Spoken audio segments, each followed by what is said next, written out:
This is Not a Sparrow Falls, Wyldhaven, Book 1, written by Lynnette Bonner, narrated by Amy Lilly. To all who are hurting. People fail. They wound with words or actions that cut deep and leave scars. But know this, there is one who never fails. He loves you more than any other. So much so that he even knows the number of hairs on your head at any given moment. He is constantly good and loving. He notices when sparrows fall, yet loves you more. He is worthy of your heart, worthy of your service. He created you because he wanted to deeply and intimately, as a closest friend, fellowship with you.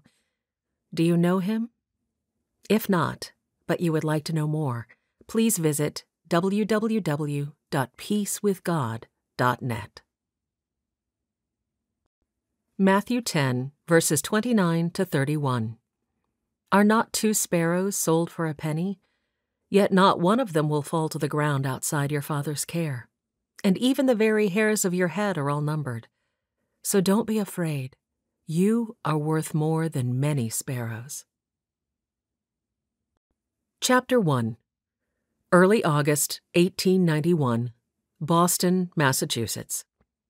Charlotte Brindle, seated at the desk in her bedroom, leaned her elbows on the blotter, propped both hands against her throbbing forehead, and stared down at the rows of newspaper advertisements before her.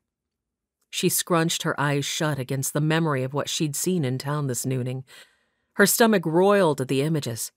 Kent Covington, the man she'd intended to marry, was not who she'd thought he was.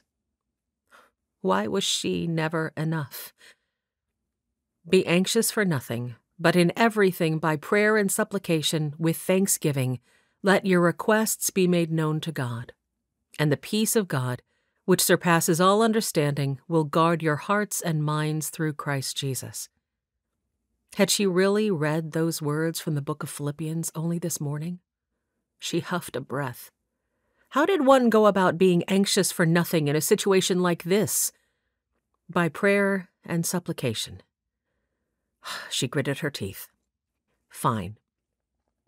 Lord, rip his head off.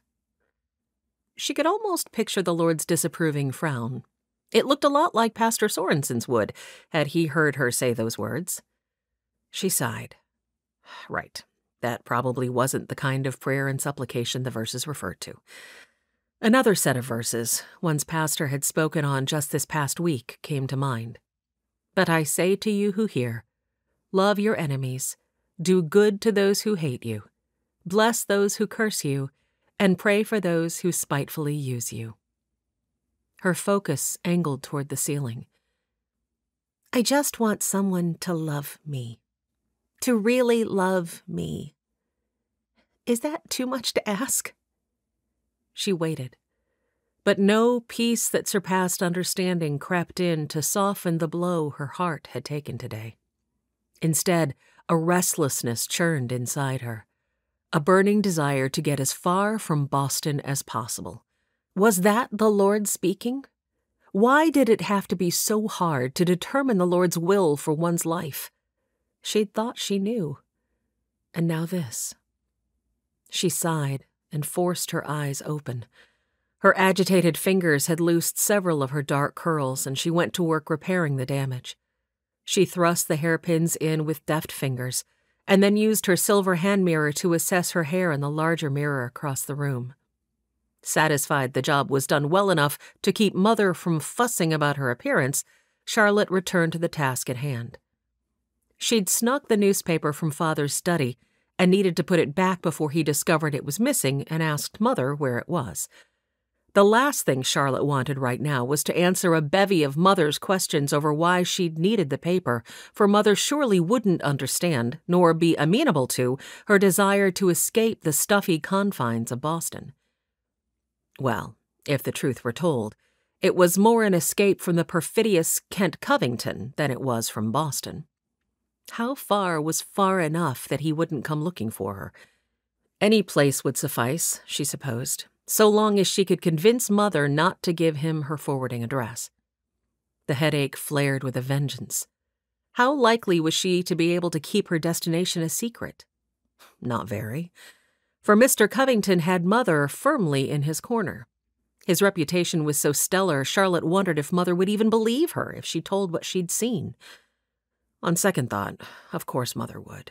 And then she would remind Charlotte that all men were faithless, flighty creatures and point out how much money the man brought to the relationship and advise her to set aside her qualms.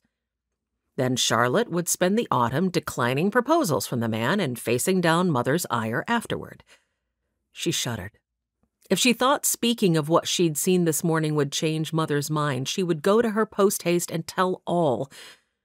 But truly, all Mother cared about was the number of dollar signs attached to the Covington name. In the newspaper, there were advertisements for everything from women's corsets, complete with rather shocking illustrations of skimpily clad women modeling them, to Coca-Cola, the ideal brain tonic, specific for headache. After reading that particular ad, Charlotte briefly toyed with sending Rose right down to the corner store for a bottle to ease the throbbing in her skull. But then she would have to explain to Rose why she had Father's paper, and the maid never could keep a secret. Again, the desire to simply get as far from Boston as possible churned through her. She remembered another of Pastor Sorensen's oft-quoted quips: "A ship that is moving is easier to steer." Very well. She would make a move and trust the Lord to steer.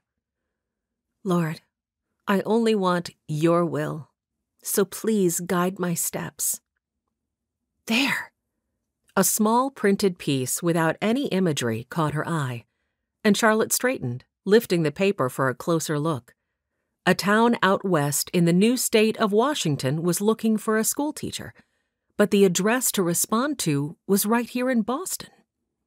Without another moment's thought, Charlotte took up the fountain pen, pulled out a sheet of her favorite rose-scented stationery, and penned her interest in the position. She'd already been offered a teaching position here in town, but she hadn't accepted it yet, thank heavens. Mostly because Mother had objected so strenuously, stating she was concerned about Charlotte taking a carriage into the heart of the commercial district every day. In truth, Charlotte wondered if Mother wasn't hoping to be a grandmother before the end of the year. The thought made Charlotte even queasier. And now there wasn't a chance under heaven that she'd be taking that school, because that would mean remaining in Boston, where Mr. Covington could, and would, continue to call. After inserting the stationery into an envelope, she promptly called for a carriage and rode into town herself. The late summer day was warm, and she enjoyed the breeze cooling her brow. She untied the ribbons on her hat and pulled it off, tipping her head against the seat to catch the strongest gusts. Someone was sure to glimpse her through the window and report her scandalous behavior to Mother, but she couldn't bring herself to care at the moment. The air wafting in her curls was doing wonders for her headache. Or perhaps that was simply the relief at having found a position to apply for which would take her far from here? Benedict pulled the carriage to a stop, and Charlotte quickly replaced her hat and tied the ribbons as he opened the door and held out a hand to help her down. "Thank you, Benedict. I know a trip into town twice in one day is not what you expected." He gave a stiff little bow, but, as usual, made no reply. Charlotte sighed. Mother's silly rule about the male servant speaking as little to her as possible wore very thin most days. Father was only a banker, a very well-to-do banker, but it wasn't like they were part of some European royal court where her reputation could be tarnished by a simple word spoken here or there. "You know I'd never report you to Mother for speaking to me, don't you?" Benedict only offered a dip of his chin, his eyes darting up and down the street. Charlotte gave up. He was afraid that one of Mother's upper-echelon friends might see them and turn him in. The post office loomed before her, but she couldn't seem to get her feet to move. She stood quietly, staring up at the doors. The letter in her fingers trembled, and the pain in her stomach, which had been a tiny crimp up to that moment, threatened to roll over into all-out nausea. Charlotte closed her eyes and tapped the envelope against her palm. She envisioned the brick facade of the school down on Tremont Street.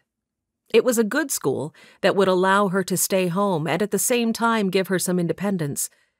Yet her independence would end the moment the school day came to a close and she walked back through her parents' front door.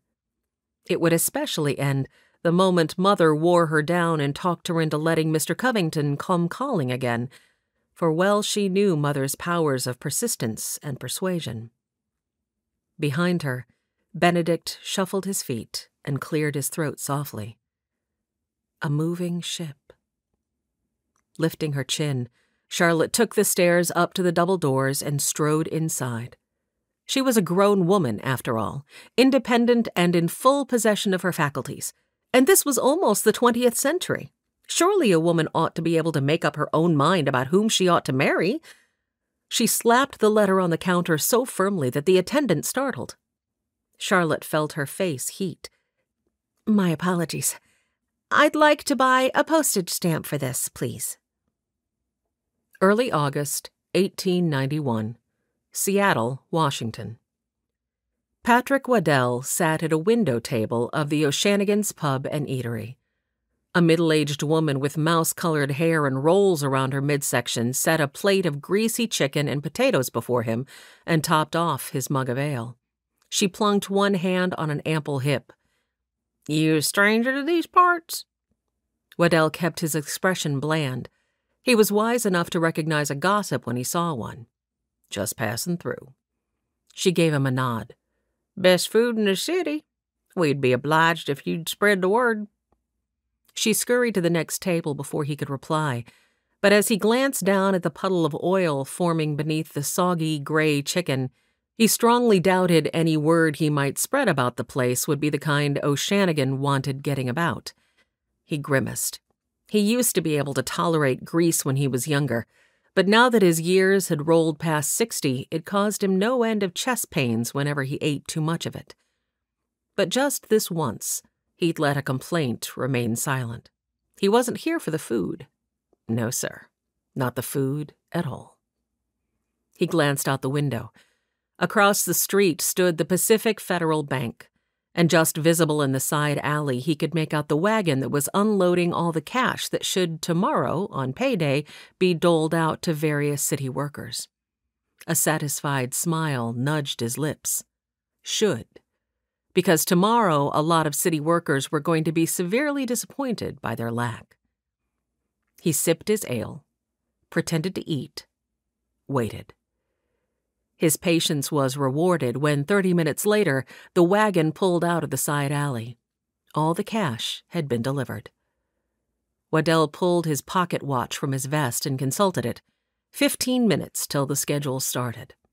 He stood, dug out his wallet, and deposited several bills on the table. He tipped his hat to O'Shanagan, then stepped out onto the porch. Arms folded, he leaned against the wall in the shadows cast by the roof. A few minutes later, the door of the pub opened and 2 other men emerged. Waddell consulted his watch. 10 minutes till the schedule started. "You ready?" he asked quietly, not really looking at the two. From the corner of his eye, he saw Horace Crispin nod enthusiastically, glee stretching his lips. He reached into his coat pocket and withdrew his flask, swishing a goodly amount around in his mouth before spitting it out. Next, he poured a splash into one palm and patted it against his cheeks like he was going courting.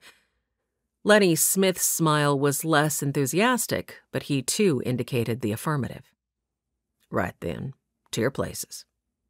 Waddell stepped off the porch and strode in the direction of the mercantile next door to the bank. Behind him, he heard Horace's and Lenny's footsteps moving in their respective directions. Satisfaction curled through him. Honestly, as long as they followed directions for the next 10 minutes, he didn't care what happened to them after that.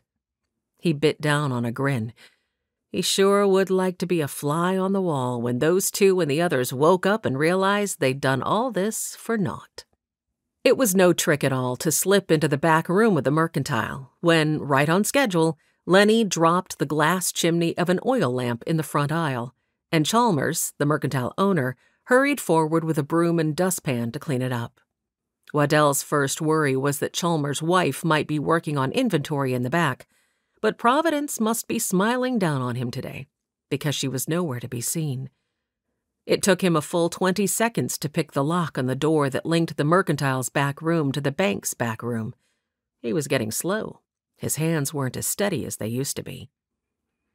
Waddell's second worry had been that not all the bank personnel would move out front when Horace created his diversion, but when he poked his head carefully around the door, not a soul was in sight, and he could hear Horace's bellowing even from here. "What's a man gotta do to get money from his account round these parts?" "But, Mr. Higginbom, did you say your name was? We don't have an account registered under your name." The bank employee sounded quite distraught. "Balderdash, I tell you," Horace screeched. "I've had an account here for years."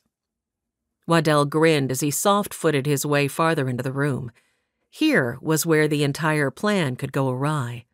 He held his breath as he stepped over to where he could see the vault, and then he eased it out on a big grin. Just as he'd been informed, the bank was slow to relock the vault door after large deliveries, and it still remained open, as inviting as you please. Out front, he could hear Horace ramping up his complaints. Patrick hurried to the back door and pushed it open a crack. He had chosen Tommy Crispin, Horace's younger brother, specifically for his mission for one very key reason. The boy was simple, and that would serve Waddell's needs just fine tonight. He smiled at the boy. "You got my bags, Tommy?" Tommy nodded vigorously. "Just like Horace and me been practicing." "Good lad. Hand 'em here, and then go wait behind that bush by the fence." Tommy pulled the gunny sacks from beneath his shirt. A large grin split his face. "We gon' trick them bankers good, ain't we, Mr. Waddell?" "Shh!" He glanced over his shoulder, feeling a tick of anxiety over Tommy's excitement-raised voice. Thankfully, no one seemed to have heard. "Yeah, we're gonna trick 'em, but we have to be very quiet, or the trick won't work. You got me?"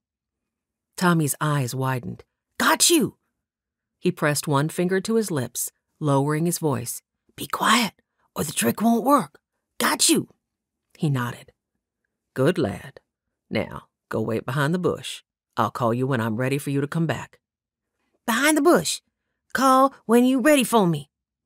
Tommy nodded and trotted in the direction of the thick laurel that grew at the back of the bank lot. Patrick eased out a breath and hurried into the vault.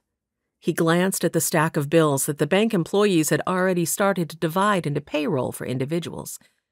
$300,000 didn't look so large when you saw it all stacked together, less than 50 pounds of cash. Footsteps in the adjoining room jolted him, and he pressed his back against the row of lockboxes at one side of the vault.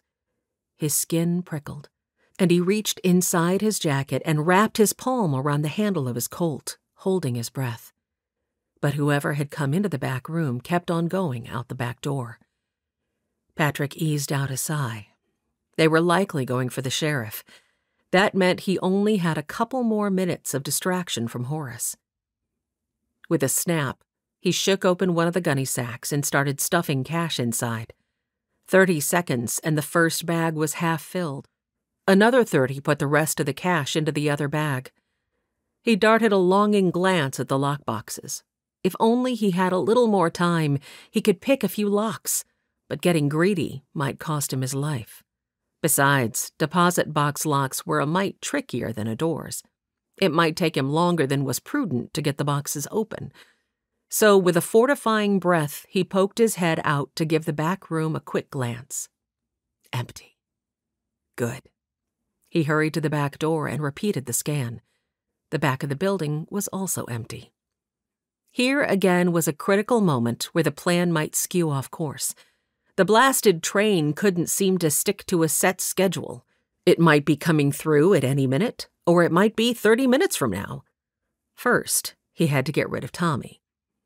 As fast as his age-hampered joints would let him, he scuttled across the road to the laurel where Tommy had been instructed to hide. When he pushed behind it, the boy was sitting on the ground with his arms curled around his head, rocking himself in that peculiar way he had. Patrick's heart clenched. This lad, of all of them, didn't deserve his double cross. Rolling his eyes at his own sentimentality, he reached into one of the sacks and withdrew 2 $20 bills. He bent and touched Tommy on one shoulder. "Hey, Tom, you done good. Real good, you hear?" Tommy's face split into a wide grin. "I done good?" "You sure did. And because you did so well," he held up the 2 bills for the boy to see. Tommy's eyes lit up, and his mouth dropped open. "You like those chocolate bars that Magnuson sells in his shop, don't you, Tommy?" A vigorous nod preceded, "I sure do." Patrick tugged the boy to his feet and tucked the 2 bills into his front shirt pocket. "Well, you've earned yourself some chocolate. Why don't you go down to Magnuson's and buy a couple bars, but then you take the change and go back to the camp here?" "Take the change and go back to the camp." Tommy nodded. "Good lad." Patrick glanced through the leaves of the bush. All clear. He pushed Tommy out into the open. "Go on now. I'm going to meet you all back at the camp, too." Tommy took several steps and then turned to face the bush with a huge grin. "I'm going to buy you some chocolate, too, Mr. Waddell." "That's fine, Tommy. I like that real well. Go on now." He held his breath. Sometimes the boy got stubborn about cutting off conversation. "Go on now." Tommy nodded and then darted down the alley on the other side of the mercantile. Patrick eased out a breath and clambered up the berm of the railroad tracks just behind him. Once on the other side of the tracks, he crouched down and set to running. He needed to hightail his old hide to the top of the hill before the train arrived. The crest was the only place the train would slow enough for him to jump aboard. As he ran, he grinned between puffs for air. He wanted to leap and whoop, but only allowed the grin. Blast, but the boys were going to be furious when they figured out he wasn't going to arrive back at camp after all. 1 week later, Wyldhaven, Washington. Sheriff Reagan Callahan sat, feet propped on the corner of his desk, paper open in his hands. He whistled low. Someone had made off with nearly $300,000 from Pacific National Bank in Seattle, and they'd pulled the job off in broad daylight. Seattle was less than 50 miles away. He lowered the paper and glanced out the front window of his office. Thankfully, Wyldhaven didn't have a bank for him to worry about. But they did get payroll for Zeb's loggers that came through once a month. He'd need to have a word with Ben King about varying up their routines with the cash. Speaking of Ben, the postman-cum-accountant for Zeb's logging crews was coming this way now. Reagan dropped his feet to the floor, crossed to the stove, and poured a second cup of coffee. He handed it to Ben when he walked through the door, and Reagan motioned to the seat across from his desk. "Thanks." Ben sank into the offered chair. He set a telegram on the desktop and slid it toward Reagan's chair. Reagan lifted a brow and resumed his seat, pulling the yellow paper closer to him. "You know my father's sheriff over in Cedar Falls. He sent this our way just a few minutes ago." Reagan felt his stomach roll into a knot at the words of the message. "So, it was Patrick Waddell who robbed the bank? And then he double-crossed his gang and absconded with the cash all on his own?" Ben nodded grimly. "Seems that way." "Well, how did your pa come on this information?" Ben shrugged. "Oh, you know Pa. He always seems to know someone who knows someone. This time it was his friend Sheriff Blanchett from Seattle. Seems there was a young simpleton who ended up with $40, 2 $20 bills, whose serial numbers matched 2 from the cash that was stolen. Story the boy tells is that Waddell gave them to him and told him to buy chocolate bars. He also slipped up and mentioned that his brother, Horace Crispin, had been helping Waddell plan the robbery. They were all supposed to meet back at their camp, but Waddell never showed up." Ben folded his arms. "Pa says the boy's being taken care of by an elderly widow in Seattle, but even though he's been questioned several times, that was all he seemed to know." "And did Sheriff Blanchett go to this camp?" Ben nodded. But, of course, the gang had hightailed it before he arrived. No one was there. Reagan lifted the newspaper in a deliberately exaggerated motion and then dropped it into the trash receptacle by his desk. "Why do I read the paper when I have you, Ben?" Ben chuckled. "After all our years of friendship, you'd think you would have learned by now. I'm always the one with the good scoop." Reagan chuckled. He and Ben had been fast friends for a good 17 of Reagan's 25 years. Tall tales is generally more like it. Ben winced and thrust a hand over his heart. Hey, my tall tale saved your sorry blonde hide from getting tanned a time or two. Remember that time you dipped Betty Lou Herrick's ribbons in your ink pot? Who took the blame for you that time? Reagan laughed. I don't know if my pa ever did believe that you were somehow able to cross the room, dip her ribbons, and make it back to your desk without Miss Flaherty seeing you. Ben stood, rubbed his backside. I can still feel the licking I took for you that day. Pa knew how to whip but good. Reagan angled him a look. You owed me that one. There was that little incident before that where you prevaricated about me erasing your homework from your slate. I had to sit in the corner with the dunce cap on all day. Ben laughed. I'd almost forgotten about that one. He stretched his back into an arch, his face turning serious as his focus dropped to the telegram once more. I best return to work. Just thought you'd like to know. Reagan nodded. Yeah, thanks, Ben. Pondering the news Ben had brought, Reagan stared out the window as Ben returned across the street. A thought jolted through him. Hadn't he heard Lenny Smith mention the name Horace Crispin once? He scrubbed his fingers over his jaw. Yes, he was certain he had. Lenny was a regular over at McGinty's alehouse.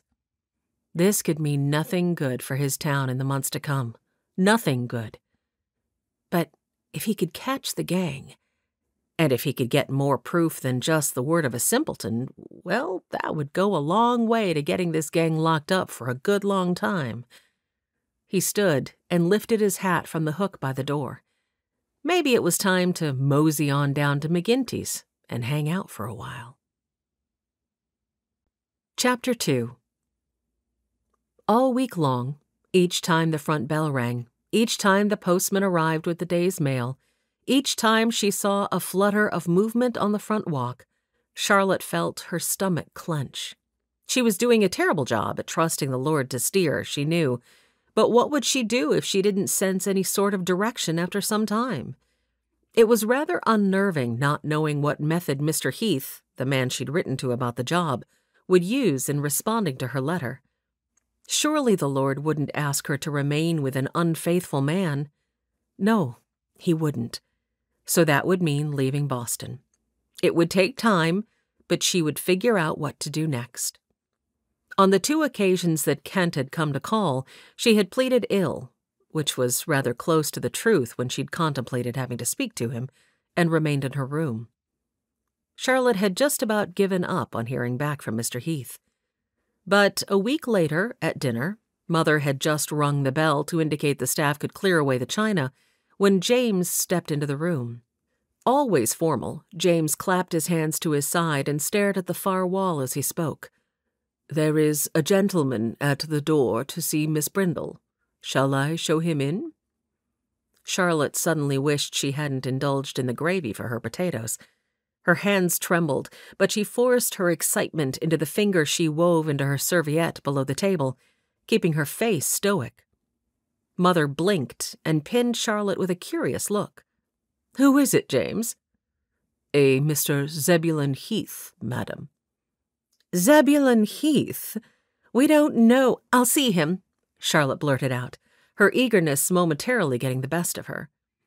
James remained where he stood until Mother finally waved a hand of permission for him to see the man at the door to the parlor. Charlotte's lips twitched with humor. The butler clearly understood just exactly which Brindle buttered his bread. When James left the room, both Mother and Father stared at Charlotte. Father's eyes narrowed in that specific way he had of ferreting out truth from even the most reluctant of subjects. The longer they all looked at one another, the more Mother's face reddened. You haven't gone and done something rash to avoid poor Mr. Covington, have you? Charlotte sighed and dropped her serviette by her plate. There was nothing for it, she supposed, except to out and tell them the truth. Indeed. I've applied for a teaching position out west. Teaching? Out west? Oh, dear Lord, have mercy. Mother leaned against the back of her chair, tipped her face to the ceiling, and flapped her serviette before her face. Charlotte resisted a roll of her eyes. Mother should have been a thespian. Mr. Zebulon Heath was the man I wrote to about the position. The address was right here in Boston. Father's face remained passive, jaw hardened.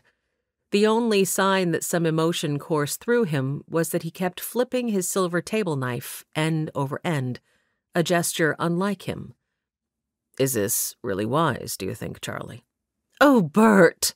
Mother was out of her chair and pacing the room now, but still flapping her serviette like a windmill in full storm. How many times do I have to tell you she's a lady now? You really must stop calling her Charlie. And Charlotte, he's right.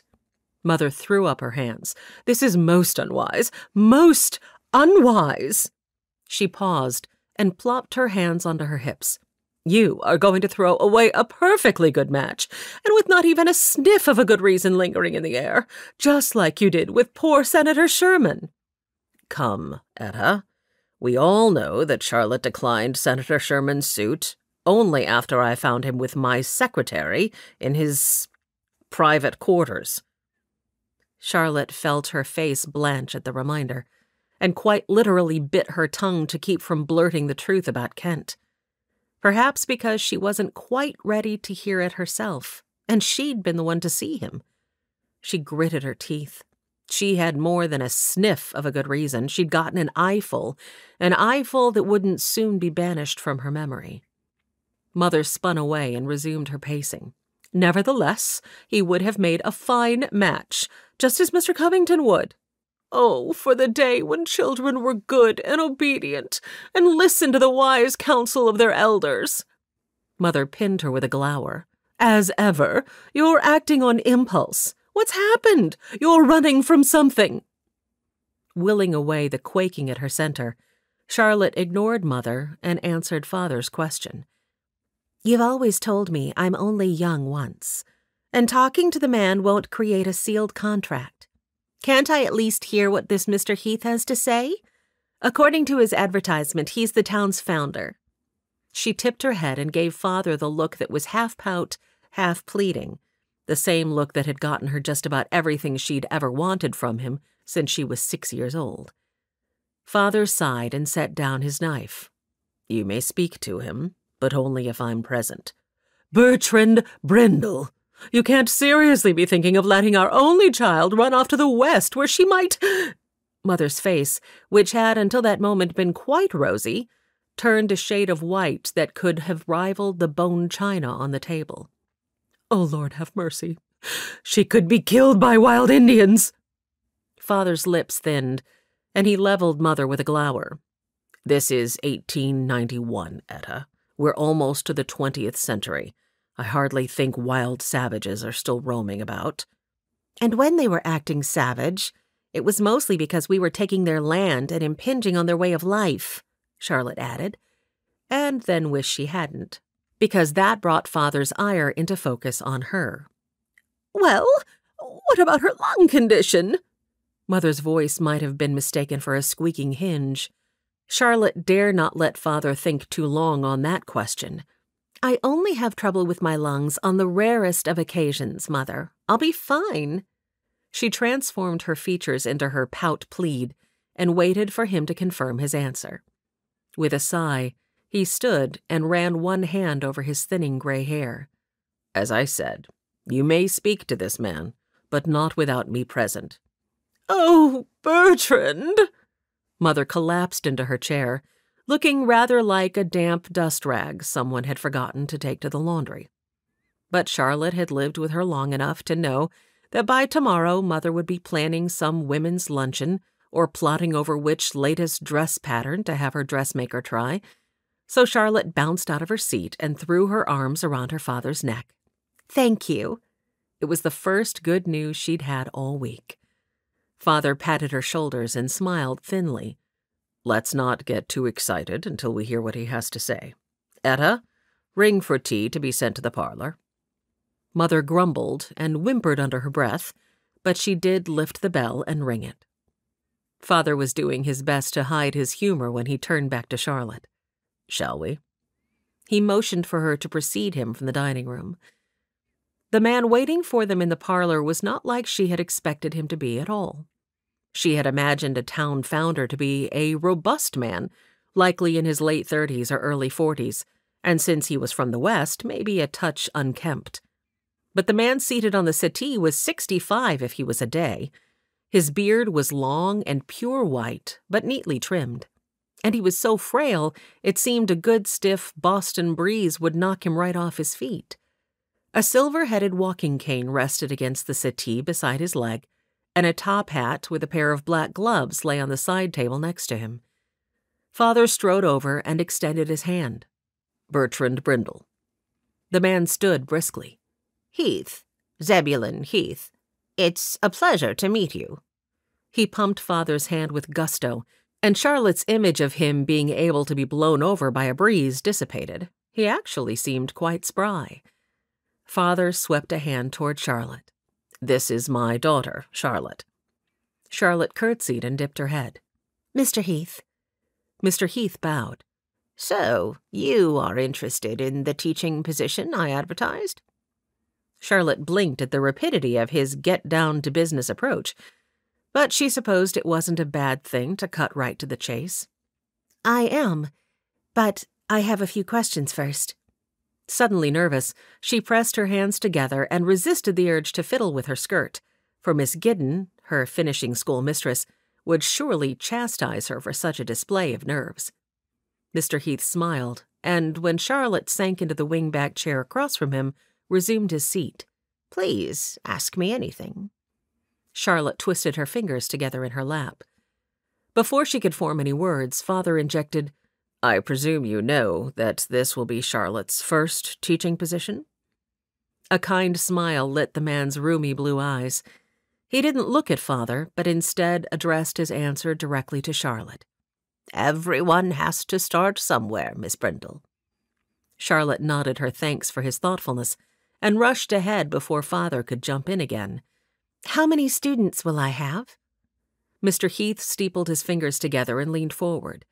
I only just founded Wyldhaven this spring, and we haven't had our first year of school yet, but a rough estimate is 15 children. Will there be more than one teacher? Mr. Heath shook his head. The schoolhouse will be one room. We'll assess the need for change before each school year. A thrill of excitement zipped through Charlotte. A school all her own, where she would be in charge of all the lessons. What could be better? Maybe the Lord had indeed directed her to Mr. Heath's advertisement. She nearly forgot what her other questions were, but remembered another in the nick of time. Will there be supplies, or will I be in charge of procuring those? Mr. Heath smiled. We'll do our best to make sure the schoolhouse and the teacherage are properly supplied, but anything you choose to bring can be reimbursed. Another thrill traipsed through her. Her friend Bonnie Blythe had to supply all her students with pencils and writing books at her own expense, and that was at a school right here in Boston. Rose entered the room with a tea tray, and there was a lull as each of the three accepted a cup of tea. Rose served Charlotte first, and subtly pointed to a specific cup. Regular tea gave Charlotte raging headaches, but Mother stocked a special blend she could drink without problems. Charlotte was grateful the maid had been delicate about pointing it out. It wouldn't do for Mr. Heath to start off thinking her sickly. As soon as Rose departed, Mr. Heath was right back to business. Do you have any other questions, Miss Brindle? Charlotte's mouth was dry at the thought of her next question, but it was a valid one, and not something she should be embarrassed about asking, so she forced the words past her tight throat. What is the salary being offered? We are prepared to offer $50 a month in addition to room and board. Charlotte's eyebrows lifted at the very generous sum. Most of her friends who taught in Boston were receiving $30 a month and had to provide their own living and eating arrangements. Father cleared his throat. While that salary is very satisfactory, Charlotte's mother is concerned for her safety. What can you tell us about your town? What is the name of it again? Wyldhaven, did you say? That doesn't sound very civilized, if you'll pardon my saying so. Wyldhaven, yes. All one word and with a Y instead of an I. And I can assure you," Mr. Heath raised a hand like a witness in a courtroom, "that Wyldhaven is the most civilized of places, Mr. Brindle. I like to describe it as a little piece of New England blooming on the wild frontier. We already have a post office, a very dedicated sheriff, a seamstress, a boarding house, a mercantile, and several other buildings about town. If you'll permit me."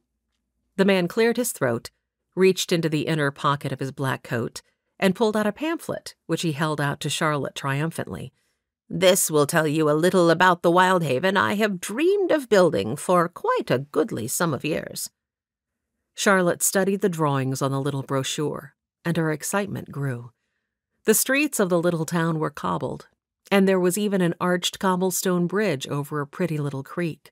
Streetlights graced pavered walkways that lay before several stone cottages, and the schoolhouse sat in a field right next to the creek. She closed her eyes for a moment and imagined listening to the burble of water over stones, the twittering of birds, and the droning of pollen-laden bees as she taught with the windows open on a spring day. A happy sigh slipped from her lips. Best of all, Mr. Kent Covington wasn't in that picture at all. She smoothed one hand over the brochure and turned her focus to Mr. Heath once more. "When would I need to start?" Mr. Heath rubbed his hands together. "Well, I am in Boston on business for a few weeks longer, but if you wouldn't be averse to it, I'd like to see you return ahead of me so the school year can start on time. The students are very eager to begin learning." He smiled at her. Charlotte wanted to blurt out that she would take the job right then and there, but instead managed a restrained, "Do you have any questions for me about my experience, Mr. Heath?" The man smiled at her. "I hope it won't offend you to learn that I've been looking into you all week, Miss Brindle. I've spoken to several of your previous teachers, and, Miss Giddon, was it, at the finishing school? And I'm quite satisfied that you are just the candidate we've been looking for in a teacher. The job is yours if you want it." Charlotte tried not to let the flattery go to her head, but failed miserably. "That means a lot to me, Mr. Heath. Thank you." Father fidgeted nervously. "When do you need a decision, Mr. Heath?" "Well, if we can make this work, I would like to procure tickets for next Saturday's train." Father's face turned a little paler. "That's very soon." "I understand," returned Mr. Heath, "but it is nearing the end of summer, and leaving on Saturday would give Miss Brindle a couple of weeks to settle in before the school year started." "Thank you, Mr. Heath." Charlotte wanted to be candid with the man. "I have another offer from a local school I'm considering." She didn't add that the salary was considerably less by the month, or mention the drawback of one Kent Covington also residing in Boston. "But I will let you know my answer within the next 2 days. Will that suffice?" "Absolutely." Mr. Heath stood and stretched out his hand. "Miss Brindle, I believe that if you compare Wyldhaven, the little piece of New England blooming on the wild frontier, to any other town, you'll find it will be the far superior place to settle one day. And we hope you'll grace us with your excellent teaching skills." Mr. Heath gathered up his cane, hat, and gloves, and James saw him to the door. By the level of exhilaration coursing through her, Charlotte knew that she'd already made up her mind. Now all that remained was to convince Mother and Father. Well, Mother, really, for Father would roll right around to seeing things her way with little need for theatrics. At least he would if one Mr. Covington wasn't involved. She looked at him, pouring all the sincerity she was feeling into her next words. "I don't want to marry Mr. Covington, Father." Father swallowed and fiddled with his cup on its saucer. "Yes, you've made that abundantly clear this past week." She pressed her luck. "And how would you have felt if you hadn't wanted to marry Mother?" He spun the cup again. "Truth is, I didn't want to marry her." Charlotte gasped softly. She'd never heard that before. Father clasped his hands between his knees and stared across the room at nothing in particular. And truth is, I can't say we've been happier for our decision to follow our parents' wishes. He blinked and returned his focus to her. So, for my part, I'll not stop you. Charlotte's heart lurched. Was he saying he hadn't been happy with Mother for all these years? Father must have seen her questions in her expression because he rushed on. Don't get me wrong. Your mother and I have come to love one another. But that didn't make our early years any easier. She couldn't deny her relief at that confession. Perhaps one of the reasons Mother was lobbying so vehemently for Charlotte to accept Kent was due to the fact that he could provide for Charlotte in a way Father hadn't been able to in the early years of their marriage. Maybe Mother thought that would make Charlotte happier than she herself had been. But Charlotte was, as of last Tuesday morning, utterly certain she would never be happy were she to marry Kent. So Father's consent gave her a thrill of joy. For his consent was certain guarantee that Mother's would follow. Charlotte almost squealed with excitement. She had set out to move, and the Lord had steered. She was going on an adventure. But no more had she turned to look at Father, with the intent of thanking him for seeing things her way, than Mother stepped into the parlor, followed by none other than Kent Covington himself. Charlotte's elation gave way to sudden anger, with dread fast on its heels. The evening ahead was not going to be pleasant, but she must stick to her guns. Just the sight of Kent brought to mind the scene that had set her on this path in the first place and made a cold sweat break out on her palms. Mother's face was still a little pale, but she forced a smile, and Charlotte could tell she was trying to act like her world had not just been turned upside down by her only daughter. "Look who just stopped by, darling." Charlotte stood and offered the expected curtsy. "Mr. Covington." Kent strode to her side and took her hand, then raised it to his lips. "Kent, please. How many times do I have to tell you, Charlotte extracted her fingers from his, willing her stomach not to pitch like a wind-tossed sea.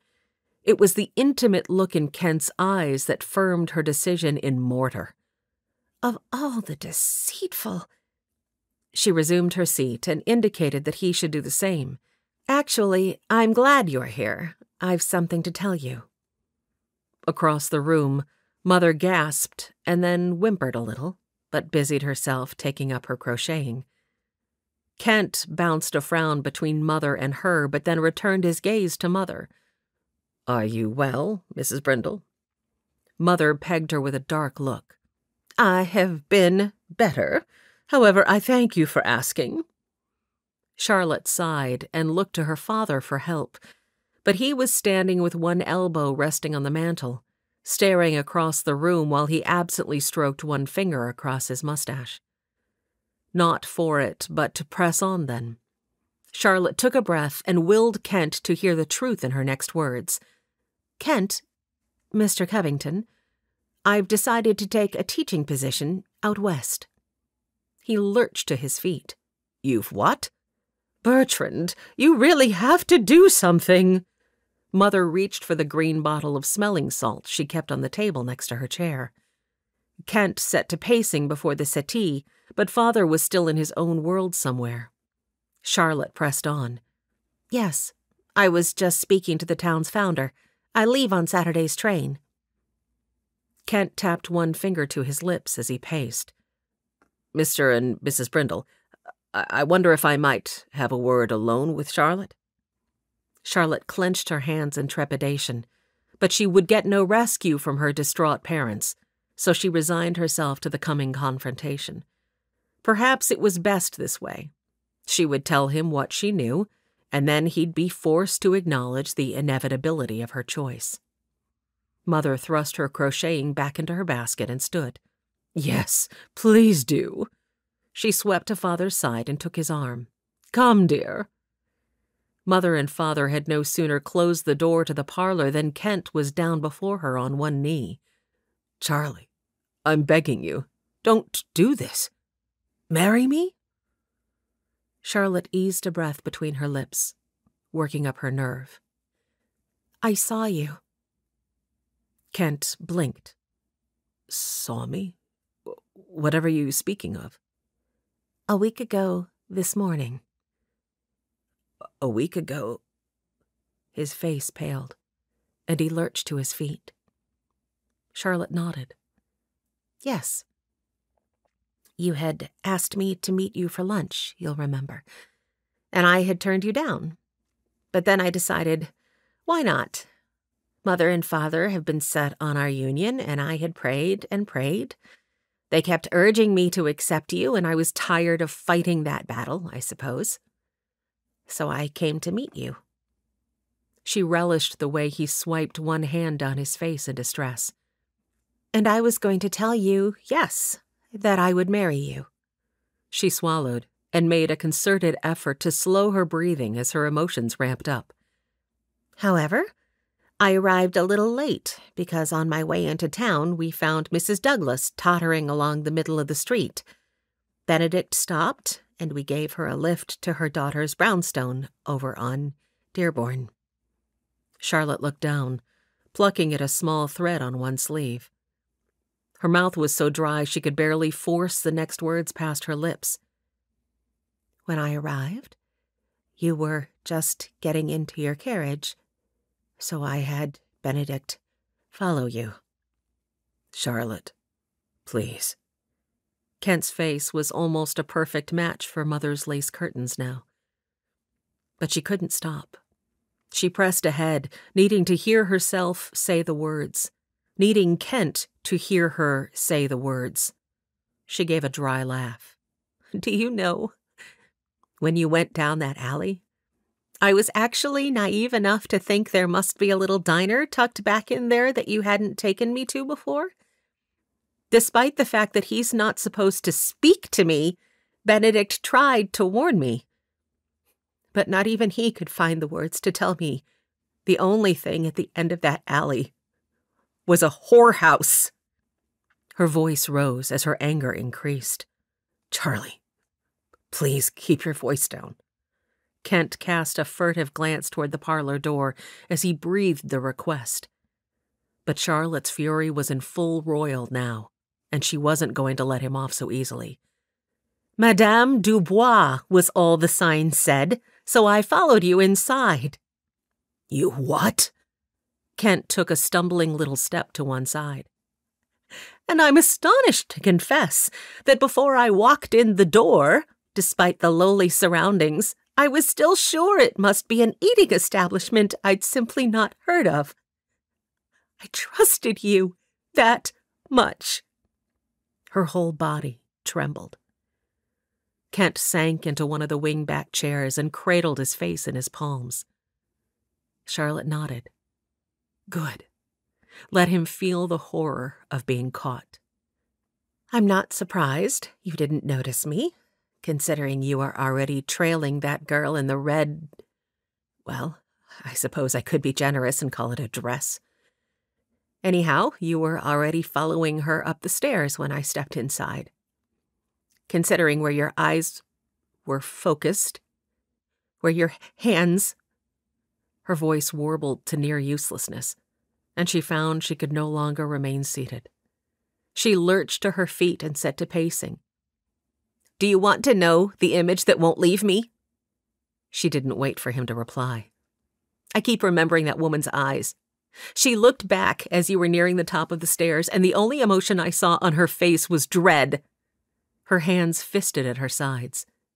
And you would prefer a woman who dreads your touch to a woman who would have willingly given you all? Charlie, I wouldn't. He reached toward her, but she took a step back, shaking her head. Don't. I count it a mercy that I decided to follow you that day. She thrust her chin into the air. I'll not marry you. I'm going out west. Honestly, she threw up her hands. I don't know what God wants of me anymore, but this will give me an opportunity to help some children who might otherwise not have a teacher this year. Kent staggered to his feet and took her by the shoulders. His mustache twitched, a sure sign of his irritation as he clasped her hand to his chest. She could feel his heart beating a timpani beneath her fingers.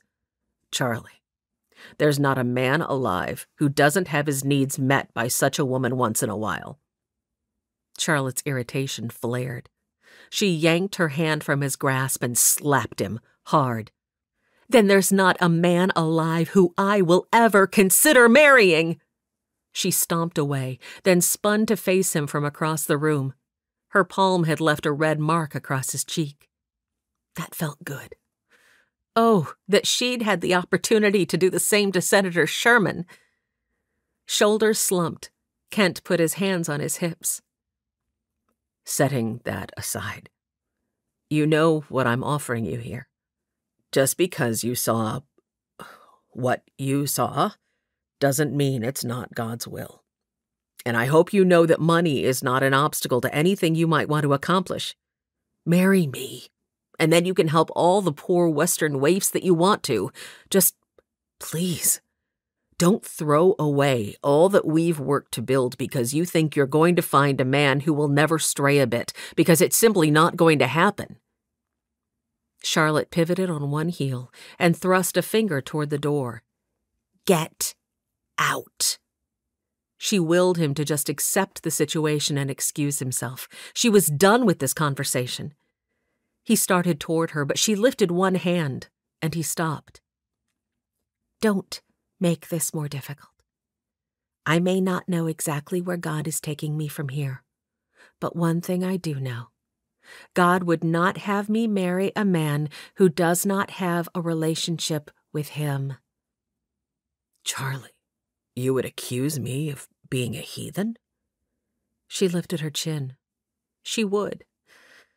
But she was too emotionally charged at the moment to converse logically about it. So all she said was, "I've made up my mind, and it won't be changed." "Charlie." Kent raised his hands, palms out. "I'll be faithful once we've spoken our vows. I swear it. I'll even go to church with you every Sunday if that's what you want. Just don't run off like this." She pinned him with a look that she hoped conveyed her disbelief in his promise. How gullible did the man think her to be? "Please, leave." His posture sagged. "Charlie." But apparently he'd run out of arguments, because he offered nothing more. He paced to the fireplace and took up a position much like Father had just abandoned a few moments ago, elbow on the mantel and fingers absently twirling his mustache as he stared into vacancy. After a long stretch of silence, he focused on her. "All right, I'll let you go. But as fervently as you vow that you don't love me, I vow that I do love you." Charlotte narrowed her eyes. "Just not enough to be faithful, apparently." "I won't give up on us, Charlie. I won't." He fumbled in his coat pocket for the pencil and notebook he always carried there, in case he should come across a news story for the paper. "I'm going to write to you every week, so give me your forwarding address." "I've decided not to let you write to me." He winced. Charlotte folded her hands together, unable to feel bad about her decision. She didn't care that it must feel like cruelty to him. "Charlotte, don't do this. Please, I'm begging you." The sheen of moisture in his eyes brought the first prick of regret, but she stamped it out before it could bloom. He'd brought this on himself. She lifted her chin and smoothed her hands over her skirt's front. "I'm sorry, but I really feel a clean break will be the best." She hadn't thought he could appear any more dejected than he already did, but she'd been wrong. As he stuffed the notebook and pencil back into his pocket and dragged his feet from the room without saying another word, she felt a little pity for him. But the pity was far outweighed by the relief coursing through her. She closed her eyes and inhaled slowly, savoring the moment. She had no doubt that someday Kent would find a woman who would be swayed enough by his money to turn a blind eye to his wandering. She was only glad that woman didn't have to be her. Chapter 3. Wyldhaven, Washington. Leora Fontaine curled onto her side on her bed and drew her knees to her chest. Across the room, her broken triangle of a mirror angled in just such a way that she could see her face. She closed her eyes against the loathing expression reflected back to her. For today, it was done. The night was over. At least Ewan McGinty didn't make her serve clientele past closing. Would there ever come a day when she didn't hate herself at the end of a shift? When she could look in the mirror and be proud of what she saw? Or, if not pride, at least feel something north of repugnance? Girl, why can't you ever amount to anything? She remembered the words as clearly as if they had been spoken to her only moments ago. They had been accompanied by a backhanded blow that had cracked across the side of her head, jarring her eardrum with ringing. She flinched. She could still to this day feel the sharp slice of pain as her ear split open. She reached up slowly and fingered the scar hidden by the swoop of hair. She remembered the words. She remembered the blow. She remembered the blood that had gushed down the side of her neck and across her shoulder. But she never could seem to remember what her infraction had been that particular day. With a grunt, she rolled to her back and stared at the ceiling, still hugging her knees. Trash, that's what you are. Nothing but trash. I curse the day you came squalling into the world. Tears seeped from the corners of her eyes. And here she was, proving him right yet again, just like she had every single day of her life. If only that job at the restaurant in Seattle had worked out. But when the bank had been robbed 2 weeks back, she'd known bad luck had caught up with her again. And sure enough, Mrs. Pendergast hadn't been able to pay her for the month of work she'd already done. The final kick had come when she'd called Leora to her office to say she'd lost near everything in that robbery and had to let Leora go. How was it the man could afflict her, even without knowing he was doing so? It was the way of life. At least where Leora's seemed concerned, nothing ever went right. At least this way she'd be able to get Ma back on her medicine as soon as she got her first paycheck. She tugged the blankets to her and curled them around her head. She had a whole 12 hours before she would be expected downstairs again, and she planned to spend them in the oblivion of sleep.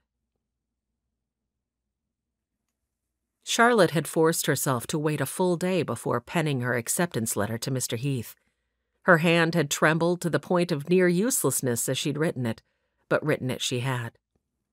After Senator Sherman had betrayed her, she'd been nearly overcome by despair for months. But not this time, because she'd learned the futility of despair. Come to realize that despair was naught but a lack of trust in God. This time she would shake it off, and she wouldn't think about it. She would put all her efforts into teaching the children of Wyldhaven. That was one way God could bring good out of this. So for the next week she immersed herself in a flurry of activity. Much to Mother's horror, she disenrolled from the finishing school and let Miss Giddon know she wouldn't be returning. Mother recovered from her peak in record time and insisted on taking her in to buy several new dresses, which meant fittings and the choosing of accessories, and more fittings after the first adjustments had been made. All week she added to her list of school supplies that Father had promised he would ship to her, since she wouldn't be able to take them on the train. For despite Mr. Heath's assurances that all supplies would be provided, she found her excitement couldn't be quenched without the purchase of at least a few luxuries for her future classroom: a phonograph and several waxed cylinder records, a brand new stereoscope and a set of slides that she would use in her history classes, another set of slides to bring geography to life. Besides those, there were books, some artwork for the classroom walls, and several sets of flashcards for different subjects. There was a bevy of goodbye luncheons and teas that Mother insisted on putting together. And between it all, Charlotte put up with Mother, who fussed and wheedled and cajoled in an attempt to change Charlotte's mind about leaving. Thankfully, Father seemed to have resigned himself to her departure, and several times he gave Mother a sharp rebuff that tempered her pestering. Otherwise, Charlotte felt sure she would have gone raving mad before the day of her departure arrived. Now, as they stood on the train platform, Mother had turned her fretting in another direction. "Do you think you have enough dresses, dear?" Charlotte hoped her smile didn't appear too thin. Rose packed both trunks to the gills. I'm certain I'll have enough. In the distance, the train whistled, and Charlotte wanted to jump up and down in relief. Father pulled his billfold from his back pocket and extracted several large bills. "I want you to take this, Charlie. You never know when you might run into an emergency." Charlotte accepted the bills and kissed his cheek. "Thank you, Father. I'll be fine. Don't worry about me." She folded the money and stuffed it into the bottom of her reticule. "I know you will, darling." He bussed her cheek. "Your mother and I are just going to miss you is all." Mother sniffed and dabbed at her eyes, and Charlotte drew her into a hug as the train chuffed into the station. "I'll write to you every week, I promise." Mother squeezed her tight. "See that you do, and don't hesitate to come back home if you change your mind. I think Father and I may have pushed Mr. Covington on you overmuch. We promise not to do that again. We only want what's best for you." Charlotte's heart softened. Perhaps telling her parents what she'd seen, which she had done the moment Kent had stormed from the house last week, had been the right thing after all. "I know you do." All around them, passengers bustled off the train and streamed past them into the station. Mother put her at arm's length. "Are you sure this is what is best for you right now, Charlie?"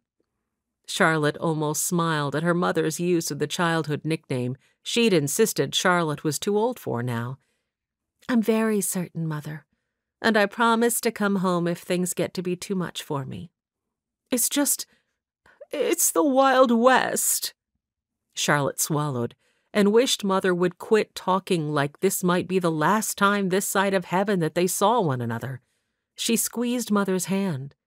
"You've seen the pictures of Wyldhaven.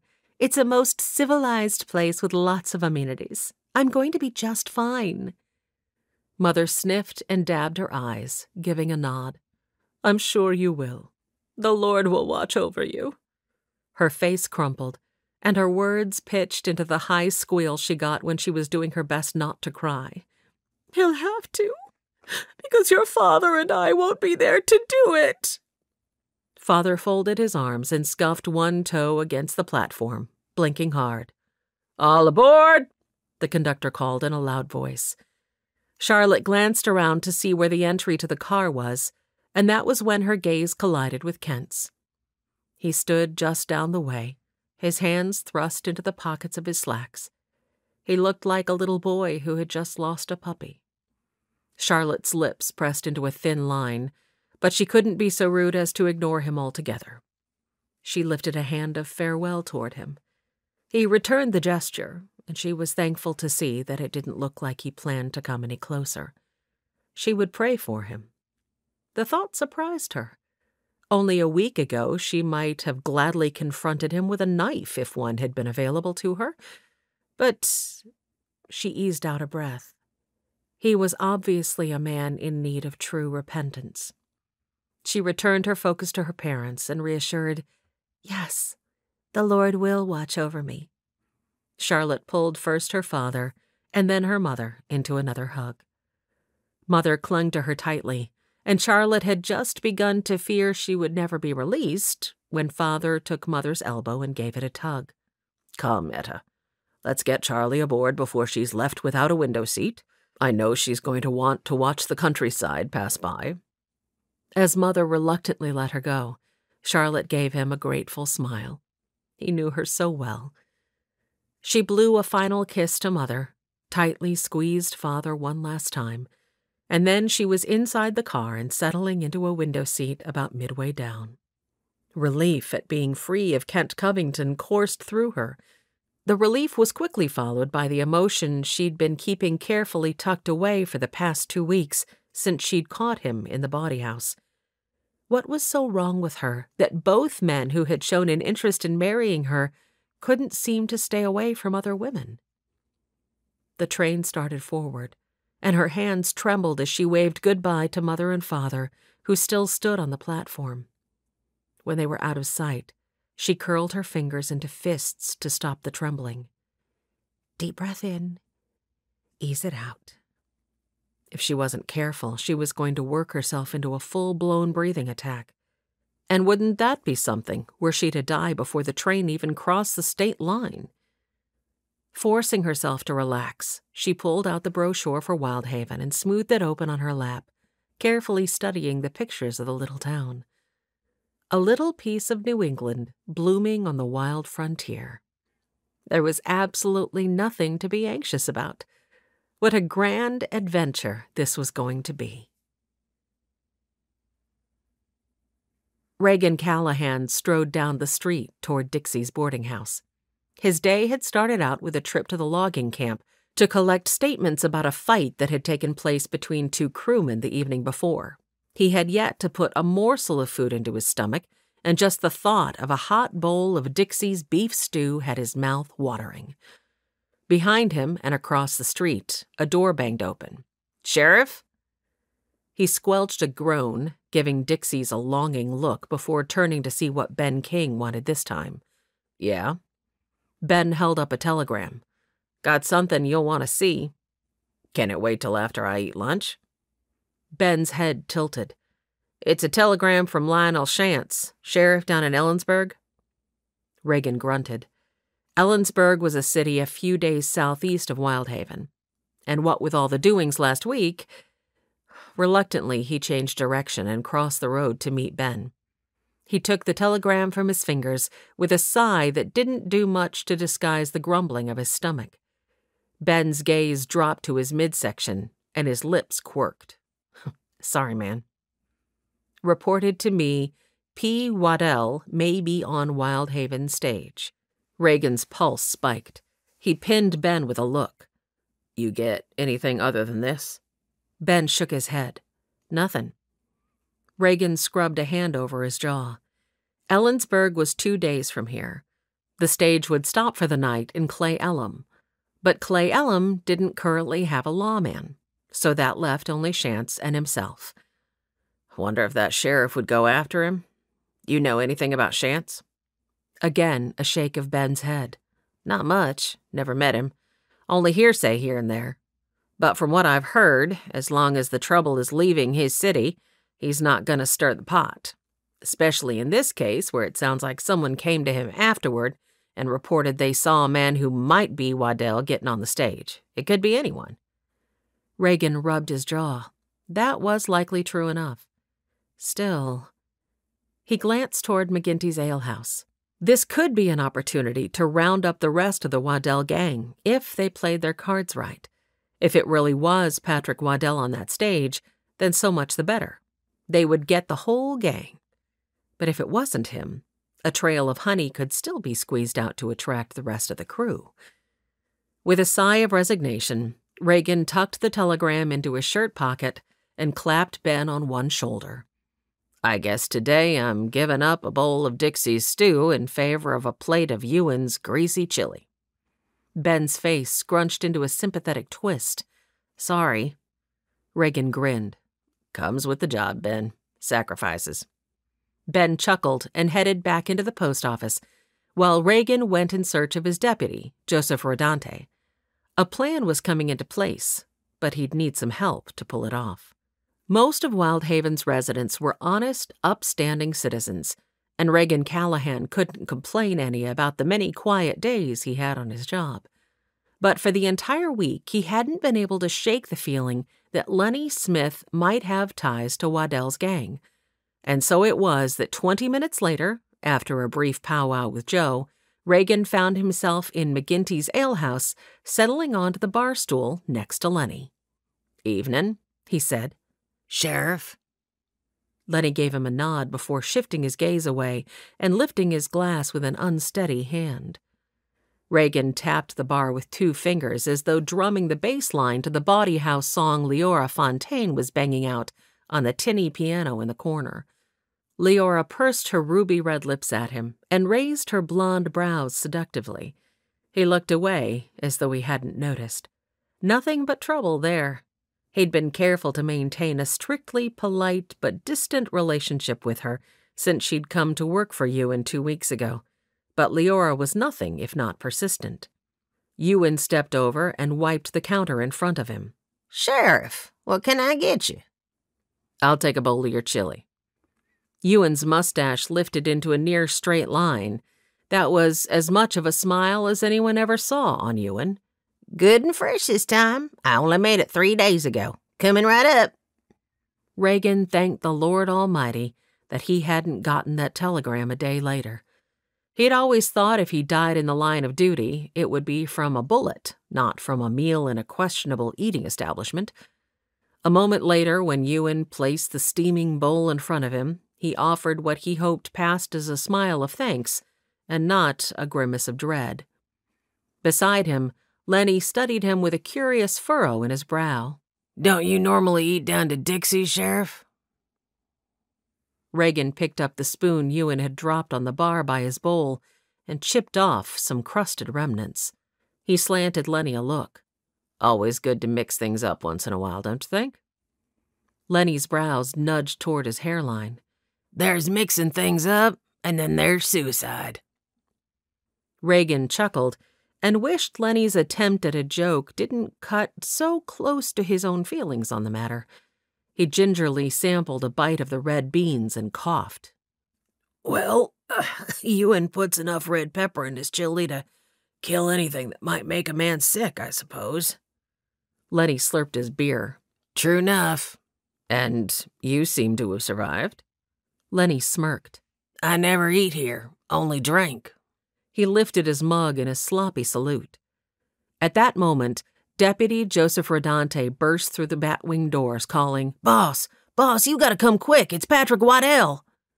Reagan thanked the good Lord for the timing. Hungry as he was, he didn't think he'd have been able to choke down another bite of Ewan's concoction. That stuff was hotter than Satan's breath. He leapt off his stool and pretended to shush his deputy, even as he noticed the jolt that shot straight up Lenny's spine. Leora left the piano and wrapped both hands around Joe's upper arm, leaning in to smile coyly. Joe's face turned crimson. He swallowed and fixed his focus back on Reagan. "Boss," Joe stage whispered, just like they'd practiced. "Somebody saw him, and he's supposedly going to be arriving in town on tomorrow's stage." Reagan was proud of the kid for staying on task. "That's enough, Joe. I said quiet now. If we aim to catch this rattler, we have to keep our wits about us. Leora, if you'll excuse us." He rushed Joe out the door, and they hurried to the alley. Joe rubbed at his arm, as though trying to dismiss the feel of the woman who'd just been clinging to him. "Think it'll work?" "It will if he's the man I think he is," Reagan replied, peering carefully around the barrel he'd squatted behind. The road in front of the saloon still lay empty. "And if Leora doesn't turn her charms on Lenny next." Reagan smirked. The kid sounded a trifle jealous. For one long minute he feared they'd overplayed their hand, but Lenny Smith didn't disappoint him. Well, other than to prove that he was the outlaw Reagan had suspected him of being, and a moment later he bustled out of the alehouse, looked both ways, and hurried down the street. Reagan batted Joe with the back of his hand. "Don't lose him. I'll meet you at my ma's place at midnight." "You got it, boss." "And Joe?" Reagan waited till he had the younger man's full attention. "Don't try to be a hero. Tomorrow's soon enough to capture these buzzards." "Understood." With that, Joe disappeared around the back side of the saloon. Reagan knew he would run down 2nd Street and pick up Lenny's trail on the other side of the river. Wherever the outlaws were camped out, it was certain Lenny was going to let them know that their chance at revenge was arriving on tomorrow's afternoon stage. Reagan stepped out of the alley and rubbed his hands in satisfaction. Not only could he finally head to Dixie's to get a decent meal, but by this time tomorrow he might have the entire Waddell gang locked up in his jail. That made for a good day in his book. Chapter 4. Charlotte stepped out of the coach house and set her traveling bag by her feet. She hoped her trunks were still attached to the stage. The driver had assured her the evening before that they would be fine, but the farther she got from civilized society, the harder it was for her to let her things out of her sight each night. This town of Clay Ellum was so uncivil that a man had asked for her hand in marriage before she'd even reached the coach house the evening before. She shuddered at the memory of his roving gaze. Thankfully, he'd been good-natured about her curt refusal. At least, according to the coachman, this was the last town she would need to stay in before she arrived at Wyldhaven this evening. She couldn't help but be thankful that Mr. Heath's brochure showed he had founded a civilized and respectable town, as opposed to those she'd been forced to stay in for the past week on her travels west. Why, the boardwalk beneath her feet was cracked in so many places she practically had to search out where to place each step. She arched her back and pressed her hands into the ache. Even the beds in the train cabin she'd used for the first several days of the journey had been preferable to the lumpy mattress she had slept on the evening before. A breeze wafted to her from the open plains on the far side of town, and she crinkled her nose. Cattle. Yet another thing to be thankful for about her destination. She doubted logging would be quite as odoriferous as the cattle business seemed to be. Down the street, it appeared that not too far in the past a fire had taken out several buildings. One was still boarded up, and construction had begun on 2 others. 2 muddy little boys darted by, rolling a wagon wheel before them. Charlotte's heart churned. It was a Thursday morning. Shouldn't those 2 little ones be in school? A smithy's hammer banged from the building on the corner across the street, and that was where the 2 boys stopped. At their call, the smithy came out and set to examining the wheel. Would those 2 boys be attending a school this year? Did they even have a school in this town? She searched the street but didn't see one. The coach was coming her way, however, and she supposed that bringing education to the waifs of Clay Ellum was not her job. As she picked up her bag, she made a mental note to make sure she personally invited every Wyldhaven family with children to attend her school. There were too many families these days who didn't see the value in education. It would fall to her to change that way of thinking. Yet one could hope that in a civilized town like Wyldhaven purported to be, there wouldn't be a need for such convincing. An older man in top hat, who had also been on the stage from Ellensburg with her yesterday, stopped beside her, a scantily clad woman clinging to his arm. "Now, Mr. Waddell, don't you be forgetting me, all right?" "Trust me, Wanda, a man doesn't easily forget a night like last night." Charlotte felt her face heat in shock, even as the woman tittered seductively. But there was something false in the sound of it that made Charlotte look their way. The woman swirled her finger down the older man's chest and leaned closer to him to whisper, "Neither does a lady." Above his shoulder, Charlotte caught a glimpse of the woman's face.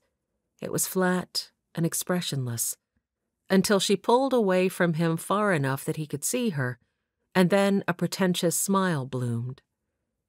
Charlotte swallowed and concentrated on tugging her traveling gloves more firmly into place. Why would a woman give herself to such a life if she hated it as much as evidenced by Charlotte's glimpse of the woman's true emotions? Another memory flashed into her mind. The image of the woman Kent had been prodding up the stairs that fateful day in Boston. The expression that had flashed across that woman's face just before they disappeared at the top of the stairs was clearly one of aversion. Much as she wanted to revile such women and name them home-wreckers, dream-crushers, life-stealers, she couldn't help but have a touch of sympathetic curiosity about what would make a woman fall so far as to give up everything, even her own body and personal happiness, just for a bit of money. The coach pulled to a stop before them, and Charlotte was glad to see that her trunks were indeed still strapped to the top.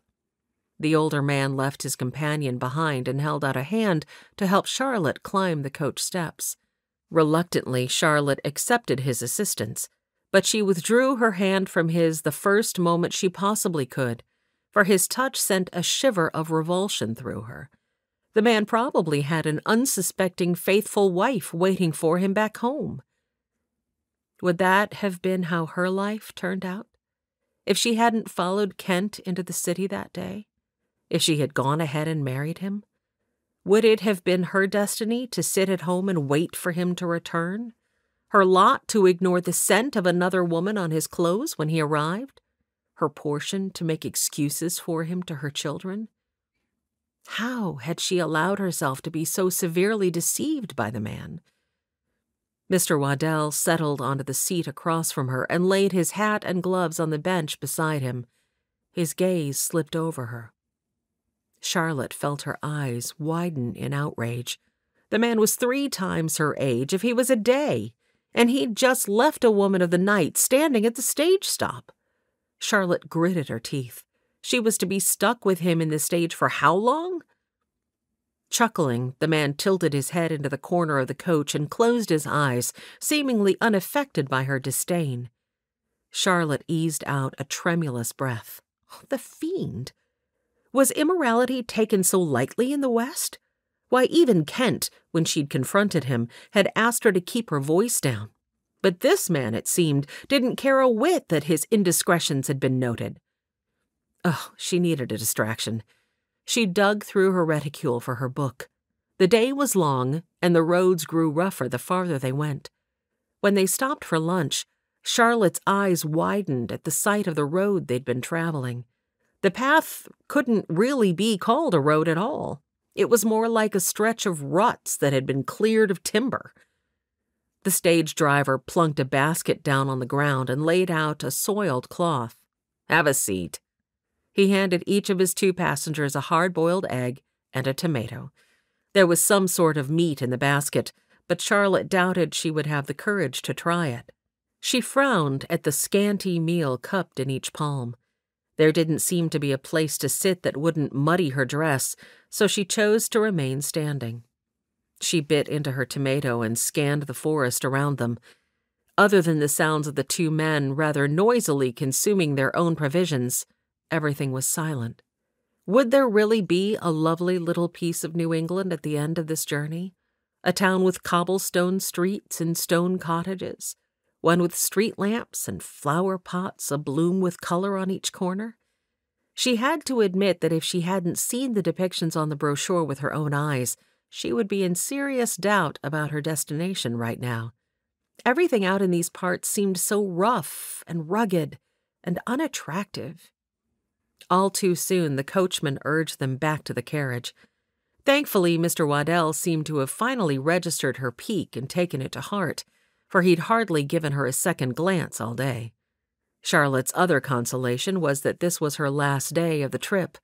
Tonight she would sleep in a comfortable bed in what would be her own cottage, at least for the duration of the school year. As the afternoon wore on, the road grew even worse, if that was possible. Charlotte massaged her fingers into the aching muscles of her jaw. She realized it had been clenched for most of the day. As much as they'd been jostling, she might lose a tooth before arriving in what was promised to be an idyllic replica of New England. The coachman thumped on the roof of the carriage. "Wyldhaven, just over the next ridge." A sigh of relief slipped free. Even the man across from her seemed to relax slightly at the call. Whap! A gash tore through the carriage's sidewall. A gaping, splintered hole exploded through the roof. Half a moment later, the loud reverberations of a gunshot rent the air. "Whoa!" the driver yelled. Before the coach even came to a full stop, Charlotte had cowered against the floor and curled her arms around her head. Across from her, the older man had also lunged to the floor. He yanked the cushion off his seat, folded it in half, and then pinned it with his carpet bag to the side of the carriage where the bullet seemed to be emanating from. He curled his body into as tight of a ball as he could behind the flimsy barrier. Charlotte scrambled to follow his example. For a moment they lay in silence, the only sounds cutting through the stillness the sharp puffs of their breaths.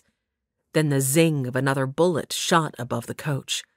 Charlotte flinched, though she already lay coiled so tightly it could hardly have been counted as a movement at all. Her reticule, pinned beneath her cheek, rustled, and she was reminded of the brochure it contained. Charlotte would have snorted if the unladylike propensity hadn't been so thoroughly expunged from her at finishing school.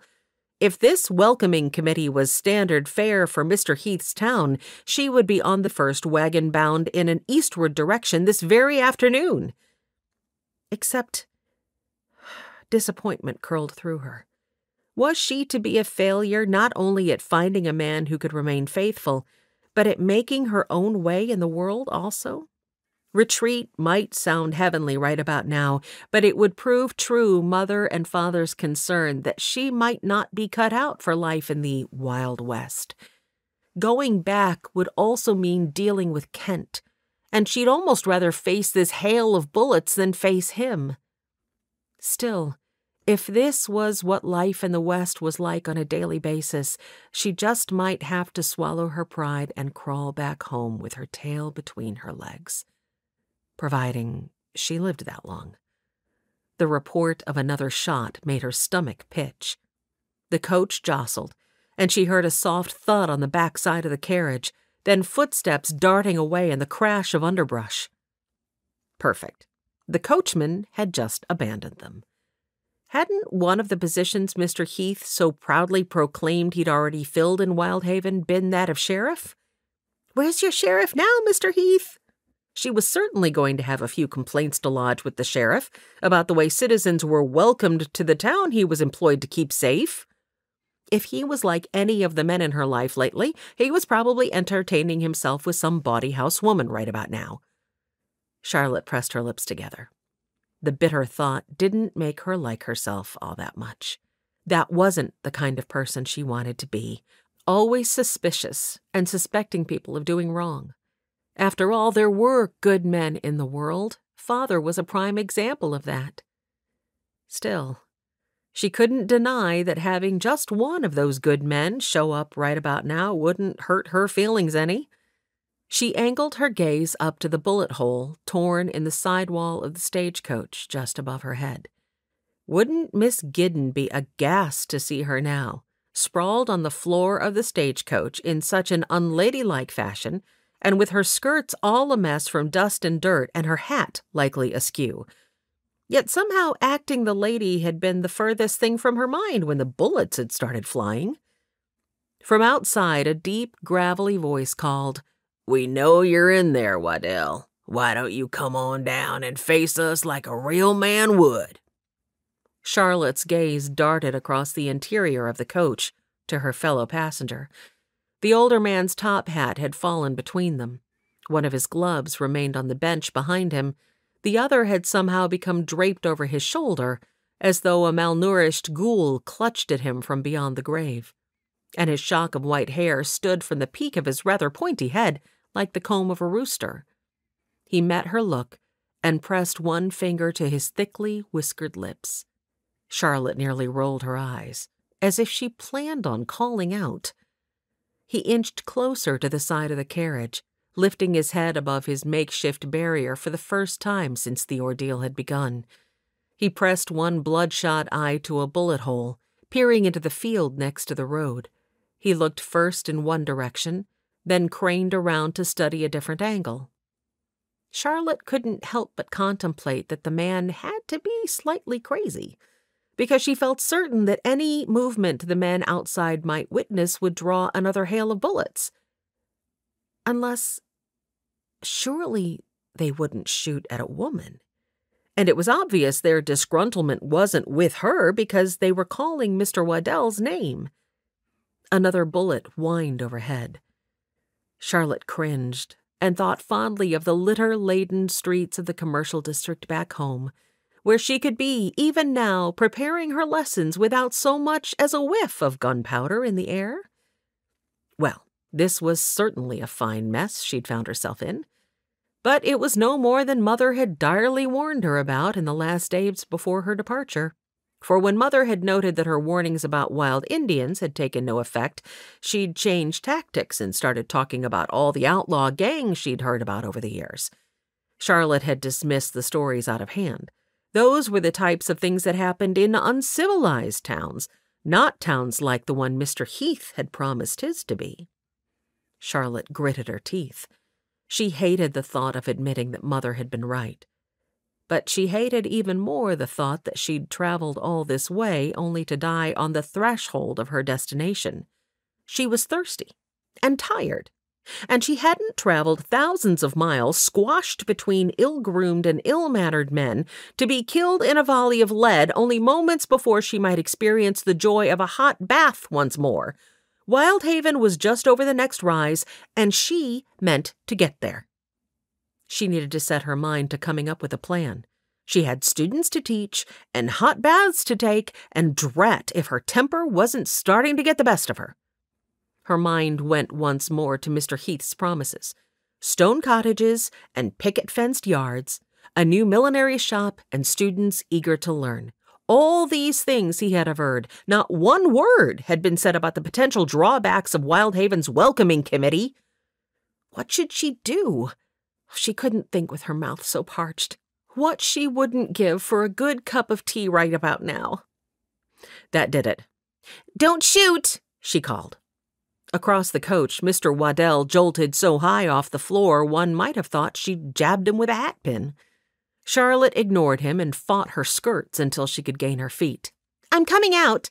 I'm the new schoolteacher for Wyldhaven, and if you shoot me, you're going to have to deal with Mr. Zebulon Heath himself." She prayed these hooligans didn't know that man would still be back east for several weeks yet. Heart pounding in her throat, she cringed and waited for a bullet to end her thirst, but all around hung nothing but silence. Slowly, she eased open the door of the stagecoach and thrust her empty hands into the breezy August air, then carefully peered outside. "I'm coming down now, and I'll thank you not to put any holes in my brand-new day dress, gentlemen." She threw in that last word as an afterthought. Gentlemen, indeed. There was nothing gentlemanly about this lot, and that was of a certainty.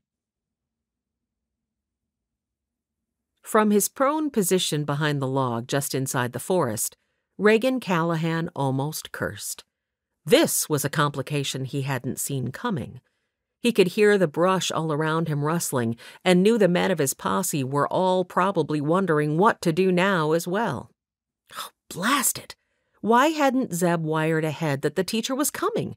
As far as he knew, no one in town even knew Zeb had hired a teacher. But there she was, big as life. Well, not so big.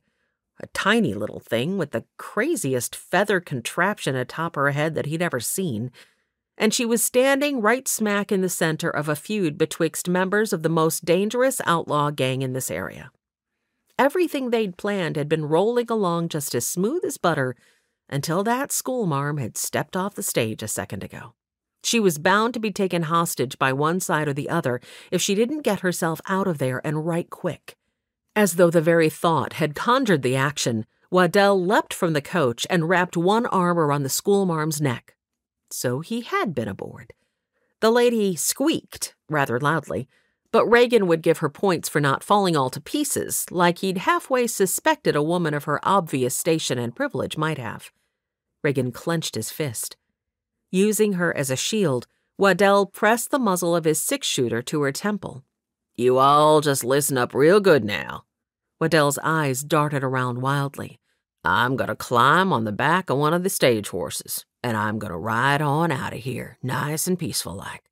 I'm not going to hold it against you, Horace, that you rounded up the boys and brought 'em here to bushwhack me, especially on account of my double-crossing you like I did. But lest you want this here pretty slip of a gal to be left along the trail one piece at a time, I suggest you all back off and just let me go on about my business." "Oh, blazes, Waddell, we just want our money back. Why'n't you let that teacher lady go and just split the money with us fair and square? Then we can all go our separate ways with none of us holding no grudges against other." The schoolteacher nodded rather vigorously for having a pistol pressed to her head, feathers swaying. "Yes, I think the man has a very reasonable solution to this whole misunderstanding." Her voice was amazingly calm, despite the agitation revealed by her movements. "Just one problem, boys." Waddell slapped a feather out of his face and dragged the lady toward the horses. Don Brass, the stage driver who had plunged off the seat and disappeared into the brush a moment ago, now peered out from behind a tree on the other side of the gully, rifle in hand. Reagan would have admired the man if he wasn't so concerned about the safety of his own men. Beside him, Joe shuffled in the brush. "He starts shooting, and one of us is likely to get hit." Reagan nodded. "My thoughts exactly. Should I brush him back a bit?" Joe held up his rifle. Reagan shook his head. "Taking a shot will let them know we're here. We're just going to have to take our chances. Don's a smart man. I don't think he'll make a move unless he has a clean shot." Waddell tightened his grip around the teacher's neck, carefully keeping her positioned between himself and his former crew. He lowered the gun for just a moment to snatch a knife from the top of one of his boots. Joe motioned that they should run down the hill and save the teacher. "Right now, while Waddell's attention is divided." But Reagan held up a hand to still him. Joe's biggest weakness, which would abate with experience, was that he tended to rush headlong into things without thinking them through first. There was too big a risk of the woman getting hit by a stray bullet from either side if they all ran in, guns blazing, right now. If only he'd had more time to react after she stepped off the stage. Now the only solution would be to wait till Waddell and his crew split up and try to rescue her from Waddell once he and the lady were alone. Waddell freed the closest horse from its traces with a quick slice of his knife and put the animal between himself and his former crew, then threw the schoolteacher across its back. Waddell peered beneath the large roan's neck. "I mean it now, Horace. You all stay back. I don't have the money anymore anyhow. I gave it to my daughter on account of her daughter, who's ailing something fierce and needs a surgery at the hospital down Seattle way." Reagan frowned. Waddell didn't have a daughter. Carefully keeping the horse between himself and the disgruntled outlaws in the field next to the coach, Waddell led the animal back into the brush. "You ain't got no daughter," Horace called after him. But there was no reply. "Go," Reagan whispered, as he motioned for Joe and the posse to move on down the hill and capture the 3 men who still remained in the field. "I'll get the teacher." Interestingly enough, even though Lenny had led Joe to the gang's hideout, and from there they had trailed the men here, Lenny hadn't shown up for today's confrontation. Lenny might be smarter than Reagan had given him credit for. What better way to take over the gang than to send most of the key leaders into what he knew was going to be a trap? As Reagan leapt onto his Mustang, rifle in hand, and spurred it toward the ridge where he would soon hopefully be able to see Waddell and the teacher below him, he heard one of the men in the field whine. "We ought to have just shot the teacher and taken away his shield." Horace cussed him, good and sound. "You know what they do to woman killers round these here parts. Can't be much worse than what they do to bank robbers. Speaking of which..." The sound of several Winchesters cocking accompanied Joe's dry words. That was followed by lots of cussing from the outlaws, and Reagan knew that Joe and the men had done their jobs. At least something had gone right tonight. Now, if he could just keep Mr. Heath's newly hired teacher from getting her hide filled with lead. Chapter 5. Charlotte wanted to cry, but really there would be no profit in it at the moment, hanging practically upside down as she was, draped over the horse. The ground sped by at a stomach-sickening pace and much too close to her face, thank you very much. Besides, much of her effort at the moment needed to go simply toward breathing, since the ridge of the horse's back kept ramming all the air from her lungs. She only hoped her lungs wouldn't take this moment to seize up altogether, like they were wont to do occasionally. That would be yet another of Mother's dire predictions coming true. Somewhere a ways back, a bush had stolen her hat, and now her hair hung like a brown curtain in front of her face no matter which way she turned her head. She couldn't use her hands to move it out of the way because she was too busy using those to hang on to whatever part of the horse or Mr. Waddell's boot she could grab or prop her hands against. One moment she propped them against foreleg or boot to keep from falling, and the next she grabbed mane and lifted herself up a bit to aid in breathing, and she was never quite sure which need was going to necessitate the most urgent action moment by moment. "You are a horrible fiend, Mr. Waddell." Waddell slapped the reins against the horse's flank, urging the poor beast to go faster. That isn't the first time I've been told so. Now shut up so I can think. If my silence is going to aid in your escape, then—" She paused to readjust her balance. "You had better believe that I'll do just as much talking as I possibly can." She spat out a hank of hair that had jostled into her mouth on that last word and tried to think of something else to say. "So, do you have a wife?" "A what?" Waddell pulled the horse to a stop for a moment and turned them in a circle as though assessing their location. "No, I definitely don't have a wife. Why?" He chuckled maniacally and urged the horse forward again. "Are you volunteering for the position?" "Of all the— most certainly not." Charlotte propped her hands against the rippling brown of the horse's foreleg and tried to catch a full breath, to no avail. "I was only asking to make conversation. So what did you think of the statehood?" "Lady, be quiet." "It's just that Washington became a state just a couple of years ago, and I wondered what a man such as yourself thought of it because—" "Lady." Waddell jerked the horse to a stop once more, but this time he grabbed a handful of her hair and wrenched her neck back. He stripped one of his gloves from his hand with his teeth. "I don't want to hurt you, but I said—" He crammed the glove into her mouth. "I needed silence." He released her and urged the horse forward again. Charlotte tried to spit the glove out, but it was too large to budge. She felt a nip of panic begin to set in as the need for more oxygen tightened her chest. She put all her concentration into breathing and hanging on. How was she to have known the man was so dishonorable?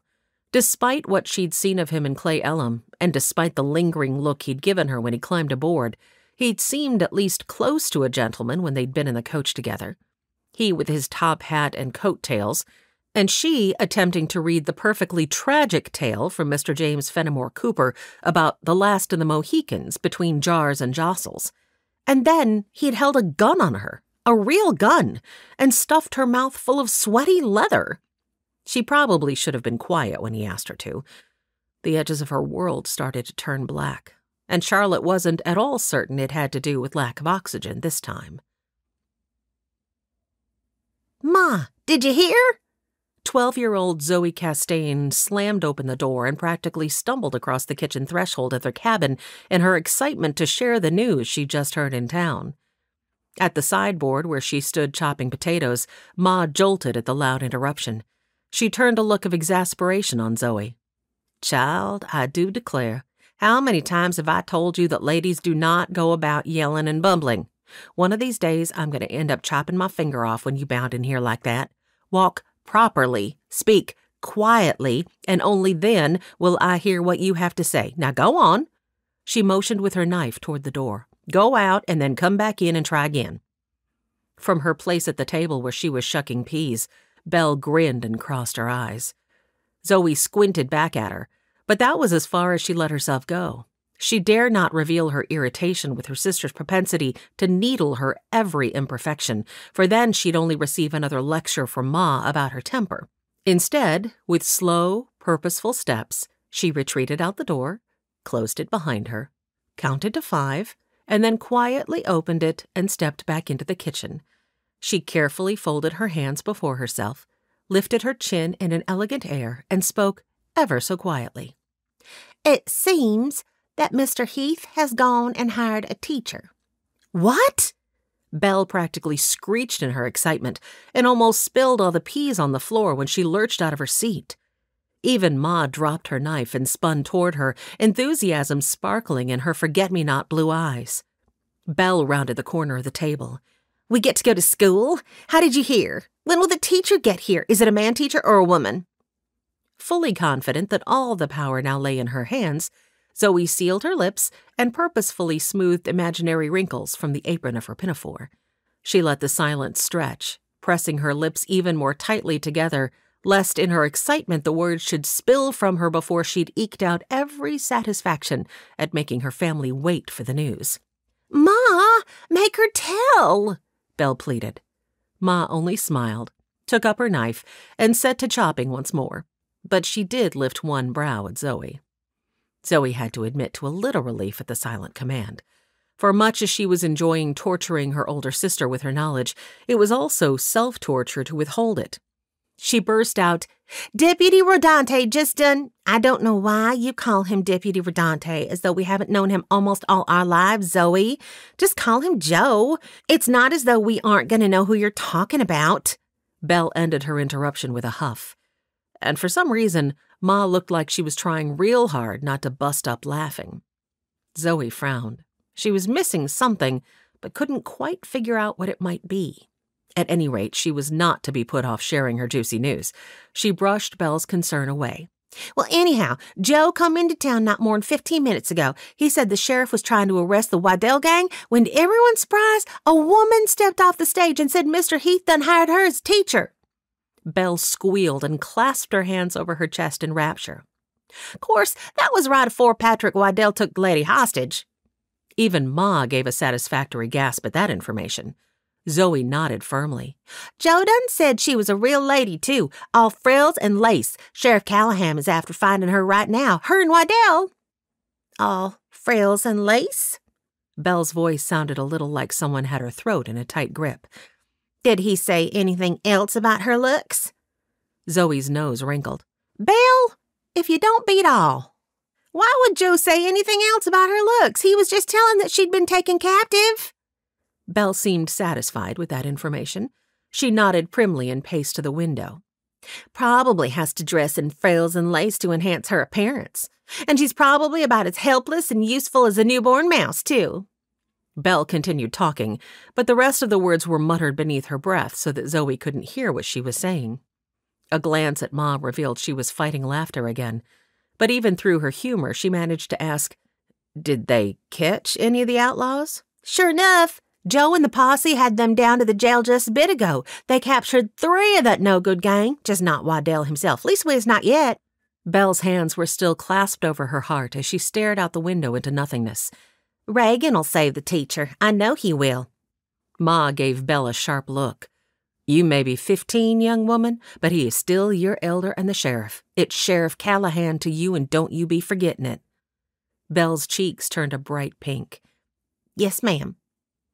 Zoe never liked the tension that often stretched like a clothesline between Ma and Belle. So to get everyone's mind on something else, she stepped forward, took both of Belle's hands, and leaned far back, twirling her sister in a circle. "We're going to have a teacher! We're going to have a teacher!" she chanted. But Belle wasn't so quick to be thrilled. She pulled away and sank into her seat at the table. "Oh, I hope Reagan—" Her eyes darted to Ma. "The sheriff is going to be okay. And what if the teacher is killed before she even arrives?" Zoe swallowed at that. Truth be told, she hadn't even considered that possibility. Best she run straight to her room and ask the good Lord to keep the lady safe. Reagan kept an eye on Waddell and the teacher down in the gully as he followed them from the top of the ridge. He'd grown up in these mountains, and he knew that if Waddell kept to his current path, he was going to run into the middle fork of the Snoqualmie River just around the next bend. Then he'd have the man right where he wanted him, with no place for him to escape. Reagan spurred his mountain-bred Mustang ahead, urging it to quickly take the trail down to the gully just before the river. He waited behind the outcropping of the rocky cliff, and then when he heard Waddell's horse pass, he stepped his black out onto the trail behind him. With a large outcropping of rock to both Waddell's left and his right, and the river blocking the trail before him, Reagan had the man effectively cornered. Here the river ran into a deep pool before plunging down the mountain. It tumbled away in a swift cataract that descended in a rush of white water through a cut toward the west. The sound of his Colt 6-shooter cocking was loud in the stillness. "Better just hold up right there, Waddell." The teacher whimpered softly. She tried to glance his way, but a thick snarl of her brown hair seemed to be hampering her efforts to see who he was. Waddell, who had been surveying the river while scratching the back of his head, spun his horse around to face him. The teacher wiggled, gasped for a breath, then slumped across the horse in front of Waddell as though the life had just gone out of her. Something clenched tight inside Reagan. Was he already too late? "Give it up, Waddell." His voice portrayed calm, as though he hadn't a care in the world. He made sure to keep his gun aimed at Waddell's chest where no bullet would be in danger of hitting the woman. Waddell lifted his hand slowly, but the tug that put on the reins caused the coach-trained Clydesdale to back up several quick paces, and its hind hooves slipped over the embankment into the edge of the river. Startled, the horse whinnied, and the whites of its eyes showed as it lunged forward, hooves scrabbling for purchase. Waddell, already partially off balance due to sitting so far back to make room for the teacher, lurched to gain a better hold of something, but the Clydesdale's lunge forward had unseated him, and with a loud curse he toppled from the animal into the river. For one suspended moment, he righted himself and stood upright, but the current whipped his feet out from under him, and the last thing Reagan saw of him was his top hat disappearing into the Whitewater Rapids. In the blink of an eye, Reagan was off his Mustang. "Whoa there, easy." He held out one hand to the wide-eyed Clydesdale. The teacher still seemed to be unconscious, but the Clydesdale was in danger of plunging both itself and the teacher into the swift current if it didn't calm down. Slowly, Reagan took a step toward it.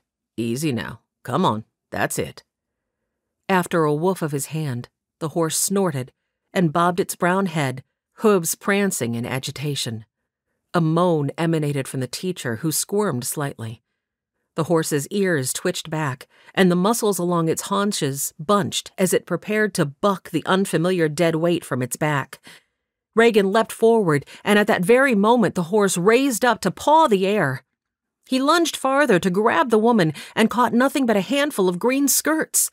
With a quick jerk, he pulled the teacher toward him and clasped her tight before she could strike her head against the ground. Freed of its burden, the Clydesdale barreled past him and bolted up the trail.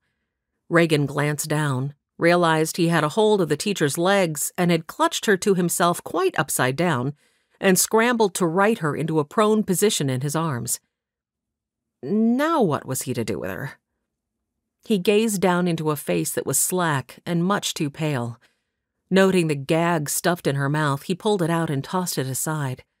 Her hair was a wild disarray of dark curls and broken twigs. It tumbled over his arms in a curtain of tangles, and her lips had a bluish-purple tint to them, like the stains summer blackberries left when you ate them straight from the bush. She had less color than the last corpse he'd seen. "Miss, can you hear me?" He patted her cheek, hoping to bring her back around. Her eyes fluttered open. "Can't breathe," she murmured. His heart thudded hard against his ribs. Had he rescued her only to have her die in his arms? What would Doc Griffin tell him to do? She clutched at him and struggled to pull herself upright. He lowered her feet to the ground but kept his arms about her to steady her. She was tiny, with hardly any meat on her bones, and fear flashed through the green of her eyes. He should have thought to reassure her. "I'm here to help, not hurt you." The teacher slumped against his chest, with her head tucked into the space just below his shoulder. A protective urge zipped through him, and he gritted his teeth.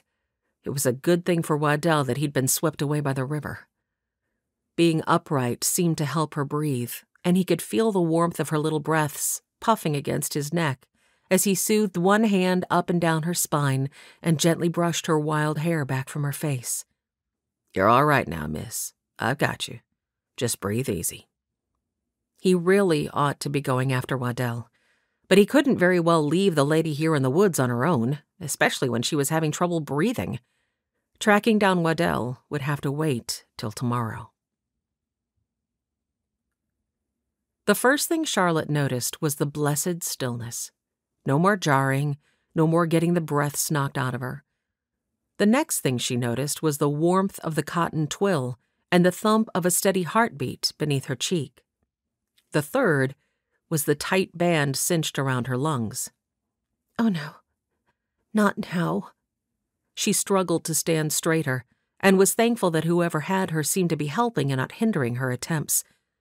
After a moment, the constriction around her lungs eased for one breath, but then clamped down with even more fury. She tightened her fingers into a handful of the shirt beneath them and did her best not to panic. But as the fist around her chest clamped down until only the barest amount of air could get in, she felt the tremble of terror on the verge of taking over. Had she truly heard Waddell falling into the river and being swept away? Yes, she was quite certain of that. Relief eased some of her tightness. "You're all right now, miss. I've got you. Just breathe easy." The voice floated around her, a soothing tenor. Fingers brushed her hair back from her face with gentle caresses, and the tender ministrations kept her from tipping over the edge of panic. A hand massaged softly up and down her back. "Breathe in with me. Ready? 1, 2, 3.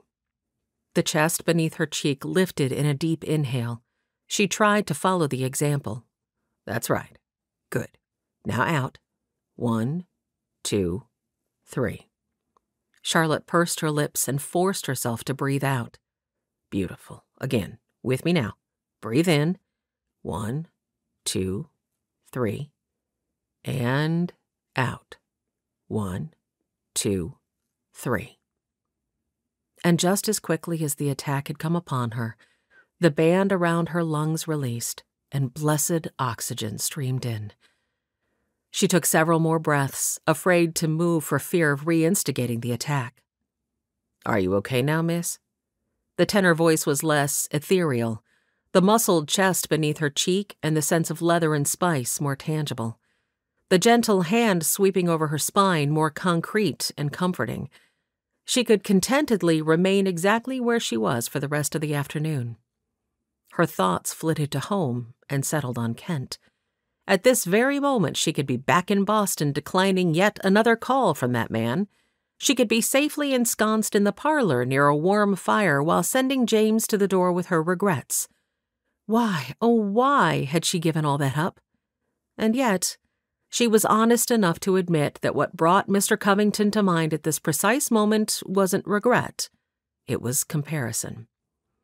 She took herself back to the last time she'd been this close to Kent. Had she ever stood quietly in his arms, just so, and let him hold her? She couldn't recall. And now, as the cozy scent of leather and spice wafted all around her, she tried to recall what exactly the cloying odor that always followed Kent had been. Something acridly sweet and touched with the smell of tobacco from the club he frequented, a smell that repulsed her each time he drew near, yet somehow she'd never realized. But this fragrance that now enveloped her, she pulled in another slow inhale. It spoke of comfort and home and protection, an aroma she could revel in all day long and never tire of. But suddenly, the impropriety of the fact that she was alone in the woods, wrapped in a strange man's arms, washed over her.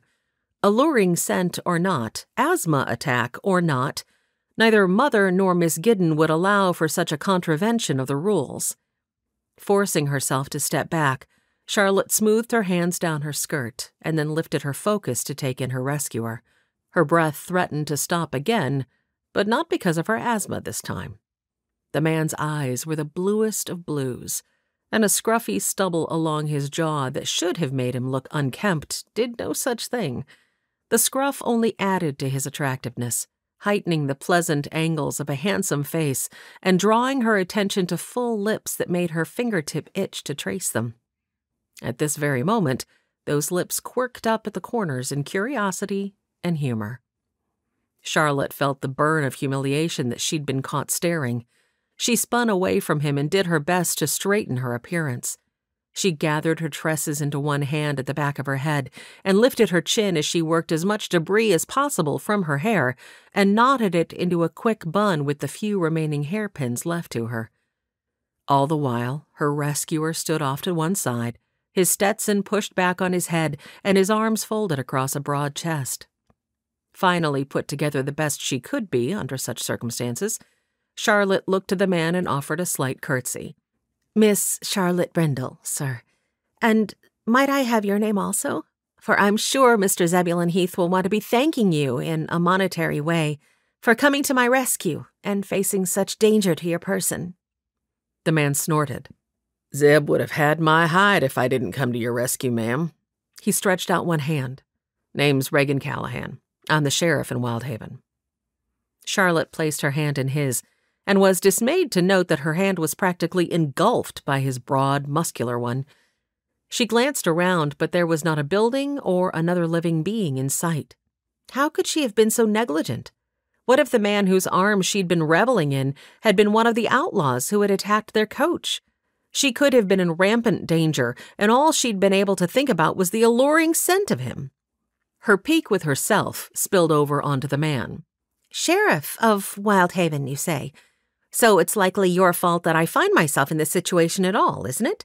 Why were those men allowed to roam the countryside and shoot at people? You surely knew what they were up to, or you wouldn't have been so near. The sheriff's brows lifted, and his arms settled into a tighter fold across his chest, which irritatingly drew her gaze to the bulge of strong biceps and made her mouth even more dry than it already was. The sheriff's lips thinned. Had we known you were on the coach, miss, rest assured we would have handled things differently. She tipped up her chin, not entirely sure that fact should let the man off her hook, but for the moment she was too tired to carry on the argument. You didn't know I was coming? The sheriff shook his head. Charlotte's chin lifted a fraction higher, if only to keep the tears of weariness and relief at her sudden safety away. Well, Mr. Zebulon Heath has hired me as the new schoolteacher. I wonder if you might be so kind as to show me to my place in town, Sheriff Callahan? I'm dreadfully parched and could really use a spot of tea. And thank you, by the way, for... She swept a gesture toward the place where only a moment ago he had smooth-talked her lungs into cooperating. He dipped a nod and turned to his horse, which Charlotte just now noticed had stood quietly behind him the whole time. He withdrew a canteen. I'm happy to show you into town, Miss Brindle, but there's no need to wait to slake your thirst. He thrust the container toward her. Charlotte eyed it dubiously. How many other people had the sheriff rescued and allowed to drink from his canteen?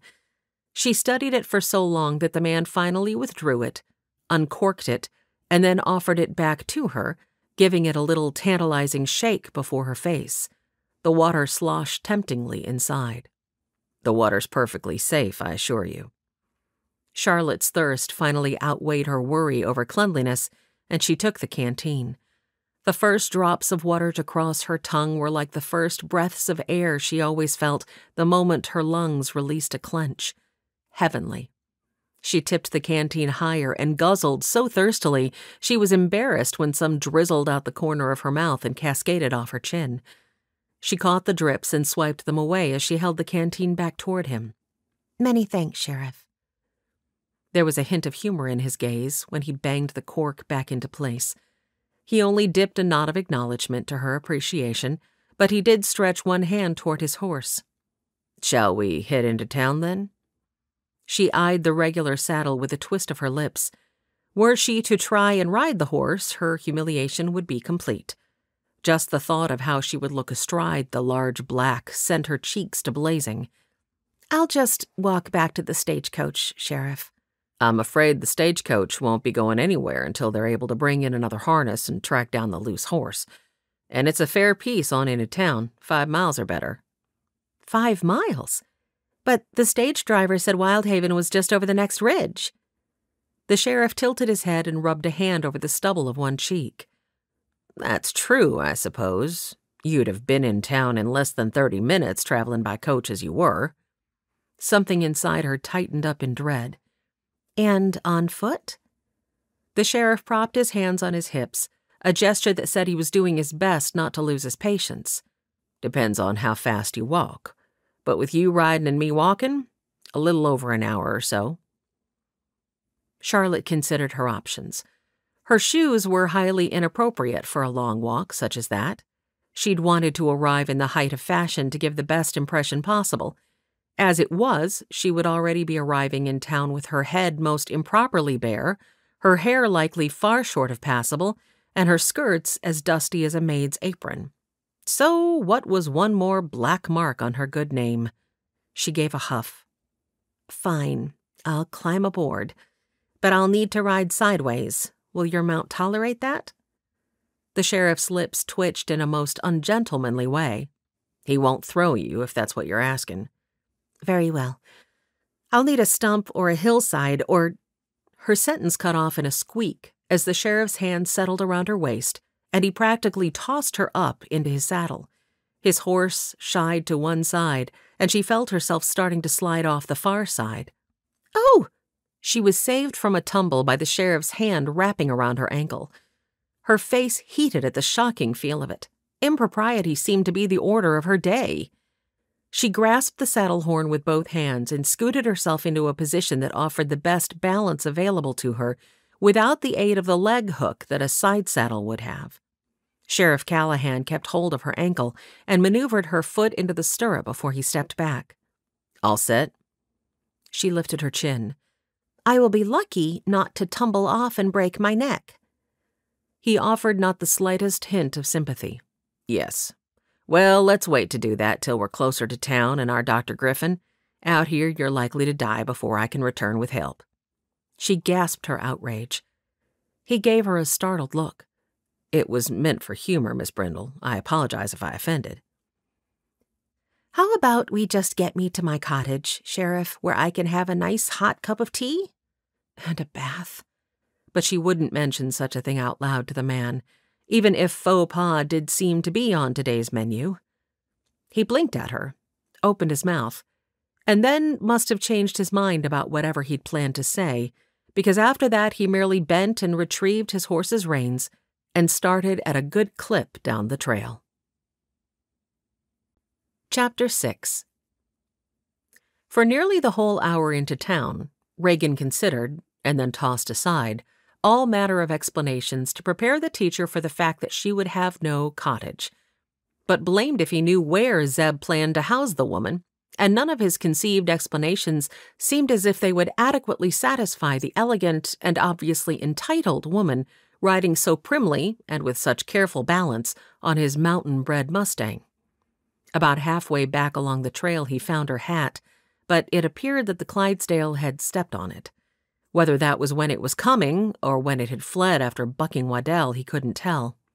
He picked it up and tried to reshape it, but one of the feathers was broken in the middle. When he handed it up to her, she sucked in a small breath. Her lips, that had just a few minutes ago been blue enough to bring to mind death, were now more the color of ripe raspberries, the kind that made a man want to taste and see if they were as sweet as they looked. Startled, yet intrigued by the thought, he folded his arms and studied her. She futilely attempted to prop the broken feather up, but the moment she pulled her hand away, the shaft flopped to the side again.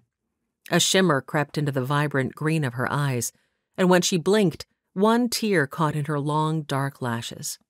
He had a feeling her tears were less about the ruined hat than about the culmination of what must have been one very bad day. He plucked the hat back out of her hands and shucked his bowie. A quick slice severed the shaft of the broken feather at its base. He tossed it aside, fluffed the feathers that remained, and offered it back to her with a little bow meant to lighten the moment. It took a few moments for her to respond, but as she accepted the hat from him a second time, her lips did curve into a soft smile.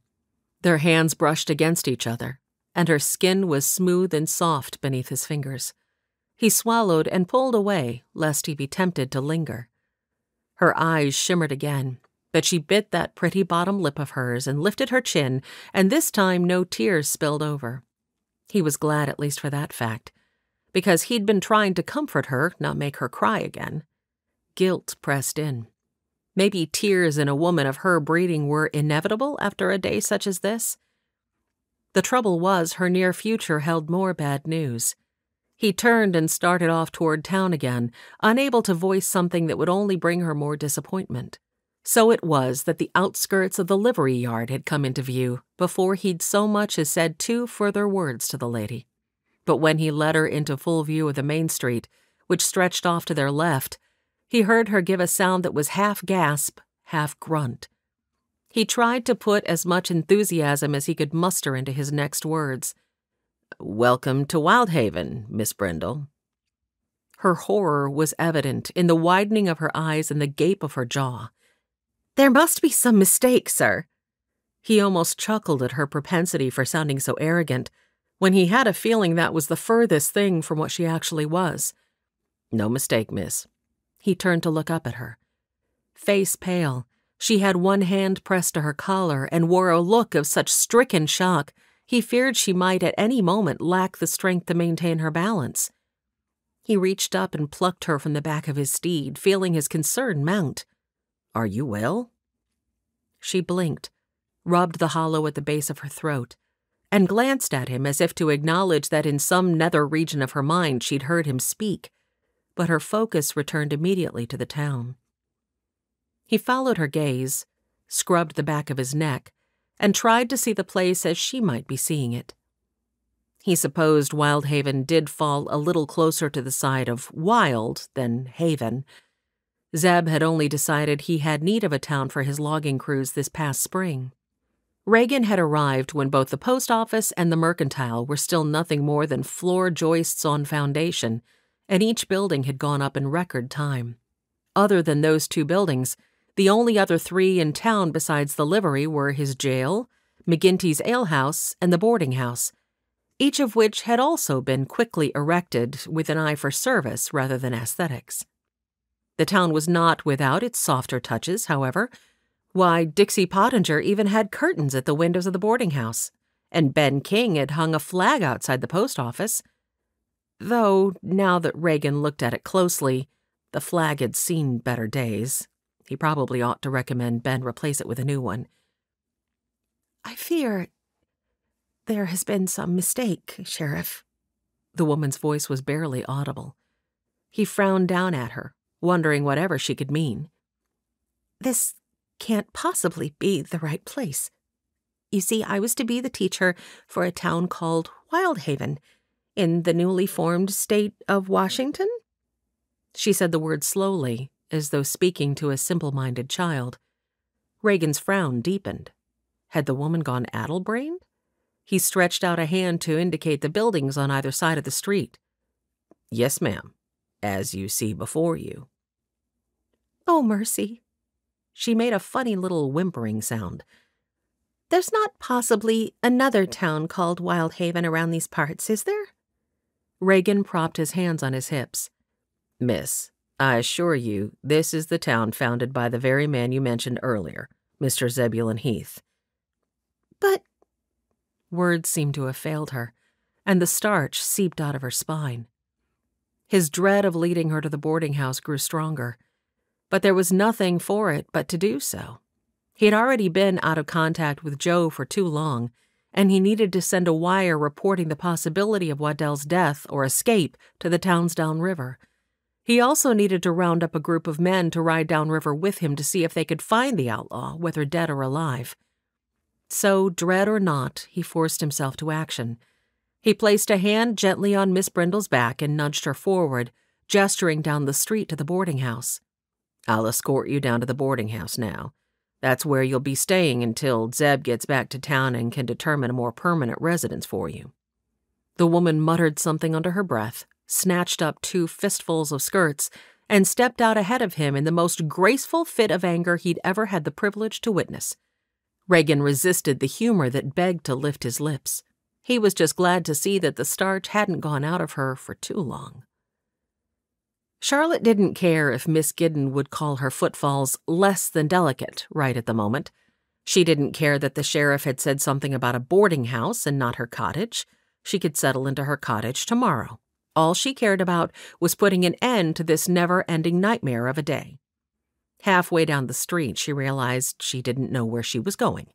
She stopped so abruptly that the sheriff, who had been keeping pace behind her, almost ran into her. Angling out of his way, she motioned for him to take the lead. He took 2 steps past her, then stopped and opened a door with the arch of one brow. She felt her face flush as she realized he'd thought she had stopped so he would open the door for her. She hesitated before passing through. "I'm sorry. I just realized I didn't know where I was going, and—" She let the words trail off. Weariness, seemingly bone-deep, weighed down her shoulders. His frown said he didn't understand why she was apologizing. Her shoulders sank a little farther.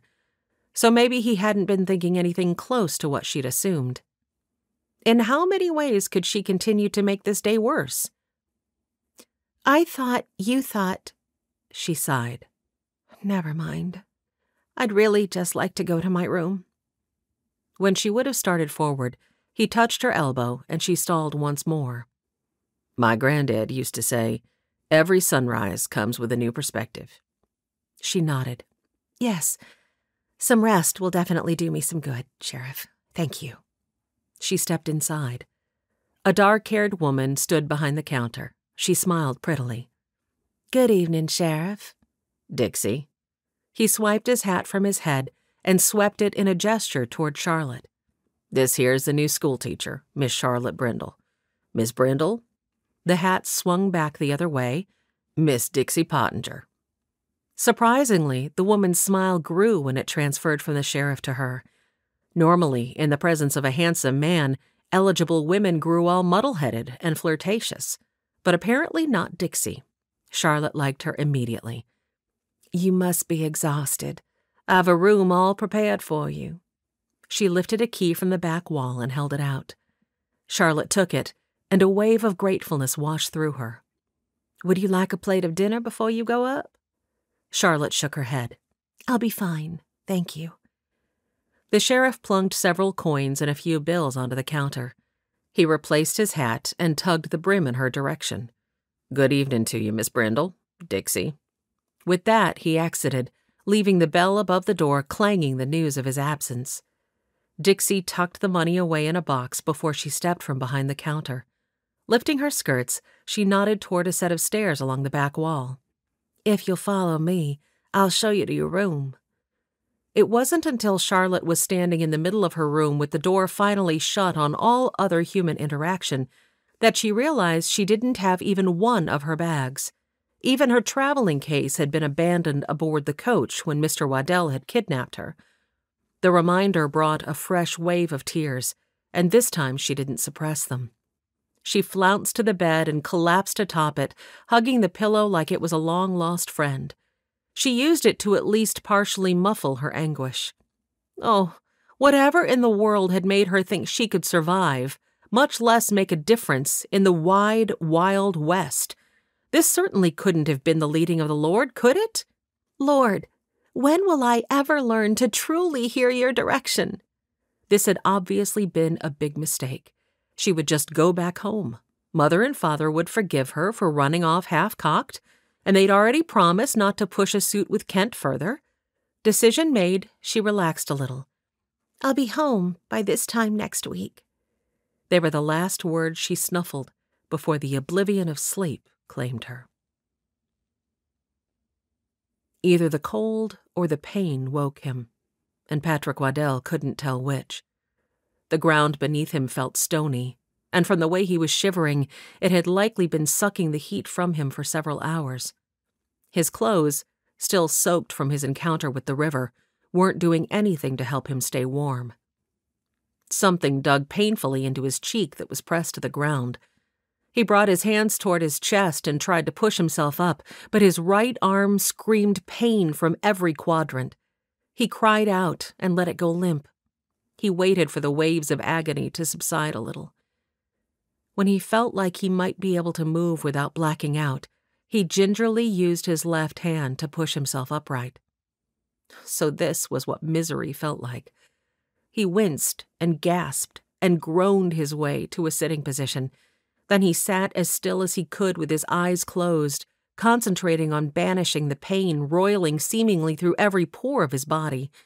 He cradled his right arm against his chest.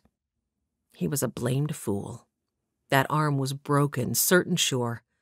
Cocky, that's what his old pappy would have told him back in the day. You only get caught when you get overconfident. He should have taken that money from the bank heist and gone back east. Set himself up with a pretty little plantation in Virginia, or maybe the Carolinas. But no, not him, because he'd gotten too smug thinking he was insignificant enough and the land big enough to hide him. But someone must have spotted him. Someone who knew who he was. Someone who'd reported him to not only his old gang, but to the law as well. A roil of anger so strong it was almost able to warm him surged. Someone had betrayed him. And that was why he'd be staying around, even when the smart thing would be to take this second chance and hightail it to a region that knew nothing and cared nothing about one Patrick Waddell. Taking a fortifying breath, he cracked open first one eye and then the next. The light pinched some at first, but it only took him a moment to adjust. He was in the middle of a rocky shelf that stretched toward the wood from the riverbank. He didn't remember crawling out of the water, but he must have, because the river lay below him a good few feet. Cautiously, he felt of himself all over. Thankfully, the only thing that seemed to be broken was his right arm. There was also a nasty gash at the side of his skull, probably where he'd cracked his head against a rock when he was tumbling down the river rapids. He'd somehow maintained possession of his one glove and both boots, but all his other gear was gone, including his hat. He cursed. He'd liked that hat. It made him look dignified. Despite that, it was the least of his worries. He squinted toward the sky. The sun hung low in the late afternoon position. If he was going to survive the night, he needed a fire, and he needed to shuck these wet clothes and get into something warm. But how was he to accomplish that without his things? No matches, no dry clothes to change into. He'd been forced to abandon his bags on the stage when that fool of a schoolteacher had shocked him with her temerity. A crooked grin tipped up one side of his mouth as he haltingly lurched to his feet. Cursing, he froze and let the throbbing subside. While he waited, he concentrated on the pretty picture that schoolmarm had made, sitting all prim and proper across from him in the coach. He chuckled then. She'd been even prettier, green eyes snapping at him, when he'd yanked her head back to gag her. He stumbled a few steps forward, and that was when he realized that he must have whacked his leg a good one too, because it was aching to beat the band. He was in trouble, and that was the truth of it. Charlotte Brindle bolted upright in bed, hoping beyond hope that yesterday's nightmare had been nothing more than exactly that. But one glance around the boarding-house room confirmed that the nightmare was indeed reality. She flopped back on the bed and stared at the water stain that marred the ceiling. She had to think hard to remember anything that had happened after her first glimpse of the town yesterday evening. She very vaguely recalled arriving in the foyer and meeting the proprietress, though she couldn't recall the woman's name at the moment. Charlotte would need to find her and offer payment for the room. Wait. She had a hazy image of the sheriff plunking some money onto the front desk and the pretty proprietress scooping it into a box. The sheriff paid for my room. Oh! She lurched upright on the bed and covered both cheeks with her hands, her face heating at the impropriety of that. She would make amends for that oversight on her part first thing this morning, but last night the thought hadn't even crossed her mind. Slowly, she scooted to the edge of the lumpy mattress and settled her feet against the rough planks of the wooden floor. She would take care of her morning's necessities and then decide what to do first about tracking down her bags and also about Mr. Heath's deceptions. But a quick scan of the interior of her room proved that Wyldhaven was going to fail to live up to Mr. Heath's promises in yet another way. This was the 1890s. Any town billed as a little piece of New England blooming on the wild frontier ought to at least have modern amenities like indoor plumbing. Oh, whatever in the world had possessed her to abandon the beautiful water closets of Hyde Park for employment, however philanthropic it might be, on the wild frontier? Why, oh why hadn't she listened to Father when he'd urged her to reconsider? Her disregard of Mother's warnings she could easily forgive, but Father was a level-headed man. She always listened to Father. Well, almost always. She groaned and rose to commence her search.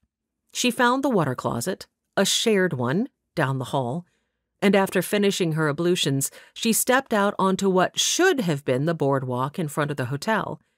Had she even noticed the evening before that there was none? In addition to the cobbled streets and picket fences and small stone cottages, Mr. Heath's brochure had clearly shown boardwalks lining the streets. But now, as Charlotte's kidskin boots sank into the mud in front of the hotel, and she surveyed the main street of Wyldhaven, her mouth gaped. Only years of finishing school reminded her to snap it shut again. This was deception in its most blatant form. She fumbled for her reticule and withdrew the incriminating evidence. She smoothed the parchment against her skirt and held it up to study it, as though to make sure her memory had not failed her. Her gaze snapped from the brochure to the town and back again. There was no mistake. This town couldn't possibly be the one portrayed on the pamphlet in her hand. Moisture started to soak through to her feet. She lifted one muddy boot and shook it slightly to dislodge a clump of red-brown muck on the underside. Lifting her skirts, she soft-footed her way to a drier patch of ground in a spot of sunshine pooling between the boarding house and the building next door. Everywhere she looked, she saw nothing but brown. Brown buildings, brown watering troughs, brown mud. As if to emphasize that last, there, just down the way, were two men with their shoulders to the back of a wagon heavily loaded with tools, trying to dislodge it from the muddy ruts it had sunk into. They had obviously made a mistake when they drove their wagon off the corduroyed portion of the road. Off to her left, Charlotte could hear a river bubbling, and a rather rickety-looking split-log bridge spanned from one embankment to the other. From across the bridge, a little girl heartily skipped toward her, her ginger and sunshine pigtails bouncing against her shoulders. At the end of a string, a juvenile mongrel bounded along in front of the girl. Despite the fact that it was filthy, like everything else in this town, the pup was rather cute, with its flopped-over ears, large black spots, and one brown patch over intelligent, alert eyes. The child raised her arm above her head and waved wildly. "Morning to ya!" she hollered, doing her best to keep up with the dog, which kept lunging at the end of the lead. Charlotte turned to glance behind her, certain the child must be greeting someone else. But the child's next words proved her certainty false. "You must be the new schoolteacher." She gave a little bounce on the balls of her feet. As she noted the girl's obvious enthusiasm, Charlotte almost felt guilty for her uncharitable thoughts about the town. Yet she'd definitely been deceived. Perhaps if her expectations hadn't been so high. "My name be Zoe Castaigne. My pa's one of the buckers who works for Mr. Heath. We live over yonder." She waved her hand back in the direction from which she had just come across the death trap of a bridge. "We're right excited to have a new schoolteacher in town. None of us even knowed Mr. Heath was going to get us a teacher." "Yes. Well, here I am." Charlotte couldn't seem to force any fervor into her sentence. Still, the child seemed thrilled to see her, and the least she could do would be to take a moment to make the girl feel cared for. "Perhaps you could show me the schoolhouse?" "Schoolhouse?" The little girl's freckles deepened to a shade of dark brown. "Well, I'm not sure exactly which building Mr. Heath plans on us using for the schoolhouse. We don't got no building set aside just for school use, you see." Charlotte lifted her hand to her throat. "Well, perhaps we could use the church building for a school?" The smattering of freckles across the little girl's nose crinkled into tight dismay. "Ma'am, I don't mean to be impertinent, but you sure are new round here, ain't you?" The child swept her hand down the street before them, encompassing the 5 buildings they could see. "What you see is all there be. This here's Wyldhaven. Ain't no other buildings in town." "But Mr. Heath said—" Charlotte glanced once more at the brochure. Her dread was mounting by the moment. And yes, there it was, as clear as the ink on the parchment. Just across the river, over an arched cobblestone bridge, that obviously also didn't exist, stood a building labeled Schoolhouse. Yet when Charlotte glanced across the river, there was nothing in that space but an empty, brown field. Zoe's pup, who had been sniffing the corner of the hotel, suddenly seemed to notice Charlotte, and with a suspicious woof, bounded to her side. He was larger up close than he had seemed from across the street. After sniffing nearly the entire perimeter of Charlotte's skirt, he must have decided she was harmless and someone on whom to lavish his love, for with a happy yip and a wag of his tail, he leapt up to give her a slobbery greeting, tattooing her skirt with several gooey paw prints. "Oh!" Charlotte gasped. "Jenks, get down!"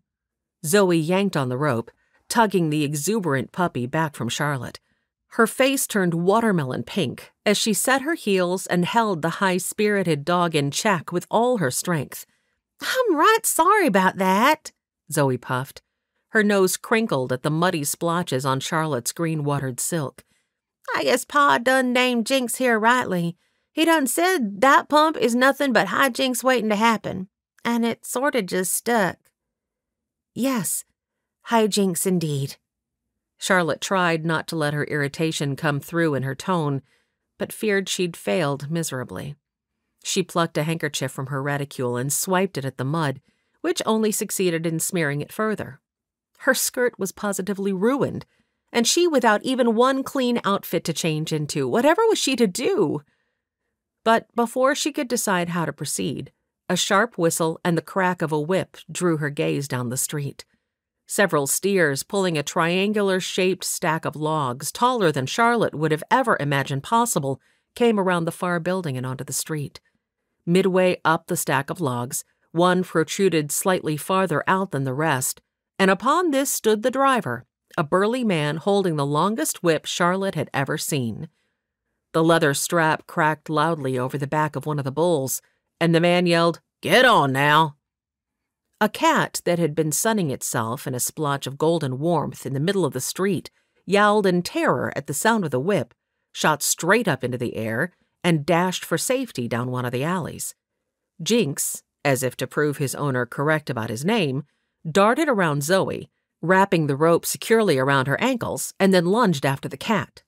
Whomp! Zoe landed flat on her stomach in the mud. "Jinx!" Zoe let go of the leash to clamber to her feet as she surveyed her totally brown dress front with a frown of disgust. Without so much as a backward glance, Jinx gave a happy yelp and bounded down the street after the cat, totally oblivious to the heavy load of timber and hooves rolling at a fast clip down the corduroyed center of the road. Charlotte saw in an instant that the wagon was so heavily loaded down with logs, the driver was not going to be able to stop it, and the puppy was so set on his destination that he had no idea of the danger he was running full tilt toward. "Oh, dear Lord, have mercy!" Charlotte snatched 2 handfuls of her skirts and tore off after the pup, giving several unsuccessful attempts at stomping on the rope trailing behind him. "Jinx, you stop this instant!" She put her very last ounce of effort into speed, and with one last pounce, felt the satisfaction of the rope beneath her boot.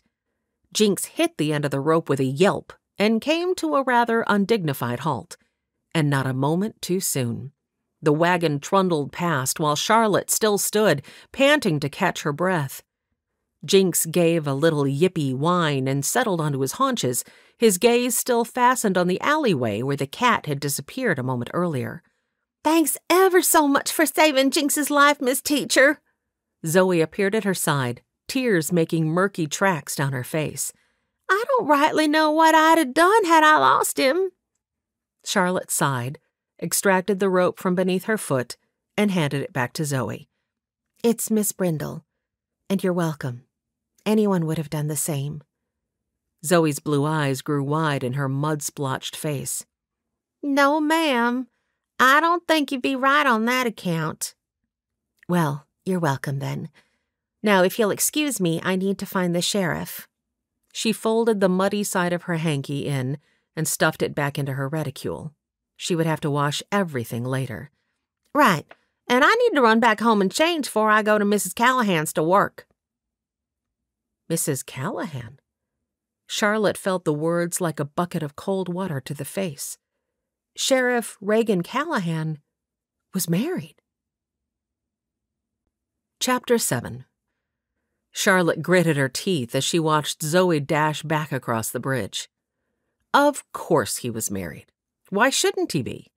And yet yesterday he had seemed so, well, not. Oh, was she forever to be such a terrible judge of a man's character? She cast her mind back over all their interactions. The man is a positive scoundrel. He had held her and soothed her and even paid for her room at the boarding house, and all while his wife waited for his return and probably fretted over his safety. Zoe stopped on the other side of the bridge, cupped both hands to her mouth, and yelled at the top of her lungs, "The sheriff is likely in his office this time of morning." Forcing a smile, Charlotte waved her thanks. She cast an inspection over the town once more. Frustration was beginning to become a very familiar feeling. At least it shouldn't take her long to find the sheriff's office. She lifted her skirts and rotated right there in the middle of the street, surveying the signs on each building. She saw that the place where she had stayed the night was called Dixie's Boarding House. Dixie, that's right. Next to Dixie's was a building labeled McGinty's Ale House and Rooms. Across the street was a building simply labeled Mercantile that had Charlotte grumbling beneath her breath about the very blatant need for education in these savage lands. Next to the Mercantile was a tall, narrow building with post office engraved into a placard that hung on squeaking chains above the doorway. Finally, her revolving gaze landed on the building labeled Sheriff's Office and Jail, on the same side of the street as Dixie's boarding house. Jaw clenched, she headed that way. At the very least, the sheriff needed to know what a crook the man who was luring people to this town was, and in addition to that, perhaps he could find her the first stage headed back home. Sure enough, Zoe had been right. Through the front window, she could see that the sheriff had his boots propped on one corner of his desk, a steaming tin cup in one hand, while he perused a folded-over section of a newspaper. Behind him, 2 jail cells held 3 men in various states of repose, presumably the outlaws who'd nearly gotten her killed yesterday. Without bothering to knock, Charlotte barged through his door. The sheriff jolted so high that he sloshed hot coffee from his tin cup onto his hand. He hissed and plunked the cup onto the desk, shaking the liquid onto the floor. "Miss Brindle?" He winced and swiped the back of his hand against his denims. His words were louder and decidedly more hostile after that. "What can I do for you this morning?" The 3 men in the cells came to attention. "Well, if it ain't the lady that caused us all to be caught," one groused. "Quiet," the sheriff commanded. "We would have arrested you all whether Waddell took a hostage or not." Charlotte determined to ignore the foul outlaws and focus on the reason she was here. She folded her arms and pondered the best place to start. How could you let me think you were not married just didn't seem the best footing to begin on, especially not with 3 ill-groomed hoodlums looking on.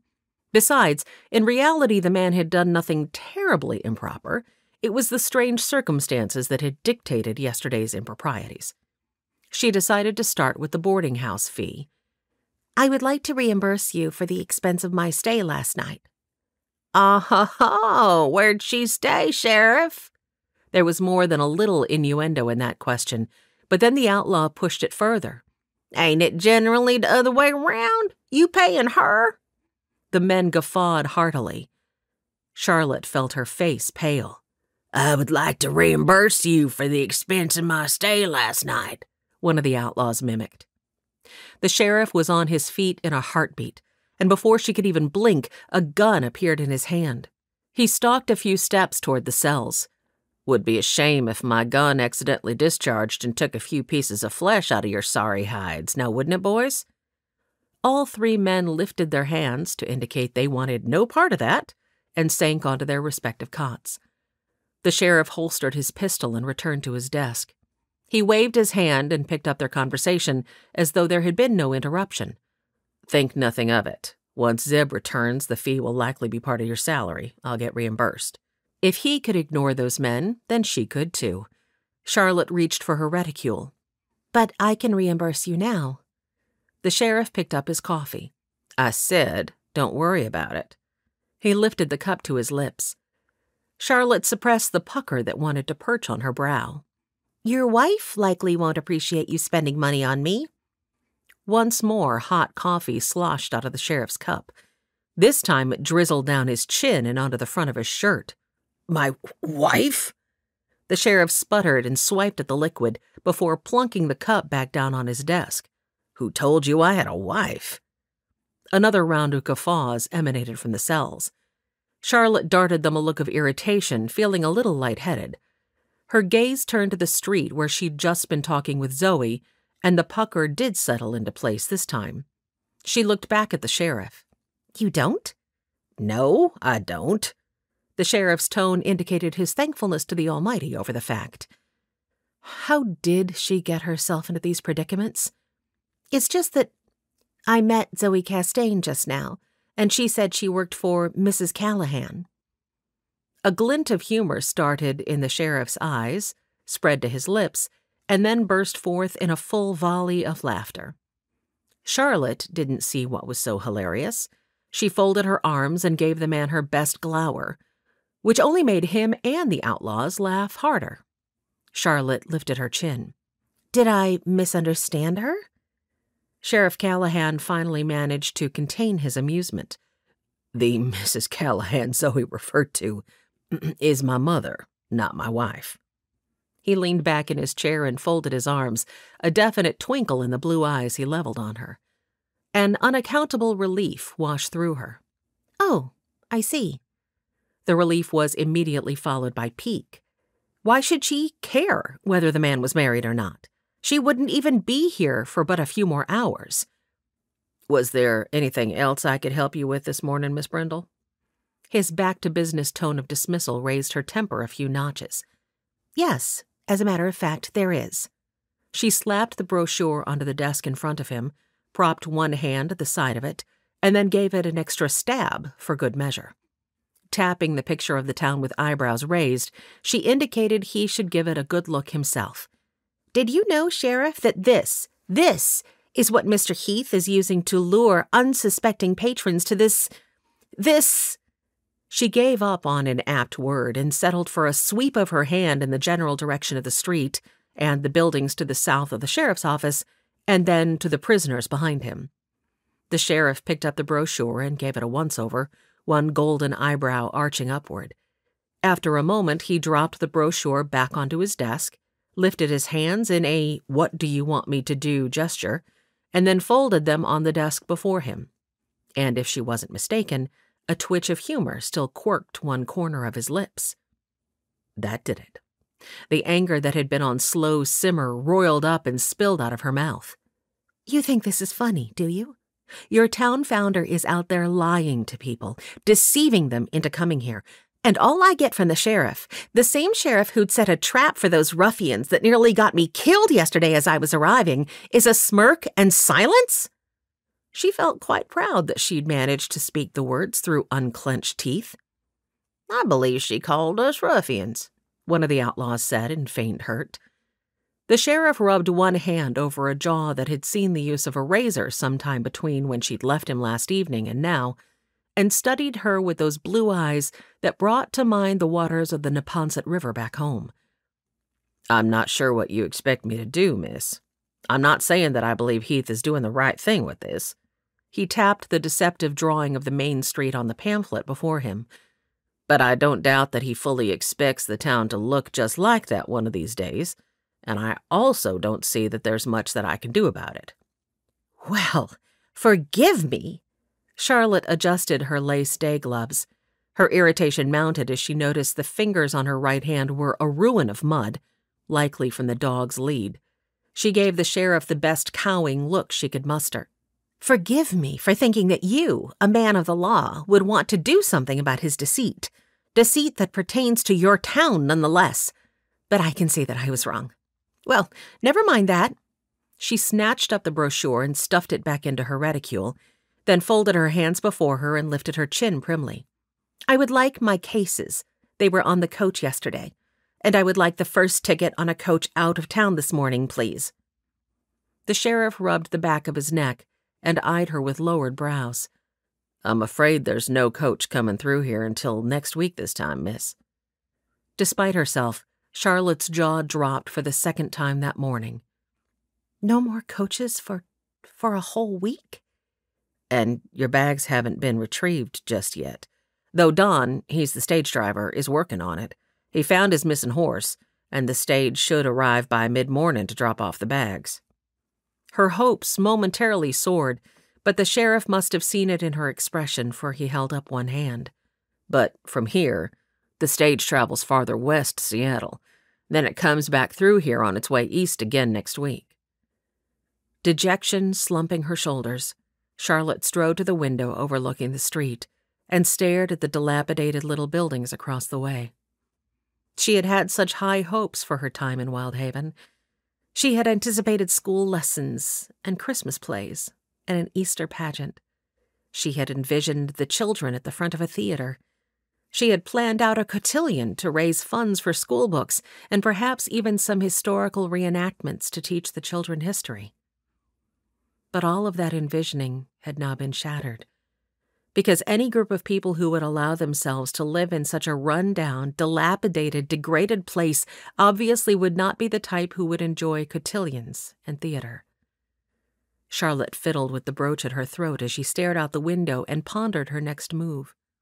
Every option she considered was a little blurry around the edges, not quite graspable. How had Mr. Heath deceived her with such totality? She was more than a little perturbed at her own naivety. How could she have been misled so easily? It was her hurry to get away from Kent. That was what it was. She'd obviously been so set in putting space between them that she hadn't even questioned Mr. Heath's promises. She dropped her eyes closed. All she wanted to do was to go back home. Yet now the sheriff claimed she had no way to escape for an entire week. Whatever was she going to do? She would not cry. She simply wouldn't. She blinked, fast and furious. She heard the sheriff's boots thudding across the floor behind her and felt him come to her side. "I think you'll like Wyldhaven if you give it a chance, Miss Brindle. The people here come from hard-working folk, and ever since they heard yesterday that a teacher came to town, there's been nothing but excitement in the air." From the corner of her eye, she saw him tilt his head and prop his hands on his hips. "You all right, miss?" She spun away from him, only offering a view of her back. "Yes, I'm quite fine, thank you." She tugged at her gloves again. Miss Giddon would be lambasting her of a certainty for the nervous gesture. "I'll just return to my hotel room. I've got some pondering to do." The sheriff hurried past her and beat her to the door. He put his palm on the handle but didn't open it. Instead, he looked up into her face. "If you'll pardon me, I was set to come by and see you here after a bit anyhow. You see, as soon as Miss Pottinger, Dixie, she's the one that runs the boarding house, who you met last night, well, as soon as she heard you were the new teacher in town, she sent out the word, and there's set to be a gathering this afternoon. Folks are all a jitter to meet you." He tilted her a pleading look. "Can I come by to escort you to the gathering at noon?" Charlotte swept a gesture down herself. "I don't have anything clean to wear." "I'll make sure your bags get delivered to your room just as soon as Dawn gets them here. Should be well before noon." "I really believe the best thing will be for me to simply return to Boston, Sheriff. This town is not what I thought it would be." "I see. But the word's already gone out. So if we are to cancel the social, I need to let everyone know." Charlotte sighed. She wouldn't be staying, so she ought not to go down and get people's hopes up.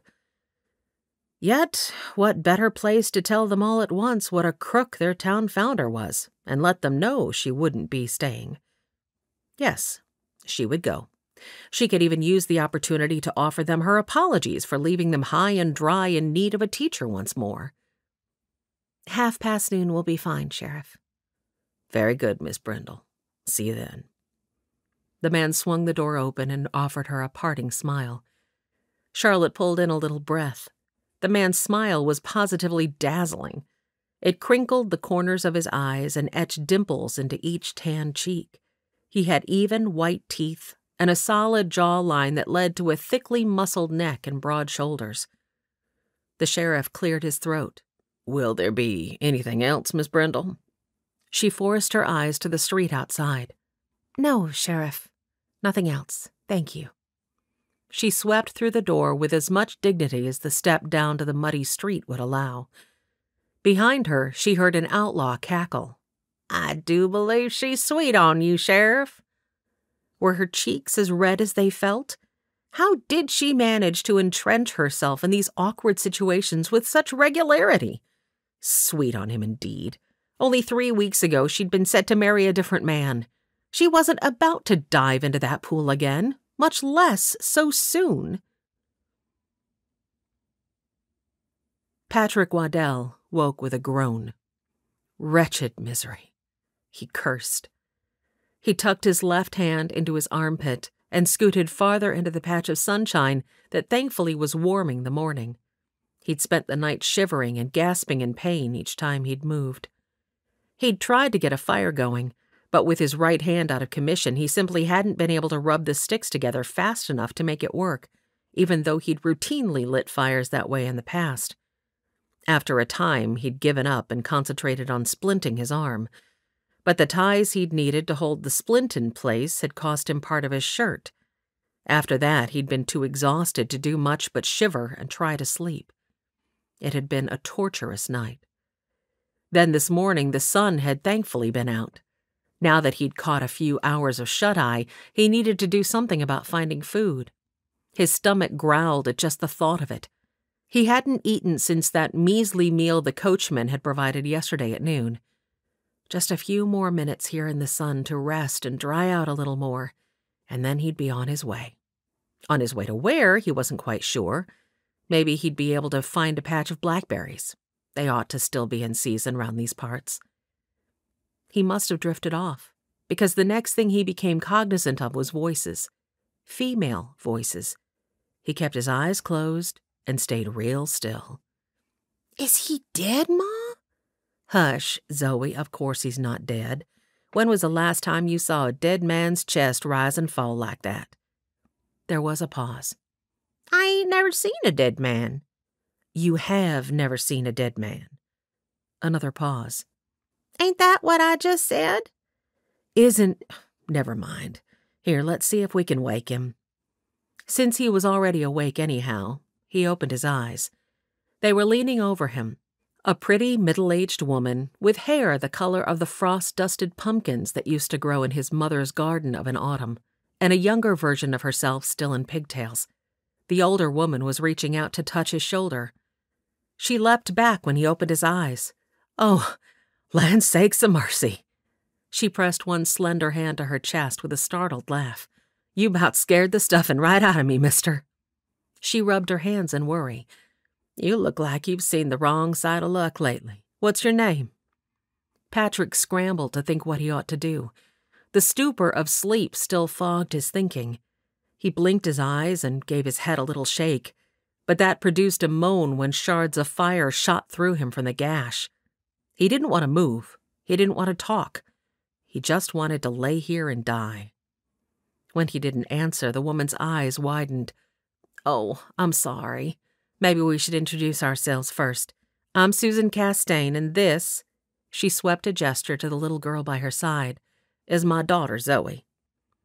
The fog had cleared a little more now, and Waddell realized two things. These people might be what kept him alive, and he couldn't tell them his real name. He hadn't managed to get more than a few miles from the town of Wyldhaven.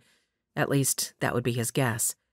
And since the sheriff of that town had been the one to confront him at the river, it was a pretty good guess that the people of that town would have heard his name. "Name's..." He bit his lip. What name should he use? "Hank Sherman." That was a combination of his father's name and his mother's maiden name. Shouldn't be too hard to remember that. "Well, Mr. Sherman, it's a pleasure to meet you. When was the last time you ate?" His stomach rumbled at the mention of food. How long had he slept? He'd been hungry earlier, but right now he was so hungry and full of pain, his stomach probably feared his throat had been cut. "I can't rightly say when I last ate, but I could sure swallow a bite or two." He gave what he hoped was an ingratiating smile. "I have been better a time or two, yes, ma'am." They gave him a sympathetic look. "I can see that. Can you walk? Our cabin is just about a half-mile from here. If you can make it, we'll walk. Otherwise, I'll send my husband back for you with the wagon." He sucked in his cheek. Even with a fake name, word would quickly get around that this family was housing a sick man with a busted-up arm and a gash on his head. It wouldn't take the sheriff more than 2 seconds to put 2 and 2 together and come up with 4. So, much as he might like to lie abed and have this soft-on-the-eyes woman take care of him for a few days, that wasn't in his best interest. A wagon, on the other hand, might be just the thing he needed to help him escape. Get him a ways from here where he could hole up for a while and recuperate before he took to investigating who had set him up back there like that. He knew Horace. He wasn't smart enough to have figured out on his own that he was going to be on that stage at that exact time. Someone had told him, and whoever it was would soon pay dearly for betraying him. Now he squinted at Mrs. Castaigne and did his best to look sickly, which he guessed he didn't have to try too hard for. "Not sure as I can make it walking. My leg is busted up pretty good. Would you mind sending your husband with the wagon?" She touched his shoulder gently. "You just lie here and rest. He'll be back for you within the hour, and we'll have hot victuals for you once you get to the house." His stomach rumbled. He surely did wish he was going to be able to take her up on her offer of hospitality. He surely did. "Thank you kindly, ma'am. Sure would do me some good if you might send some bread with your husband." She smiled. "Of course. You must be starving. I'll do just that. I made a big batch of fresh biscuits just this morning." He closed his eyes and relaxed. Now he just had to come up with a plan to get the wagon away from the husband once he got here.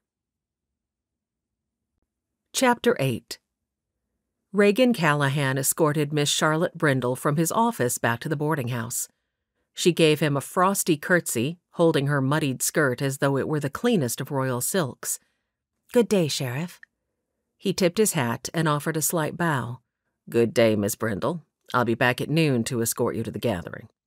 But most of his words were spoken to the door that had just been closed in his face.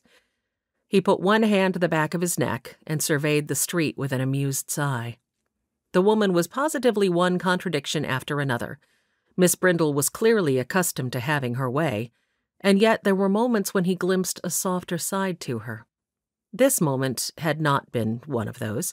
She was most determined to leave Wyldhaven behind at the first possible opportunity. A grunt slipped free. As far as he was concerned, the next stage heading east couldn't arrive a moment too soon. Too bad the townsfolk were so excited at the prospect of having a new teacher, because he didn't foresee her changing her mind about going back to Boston.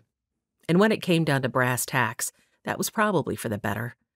Women like her, all poised and proper, were not the kind who could make it in the West. Were she to stay, she'd likely contract some illness within a fortnight.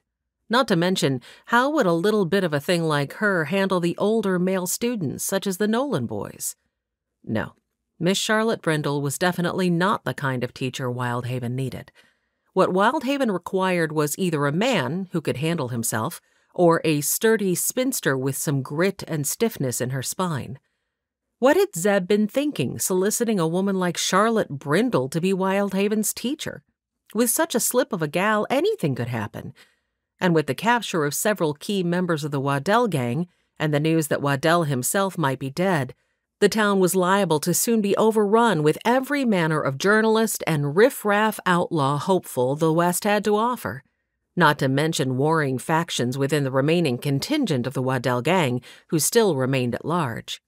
Reagan was likely going to have his hands full over the next week, and Miss Brindle didn't strike him as the type who would follow instructions and stay in the safety of her boarding house room. He needed to come up with a plan to keep her out of harm's way until the next stage came through. Maybe Ma would have some ideas on how to keep her away from trouble for the week. He started down the street toward his mother's dress shop. Who knew part of his job as sheriff would entail babysitting a tenderfoot city girl from back east? A tenderfoot with a pair of green eyes that had a way of reaching inside a man and making him stand at attention. He sighed and turned down the alleyway between the jail and McGinty's alehouse. Ma ran her dress shop out of her home at the end of Pine Street, and women from miles around came to her for their clothing because she was right good and charged a fair price. Zoe Castaigne was sitting on Ma's porch, darning a pair of socks, her scoundrel of a dog lying in the swatch of sunshine next to her. Ma paid the Castaigne girls for piecework when she had it. "Zoe?" Reagan tipped his hat to the girl, then nodded at the pup. "Jinx here wouldn't know anything about why our new schoolteacher had muddy paw prints all over her skirt, would he?" Zoe's face turned a shade redder, and she paid particularly close attention to the sock in her hands. "He were only trying to be friendly-like." Reagan grunted his disapproval. Zoe lifted her gaze to his then, a pending tail sparkling in her sea-blue eyes. "She saved Jinx's life." Reagan stilled with his hand on Ma's front door. "She what?" Zoe nodded and looked satisfied that her words had stopped him. The new teacher saved Jinx's life. Took off chasing a cat, he did, and knocked me clean off my feet. She glanced down at the dog, whose head now rested on his paws, his ears laid back as if he were highly cognizant of their conversation. Bad dog. The dog's ears pressed even closer to his skull. Jinx near enough darted beneath Leonard Pomeroy's oxen hauling a full load, but you should have seen Miss Brindle. Zoe's eyes lit with pure admiration now. She lifted her skirts and dashed after him like there was no tomorrow, stopped on his leash just in time to save his life, and that was after he'd jumped on her and muddied her skirt. In my book, that makes her all right. Zoe leaned down from her chair and ruffled a hand over the dog's head. She saved your life, didn't she, boy? The dog leapt up, tongue lolling and ears once more upright in seeming happiness that his scolding was over. Reagan would have liked to have seen the petite Miss Brindle chasing down Jinx in the middle of the street. His lips twitched. Well, since she saved his life, how about we try to keep Jinx's hijinks as far from Miss Brindle as possible, huh? Zoe hung her head. Yes, sir. Her head was only down for a bare moment before she snapped it back up, a glitter of irritation in her blue eyes. Pa says Jinx'll learn to behave sooner or later, but I sure wish it'd be sooner. He made me late for work, too, so Bill got the fun job inside, and I'm stuck out here mending socks. You see, when Jinx ran after that cat, he knocked me in the mud. I had to run home and change. Then Ma made me go pick berries with her, and we ran into this guy named Hank, who— My ma home? Reagan indicated the house with a tip of his head. He hated to cut the girl off, but when Zoe got started on a tale, sometimes they dragged on far longer than he had time for at the moment. Zoe looked a little sheepish. Yes, sir. As he whipped off his hat and opened the door, he offered the girl a wink to let her know he wasn't upset with her. Best get back to repairing that sock so I don't get in trouble for distracting you from your work. Zoe's soft smile was full of understanding. Yes, sir. Ma was leaning over her table, her lips clamped around the heads of several straight pins when he stepped inside. Morning, Ma.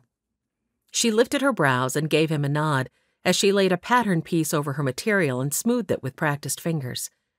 He was glad to see her getting back to herself. He'd been worried about her for longer than he liked to think about. It had been 4 years since Pa died, and for the first 2 of those years, Reagan hadn't been sure if he'd ever see his spunky, vivacious mother again. But slowly, over the past several months, he'd seen her return to her happy self. It did him good to hear her humming as she pinned. She was young, still in her early 40s, since she'd birthed him at 17, and for the last couple years he'd been praying that the good Lord would bring a hard-working, decent, and respectable man into her life. Of course, he hadn't dared breathe a peep about that to her, because in her estimation she was doing just fine on her own. But he'd seen the moments of loneliness in her eyes when she thought no one was looking. If the truth were told, he'd felt some of that emotion himself. For some reason, that thought brought to mind the vexing woman who had sent him here for advice in the first place. Several deft movements later, all the pins had been put to use holding the pattern in place, and she turned to him with her familiar smile and arms outstretched for a hug. What brings you to my place so early today? The pies are barely in the oven. They won't be ready for at least another 45 minutes. He grinned at her and settled one hand over his stomach. I've become that predictable, have I? Just about everyone in town knew that Ma baked fresh pies every Friday morning.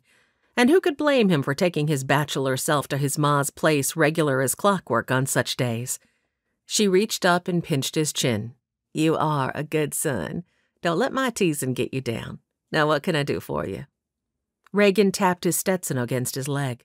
I actually came by to talk for a bit. But he nodded toward the uncut dress on the table. I can see you're busy. I can come back another time. Nonsense. Ma stepped toward the kitchen. You just sit yourself down at the table and I'll fetch you a cup of coffee. I can practically cut out a dress in my sleep. You won't be interfering a bit. Just as Ma disappeared into the kitchen and Reagan was about to sit, Belle Castaigne bustled out of the back room with her hands full of ribbons and buttons. I think I found the perfect accessory. Oh! Her eyes widened, and her face bloomed pink when she saw him. Reagan lurched back to his feet, feeling the discomfort he always felt around the girl. Belle? He nodded and pressed his hat to his chest. Mornin'. One of these days, the girl was finally going to believe the nonverbal messages he kept sending to her that he wasn't interested in a relationship. At 15, she was nearly a decade younger than him, and he was no cradle robber, even if the girl was as pretty as Belle Castaigne. Belle hurried forward and dumped the buttons and ribbon into a little pile on the corner of the table, her hands trembling slightly. Your mom must have just stepped out. Would you like me to get you some coffee? She smoothed her hands over her hair and tucked some loose curls behind her ears. Reagan tipped his head toward the kitchen. "Ma's getting it now. Thanks anyhow." Belle fiddled with one of the tiny pink buttons. I heard you rescued the new schoolteacher yesterday. "Just doing my job." Reagan tried to discourage her near-hero worship of him at every opportunity. "Joe did a great job leading the posse. He's actually the one who rounded up and captured almost the whole gang." At 19, Joe was a much better match for Miss Belle Castaigne, and a lot more interested in her, too. But, as usual, Belle efficiently dodged his attempt to interest her in Joe. Oh, Posh, I'm sure the part you played was a sight more important than you make it out to be. She doodled one fingernail across the tabletop and batted her lashes coyly. I prayed for you to be safe. Reagan swallowed, feeling rather like a fly caught in the outer reaches of a web, unable to escape and watching the spider creeping closer. "I'm sure both Joe and Miss Brindle appreciate your prayers as much as I do." Where was Ma with that coffee? Belle continued to follow the path her finger traced around the one end of the table. Will you be at the welcome party for the new teacher today? Had she just swayed her hips with that last step? Reagan cast an almost desperate look toward the still-closed kitchen door. "Yes, I'll be escorting the teacher to the party, in fact." I look forward to seeing you there, then. Belle rounded the last corner of the table and sashayed his way. I made your favorite chocolate cake. Her gaze honed in on him like he was a blue ribbon, and she was determined to be the lucky prize winner. That did it. He could talk to Ma any time. "Chocolate cake sounds good." He strode around the table in the opposite direction Belle was coming from. Speaking of which, I really ought to go check McGinty's to make sure he doesn't need any help cleaning up for the shindig. Tell Ma I said thanks and I'll talk with her later." He didn't even give the startled girl time to respond before slapping on his hat and making his escape out the door. Jinx leapt to his feet with a yip at Reagan's sudden appearance, and Zoe startled in her seat. Ow! She sucked on the finger she'd apparently just jabbed with a needle. Why are you in such an all-fired hurry, Sheriff? "Sorry, didn't mean to give you a start. You all right?" Zoe pulled out her finger and examined it closely. I'll live. "Good. I'll see you this afternoon at McGinty's." And with that, he hurried down the street before Belle could come up with a reason to tag along with him. Charlotte felt a bit guilty about slamming the door in the sheriff's face. But only a bit. What kind of a town only had a stage come through one day a week? Of course, it was hardly his fault that there would be no stage for several days. But it was his fault that he hadn't seemed to care a whit that Zebulon Heath was out there playing the shyster and tricking people into moving to his settlement. Dixie Pottinger, looking fresh, clean, and well-rested, stood across the room behind the front desk. She lifted her gaze, her expression placid. "Can I interest you in some breakfast now, Miss Brindle?" Dixie's soft brown hair enhanced her kind, cinnamon-colored eyes. Charlotte was reminded why she'd immediately liked her when they'd met the evening before. She swept a hand to her ruined skirt. "Give me a moment to try to repair as much of this as possible. It seems my bags have not yet arrived in town." Dixie's lips twitched, and humor sparkled in her gaze. "I'm thinking you must have met our Zoe and her Jenks this morning." Charlotte chuckled. "The very same." Dixie gestured through the large square door to one side of her, through which Charlotte could see several tables and a few other patrons. "I'll have your breakfast waiting for you when you come back down." "Thank you." Charlotte took the stairs to her room, and while she brushed off as much of the mud as possible, she considered what she was going to do with herself for an entire week. Idleness was the devil's workshop, especially when it came to the mind. The last thing she wanted was several days of free time to do nothing but wallow in misery over the fact that Kent had been unfaithful. Keeping busy was the best way to get past disappointments. This was a lesson that had been ingrained into her from the time she was still in pigtails. She might not be staying, but that didn't mean she could just fritter away the hours between now and next Friday. She needed a project, something to do between now and then. She examined herself in the mirror and, with a little nod of approval, decided that the dress would have to do. Dixie didn't seem the type to stand on ceremony, so hopefully the few smudges she hadn't been able to vanquish wouldn't get her banished from the woman's dining room. And with any luck, the sheriff would keep his word and deliver her cases before the welcome party the town was throwing in her honor at noon. Then she would at least be able to keep some of her dignity while meeting everyone, providing she could avoid jinx until then. Taking up her reticule, she adjusted the angle of her hat and then stepped out into the hallway and paused to lock her door. Perhaps Dixie would have an idea about a project that would keep her busy for the week. Charlotte glanced at the sadly misshapen bouquet of daisies on the hall's end table. While the rooms were perfectly clean, heaven knew the woman could use some decorating help. Joe Rodante rode into town, bone-weary and hungry as a bear fresh out of hibernation. He hated coming home with bad news, but he'd found no sign of Waddell downstream. Reagan wasn't going to like it. He swung down from his horse and headed into the livery. "Joe?" He paused, searching the dim interior for whoever had just called his name. It was only a moment before he saw Leora Fontaine peering out at him from behind a stack of hay bales. His brows lifted, and he actually glanced behind him. He'd been doing his best to stay as far from the woman as possible since she'd come to town and started working for Ewan. Surely she had to be speaking to someone else. But no one else was in sight.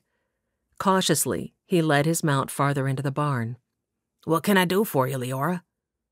She checked the doorway behind him, as though to assure herself he was alone, before stepping out from her hiding place. Joe froze. She wore a plain brown dress, no paint on her face, and the long blonde hair she normally let flow freely about her shoulders was pinned up, with only a few curls wisping about her face. He'd never seen her look unsoiled before. Truth be told, in all the get-up that she wore at McGinty's, he'd thought of her as pretty, despite the sadness that always seemed to haunt her eyes. But like this, unadorned, natural, and soft, she was breathtaking. He tore his gaze off her and forced himself to concentrate on unsaddling his horse. "What can I do for you?" "Did you find him? The outlaw?" He brushed past her and put the saddle on the rack, laying the blanket out beside it. "No." He pushed by her again, led the horse into its stall, hooked on the tie rope, and set to brushing it down. What did she really want? Surely a woman like her hadn't sought him out to talk about an outlaw hunt. "Joe, I need your help." Her words were soft and wheedling. The brush stilled mid-stroke. His heart rate kicked up a notch. With a huff of disbelief, he forced himself to return to currying. He'd heard that cajoling tone in her voice on more than one occasion in McGinty's when she was urging a man to her room. She'd even tried it on him a time or two. "I'm not the man you're looking for, Leora. Can't help you." He stepped around to the other side of the horse. She sighed, and when she spoke, seduction no longer colored her tone. "I'm sorry. I didn't mean... I know you're not that kind of man, which is why I know I can trust you with my money." "If you need something, just ask. Don't try to manipulate me." "It's my ma. I need someone to take her my pay." Once again her words, and her frankness, suspended his movements. He hadn't expected her to take his command to heart. He looked at her over the top of the horse. She stood, head bowed, fingertips pressed together, and tears shimmering on her lashes. Her shoulders hunched. She seemed fragile and tense, like if he turned her down she might just crumble. Tossing the curry comb back onto the shelf, he unhooked the tie, stripped off the harness, and swatted his horse's rump to urge it farther into the stall. Stepping out, he shut the gate and draped the harness on the hook next to the stall. Folding his arms, he looked down at her. He clenched his jaw. Were her tears just another form of manipulation? "Why can't you take it?" She looked up, her blue eyes seeming even larger with the tears pooling in them. Ewan won't let me leave town. She shrugged. He's afraid I won't come back, I suppose. Joe clenched his teeth. Everything in him urged that he turn her down. And yet, if she were any other woman asking for his help, he would agree without hesitation. If you want to quit working for Ewan, you know the sheriff and I would help you, right? Something like hope flared in her eyes, but she didn't take the lifeline. You have to take Doc Griffin with you. Ma's been without her medicine for near 6 weeks now. There's a doc in the camp where she lives, but I'm not sure I trust him. Nothing he's charged us for has helped her. Joe frowned. You working for Ewan just to help pay for your ma's medicines? Her jaw jutted to one side, and her eyes narrowed in a way that told him her business was her own. Will you do it? He sighed. Where does she live? Camp 61. She pulled an envelope from her dress pocket and held it out. When he took it, she released a puff of air, and her eyes dropped closed for a moment. Thank you. You've no idea how much this means to me. He tipped his hat and headed for the barn door. I'll see when Doc has time to ride out. With that, he left her inside, willing away the image of Leora Fontaine looking broken and needy, looking like a woman who just needed a man to wrap her in his arms and assure her all would be well. He lifted his hat and scooped a trembling hand back through his hair before resettling it. Maybe it was time he paid Belle Castaigne another call. Dixie Pottinger eyed the table she'd just set and ticked off a list on her fingers. Yes, everything was in place. She smoothed her hands over her skirt and reminded herself to breathe normally and not to be nervous. Just because the new teacher was posh and perfect didn't mean Dixie couldn't make friends with her. And she certainly could use a friend in this tiny little corner of the Northwest, Lord knew. She'd been doing her best to tamp down her excitement over the prospect of another single female in town ever since Sheriff Callahan had brought Miss Brindle in and paid for her room the evening before. She hoped the woman wouldn't be averse to joining her for breakfast this morning. She probably shouldn't even think about imposing on one of her guests in such a manner, but she was so hungry for another woman to talk to that she simply had to try. She'd finished setting the table at just the right time, because Miss Brindle stepped into the room at that very moment. She had done an admirable job of cleaning the watered green silk that brought out the exquisite green of her eyes and made Dixie all the more aware of her own plain features and dress. For a moment she wavered, but the table was already set for two, and Dixie was not going to let a little thing like money and status derail her from making a new friend. Dixie motioned her over and boldly asked, "I hope you don't mind if I join you for breakfast?" Miss Brindle blinked in surprise, but a ready smile immediately lifted her lips. "Of course not. It would be a pleasure." At that moment, the woman's stomach rumbled loudly. A flush touched her cheeks, and she put one hand to her middle. "Oh, do forgive me. I haven't eaten anything since the tomato and hard-boiled egg I had for lunch yesterday." Dixie offered her a grin. "Grumbling bellies are just exactly what we like to hear in this establishment." Charlotte's eyes softened. "You're very kind." "Please." Dixie motioned to one of the chairs, and Charlotte eased into it with a grateful smile. Dixie tried not to be anxious as she sank to the seat opposite and lifted the silver lids off their plates. She was ever so thankful that Ma had offered to cook for her a few days a week so she could get some other things done around the place. Dixie lifted her fork and tucked into her food, and was immediately embarrassed when Miss Brindle's eyes widened a bit, and she bowed her head in silent grace.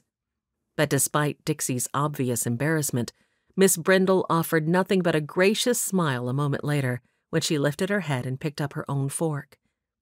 "So, tell me, what made you want to start a boarding house in a little town like Wyldhaven?" Dixie nearly choked on the bite of egg in her mouth. She doubted the elegant, put-together Miss Brindle knew anything about running for her life or hiding from a man who had promised to kill her the next time he saw her. "Oh, you know, Ma and I sort of came to the end of the trail, and this was where we found ourselves. She's a passable good cook, and I knew how to run a house. I figured adding a few more bedrooms wouldn't be too hard." She offered what she hoped was a normal-looking smile. Miss Brindle raised a forkful of Ma's ham and egg scramble, with an appreciative lift to her brows. "She's more than a passable cook if she made these." Dixie felt her chest swell with pride. She did. But that was enough about her and Ma. She needed to keep details about herself as vague as possible. It was time for a subject change. "So, what made you want to come teach in a town like Wyldhaven, Miss Brindle?" The woman wrinkled her nose. "Charlotte, please. And in answer to your question, I actually thought Wyldhaven was going to be quite different. More to the point, Mr. Zebulon Heath led me to believe Wyldhaven was quite different. I don't think I'll be staying." Dixie's disappointment shouldn't have been so deep, since she'd only known the woman for less than 24 hours. And yet it was. Somehow, now that she'd set her mind on having a friend in town, the thought of letting that go could not be borne. "How's it different?" Charlotte's lips pursed in tight irritation, and she raised a finger. Digging through her reticule, she finally pulled a brochure from within and handed it across to Dixie. Dixie studied the pictures. One panel portrayed a town much larger than Wyldhaven actually was, with a church on one end and a schoolhouse across the river in the field. Another panel had 3 sketches, one of quaint stone cottages, one of an arched stone bridge over the river, and the third of a beautiful range of mountains looming over Wyldhaven, nestled in a verdant valley. The rest of the trifold pamphlet talked about how Wyldhaven had been founded, its bustling economy, and its upstanding citizens. Dixie actually chuckled at the audacity of it. She dropped the parchment back onto the table. "Well, he got the mountains and the upstanding citizens right, and I'd give just about anything to see those boardwalks actually built." Charlotte didn't appear to appreciate her attempted humor, but she tried to smile anyhow. "I'm sorry you were deceived into coming here, but that doesn't mean the children here need a teacher any less than they did when you thought they lived in a fancy little town. In fact, the children here might need you more than children like that." She tipped a nod to the brochure. Charlotte seemed taken aback. "That's true, I suppose. It's just, it goes against my every grain to cooperate with deceit. And if I stayed, I would feel like I was," she searched for a word, "rewarding Mr. Heath." Dixie swallowed her regret. She was going to lose this friend before she'd even made one of her. Still, she had to try and convince her. The children did need a schoolteacher. "Well, I hope that you'll at least keep an open mind until you've had a chance to meet everyone at the party this afternoon. I think you'll find that the people here are quite easy to love." Charlotte's smile was thin, but she did respond with, "Okay, I can agree to that." And in that moment, Dixie somehow felt all was not lost. They ate in silence for just a moment before Charlotte spoke again. "Sheriff Callahan tells me there will be no coach through here until next week. I'll need a project to keep me busy until that time. Do you know of anything around town that I could help with?" As soon as the question left Charlotte's lips, an idea popped into Dixie's mind.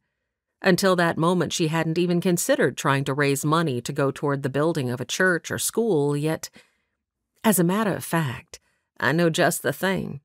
It's a project born on the spur of the moment, but what would you say to organizing a boxed supper as a means of raising money to build a combined church and school?" Not that she had much need of a church, considering the way God had abandoned her, but others generally seemed to take comfort from a religious institution, and it would be good for the town to have one. Charlotte's eyes widened, and Dixie could see she was seriously considering the idea. Dixie rushed on. "The coach comes through next Friday. We could sit the boxed supper for Thursday night, and that way you'd at least be leaving the next teacher, and any minister that decides to settle here, in a better position than they are now." Charlotte's eyes sparkled. "I like it." She lifted the brochure and examined the drawing. She tapped the location of the church on the image. "I think the building should go here. It can be built more like a church, and the school can just use it during the week. Then once the town, gets some more funds, an actual school building can be built in the location where it is in the drawing." Dixie hid her smile by downing her last forkful of eggs. She had a feeling Miss Brindle was going to be staying in Wyldhaven longer than she anticipated. Chapter 9. Patrick heard the wagon coming long before it arrived. A man was whistling, but he heard no other voices, so maybe the man was alone, just as he'd hoped he would be. It was one thing to rob a grown man. It was quite another to rob him in front of one of his children. No man ought to be humiliated in such a manner. He continued to lie still, conserving his energy, willing himself to fight through the coming pain. The wagon pulled up beside him. Trace chains rattled as the horses bobbed their heads. Boots thumped to the ground, and he heard a man's heavy stride coming toward him. He felt his heart rate ramping up. This was going to hurt. He remained motionless. Appearing helpless was going to be a key element if his plan was going to work. He only hoped the man wasn't a Quaker or some such who didn't pack a weapon. But as the man stepped into view and leaned over him, Patrick noted the Colt strapped to his hip, and he relaxed a bit. The man assessed him from head to toe, rubbing a hand over a short, graying beard. "Wife tells me you're in a bad way." Patrick offered a pitiful smile. "I've been better." And he was about to be better again. "Well, let's get you to the house so's you can rest and get some food in you. Sound good?" "More than you know." Could he do this left-handed? The man reached down to help him up. "Name's William Castaigne. My wife and the kids headed into town to a social to welcome our new teacher. But she's put on a pot of soup that should be ready by the time I get you back to the house and settled in. She also sent you some biscuits and jam. I'll give them to you just as soon as we get you settled on the blankets in the bed of my wagon." The news couldn't get any better. He didn't plan to kill the man, and he'd been worried about having enough time to escape.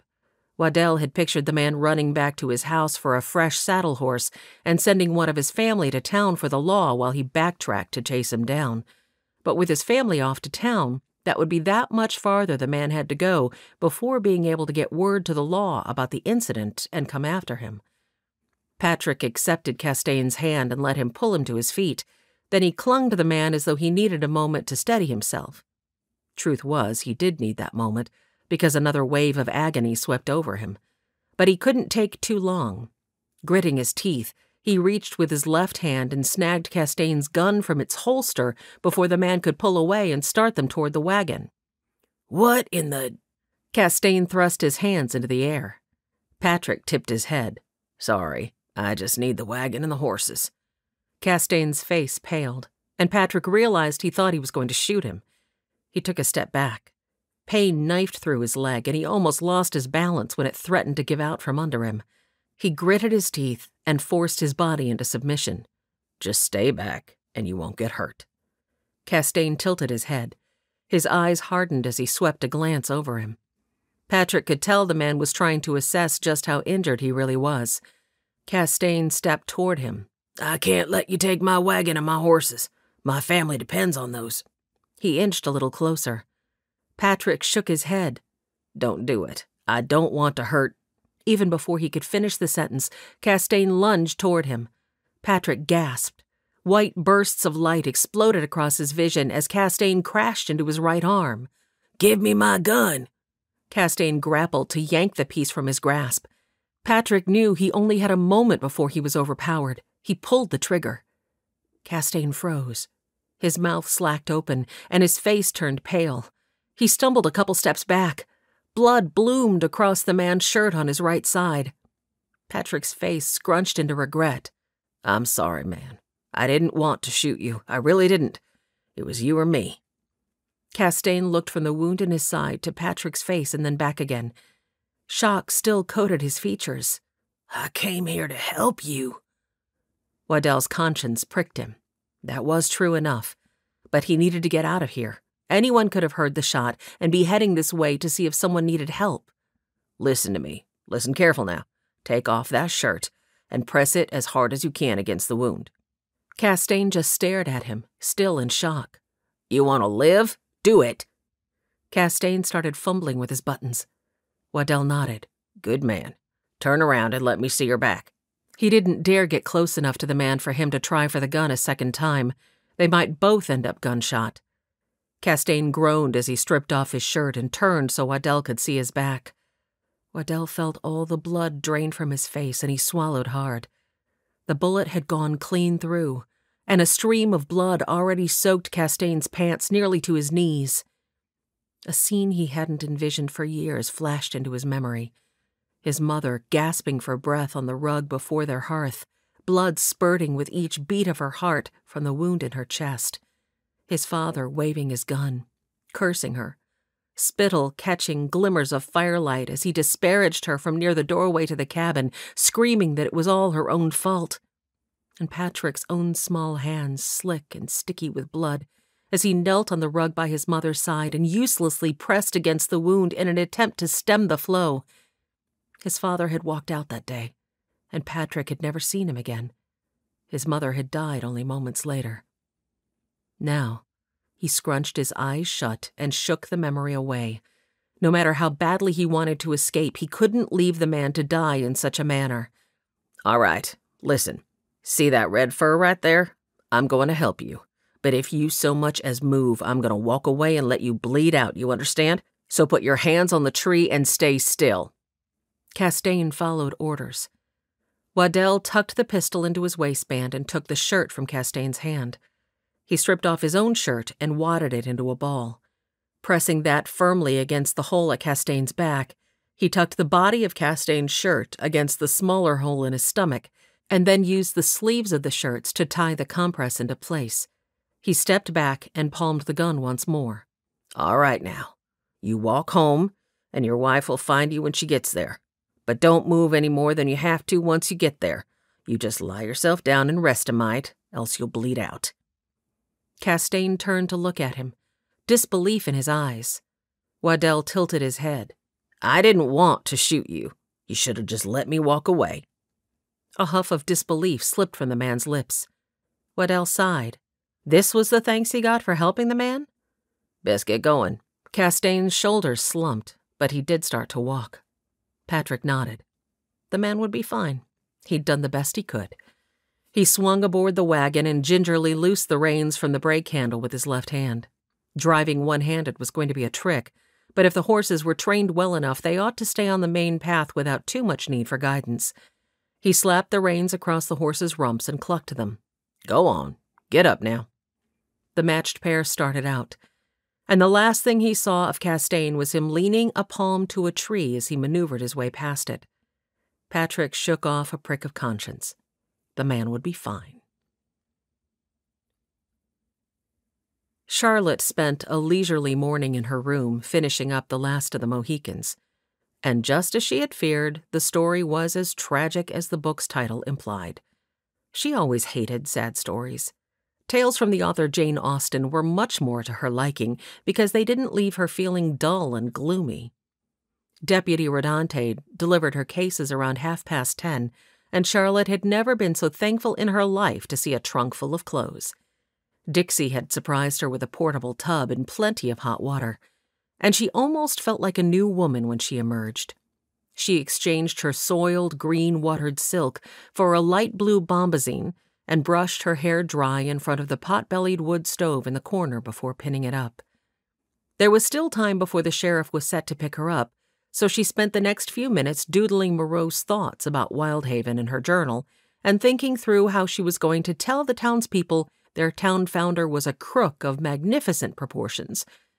But then her pen turned to telling of the box supper, and as she jotted idea after idea for ways to raise the money and get the town excited, her doldrums fell away. Thus, when Sheriff Callahan arrived to fetch her for the dessert social, she was feeling quite distracted by excitement over the whole benefit. As they left the boarding house, he crooked his elbow and held it out to her. Charlotte hesitated in surprise. Had Kent ever offered her his arm?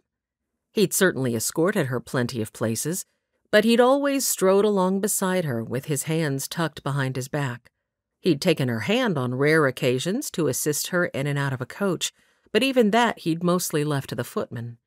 Realizing she'd left the sheriff standing with his arm protruding, Charlotte gave herself a little shake and slipped her hand into the bend. There was that scent of leather and spice again, wafting over to unbalance her with its allure. Charlotte rolled her eyes at herself. In a moment, she would be leaning toward the man and sniffing like a starving woman in a bread factory. She'd better come up with a distraction. Dixie and I broke our fast together. She had an interesting idea. Charlotte took a moment to fill him in on Dixie's plan. The sheriff looked down at her. So you would spend time raising money for our town, even though you don't plan to stay here? I don't see why I shouldn't. I'm going to need something to keep me busy for the week I'm here. And as Dixie said, it will leave whichever teacher eventually does come to stay in a better place. The sheriff rubbed his free hand over his chin. Very admirable, Miss Brindle. The compliment shot straight to her heart and bloomed like a lily in sunlight. She tamped down the pleasure and forced a sedate, "Thank you, Sheriff. Now I have a question. What types of things would get the men involved in this boxed supper?" He chuckled. "You ladies provide food, and we men will be there, certain sure." Yes, of course, the women will put together boxed meals for the men to bid on, but I was considering some contests, perhaps. For instance, back in Boston, we've done benefits where 2 baseball teams put on a charity event. Each man had to pay $1 for his position on the team, and everyone else had to pay a quarter if they wanted to sit and watch. Do you think the people in this town would get excited over something like that? Sheriff Callahan paused outside of McGinty's alehouse. He tipped his hat back and scratched his head as he stared down the street for a moment. "Not sure about baseball, Miss Brindle, but maybe some contests that have to do with logging, since we are a logging town and all." Charlotte almost jumped up and down in her glee. Yes, that's just the sort of thing I was hoping for, Sheriff. You are brilliant. Well, now. The man resettled his Stetson, then looked down at her and smiled. "That's the first time anyone has ever told me so." The world faded away, and her only awareness was of a pair of most mesmerizing blue eyes, the slash of a crooked dimple, and a nicely sun-browned face. Charlotte held her breath. This was not happening. She really ought to pull away. Yet somehow she couldn't find the will to move. The sheriff's face turned rather serious, and his gaze swept over her features and paused on her lips. His tongue darted over his lips. "Reagan?" A woman's strident voice lacerated the moment. Charlotte's first realization was that the woman who had said his name may as well have coated the word in ice before she spoke it. And her second realization was that somehow she and the sheriff were standing very close to each other, much too close for propriety. On the pretense of adjusting her shirtwaist, Charlotte stepped back as casually as she could manage. She felt a swirl of lightheadedness. Hadn't she just this morning reminded herself that only 3 weeks ago she had thought she was marrying Kent? Hadn't she reminded herself that she in no way wanted to get involved with another man? And yet somehow, after only having known him for 2 days, the sheriff of Wyldhaven seemed to be able to jumble her thoughts into a veritable logjam of attraction, tangled with frustration at that very attraction. She was off her rocker. That was the only explanation. Turning to face the woman who stood in the doorway of McGinty's alehouse, she smoothed her hands over the front of her skirt. When her gaze settled, however, she realized the woman was more of a girl. For despite her pretty blonde curls combined with a pair of fetching blue eyes, she couldn't be more than 15 or 16. If she wasn't mistaken, the sheriff sighed, but he did tip his hat. "Miss Castaigne." He motioned to Charlotte. "May I present Miss Brindle? Miss Brindle, Miss Belle Castaigne." Charlotte offered the girl a curtsy, but it was clear from the winter breeze Belle directed Charlotte's way that the girl had set her cap for the good sheriff. "Shall we?" The sheriff swept his hat toward the door. "Certainly." Charlotte lifted her skirts but paused to eye the building for a moment. "Is an alehouse the best place for this meeting, Sheriff?" "This is the biggest building in the entire town." Charlotte sighed. "I see. Well, there's nothing for it then." She put all her years of finishing school to good use and strode into the room ahead of the sheriff, even though in that moment she felt like she'd rather be just about anywhere else. She was dreading that she would need to be frank with the people about their beloved Mr. Heath and why she couldn't stay. And in truth, she always felt rather like a bug under a microscope when meeting new people. The fact that Belle Castaigne was still glowering at her like she'd fully enjoy skewering her to a display board was doing nothing to dispel that imagery. Just then, Dixie bustled up. "There you are. I can't wait to introduce you to everyone." Dixie rushed her away so quickly she didn't even have time to thank the sheriff for walking her over. The next moments were a flurry of introductions. Every square inch of McGinty's alehouse seemed to be filled with families eager to meet the new schoolteacher. Charlotte met so many people, she knew there was no way she was possibly going to be able to remember everyone's names. Most of the men were big, burly loggers, but there was the short and slender postman, Ben King, and his wife, Bertha, and the doctor, Flynn Griffin, with his dark complexion and dazzling smile. Charlotte noted a blush in Dixie's cheeks when she introduced him. Before Charlotte realized what was happening, a hush fell across the gathering, and she noticed she was at the front of the room with every eye on her. Zoe Castaigne, Jinx thankfully was nowhere to be seen, stood near the front of the group, two identical little girls on either side of her that Charlotte remembered were her younger twin sisters. Though she couldn't recall their names, something biblical and yet not quite biblical, they were still young enough to have large gaps in their smiles where teeth were missing. All three girls offered grins of adoration. Their older sister, however, stood at the back of the room, alternating between staring affectionately at the sheriff and scowling passionately at Charlotte. Until this very moment, she had planned to tell the people what a crook their town founder was, and then inform them she wouldn't be staying. But for some odd reason, Charlotte was no longer certain it was the best idea. Right now, she had something more important to talk about. She could let everyone know later that she wouldn't be their teacher after all. She folded her hands together in front of her to keep them from fidgeting nervously. Her gaze found the sheriff's at the back of the room, and he offered her an encouraging nod. She licked her lips. There would be no better time than the present to tell the people about Dixie's idea for a benefit. "First, I want to say what a pleasure it has been to meet each one of you." She smiled at several of the women throughout the room and was gratified to receive smiles in return. "This morning, Dixie Pottinger and I shared breakfast together. I have to admit to being rather appalled to learn there is no schoolhouse or church in town, especially since I was led to believe there were both by Mr. Heath before I came here." A low murmur rippled through the room. Charlotte held up her hands. "But Dixie had a fabulous idea, and I thought since we're all gathered together, now would be a good time to get the town's thoughts on it as well." She paused to give her next words their intended effect, and not even her many years of finishing school could keep the excitement out of her voice when she said, "What does everyone think of doing a boxed supper benefit with the money slated to build a church building?" The low murmur turned into a low roar. Charlotte was gratified to hear underpinning excitement. "At first, the building could be used as both a church and as a schoolhouse, and then later a second building could be built for a school." "I think that's a fabulous idea." Charlotte did remember that woman's name, because that woman was none other than Mrs. Callahan herself. Charlotte's face heated. Her gaze darted to the sheriff's, and though his wink was rapid and subtle, it did nothing to decrease the heat flaming through her cheeks. Would he ever let her live down the fact that she'd mistaken him for a married man? Beside the sheriff, Belle Castaigne fidgeted. "I believe Mr. Heath's plans were to build a bank next." "Belle," a woman toward the middle of the crowd chastised, "let the adults make the decisions, please." Belle hung her head, but her frown of defiance didn't dissipate. Charlotte felt sympathy for the girl being called out in public like that. "No, it's okay. Belle has a right to bring up the other side. But should we put the proposition to a vote? Or what? How do you handle such things in this town?" Humor lit the sheriff's blue eyes, and he planted one shoulder into a post at the back of the room and looked like he was settling in to be here for a while. Reagan's uneasiness burgeoned along with the excitement in the room over Miss Brindle's proposal.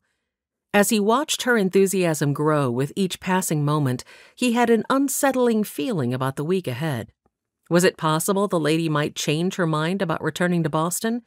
Would she be staying on as Wyldhaven's teacher? He settled his gaze on the Nolan brothers, who were gathered in one corner of the room with a couple other boys from the outskirts of town. They were watching Miss Brindle and speaking low behind their hands to each other, with a certain gleam in their eyes that sent a curl through Reagan's stomach. He transferred his gaze back to the woman at the front of the room and decided right then and there that he needed to do everything in his power to convince her that going back to Boston was the best possible solution for her. Because if she stayed, Reagan could see a lot of trouble for her, and, in turn, himself, on the horizon. And yet, rambunctious boys lived the world over. Would there be anyone in Boston to come to her rescue were she to face such a lad back there? Reagan almost snorted when he realized the direction his thoughts had turned. The woman is not your concern, Callahan. No, keeping Wyldhaven on the even keel was his only worry in this whole situation. Enthusiasm for Miss Brindle's proposition was building, and people were tossing ideas at her right and left. Miss Brindle threw up her hands with a laugh. We need to write all these down, or I'm never going to remember them all. She dug a pencil and a tidy roll of paper from the tiny bag tied to her wrist, then pegged little Zoe Castaigne with a look and held them out to her. Reagan's stomach dropped. Don't. Zoe, how about you help me by jotting down ideas as they're mentioned? Even from his position at the back of the room, Reagan could see Zoe's shoulders slump. The girl searched the room over her shoulder, near panic on her pale face, obviously looking for her mother's advice on what to do. Reagan lurched into action. I'll do it, Miss Brindle. He angled through the crowd and took the pencil and paper from her, yanking on one side of the ribbon tied about the pages. Miss Brindle looked confused for just one moment, and then her own face paled, and she placed one hand to her throat, her gaze darting back to Zoe. But after the briefest of moments, her smile for the crowd was back, and Reagan eased out a breath of relief that Zoe hadn't been too terribly embarrassed by the situation. Most of the people in the room probably hadn't even caught on that Zoe had never had the opportunity to learn to write yet. Of course, Zoe, I should have thought. You have your sisters to watch after. I apologize. Reagan's estimation of Miss Brindle climbed a notch. Charlotte continued as if nothing out of the ordinary had just happened. Very well. Thank you, Sheriff. Now, where were we? Oh, yes, please jot down the idea for a log sawing contest. Charlotte scanned the gathering. What else? The ideas poured in fast and furious for the next 15 minutes, and finally, Reagan was out of paper. Charlotte, who had already charmed the entire room, spread her hands and offered her tinkling laugh. I think we'll have to stop there, because 1, we're out of paper, and 2, I think I'm starting to see smoke wafting up from poor Sheriff Callahan's fingers. He's been writing so furiously. Laughter rippled through the room. Reagan shook out his hand and blew on each finger as though snuffing out a candle, and the laughter mounted. Dixie stepped up next to Miss Brindle and spoke to the crowd. How about we say that anyone who would like to continue planning the event should show up at the boarding house tonight at 7. I'll make the dining room available, and I think if we spread the word about this to the surrounding communities, we can make quite a success of this benefit. Now, how about those desserts, folks? She swept a hand toward the tables along one wall, which were filled nearly to overflowing with sweet treats brought to the gathering by the ladies of Wyldhaven. As the crowd drifted over to form a line at the tables, Charlotte turned to face Reagan. He held out her pencil and the pages. Her expression was stricken, and her voice was low when she spoke. Thank you so much for stepping in. I had no idea she couldn't write. I feel terrible to have embarrassed her. Think nothing of it. You couldn't have known, and you covered it nicely. Charlotte fiddled with the pages as her gaze drifted over the gathered people and lingered on each child for a moment longer than the rest. They really do need a teacher here, don't they? Just not one like you. Out loud, he reassured, We'll find someone. Don't worry yourself about it. In fact, I give you my word that I'll do my best to find a teacher to replace you before the term starts 2 weeks from now. Her gaze darted back to his, and her jaw jutted slightly to one side. You sound like you would be quite pleased if I returned to Boston, Sheriff. Reagan almost cringed. His tone probably had sounded rather relieved at the prospect of her leaving. He massaged a hand over the back of his neck. There was nothing for it but to be honest, he supposed. I'll be the first to admit that I don't see someone like you as being the best fit for our town." She tipped her chin up slightly. "Someone like me?" Oh boy, he was digging himself a hole big enough for a grave. But maybe telling her how he saw things would be exactly what she needed to convince her that going home was indeed the right decision. He eased out a breath. "Miss Brindle, I mean no disrespect to your abilities to teach. It's just that life is rough here in Wyldhaven. I can tell you've been raised with many luxuries that simply won't be available to you in our town. Not to mention there will be boys who, well..." Seemingly of its own volition, Reagan's gaze drifted the length of her, but he pinned it to the toe of one of his boots before it could meander its way back up to her eyes. "You cut a fine figure of a woman, Miss Brindle, and you are a petite little thing. I just feel some of the schoolboys are going to need a bit of a firmer hand than you will be able to offer, and I don't have time to keep running to your rescue." "Keep running to my—" Her voice had started to rise, but she ended her rebuttal with a strangulated huff and lowered her voice to a whisper. "I've half a mind to stay, if only to show you what I'm made of, Sheriff Callahan." He felt his eyes widen. His gaze snapped to hers. She couldn't be serious, could she? "I think that would be a mistake, Miss Brindle. Not only for his town, but maybe for his heart as well." "You do you? Well, I've brought you both a plate of sweets." Belle's voice cut through the tension, and Reagan couldn't decide whether to be happy for the interruption or not.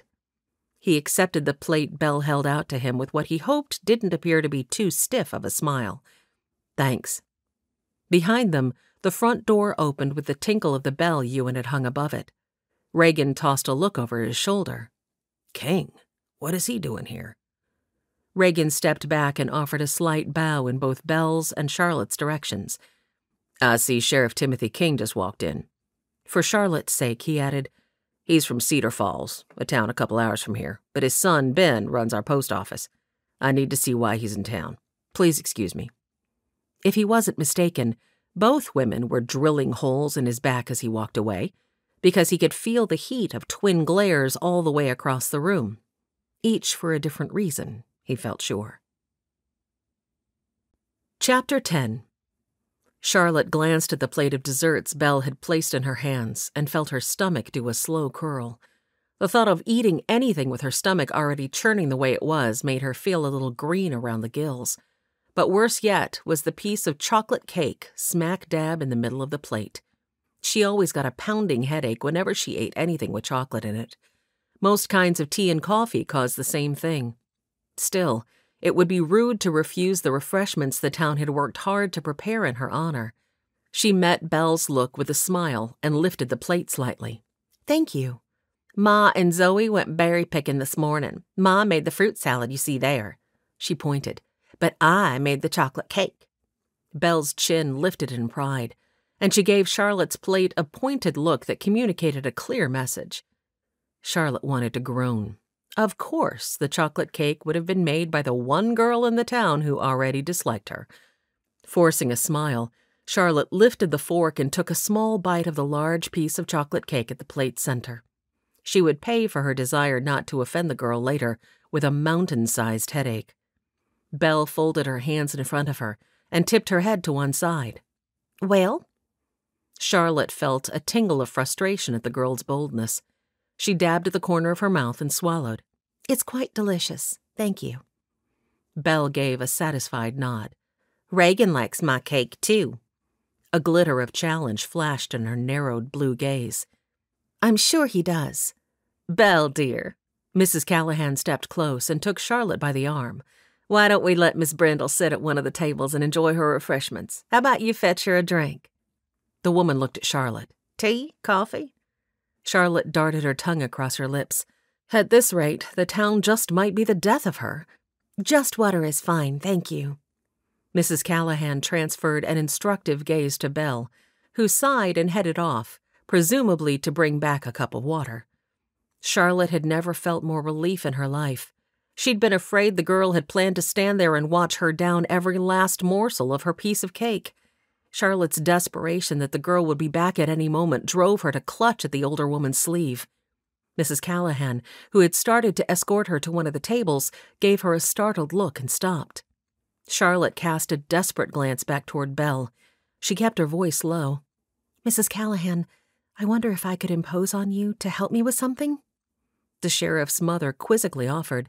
"Well, certainly. What can I help you with?" "It's the chocolate cake, you see. Belle made it, and I do not want to offend her, but any time I eat chocolate, I come down with a raging headache." Charlotte wondered if the woman could read the desperation on her face. Apparently she could, because Mrs. Callahan threw up her hands. "That child. I suppose she practically forced you to take a bite?"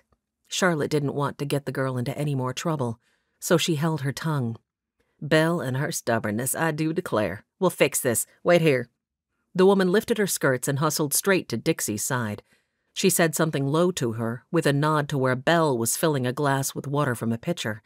Dixie's eyes widened, and she in turn lifted her skirts and hurried over to meet Belle, while Mrs. Callahan practically dashed across the room to the sheriff's side. At his mother's rapidly spoken words, Reagan's brows lifted, and his gaze searched Charlotte out across the room. He grinned before covering the distance between them in several swift strides. Without a word, he slipped his own fork beneath the slice of cake, transferred it to the empty space on his own plate where his slice had already been devoured, and then gave Charlotte a two-fingered salute that was only slightly hampered by his fork before returning across the room to resume his conversation. Mrs. Callahan settled into the seat next to Charlotte, just as Dixie and Belle returned with a tray of water glasses. "Dixie met me and suggested I bring all of us water." Belle's eyes lit with pleasure. "You finished my cake first?" "You do make a delicious chocolate cake." Charlotte felt a bit of guilt traipse through her chest, but mostly it was drowned out by relief. And when the girl turned her besotted attention to the sheriff for a moment, Charlotte took the opportunity to mouth, "Thank you," to both the other women at her table. Both of them grinned and offered her conspiratorial winks. And that was the first moment Charlotte felt like she might be able to be happy here in Wyldhaven, if she chose to stay. But then there was the sheriff's opinion of her. Despite the fact that he'd just rescued her, she felt her irritation with the man come to the fore once more. "The sheriff thinks I'm unfit to stay on as Wyldhaven's teacher." Charlotte nearly gasped. She scrunched her eyes closed. Whatever in the world had made her blurt that out, especially in front of the man's mother? "He what?" Both Dixie and Mrs. Callahan dropped their jaws in disbelief. Charlotte was gratified to see both women turn exasperated looks toward the man across the room. She nodded. "He says I'm too small and proper and that I—" She snapped her mouth shut. Oh, when would she ever learn to think before she spoke? Mortification stole her breath, and likely all the color in her face, too. But it was too late now. 3 sets of female eyes were drilling into her like their lives depended on it. "And that you what?" Dixie prompted. There was no way on God's green earth she was going to tell them that he'd said she cut a fine figure. Her mind scrambled for something else to replace the words she'd almost spilled. "He said he won't have time to keep coming to my rescue." She was just thankful she'd been able to come up with a truthful alternative. Belle sighed. "Well, he is right about that. The sheriff is a very busy man. You should probably take his advice and return home." Both Dixie and Mrs. Callahan inhaled sharply. "What?" Belle didn't look a bit sorry for her candor. Once again, Charlotte found herself coming to the girl's defense. "No, it's all right, truly. I actually knew from the minute I rode into town that going back home would likely be my decision. But I'm stuck here for the next week, so I might as well make the most of my time." Mrs. Callahan rested one hand over Charlotte's on the table and leaned in. "If there's one thing I've learned over the years, dear, it's that a person can do anything they set their mind to do." She nodded firmly. "So if you decide you want to stay, don't let anything or anyone talk you into running back home." She punctuated her words with a pair of narrowed eyes angled in her son's direction. Reagan could tell that Timothy King was reluctant to speak about the matter that had brought him to town. With so many gathered in the alehouse, Reagan couldn't blame him. So he offered the opportunity to step outside. "It's a mite warm in here, King. How about we take our plates out into the street?" King nodded. "Don't mind if we do." Reagan chomped down 2 cookies and slurped down half his coffee before King cleared his throat and got to the point.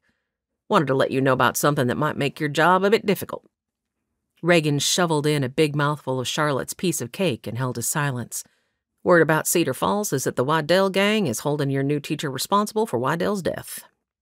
Reagan just about choked. Holding her responsible? He's the one who kidnapped her, and it was the coach horse that bucked him off into the river, and it was only Providence that I was close enough to catch her before she followed in his wake. Besides, last I heard, they hadn't even found the man's body yet. He hadn't had time to search himself, what with the paperwork he'd needed to send off about the arrests they'd made, and a couple of scuffles he'd had to deal with out at the logging camp. But Joe had scoured the riverbanks for several miles downstream and found nothing. Neither had he received a telegram from any of the other lawmen, which he would have, had any of them found him. King twisted his head in a gesture that said he agreed with Reagan, but that wasn't how the Waddell gang saw it. All I'm telling you is what I've heard. Word is, they're going to be gunning for her. Reagan suddenly couldn't stomach another bite.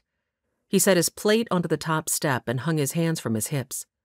It was now more imperative than ever to convince her that returning to Boston was in her best interest. He held one hand out to King. I appreciate you riding over to let me know. King nodded, propped his fork on his plate, and shook Reagan's proffered hand. I know you do the same for me. Reagan picked up his plate, but he didn't return to the alehouse just yet. His mind worked 100 miles a minute on the best way to convince Miss Brindle to return home. He'd glimpsed enough of her stubbornness that he didn't think coming right out and telling her a threat had been made against her would be the best solution. That might cause her to dig in her heels and stay out of sheer stubborn pride. He would give her a few days to see just how isolated life could be here in Wyldhaven. Planning for a boxed supper was sure to bump her up against some limitations she wasn't foreseeing, and maybe that would be enough to convince her to return to Boston without him having to push anymore. He would talk to her in a few days and gauge what her plans might be. Until then, he'd just have to make sure she was safe at all times. A movement at the end of the street caught his eye.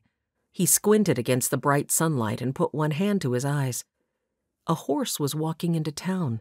Its rider slumped over its neck in a way that made it clear something was not right. He set his plate down once more and hurried to meet man and horse. Wait, he recognized that horse. That was Will Castaigne's horse. He broke into a run.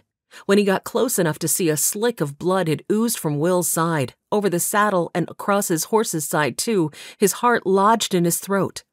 Hang on, Will. You made it to town. We're going to get some help for you now. Reagan grabbed the horse's reins and led it as quickly as he dared back toward McGinty's, where he knew Doc was still socializing. Doc!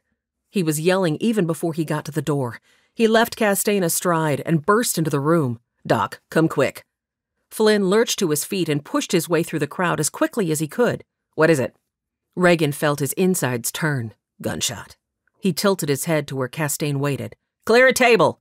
Doc Griffin yelled. Everybody step back and make way. He dashed out to get Castaigne. Charlotte Brindle was the first to move, followed by Dixie. They made quick work of clearing away all the dishes on one of the tables. Reagan searched the room, and when his gaze stopped on Susan Castaigne, her eyes widened, and she put one hand to her throat.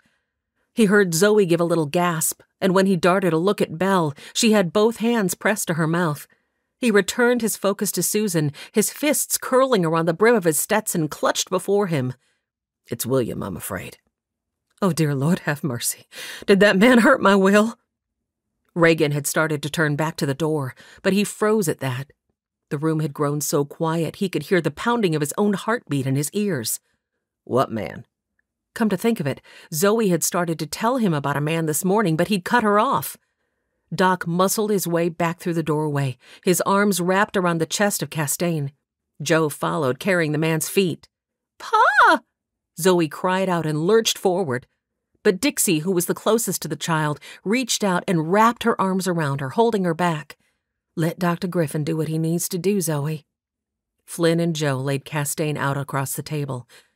A muscle flinched in Doc's cheek. What I need is for everyone to get out. You and get me every lamp you've got. Light them and bring them close. No one moved. You heard the man.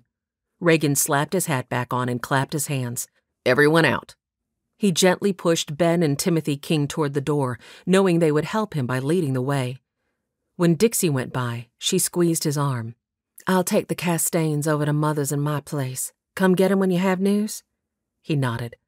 It was only a moment before he had the room cleared. Most everyone took it as a sign that the social was over, and somberly, families started for their homes. Reagan sighed and pinched the bridge of his nose. He would have to run out and check the Castain homestead before too long, but first he needed more information from Mrs. Castain about the man she'd been referring to. He had an inkling of suspicion that he wasn't going to like her answer one little bit. Why had he cut Zoe off earlier? Dixie and Rose's quarters were above the dining room of the boarding house.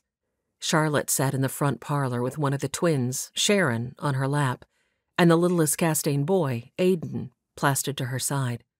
The other twin, Shiloh, sat next to him. Across the room, Mrs. Castain paced, and Belle and Zoe were both perched stiffly on a single chair, arms wrapped around each other, even though another chair was just next to them. Tears tracked down Zoe's cheeks. Belle simply stared blankly at the floor. Charlotte's heart pinched. "Dear Lord, please help Dr. Griffin to be able to save Mr. Castain's life." She'd been using a slate to help distract the littlest children, and now she helped the twin on her lap erase the chalk drawing of a very sad kitten. "Let's give Shiloh a chance, shall we?" She urged the little girl to the floor and snugged the other girl in to take her place. Aiden popped his thumb from his mouth. "I want a turn." Charlotte squeezed him close. "You'll get a turn in just a minute, as soon as your sister is done." Seemingly satisfied, he plunked his thumb back into his mouth. A knock sounded at the door. Dixie hurried to answer it. Everyone seemed to hold their breath, but it was just the sheriff, and he didn't have an update on Mr. Castain's condition yet. He looked at Mrs. Castain. "Susan, I wonder if I might ask you a few questions about the man you mentioned." Charlotte's stomach clenched. Somehow she had an inclination that she wasn't going to like what she was about to hear. She made a conscientious effort to relax so she didn't pass her tension on to the children near her. Mrs. Castain pinched at her forehead with fingers and thumb. A shadow seemed to cover the little light that remained in her eyes. "Yes, go ahead. Ask me anything." The sheriff rotated his hat through his fingers. "Instead of me asking, why don't you just tell me about your day starting from this morning?" Mrs. Castain sighed, and her shoulders dipped in weariness. "Zoe had come to town to work, but Jinx knocked her in the mud." The sheriff folded his arms and looked like he was trying not to be impatient. Mrs. Castain didn't seem to notice the sheriff's hurry. "She came home to change. Belle was already in town, and I thought, since Zoe was home, she could help me pick berries for a fruit salad to bring to the social. We had our berries and were almost home when we came across a man sprawled out on the ground." Charlotte sucked in a breath and held it. "He was banged up pretty good. Had a gash over one eye and a bigger one on the side of his head that disappeared around to the back. His arm was in a bad way. He somehow managed to splint it, though. And he said he had a bum leg and couldn't walk. Will was going to drive us all to town, but we sent him back for the man and walked in instead. He said he would settle the man at the house and then come into town with the wagon. I should have noticed that Will was later than he should have been." A sob escaped her. The sheriff's eyes darted in Charlotte's direction for the briefest of moments, and he cleared his throat. "It's all right. This is not your fault. Can you describe this man's clothing to me?" "His clothes were right dandy, though they were all wrinkled-like, and he'd cut up part of his linen shirt for a splint, I think. But his shoes were those fancy kind that you see bankers wearing if you ever make it to Seattle." Charlotte's eyes dropped closed. Patrick Waddell. When she opened them a few moments later, the sheriff was looking right at her, but he quickly dropped his focus to where the toe of one of his boots kicked at the floor. "Did this man have thinning gray hair and look like he might have fallen in the river at some point?" Mrs. Castain frowned as though trying to remember, and Zoe spoke up for the first time. Yes, sir, I'd say that was right. His clothes were still all damp. The sheriff swallowed. He looked at Charlotte once more, opened his mouth as though about to say something, then snapped it shut again. A tremor surged through her. He thought this was her fault, and he was likely right. Oh, why hadn't she just kept quiet on the stage the other day? The sheriff and his men would have swept in and captured Waddell and his gang then. But because of her interference, the man had gone free. The sheriff seemed to have moved on from the idea of pointing that out to her in public. He tipped a nod to the ladies in the room before saying, "I'll come up and let you all know just as soon as Doc gives me an update." And with that, he pushed his hat back on his head and exited the room. Reagan clumped down the stairs, still unsure whether he should have offered a word of warning to Miss Brindle. If Timothy King had heard that the Waddell gang was gunning for Miss Brindle before this, she might be in even more danger now. Waddell was nothing if not calculating and vengeful. He would know that someone had betrayed him, and he wouldn't have to think hard to draw the conclusion that the person was from Wyldhaven and had tipped off his gang so they'd know he was going to be on that stage. Waddell would certainly head to one of his hideouts. Unfortunately, it wasn't likely to be the one that Joe had followed Lenny to the other day, though they would certainly check it out, as well as attempt to follow the wagon tracks to wherever he might be heading. But Waddell was smart. He'd only use the wagon for so long, and then he'd ditch it. It would be that much harder to follow his trail through their rocky mountain terrain after that. And after he'd healed up for a few days, he'd be heading this way. Reagan would bet his bottom dollar on it, if anyone asked. And he didn't like this feeling of impending trouble for his town, not one little bit. With a sigh, he pushed into McGinty's. Doc still leaned over his patient on the table, a grimace of concentration on his face. "Hold the light higher, Ewan," he snapped. Ewan did as he was commanded, but heaved a sigh. "He's gone, Doc. Ain't your fault, but there ain't anything you can do about it, neither." Reagan stepped over and lifted another of the lamps, holding it to cast more light on the wound. Doc grunted. "He's not gone. He's still breathing." He angled his head for a better view and tied off a string that looked like fishing line, then used a rag to swipe away more blood. He seemed to be searching for any more areas that might be bleeding inside. "There, I think we finally got it." He set to sewing up the wound on the outside. Reagan felt his stomach turn and looked away from the needle piercing the man's skin. "Castains are waiting over at Dixie's. Can I give them an update yet?" Doc nodded. "This is the last stitch. He's pulled through till now, but it'll be touch and go. He can't go back up to his place. Too much jostling for him in his current state. We'll carry him up to my bed for now. So you can tell him it's hopeful, but I'm making no promises just yet." Reagan nodded and set down the lamp. "Need me to stay and help carry him?" Doc shook his head. "I sent Ben for Joe, and—" he tipped a nod to Ewan. "Between the four of us, we should be able to get him up there just fine." "All right." Reagan clapped a hand on Doc's shoulder. "Good work." Chapter 11. Charlotte heard the stair treads squeak and knew someone was coming. She bit her lip and stared at the door, waiting for it to open. If she was this worried about Mr. Castaigne, she couldn't imagine how his family must be feeling. Of course, none of them probably felt the guilt of being the reason that Waddell wasn't behind bars right now.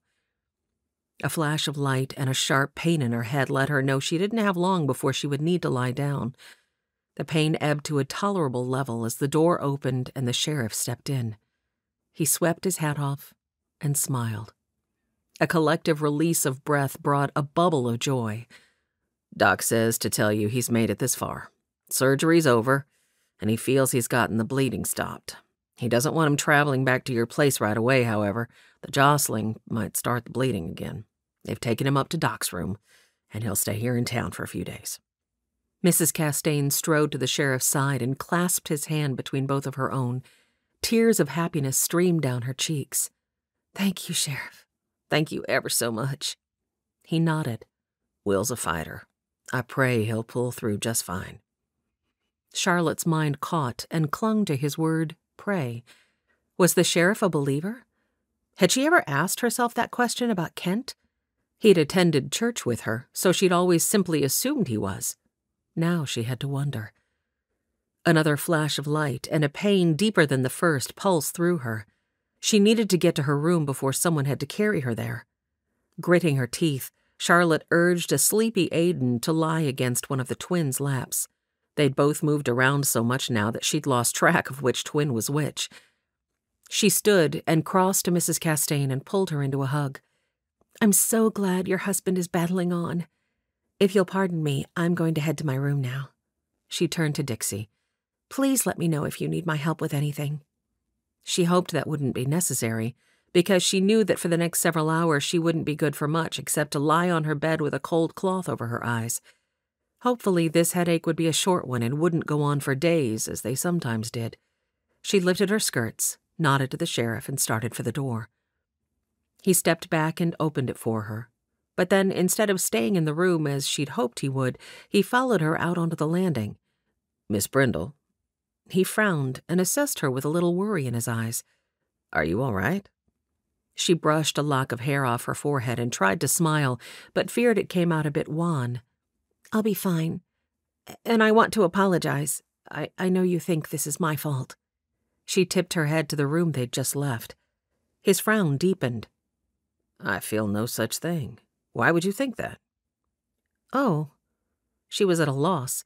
She'd felt certain that was the emotion she'd seen in his eyes before he'd gone down to check on the patient. "Well, you would have captured Waddell had I not been on that coach and done what I did." Reagan stepped toward her. "That doesn't make it your fault. The blame for this lies solely with Waddell."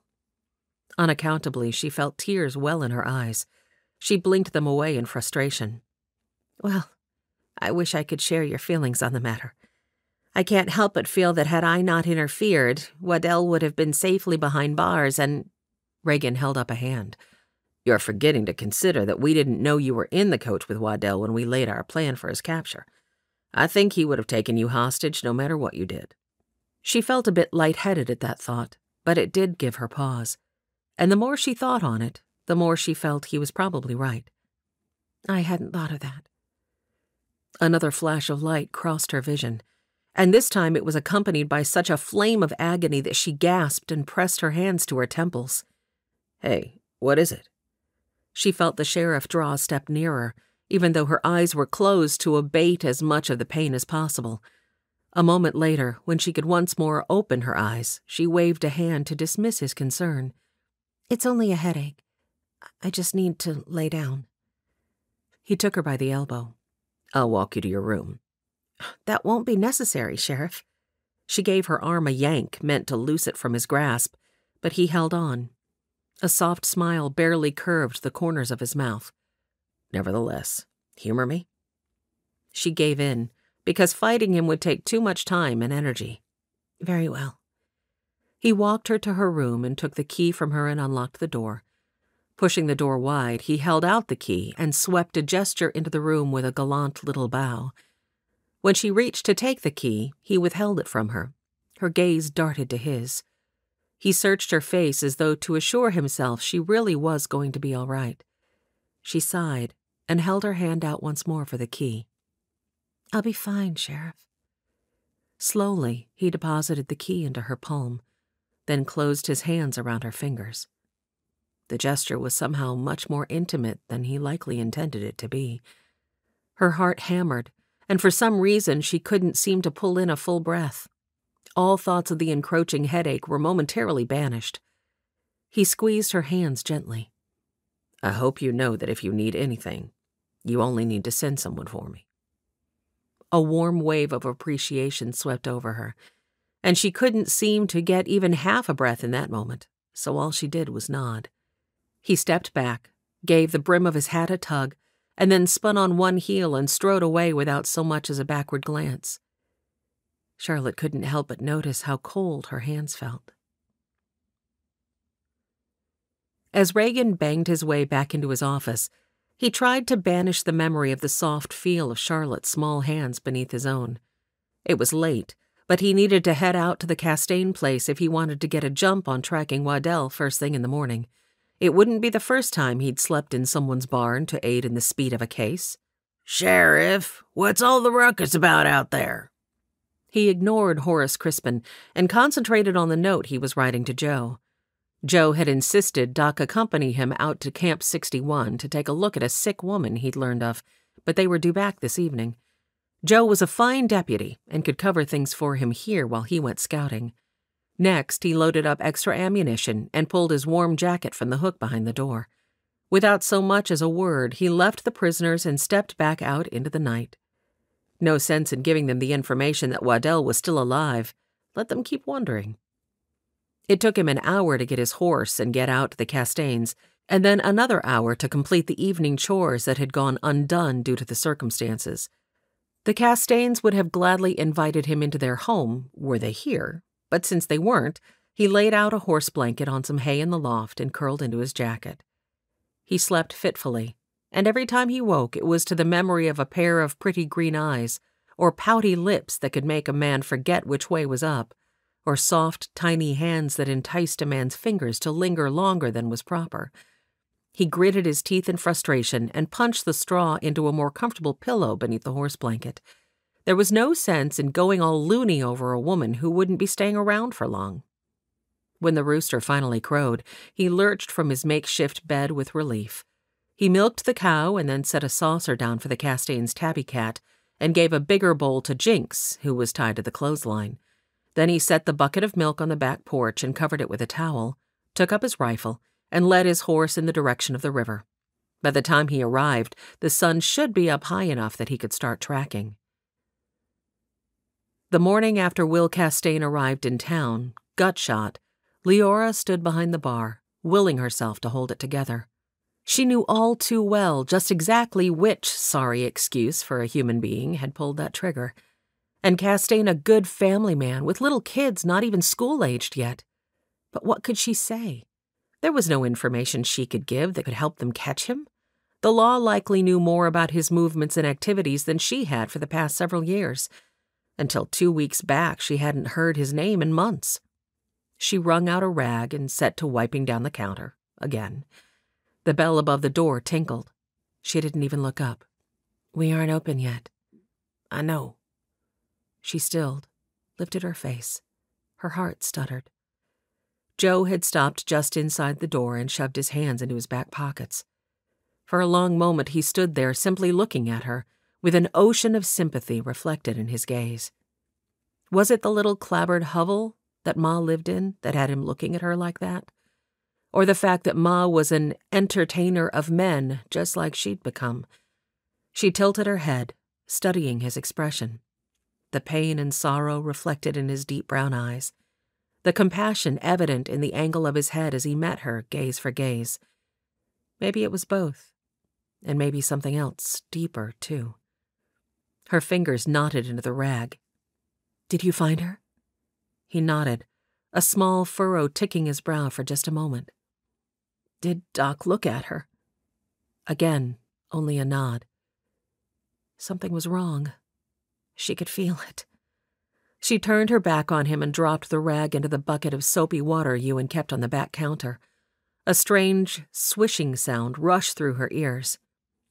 "Thank you for taking the money. I'm sure Doc asked a fair price and gave her just what she needed to get back on her feet."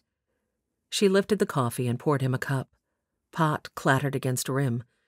She thumped the pot back onto the stove. Dredging deep, she found her smile, pasted it on, and turned to slide the cup toward him. "Can I make you some ham and eggs?" He switched his hands to his front pockets, thrusting them deep, hunching his shoulders high around his jaw. "Leora, maybe hot cakes instead?" He sighed, hesitated, then finally sank onto a bar stool. He tossed his black Stetson onto the bar, dragging the cup closer to him. "Sure, whatever you've got is fine." She busied herself cooking up hot cakes, ham, and eggs. But the whole time she could feel his eyes boring into her back, feel sympathy rolling off him in waves. She fisted her hand around the handle of the spatula and clenched her eyes tight. She did not want some highfalutin deputy's sympathy. Just because he likely grew up behind a white picket fence with a ma who made him dinner each night didn't mean he had a right to feel sorry for her. Whatever he had to say could wait for another day. She didn't think she could stomach it today, not after yesterday. Scooping all the food onto a plate, she dug deep for that smile again and turned to face him. But the minute their gazes connected, she lost her will for pretense. The man could seemingly see right through her. Pressing her lips together, she slid him the plate. More coffee? Leora. He reached out and grabbed her arm before she could move away. Your ma is sick. His thumb grazed the inside of her wrist. She yanked her hand back to her side. I know that, of course. That's why I had you take Doc out to see her. She's real sick. Doc says there's nothing he can do but keep her pain as tolerable as possible till the end. His voice rasped. I'm sorry. I felt you should know. The corners of the room turned dark. Everything fell out of focus except for Joe's fathomless eyes, searching her, piercing to her very core, willing her to be strong. But the last doctor said it was just a light case of influenza, that she just needed to take his tonic for 6 weeks. Joe looked down at his plate. He stirred his fork through his food, but didn't eat any of it. Doc says it's something to do with her heart. It's not pumping her blood around like it should. She's all swollen up, keeping too much water in her body, he says. He lifted his gaze to hers once more. If you're gonna see your mother again, you need to go now. All the strength left her legs, and she stumbled to one side. There was nothing to sit on behind the bar, so she leaned her palms into the wood, hung her head, and willed herself to keep breathing. Joe stood and dropped some money next to his plate. I'll talk to Ewan. Maybe if I offer to escort you, he'll let you go. His boots barely made a sound as he crossed the room and stepped out onto the street, closing the door behind him. She shook her head. Joe thought her shock was about Ma. And if she was honest, some of it was due to learning Ma was dying. But truth be told, she'd seen enough death in her lifetime to know that sometimes it was a boon. You couldn't live down in the squalor of humanity for very long without realizing that death and hard living went hand in hand. Despite that, she'd never before thought of it reaching out to touch them personally. How many times had she asked Ma to get out of her line of work, take them to a city where they could both do laundry or sewing? Ma had always declined. She said the pay was better in her line of work, which was a lie. They both knew the truth. John Hunt never would have let Ma go. She made him too much money. All her growing up years, Leora had sworn she would never, ever become her mother. But then death had reached out its gnarled finger to touch them. Ma had taken sick.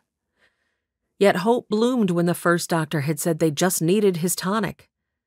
John wouldn't pay for it unless she became one of his girls. She shuddered even now at the memory of his eyes drifting over her and the lecherous smile that had raised his lip. Leora had told him just where he could spend eternity and left for Seattle. Providence had smiled down on her for a few short weeks. She'd found work and felt renewed hope. And then the bank had been robbed. She'd lost Mrs. Pendergast's job. Ewan had been in Seattle picking up supplies for his alehouse when he'd discovered her crying in the alley behind the Mercantile. When he'd told her what kind of job he was offering, she'd closed her eyes in defeat and given in. Maybe there was no grace for women like her. She had only taken this job to keep Ma alive, and now Joe was telling her it wouldn't have mattered? She had signed her soul over to Ewan for a whole year, and it wasn't going to make a difference. Ma was still going to die. If there was a God, he was somewhere up in heaven laughing at her. When Charlotte arrived in Dixie's dining room for the benefit planning meeting, which had been postponed to 7 o'clock that evening, she was disappointed to see that despite all the excitement expressed about the Bach social at the afternoon gathering the day before, only 7 women were in attendance, including herself, and 2 of those were Belle and Susan Castaigne. She'd gathered from snatches of conversation heard through her door that they had stayed in one of Dixie's rooms the evening before to be near William. The headache that she'd been babying by lying in her room with a cool cloth over her eyes since last evening pulsed a little stronger on the right side of her skull. It hadn't been so bad up in the dark quiet of her room, but the lanterns at either end of the table gave her the feeling of blades being shoved into her eye sockets. She'd hoped that it would have abated more by now. She got them so rarely, now that she knew what foods to avoid, that she'd forgotten how debilitating they could be. Dixie, who was sitting toward the head of the table near her mother, Rose, frowned at her. "Are you feeling well?" Charlotte carefully sank into the seat beside her so as not to jostle herself. "Just a small headache." Small was an understatement, but she would survive. She turned to Mrs. Castaigne, who sat with Belle at the other end of the table. "How is Mr. Castaigne?" The woman smiled, but the worry couldn't be banished from behind her eyes. "Doc was over early this morning to report that he made it through the night. I've sat with him all day and he's done nothing but sleep, which Doc says is right good. Doc's been giving him some pain medication to help him rest easy." "I'm happy to hear it." "Yes, it's good news indeed." She returned to the conversation she'd been having with Mrs. King when Charlotte had entered the room. Since there were no eyes on her at the moment, Charlotte gave in to the urge to massage her temples. Dixie laid a sympathetic hand on her arm and leaned close. "Remind me never to make you anything with chocolate." Charlotte smirked and then winced. "Or coffee. Or tea. Can I get you a cold cloth or something?" Charlotte shook her head, glancing down to where Belle doodled on a piece of paper with a stubby pencil. "That might raise questions, and I don't want to hurt her feelings." "Well, you need something. You have about as much color as a barrel of flour." Charlotte laughed, but the action sent a bolt of fire through her skull. On its heels, nausea surged so strongly that she looked around in a panic. There was nowhere private to run should she find the need. "Much as I want to be here, I'm afraid I need to go lie down again." She only hoped she would make it to her room in time. She stood, but the whole room swayed, and she leaned her palms against the table to maintain her balance. Both Dixie and Rose surged to their feet, as though ready to catch her if she collapsed. Rose nudged Dixie. "Bet Doc would have something that would help." Dixie gnawed her bottom lip and studied Charlotte with a worried expression. "Have you been this bad all day? You should have sent for the doctor long ago, if so." Charlotte's mind was so preoccupied with fighting off the agony and nausea that she couldn't form a reply. And despite the fact that all the women, including Belle and her mother, were staring in curiosity from the other end of the table, she was beyond caring about propriety at the moment. Why had she thought she would be okay to come down? "Dixie, I can't. Can you please help me back to my room?" Rose put an arm around Charlotte's waist and nudged Dixie toward the door. "I'll help her. You go get Doc." Without the need for more urging, Dixie hoisted her skirts and darted across the room. Only a moment later, Charlotte heard the bell at the front ring, followed by the click of the door closing behind her. There was no rushing her own movements. If she did anything too quickly, she was going to have an issue that would make all these women regret the fact that they'd made it to the meeting. "Slowly, Rose, please, or I'm going to be sick." Rose tisked. "Poor dear. You set the pace. I'm in no hurry." The other women at the table leaned close in whispered conversation now, but all were still staring at Charlotte. Perfect. Just what she wanted, to be the topic of central interest. Maybe she could get them back on track. "I'm so very sorry," she murmured into a lull. "Please be sure to give me some assignments. I'll be feeling better again by morning." "Come on, dear. Don't you worry none about that right now." Rose gingerly draped Charlotte's arm around her shoulders. Charlotte gladly accepted the help. All she wanted to do was get away from the light and be able to stop moving. From the other end of the table, she heard Belle sniff. "Pampered and sickly. Just what Wyldhaven needs in a teacher." "Belle Castaigne." Susan's voice rang with indignation. "For shame. I'll not have a child of mine speaking in such—" The words faded as Rose helped her into the foyer and they started toward the stairs. Behind them, the bell above the front door jangled again. "Dixie said you needed some help?" Charlotte winced, as much from recognition of the sheriff's voice as from the volume of it, which sent shards of light dancing across her vision and nearly took her knees from beneath her due to the surge of pain. That, in turn, reinvigorated her nausea. "Rose?" She covered her mouth. "Right-ho. Outside with you, then." Rose turned them toward the door. "Sheriff, carry her, please. Quickly, outside." The sheriff swept her up and cradled her against his chest. She might have protested the action if it wasn't taking all her concentration to keep from being sick all down the front of him. "What's the matter with her?" Tension tightened the sheriff's voice. Eyes closed to shut out as much of the world as possible, Charlotte could feel they were moving, but everything felt sludgy and distant. "From what I can tell, it was the chocolate cake she ate yesterday." Rose's voice was a near whisper when she spoke, bless her. "She told Dixie she gets these severe aches in her head when she eats chocolate." "I'll be fine by morning." She tried to speak the words, but had a feeling they came out more like a moan. Dixie folded her trembling hands before her and wished she'd thought to send one of the other women over for Dr. Griffin. The man had a way of looking deep inside her as though he could read all her secrets, and she would like to keep her secrets buried so deep they'd never surface again. But her concern for Charlotte had sent her out the door and running this way before she could even think twice about it. Ewan looked up from behind the bar. He scanned her, doing nothing to hide the roving of his gaze. Dixie squeezed 2 fistfuls of skirts and retreated until her back was pressed against the door. Ewan smirked. He lifted a gray, bushy brow in question. "The teacher is right sick. We need Dr. Griffin. Would you mind going up and fetching him?"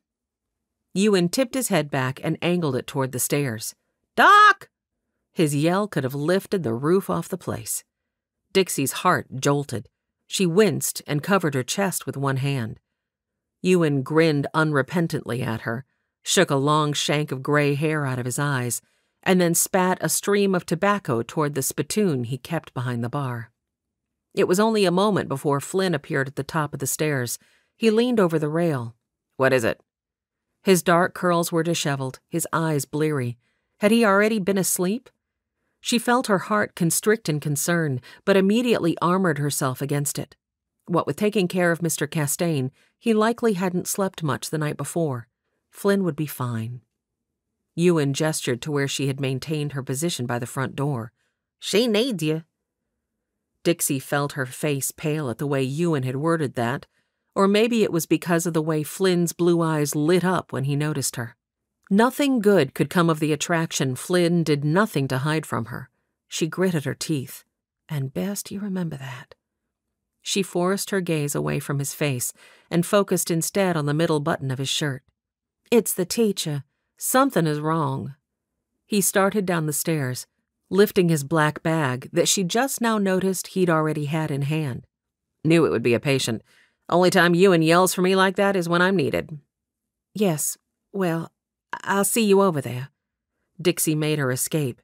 It would be best for the doctor, and for her, if she didn't encourage his feelings in the least. But a wagon passing down the alley between McGinty's and her boarding house slowed her flight. "Dixie, wait!" Flynn caught up to her before she'd gone 2 steps. How did the man have the ability to make every inch of her feel helpless, and yet hopeful, simply by stepping to her side? She heaved a sigh, ready to rebuff whatever request he was about to make of her. He'd been making it plain for a couple of months that he was interested in getting to know her better. But all he said was, "What can you tell me of her symptoms?" Oh, symptoms. Yes, she could tell him that, if her mind was functioning at the moment. She forced herself to concentrate. Pains in her head. At the social yesterday, well, she says it's from the chocolate cake. She only took 1 bite to please Belle. Then she had Jacinda and I help her get rid of it so as not to hurt Belle's feelings. I kept Belle busy getting water, and Jacinda had Reagan take the cake from her plate, but... She took a breath and literally clamped her teeth over her tongue. She was babbling like the drunken monkey she'd seen at the circus 2 years ago. "I see." A frown furrowed his brow, and she could tell he was attempting to diagnose Charlotte's symptoms. He had a dedicated focus when it came to treating his patients. Her admiration of his care and concern for others was one of the things she had to battle most often. She swallowed and looked away from him. The wagon passed, and he put his hand to her back. "Lead on then, please." She stepped out quickly. And if her rush was just as much to escape the warm shiver his touch sent through her as it was her concern for Charlotte, well, Dr. Griffin didn't need to know that. Flynn curled his fingers into his palm, not missing the way Dixie quick-stepped to get away from him. She walked just ahead of him, and he took the opportunity to study the side of her face, silhouetted in the light coming from the boarding house windows. Her jaw was hard and tense, and he had a feeling it was only partially due to the teacher being sick. There were moments when he thought she might be softening to him, moments when he would catch her watching him across a crowded room, or hear her soft intake of breath when he stepped up beside her unexpectedly. But always she shuddered the softness away and turned stony, leaving him longing for just one more glimpse of it. She probably thought to rebuff his attentions and make him move on to pursuit of someone else, but the problem was the more she rebuffed him, the more he longed to get to know her. She laughed when she thought no one was looking. She sang when she thought no one was nearby. He'd even seen her dancing in the wildflower field just north of the creek one time, but he hadn't dared step out to let her know he was there. In the end, he'd skulked home before she caught him watching her and figured him for an infatuated reprobate. There was something more to her story.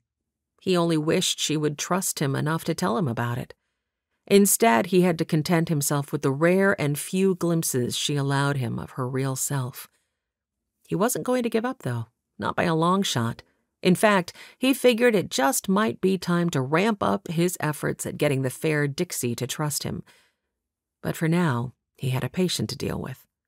And some sleep wouldn't hurt either.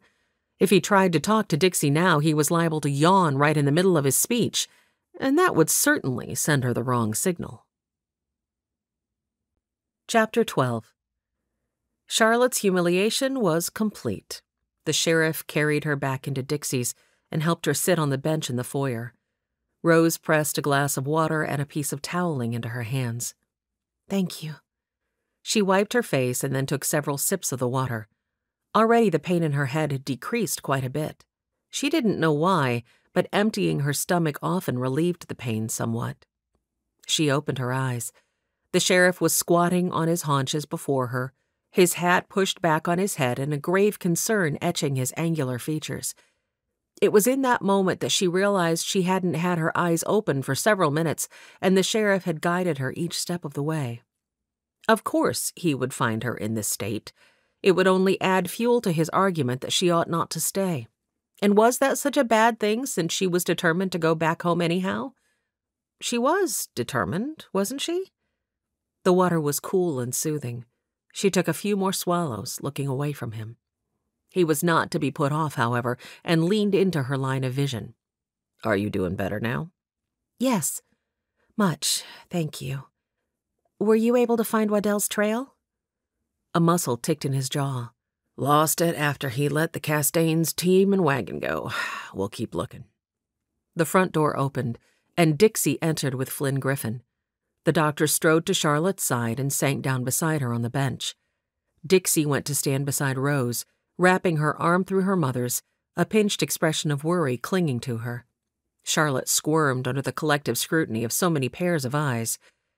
Flynn took up her wrist and pressed his fingers to the pulse point. "Dixie tells me you've had a severe pain in your head?" Charlotte nodded. "But I've had them before, and I'm feeling a little better now. With rest, they always seem to diminish." He didn't respond for a moment. He was staring at the ground, and Charlotte had a feeling he was counting her heartbeats. Finally, he lifted his head and released her. "I see. I'm glad to hear you're feeling better, but with your permission, I'd like to accompany you to your room and listen to your heart. Do a few other checks?" Charlotte felt her trepidation rise. The money to pay for a doctor visit wasn't a problem, but what if he found something wrong with her that would prevent her from teaching in Wyldhaven? Then she'd be forced to go back to Boston. She gave her head a little shake. What was she saying? She wanted to go back. Her face must have paled because the doctor held up both hands in a reassuring gesture. "Dixie or Rose can accompany us to your room if you like, and I promise not to stay long. After doing the surgery on Will, I spent almost the entirety of last night delivering a baby and then took a run out to one of the logging camps to check on a sick woman, so I plan to return to my own slumbers just as soon as I make sure you're all right." He offered her a smile of assurance and camaraderie. Charlotte liked the man. He had a manner that she suspected put most of his patients at ease. Yet she knew she didn't need to take up any more of his time. "Thank you, but I can assure you I will be feeling much better by morning." Dr. Griffin smiled tolerantly.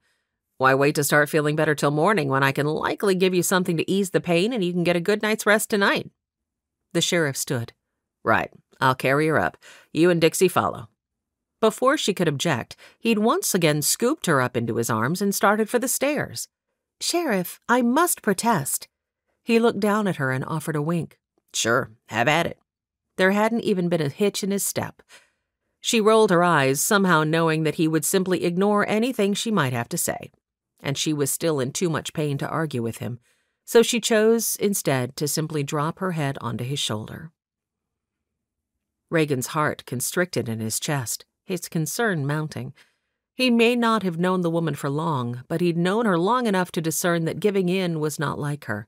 She must be even worse than she was letting on. He took the stairs as quickly as he could while still being careful not to jostle her. And when Dixie pulled back the covers of the bed and he laid Charlotte down, he couldn't help but notice how closely her complexion matched the sheets. Stepping back so Doc could have access to her, he whipped off his hat and crimped the brim into his palms. Unaccountably, he could feel his heart beating a tattoo against the inside of his ribs. How had this slip of a woman worked her way into his heart in such a short amount of time? Frankly, the realization terrified him. One of the reasons he was good at his job was because he didn't have a family to worry about. He didn't have to fear what those he was tracking down might do to loved ones. He could be a little more reckless because if he didn't come home, there would be no great loss to anyone. Sure, there was Ma, but she'd been the wife of a lawman before she was the mother of one, and she knew how to take care of herself. The derringer she kept strapped to the inside of her ankle was the proof of that. But this was something else entirely. This feeling brought to mind a cabin of his own, all aglow in firelight when he rode up at the end of a long shift. A woman with dark curls and beguiling green eyes opening the door to greet him, wrapping willing arms around his neck, and offering him pliant lips to— Dixie laid a hand on his arm. "She's gonna be all right, Sheriff." He cleared his throat and motioned to the door with his hat. He exited without looking back. He apparently needed a long dip in the snow-melt runoff that was Wyldhaven Creek. It was dawn, almost a week after Patrick had hauled himself from the river. His right arm still pained him, but all his other cuts and abrasions were on their way to mending. He rolled out of his bedroll and stood near the entrance to his cave, listening carefully. Birds twittered. The river burbled. Wind whispered through trees and grass. And somewhere in the distance he heard an elk bugle. But there were no sounds other than should have been heard on the backside of a Cascade Range mountain. Satisfied that he was still alone at this particular hideout, he stepped through the cave entry and strode to the river to quench his thirst. The ice-melt water was so cold it made his hands ache and his face sting when he scooped some to his mouth and then patted his face to dispatch the last vestiges of sleep. When he lifted his head, birdsong no longer embellished the morning. That was his first clue that he wasn't alone. Carefully, he withdrew the bowie from the sheath at his waist. Every sense attuned to the landscape around him, he sank to his haunches. Where was the danger? Behind him and to his left, he heard a twig snap. He shucked the pistol that he'd kept when he let the Castaigne horses go free. He'd known someone would find them and return them to their owners. They'd likely be glad to get their wagon back, too. Now he wondered if that hadn't been a mistake. Sure, he'd let the horses go several miles back, just as soon as he'd assured himself he'd made it far enough from town to be close to several of his hideouts. But if the sheriff had tracked the horses to the spot where he'd let them go, it was conceivable he might be the one sneaking through the bushes right now. He caught a flash of red above a white hand. He let the bowie fly. It stuck fast into the tree trunk by the intruder's head. A loud curse rang out. "Blazes, Waddell, you could have taken my head off with that thing." Lenny Smith stepped out into the open, hands raised by his head. Disgusted at the fear coating his tongue with metallic prickles, Waddell thrust the pistol back into its holster. Without a word, he strode over and worked his knife from the tree. "You got word from town?" Lenny shook his head. "I've been having to lay low, too." Waddell's curiosity piqued at that. Why would Lenny be having to lay low? He narrowed his eyes at the man. Was it Lenny who'd betrayed him? "You know, on account of the sheriff out hunting all of us down this week." The sheriff had been out looking for him, but he doubted he cared much about Lenny, who had only ever played a role of inconsequence in any job they'd ever pulled, like dropping the lamp chimney in the front aisle of the Mercantile that day in Seattle so he could slip into the back room. He doubted the law had ever even heard of Lenny Smith, so why would Lenny care about staying out of the sheriff's sights? He needed some time to ponder. He pointed the bowie toward the cave. "I got rabbit." "Sounds good. My belly's just about ready to run off and try to find another mouth to feed it." Lenny rubbed his stomach in anticipation. Patrick sank down onto the stone he'd placed by his fire inside the cave and set to carving some of the rabbit he'd spitted and roasted the evening before. He offered the hind leg to Lenny and dug into his own portion while he tried to think. Lenny obviously hadn't been part of the ambush last week, or he would have been arrested along with the rest of the crew, but how many of his men were still free? He licked a finger and glanced at Lenny. "How many have been arrested?" Lenny shook his head. "You ain't gonna like it. That sheriff in Wyldhaven is smart. He set us up. They arrested Horace, Walter, and Dougal that first day." Patrick narrowed his eyes. "That leaves you and me, McTavish, Shade, and Van Fleet." Lenny nodded, but he kept his gaze fastened to the meat he was voraciously consuming. "How do you suppose the crew knew I was going to be on that stage that day? And why weren't you, McTavish, Shade, and Van Fleet arrested with the rest?" There was the tiniest hitch in Lenny's chewing before he caught himself and resumed. "You got me. I'd gone into Seattle to see if I could make me a little money at the tables in the Blue Moon. I think McTavish and Van Fleet took a temporary job in the coal mines over near Black Diamond. Not sure where Shade ended up.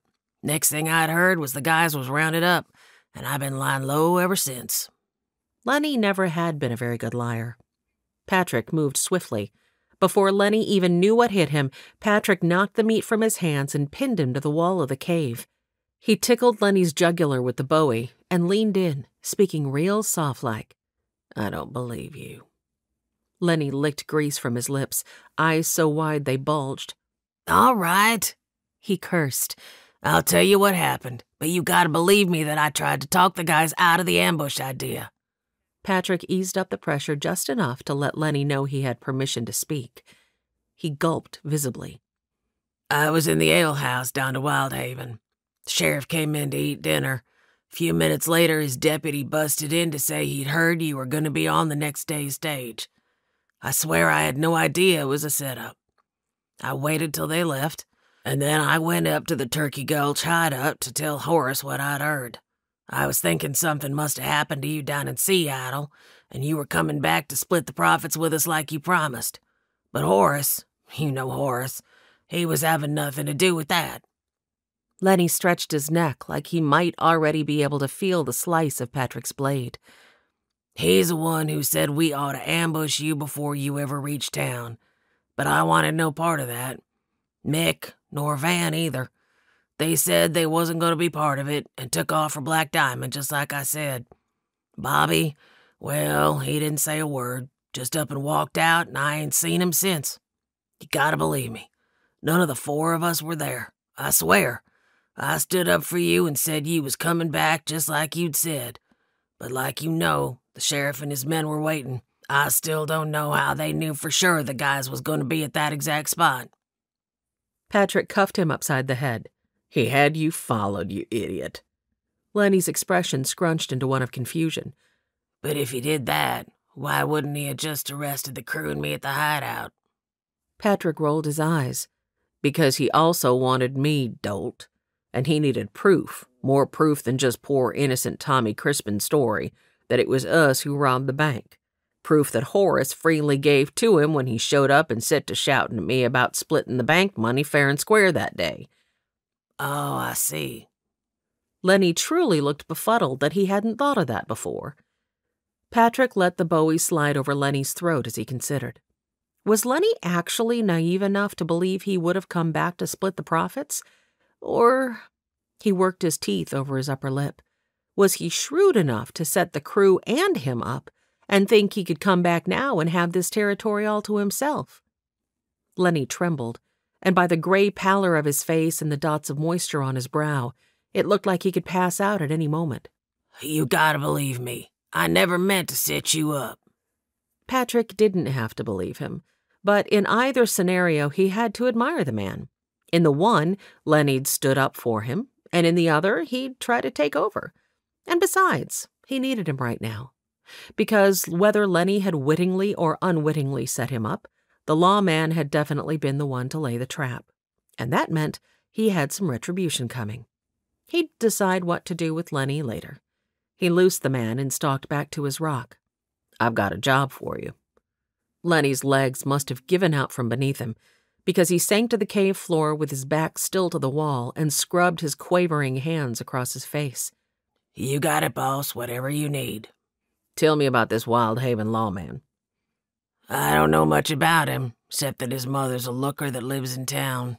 She runs a dress shop, but word about town is she's as crack a shot with a pistol as she is talented with the needle and thread. Crack shot wasn't exactly what he'd been hoping for. Anyone else the sheriff might care about? Lenny swallowed. I snuck through town last night, 'cause I had buried a small stash of cash next to the livery, and I was running plumb low on funds. Anyhow, I got my money, but when I was heading out of town, I saw the sheriff carrying a woman into Dixie's boarding house. She must be the new schoolteacher I've been hearing about, because I didn't recognize her. Interesting. She's slender, with the biggest bunch of brown curls you ever did see? Lenny pooched out a lip. Seems about right. She had her arms draped around his neck and her head on his shoulder, all cozy-like. Very interesting. Patrick folded his arms and considered the woman who'd been on the stage with him. And boy, howdy, considering on her was no hard thing at all. Crack shot definitely wouldn't be an issue with a woman like her. No, sir. She was bone china, precious gems, and silk to her core. He smirked at the very thought of her with a gun. He rubbed his hands together in anticipation. Lenny, I do believe I have a plan. We just need to let the hullabaloo die down for a few days, is all. He stalked to his bedroll and sank onto it, angling his hat over his eyes to block out the daylight. A few more days of rest and healing would do him some good anyhow. Doc Griffin had given her some powders that helped her sleep the whole night through, and when she woke the next morning, she felt like she'd been given a new head. The week passed in a flurry after that. Charlotte was pleased that the ladies had kept her in mind as she'd requested when assigning the projects, and there had been plenty to keep her busy. Mr. Castaigne had recovered well enough that he'd been allowed to travel home to his own bed just this morning, and Charlotte had been very relieved to hear the news. She hadn't been quite able to convince herself all week that it wasn't her fault the man had been shot, no matter what the sheriff had said. She and Dixie had worked on decorations all week, and now the day of the boxed supper had arrived. Wagons had been trundling into town since just after mid-morning, and Dixie's dining room had fairly hummed during the lunch hour. Reagan, with more than a little grumbling and muttering under his breath, agreed to organize both a lumber sawing and a tree chopping contest for the men. Each man would have to pay 2 bits to enter the contests, and anyone who wanted to watch would be charged 1 bit for a seat. Women, including Dixie's mother, Rose, had been planning, cooking meals, and baking pies all day, and the town was fairly alive with mouth-watering scents wafting from stoves and propped-open kitchen doors. The pies and dinner baskets would be auctioned off to the highest bidders for this evening's meals. Charlotte's own basket was already packed, all except the pot roast that was still simmering on Dixie's stove. There would be 2 tables of donated preserves, jams, jellies, and pickles for sale, as well as a dance following dinner, where 2 bits would be required for the use of the dance floor, which was not more than a cleared section of field near the river that you and McGinty had worked to flatten and rope off. But the man had done an admirable job with the task he'd been given. Now Charlotte ventured into the boarding-house kitchen. Both Dixie and Rose hovered over a steaming sink, their hands fairly a blur as they worked to diminish a pile of dirty dishes that stood shoulder-high at one side of the sinks. "Is there anything I can do to help?" Charlotte asked. "Oh, I'm so glad you stopped by." Dixie tossed a glance over her shoulder. "Still no more headaches?" Charlotte resisted a growl of frustration. The last thing she wanted was to be treated like a glass doll. She'd already explained to Dixie numerous times that the headaches only seemed to come on after she ate certain foods, and she wasn't about to tell her again. "What can I do to help?" Dixie gave her a chagrined smile. "I'd planned to go pick some wild roses this afternoon to finish up the centerpieces for the tables, but," she swept a sudsy hand toward the dirty dishes, "neither Ma nor I expected such a crowd for lunch. Do you think you could take that pail," a tip of her head indicated a galvanized bucket by the back door, "and go and pick a few for me? There are scissors in the drawer to the right of the door." "Certainly." Charlotte was inordinately pleased with the task. All week she had wanted to get out and about to see the countryside, but planning for the boxed supper had kept her too busy. And since she was leaving on tomorrow's stage, this would likely be her last opportunity to do so. Charlotte strode across the room, found the scissors, and picked up the bucket. "Is there any specific place I should look for wild roses?" "Take the road across the bridge and then just follow the footpath. The field is just about a mile down on the right-hand side. You can't miss it." "All right, then. I'll be back after a bit. Happy dishwashing." Dixie snorted, and Charlotte chuckled as she stepped out into the afternoon sunshine of what could not have been a more beautiful end-of-summer day. The sun hung high above the treetops, spreading gilded kisses on the mountains across the green valley, and birds chirped lustily as they darted through the air in an apparent game of tag. She looped the handle of the bucket over one arm and took the path across the rickety bridge. On the other side, she paused to turn and look back at the town. A wave of melancholy washed over her. Throughout the week, as she had met and worked with women on various projects for the supper, she had tried to keep an emotional distance, knowing if she grew attached to these people, it would make things all the harder when it came time to leave. And yet, despite her best efforts, she was feeling the impending arrival of tomorrow's coach with a great deal of dread. Last night, as she'd been lying in her room, pondering the doings that would take place today, Charlotte had rehashed all her reasons for staying and for returning home. She'd run into the sheriff yesterday when she'd gone to check that the area for the log sawing contest was cleared and ready. He'd once again impressed upon her that going back to Boston was in the best interest of all. Even now she gritted her teeth. It was one thing to know something herself. It was quite another to have a mule-headed lawman telling her she wasn't sturdy enough to survive in this town without causing him a lot of trouble. So last night, as she'd been lying in her bed, all her stubbornness had risen to the fore, and she'd longed to march right down to his office and tell him she'd changed her mind and would be staying whether he liked it or not. But reason had soon taken over, thanks to the many lessons she'd learned the hard way over the years due to just such rashness, and she'd soon recognized the foolishness in her desire to prove her mettle to the man at the cost of living in Wyldhaven. With a huff, she put her back to the town and stepped out with purpose. "You make no sense, Charlotte Brindle. Just go home with your pride tucked into your satchel like a prudent woman would." Reagan stepped out of his office and surveyed the street. Wagons had been arriving in a steady stream since early this morning. Everywhere he looked, small clusters of people stood chatting and laughing. Looked like Dixie and Charlotte's idea was going to be a big hit. He hoped the fundraising went as well as the socializing. Despite the happy occasion, a simmering tension had held him in its grip all day. This was just the kind of doings a man like Waddell might use to work some sort of trickery. And if not Waddell, then some other group of outlaws bent on taking over some territory, perhaps. He'd instructed Joe to be on high alert all day, and he planned to do the same. Movement across the bridge caught his eye. A woman with a basket swinging by her side, just disappearing into the shadows of the forested path. He narrowed his eyes.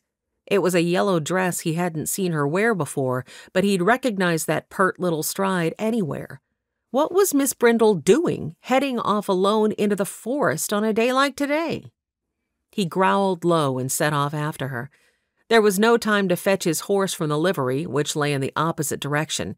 She apparently needed someone to instruct her that strolling through the forest in these parts was not like taking a stroll in a Boston park. All week, he'd been doing his best to keep tabs on her and make sure she was safe, and all while keeping her innocent of the fact that some members of the Waddell gang had targeted her as responsible for Waddell's death. And now that Reagan knew the man was alive and hiding out in the area somewhere, the danger to her could be even worse. He'd spent the better part of 2 days trying to backtrack the Castaigns' wagon and horses to the place they had been given their heads to return home, but a rain squall had made the task all but impossible. Waddell was still out there. Reagan wasn't taking any chances on what type of revenge members of the gang might seek to take, but neither did he want to make Charlotte fearful and feel like she constantly needed to be checking over her shoulder.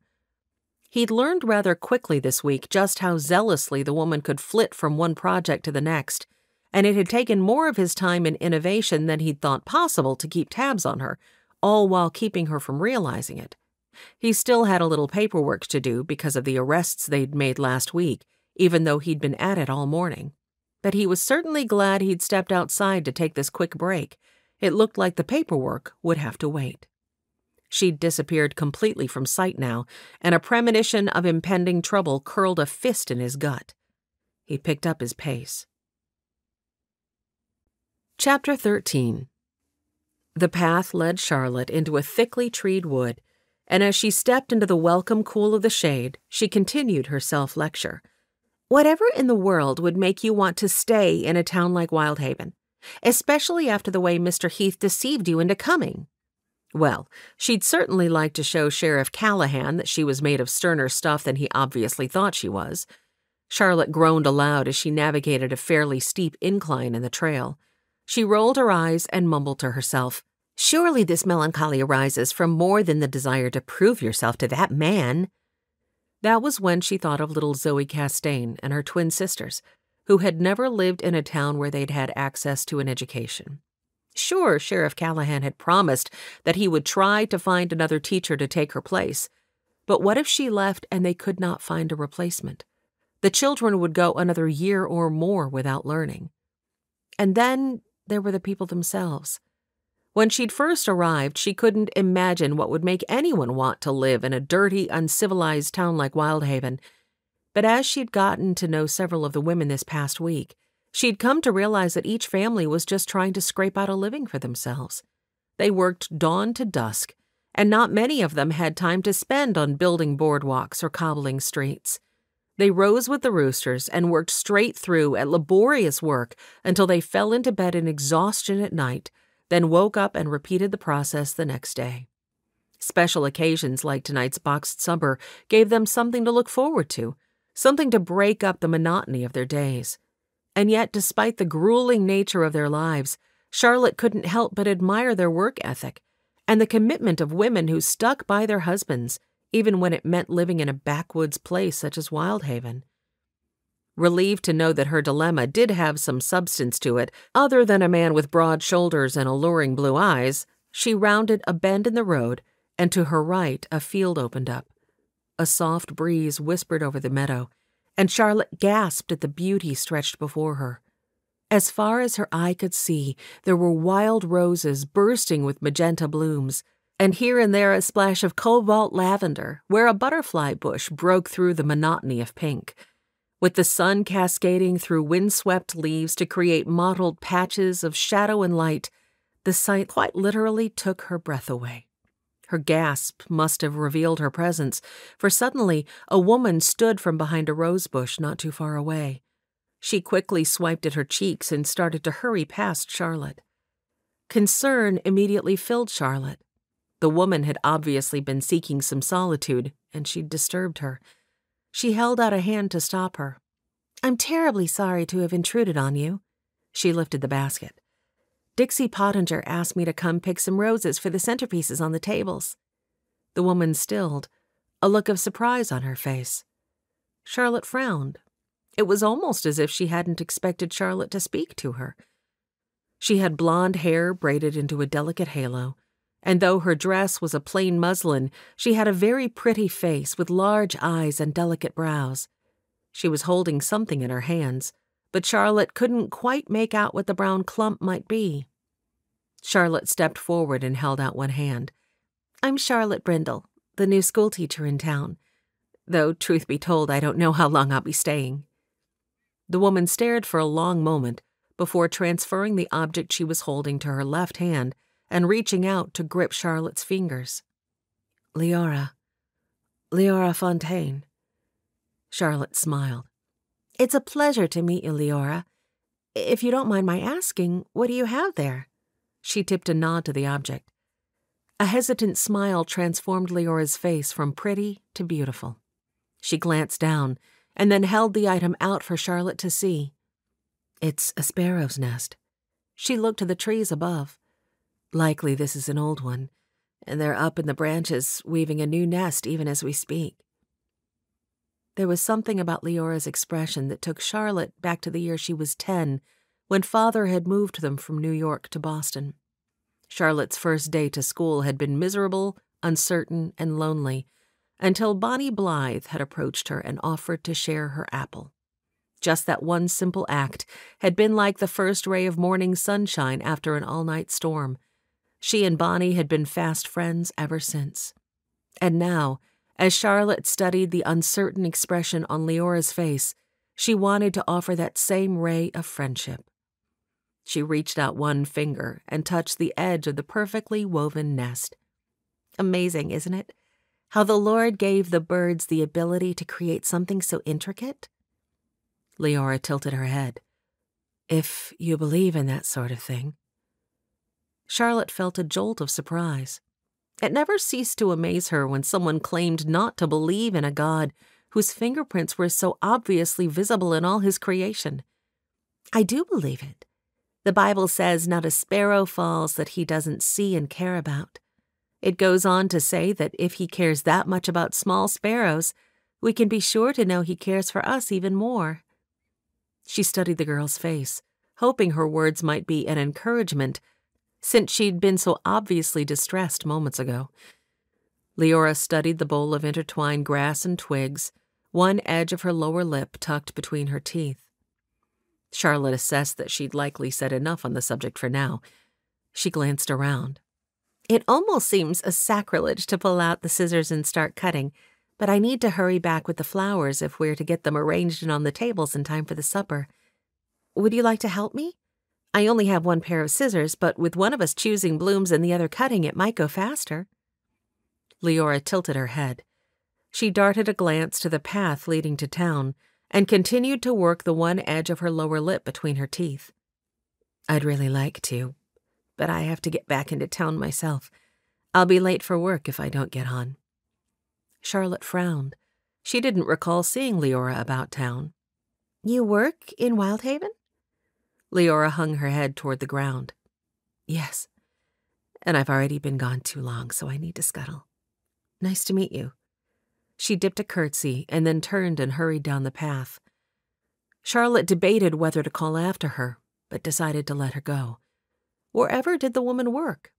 She would make it a point to ask Dixie, maybe even encourage Dixie to include Leora in a few of the town's social gatherings. The woman was obviously lonely and troubled. She would like to help her, even if she was heading back home on tomorrow's stage. Right now, she needed to get Dixie her flowers. Lenny watched from behind a tree at the edge of the wood as Leora left the schoolteacher standing alone with naught but a tin pail clasped in her hands. He checked the trail. Empty. This was exactly the opportunity he'd been searching for. Finally, he would return to Waddell with the prize in hand. The truth was, he'd known the story Reagan and Joe had spun was a trap from the first moment. He'd also known that Horace's impulsiveness would have him charging right into the trap, which should have left Lenny with a nice free piece of territory for his own pillaging. What he hadn't counted on was Waddell escaping, and he could see the distrust reflected in the man's gaze each time they spoke. What he needed now was to regain some of the man's confidence. The woman hummed as she made her way to the first bush. Lenny ducked his head to keep out of sight as he crept from behind the tree and cat-footed to a row of grass between the rose bushes. He imagined the look of surprise and appreciation on Waddell's face when he returned to camp with the woman. This was exactly the ticket he needed to get back into Waddell's good graces. Her humming grew louder. He parted the branches of one bush and could see the yellow of her skirt just ahead.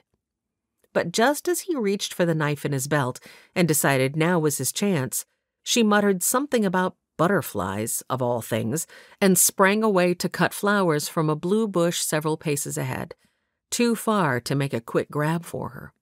Disgusted, he let go of the branch he'd been holding. It sprang up and slapped him in the face, one thorn gouging so deep it was all he could do to withhold a howl that would alert her to his presence. He cursed softly under his breath and pressed his fingers to his chin. They came away bloody.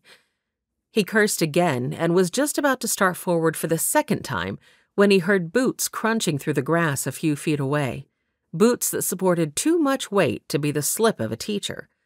Carefully, he parted the branches again.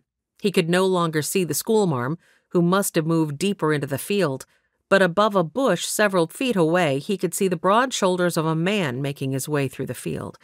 The man turned sideways to slip between two bushes, and sunlight glinted off something on his chest. Lenny jerked back and pressed his face to the ground.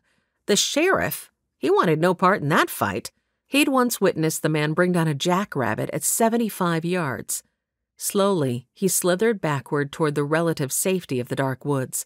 Waddell would have to wait a little longer to get his revenge, and Lenny would have to hope he lived long enough to get back into Waddell's good graces. Charlotte chose her clippings carefully, both so that she would have the best of the blooms for the tables, but also so that she didn't strip any one bush too bare. And a few minutes later she looked up to note that she stood in the middle of the field. Any direction she looked, there spread a fuchsia and blue ocean of beauty. A thrill of joy zipped through her. "Father, your creation is amazing." She spread her arms wide, tipped her face to the sky, and spun in a circle, laughter spilling from her lips. When she came to a rather dizzy stop, her gaze landed on the sheriff, who was standing in the middle of the field not far away, arms folded over his chest and Stetson tipped back as he watched her unashamedly. From this distance, she couldn't see any laugh crinkles around his eyes, but something in his stance told her they were there. Heat flaming through her face, she bent and retrieved her pail and dropped the scissors down between the stems. "Sheriff, what are you doing here?" As she made her way through the sea of flowers toward him, she scanned the area to see if any other people had witnessed her very unladylike display of giddiness. His lips tilted into a slow grin when she stopped before him. "No one here but me. Don't worry." Charlotte's heart rate picked up. She remembered being dismayed at finding herself alone with him on her first day in Wyldhaven, but now she felt chagrined to note that her uptick in pulse had nothing to do with dismay, but very much an emotion of another sort. And that, right there, was both a reason to stay and a reason to run as fast as she could to get on tomorrow's stage, to run and not look back. She didn't know if she would ever be able to bring herself to trust her heart to another man. So why was it she couldn't seem to stop herself from wondering what it might feel like to be wrapped in his arms, especially since he had made it abundantly clear he shared no such attraction? He felt she would be inadequate as a teacher and wanted nothing more than to see her get on that stagecoach tomorrow. She tore her gaze away and focused on one of the blooms in the bucket. "What brings you out here?" His feet shuffled. "I saw you heading this way, and I figured I'd tag along to make sure you made it back to town safely. Quite a few newcomers around today, and what with the recent dealings with the Waddell gang." He hooked his thumbs into his belt loops and settled his weight on one foot. "Just didn't want any monkey shiners to find you." Her brows arched in curiosity, and she couldn't suppress the humor that quirked one lip. "Monkey shiners?" Definitely a term she'd never heard in Boston. "Yeah, you know, troublemakers. Wanted to make sure you were safe is all." "Ah, so he was simply doing his job and not more. Why, especially when she'd just been thinking she'd never be able to trust her heart to another again, was she so disappointed with that realization? She swept a hand toward the path behind him. Well, I was just heading back, so I won't keep you. I appreciate you taking the time to check on me. He stepped over beside her and took the pail, but didn't retreat right away. With a crinkle of amusement at the corners of his eyes, he reached out and lifted a rose petal from her hair. He held it up for her to see, rubbing the softness of it between his thumb and first finger before he tossed it to one side. Still, he didn't step back. His expression shifted to something more serious, and his gaze drifted from her eyes to her hair. From her hair it swept across both cheeks, and then on down to linger on her lips. A muscle ticked in his jaw, and he returned his focus to her eyes. "How's your head been?" Heat hammering through her with each pulse in her veins, she folded her hands together. She couldn't seem to make sense of his question, not when he'd just been looking at her like a man did when he was interested in a woman. Her mouth went dry. She must think. He'd asked her. She frowned, searching through the fog of the last few minutes, and then it hit her. My head. Yes, it's been fine. No more pain. Thanks for asking. Standing this close to the man, she noticed for the first time a small scar that started above his eye and angled back beneath his Stetson. Her fingers itched to reach up and trace it, but she clenched them together tightly to ensure they stayed put. He studied her further, the lawman in him likely trying to assess if she'd spoken truthfully, and yet she doubted any of his captives had ever felt the impact of his searching blue gaze quite as deeply. Had Kent ever looked at her in such a way? She'd certainly never felt such knee-weakening force from any look he'd ever given her, had never wanted him to look at her like this. She could hear her heartbeat thumping in her ears, feel the prickle of awareness that raised every particle of her body to attention, hear the soft inhale and exhale that indicated she was still breathing, even though the tightening of every muscle in her chest would surely cut off that ability at any moment. He cleared his throat softly and stepped back. He stretched a hand toward the pine needle-strewn trail. "I'll see you home safely, if you don't mind." The words were low and gravelly, as though he might be having a hard time finding his voice. Charlotte suddenly felt as though someone had lit a match to the brush just behind her. She hoisted her skirts and tried not to look as though she'd like to run through the rose bushes back to the trail, but all the while she could feel his gaze drilling heat into her back. Once they reached the trail, he stepped up beside her, and that was not much better, for then she could feel the warmth of him through her sleeve each time they swayed near to one another. After a few awkward paces, the sheriff said, "You've kept yourself rather busy this week." "Good. Something neutral. Maybe that would help her get her mind off this infernal attraction for the aggravating man." She nodded. "I'll be glad to leave the next teacher in a better position. And though I've been disappointed with some of the limitations I've come up against in planning the benefit, I still think we're going to have a wonderful time tonight. It looks like there's going to be a good turnout, and perhaps with a church building, Mr. Heath will be able to talk a minister into settling into the town soon as well. I just hope he's more honest with a man of the cloth than he was with me." The sheriff chuckled. "So, you've not changed your mind, then, about returning to Boston?" There was a hopeful note in his voice that set her teeth on edge. Skirts hoisted, she spun to face him, effectively blocking the trail. "You really can't wait to be shut of me, can you, Sheriff?" He stopped and, cocking one hip to the side, hooked a thumb into a belt loop. "My concern is only for your safety, Miss Brindle, and for that of Wyldhaven." A glitter that bordered on challenge flickered in his blue eyes. Charlotte's irritation rose. She took a step toward him. "Seems to me that your concern has more to do with the worry that if I stay, it's going to mean more work for you." She reached out and flicked the star pinned to the front of his shirt. He had hold of her hand before she could retreat even half a step. His thumb caressed the backs of her knuckles, and there was something distinctly similar to hurt in his gaze. Charlotte's breathing hitched. He released her and stepped back. "You seem set on making a villain of me." He loosed an exhale that came out just short of a growl. I assure you my only aim in asking after your decision was to make conversation, though I stand by my belief that you'll be safer in Boston, and I think you would be wise to keep to your plan of returning home. So I ask again, have you changed your mind? Or will you be getting on that stage tomorrow?" She hesitated. Here it was again, the conundrum. Go or stay? Retreat or fight? Abandon little Zoe Castaigne and the students like her? Or stay and put up with some less than adequate conditions in order to teach them? Back in Boston, there were drawbacks. Here, there were drawbacks. One of them, the frustrating man standing before her at this very moment. Despite her desire to stay away from Kent, she longed to retreat to the safe familiarity of home. But if she did, she would be abandoning the children of Wyldhaven, children who very badly needed an education. And yet the sheriff had promised to find a replacement for her. "Have you found another teacher to take my place yet?" He cleared his throat and looked like he wished he didn't have to answer that.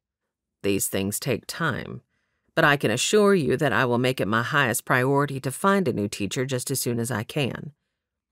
"There, you see, you needn't worry." Surely the man wouldn't deceive her in this. She could return home knowing that the children would still be in good hands. Yes, in the end, she was fairly certain that returning to Boston was the right thing for her to do. She opened her mouth to tell him so, but she was prevented from speaking when, from behind them on the path, Zoe Castaigne called out, "Sheriff! Miss Brindle!" A glance back revealed the little girl barreling toward them, her arms stretched full out before her, and Jinx lunging at the end of a lead rope. Charlotte stepped part way behind the sheriff. She'd planned to wear this dress to this evening's supper, but she hadn't counted on an encounter with Jinx. Reagan met her gaze over his shoulder and laughed. "Don't worry. I'll whack him with the bucket if he gets anywhere near you." Charlotte's face warmed, and she wrinkled her nose at him. So he had noticed the dirty paw prints on her skirt the other day. Thankfully, Zoe was able to hang on to the dog's leash this time, and when Jinx gave a happy yip and lunged toward the two of them, tongue lolling like he'd be overjoyed to offer a sloppy kiss, Zoe yanked him back before he could make contact. "No, Jinx!" With a whimper, the dog settled onto his haunches. Charlotte obligingly stepped from behind the sheriff and bent to give the dog's head a few pats. Reagan chuckled. "You are supposed to walk the dog, Zoe, not let the dog walk you." Zoe grinned. "Jinx don't rightly walk anywhere, but Pa says he'll settle down a bit once he gets another year or two under his hide." His gaze sobered a little at the mention of her father. Charlotte's heart went out to her. "How is your Pa?" Zoe brushed a lock of red hair that had escaped her braid behind her ear. "Ma says he's strong and he's going to pull through just fine." A smile lit her pretty blue eyes. "He even halfway sat up in his bed and ate dinner same time as the rest of us last night. I'm heading to Doc Griffin's right now to pick up some medicines Pa be needing. I have to get back so's Belle can be on time for the supper." As though reminded of her purpose, Zoe started on past them, but as she did, her focus darted to the pail full of flowers in the sheriff's hands. "You two been picking posies together?" A gleam of awareness sparkled in the gaze she darted between them. Charlotte cleared her throat even as the sheriff hurried to say, "We have not. Miss Brindle picked these for the supper tonight, and I happened upon her and offered to walk her home for her protection. Nothing more." He lowered a stern expression toward the girl. "Understood?" Charlotte felt a little miffed. He didn't have to be so all-fired adamant about it. Zoe scuffed at a stone with the toe of one shoe, hanging her head like a chastised toddler. "Yes, sir." "Good. Now would you like to accompany us back into town?" The sparkle and enthusiasm immediately returned to the girl's demeanor. "I sure would." The rest of the way into Wyldhaven, Zoe chatted about how thrilled she was that school would be starting in just over a week, and that she and her siblings couldn't wait to have their first day of schooling ever. "Well, Belle had some schooling when we lived down in Portland for a while, but we moved from there a few years after I was born, so she don't rightly remember much." With each passing moment, Charlotte's heart grew heavier. How could she return back home to her life of comfort and ease, knowing she was leaving these children in such grave need of an education? And yet, could she reconcile herself to living in such an uncivilized place, especially after Mr. Heath's deception? She sighed. She had less than 24 hours to decide. When they reached the bridge, Charlotte voiced a question she had wondered about when she came over it earlier. "Sheriff, why is this portion in the middle of the bridge lower than the rest?" "That's a spillway. In the spring, winter runoff fills the creek quite high." "Why wasn't the bridge simply built a little higher?" "I believe, if the drawing in your pamphlet can be trusted, Miss Brindle, that Mr. Heath intends to do just that with the stone archway. This bridge was only meant to be temporary." Her ire rose at the reminder of the deceptive little pamphlet. "Well, I can assure you that Mr. Heath in no way mentioned that picture was how he planned for Wyldhaven to look eventually." They had arrived at the boarding house now, and Sheriff Callahan paused and extended the bucket full of flowers with a little bow. There was an aggravating glint in his gaze that made her wonder if he thought she was making too much of Mr. Heath's deception. "I'm sure there was some sort of misunderstanding is all." She felt her chin lift slightly as she accepted the bucket from him, and the man had the audacity to chuckle as he settled one hand against Zoe's shoulder, lifted a wave of farewell, and walked away down the street. "Sheriff?" Charlotte called. He stopped and looked back at her. "Don't worry. I've just as much desire to return to Boston as you seem to have to see me go." The sheriff looked relieved, but beside him, Zoe's eyes rounded, and Charlotte felt a prick of conscience for her impetuous, brash words. Yet before she could amend her statement, the sheriff had prodded the little girl on her way and left Charlotte standing alone. She stormed into the boarding house kitchen and slammed the bucket onto the counter. "Oh, that man positively makes my blood boil." Dixie, who was just wringing the last of the water from her dish rag and giving the counter one last swipe, gave her a startled look. Charlotte took a breath. "Sorry." She waved a hand. "Sheriff Callahan is just as bad as Mr. Heath. He harbors no outrage toward the man for deceiving me into coming here." Dixie tilted her head. "So, which one makes your blood boil?" Gentle humor softened her brown eyes. Charlotte threw up her hands. "Both of them, for different reasons." Dixie laughed softly. "Yes, I'm sure the reasons are very different." She arched a brow. Charlotte folded her arms and did her best imitation of a glower. She knew Dixie was implying that her frustration with the sheriff was due to an attraction, but she wasn't going to dignify the implication with a response. Dixie chuckled. "All right. I can see you don't want to discuss that. So back to Mr. Heath. The thing is, none of us have ever known him to be deceptive like this before. What were his exact words to you?" Charlotte huffed and stomped over to the vases that Dixie had set out on the counter.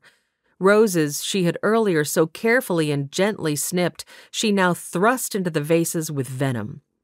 "We only spoke for a few minutes in my parents' parlor, and I remember almost word for word what he said as he handed that brochure to me.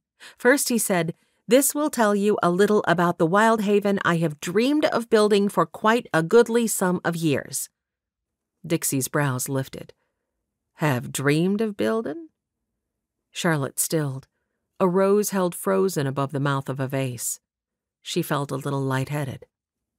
"Well, yes, he did say that, but he made it sound like his dream had come true." She stabbed the rose in with the other flowers as though it were a dart she were thrusting into Mr. Heath's shoulder. Dixie's expression remained passive. Charlotte couldn't help but notice that her new friend didn't look like she was coming around to her way of thinking. "What else did he say? Anything?" "He certainly did. As he was leaving, he said, 'Miss Brindle, I believe that if you compare Wyldhaven, the little piece of New England blooming on the wild frontier, to any other town, you'll find it will be the far superior place to settle one day, and we hope you'll grace us with your excellent teaching skills.'" Dixie straightened. "Will be?" He said it just like that. "Will be the far superior place to settle one day?" Charlotte felt her jaw go slack, and some of the starch seeped out of her annoyance toward the man. Had she really been misjudging him from the moment she'd arrived in town? She'd thought he meant she would settle in the town one day, not that the town would be far superior one day. Still. Her jaw jutted to one side, and she pinned Dixie with a look. Yes, he did say it just like that. But surely he had to know the impression his words were leaving on me. Dixie hung her dish rag on the hook by the sink and then plunked her hands on her hips. Honey, he's a man. Literal is the only language they speak. I'm sure Mr. Heath felt he was quite clear that Wyldhaven would one day be as depicted on that brochure. Charlotte threw up her hands, but in that moment she was dismayed to note the excitement shooting through her at the thought of getting to be part of a project like that. Imagine taking a little scrap of a place like Wyldhaven and turning it into a beautifully warm and welcoming village. Staying would also allow her to avoid the dread she felt each time she thought of going back to Boston and facing Kent again. On the other hand, it also meant she'd have to resign herself to living in this backwoods squalor for some time to come. Chapter 14. The thrill of taking on a project like Wyldhaven didn't leave Charlotte for the entire rest of the afternoon. As she and Dixie put the finishing touches on the tables in McGinty's alehouse, ideas of new school projects to add to her list kept flitting through her mind. But with each passing moment, her dismay at her new excitement rose a notch higher. Whatever was the matter with her? She felt like someone had stuffed every conflicting emotion imaginable into her and then given her a good shaking to boot. Families had started filtering into the room only a few minutes ago. Charlotte stood to one side at the rear of the space and worked the kinks from her back as subtly as she could. Bending over the tables all afternoon, combined with sleeping on the slightly lumpy mattress in her room at the boarding house, had pain shooting through her lower back.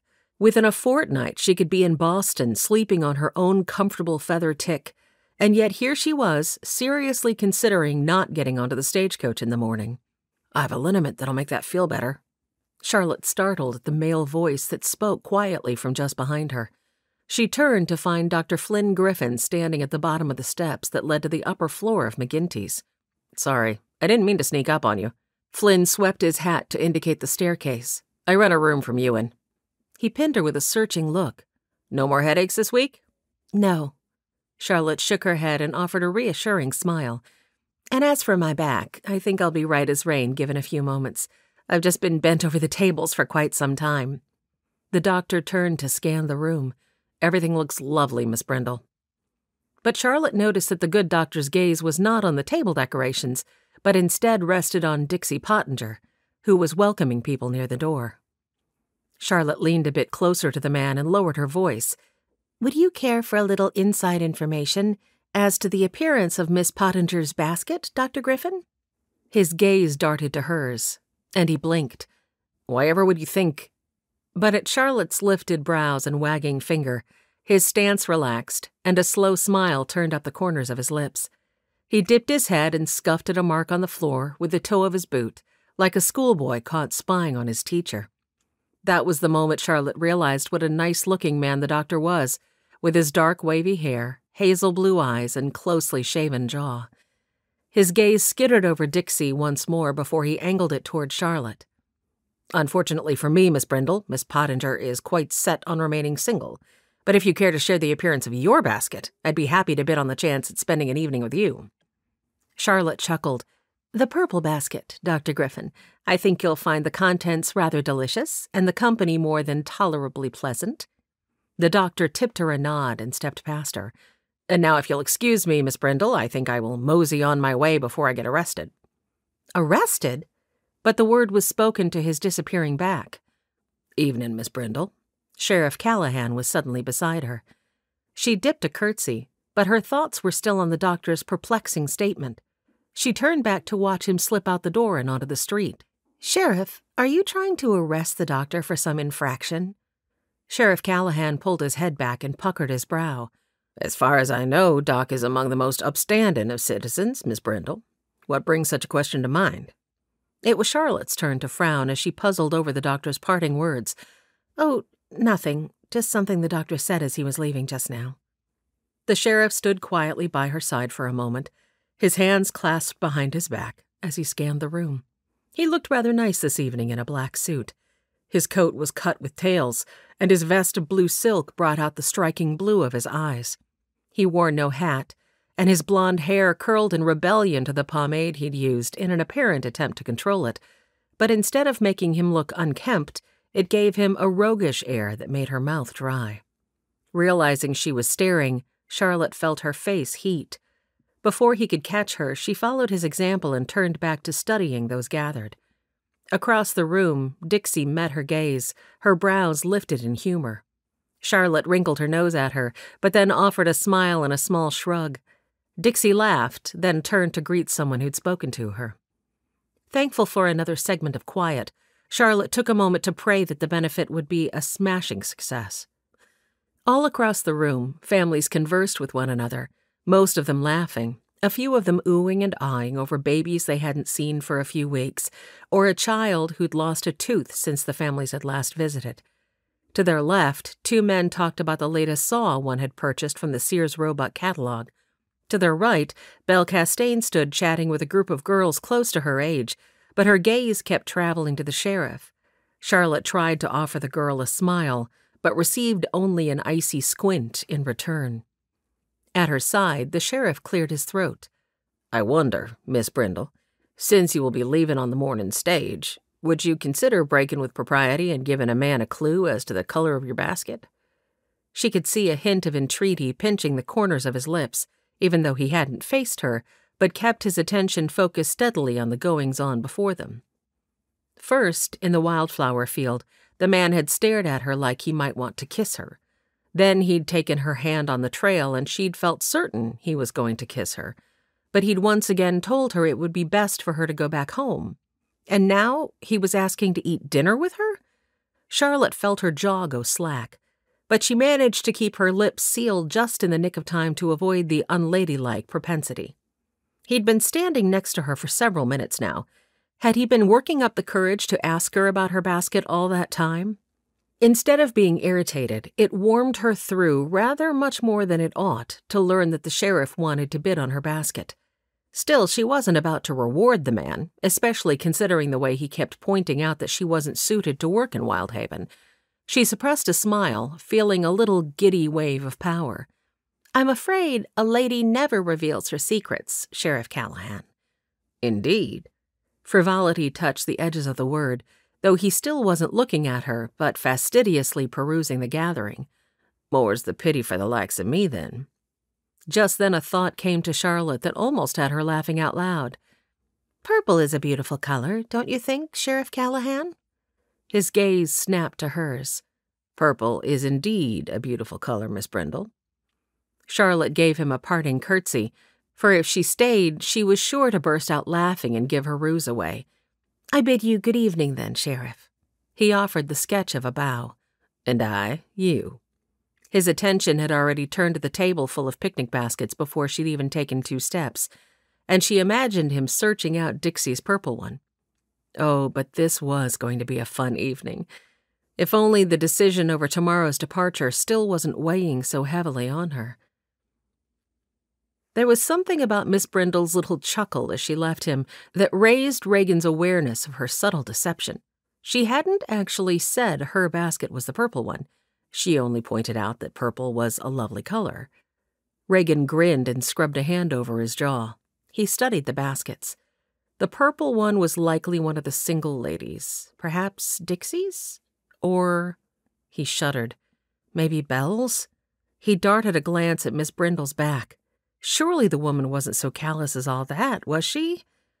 Speaking of Belle. Apparently intent on taking advantage of the fact that he was standing alone, Belle sashayed to his side. She tucked her hands behind her back and cast a coquettish look toward the baskets. "Your favorite chocolate cake accompanies one of those dinners, Sheriff." Reagan didn't dare dash Belle's assumptions about her chocolate cake, but to him, one chocolate cake tasted much like another. They all went down easy, no matter who baked them, and he wasn't about to sell his soul for a piece of cake, chocolate or not. Still, if he guessed wrong about Miss Brindle's basket and accidentally ended up bidding on Belle's, that could prove disastrous. And he knew one deputy sheriff who'd be more than happy to know which basket was Belle's. So he ventured, And I'm guessing yours is the orange one? Belle giggled and swayed her hips, causing her skirt to swish around her ankles. Guess again. Reagan scanned the baskets once more, and that was when he noticed one of the boxed suppers was tied with a large pink bow of the same material as Belle's skirt. He coughed to hide the bark of laughter that almost burst forth. Subtle, she was not. As soon as he'd composed himself, Reagan tipped her a nod. I think I see it now, Miss Castaigne. Now, if you'll excuse me, I need to go see to the first round of the sawing contest. That was true enough, though he also needed to find Joseph Rodante and let him know which basket was Belle's, and a quick chat with Dixie to learn which basket was Miss Brindle's wouldn't hurt either. As he made his escape, he pondered over the fact that he probably shouldn't even consider bidding on the schoolteacher's basket. It was bound to cause all sorts of ruckus about town, and not only with Belle. There was his mother to consider, and all the other clucking hens who had been trying to marry him off for the last several years. But what could it hurt? When he'd left her at Dixie's this afternoon, she'd all but promised she was leaving for Boston on the morning stage, so all the fuss and bluster would have no foundation to build upon. And a man certainly couldn't be chastised for hoping to spend a platonic evening with one of the most beautiful women he'd ever had the pleasure of meeting, even if she was a bit stiff around the edges. Of its own volition, his gaze sought her out as he passed where she stood chatting with the Carleton family. The golden yellow of her dress and the jaunty tilt of her flower-bedecked felt hat enhanced her complexion to a rosy hue and brought out the golden flecks in those haunting green eyes. Yes, indeed, a picnic meal sitting across from her wouldn't hurt his feelings in the least. Charlotte wished she could be in several places at once. But since that was impossible, she scurried from one event to another as quickly as she could manage. First, she stopped by the log sawing competition and tried to convince herself that she was only there to witness the fun and not because she might bump into a certain blue-eyed sheriff. But she needn't have worried. His back to the crowd, the sheriff was deeply engrossed in judging the competition, where teams of 2 men each got on either side of a long, viciously toothed blade with handles on each end and made quick work of sawing through logs as thick around as a wagon wheel. Charlotte was fascinated by how the team on the right worked so smoothly that it made their blade seem as if it were passing through softened butter. The team on the left kept getting their saw stuck, and at one point the blade buckled and nearly nicked the leg of one of the sawyers. The crowd gasped, but the 2 men on that team simply laughed and went back to work. The woman next to Charlotte leaned close. Those 2 ain't normally sawyers, but they can burl a log down the river without once falling off. They just joined the competition for the fun and to support the cause. The crowd cheered as the team on the right made their last push, and a round of the log toppled to the deck at their feet. Reagan stood between them and lifted their hands high in the air. I present to you tonight's first winners. Charlotte looked across the crowd. Their laughter and cheering brought a smile to her face. With a happy sigh, she went in search of the next booth. The canned goods table was being run by Mrs. Callahan. Everything looked delicious. Charlotte paid 2 bits for a small jar of pickles and 1 of raspberry preserves. She would have bought more, except she was thinking of the long journey back to Boston. Holding a jar in each hand, she stared down at them. A heavy weight seemed to be resting over her heart. Was she making the right decision? She lifted her focus to the street teeming with joy and joviality. She never would have expected it, but she found herself admiring these hard-working people who came together in support of a cause.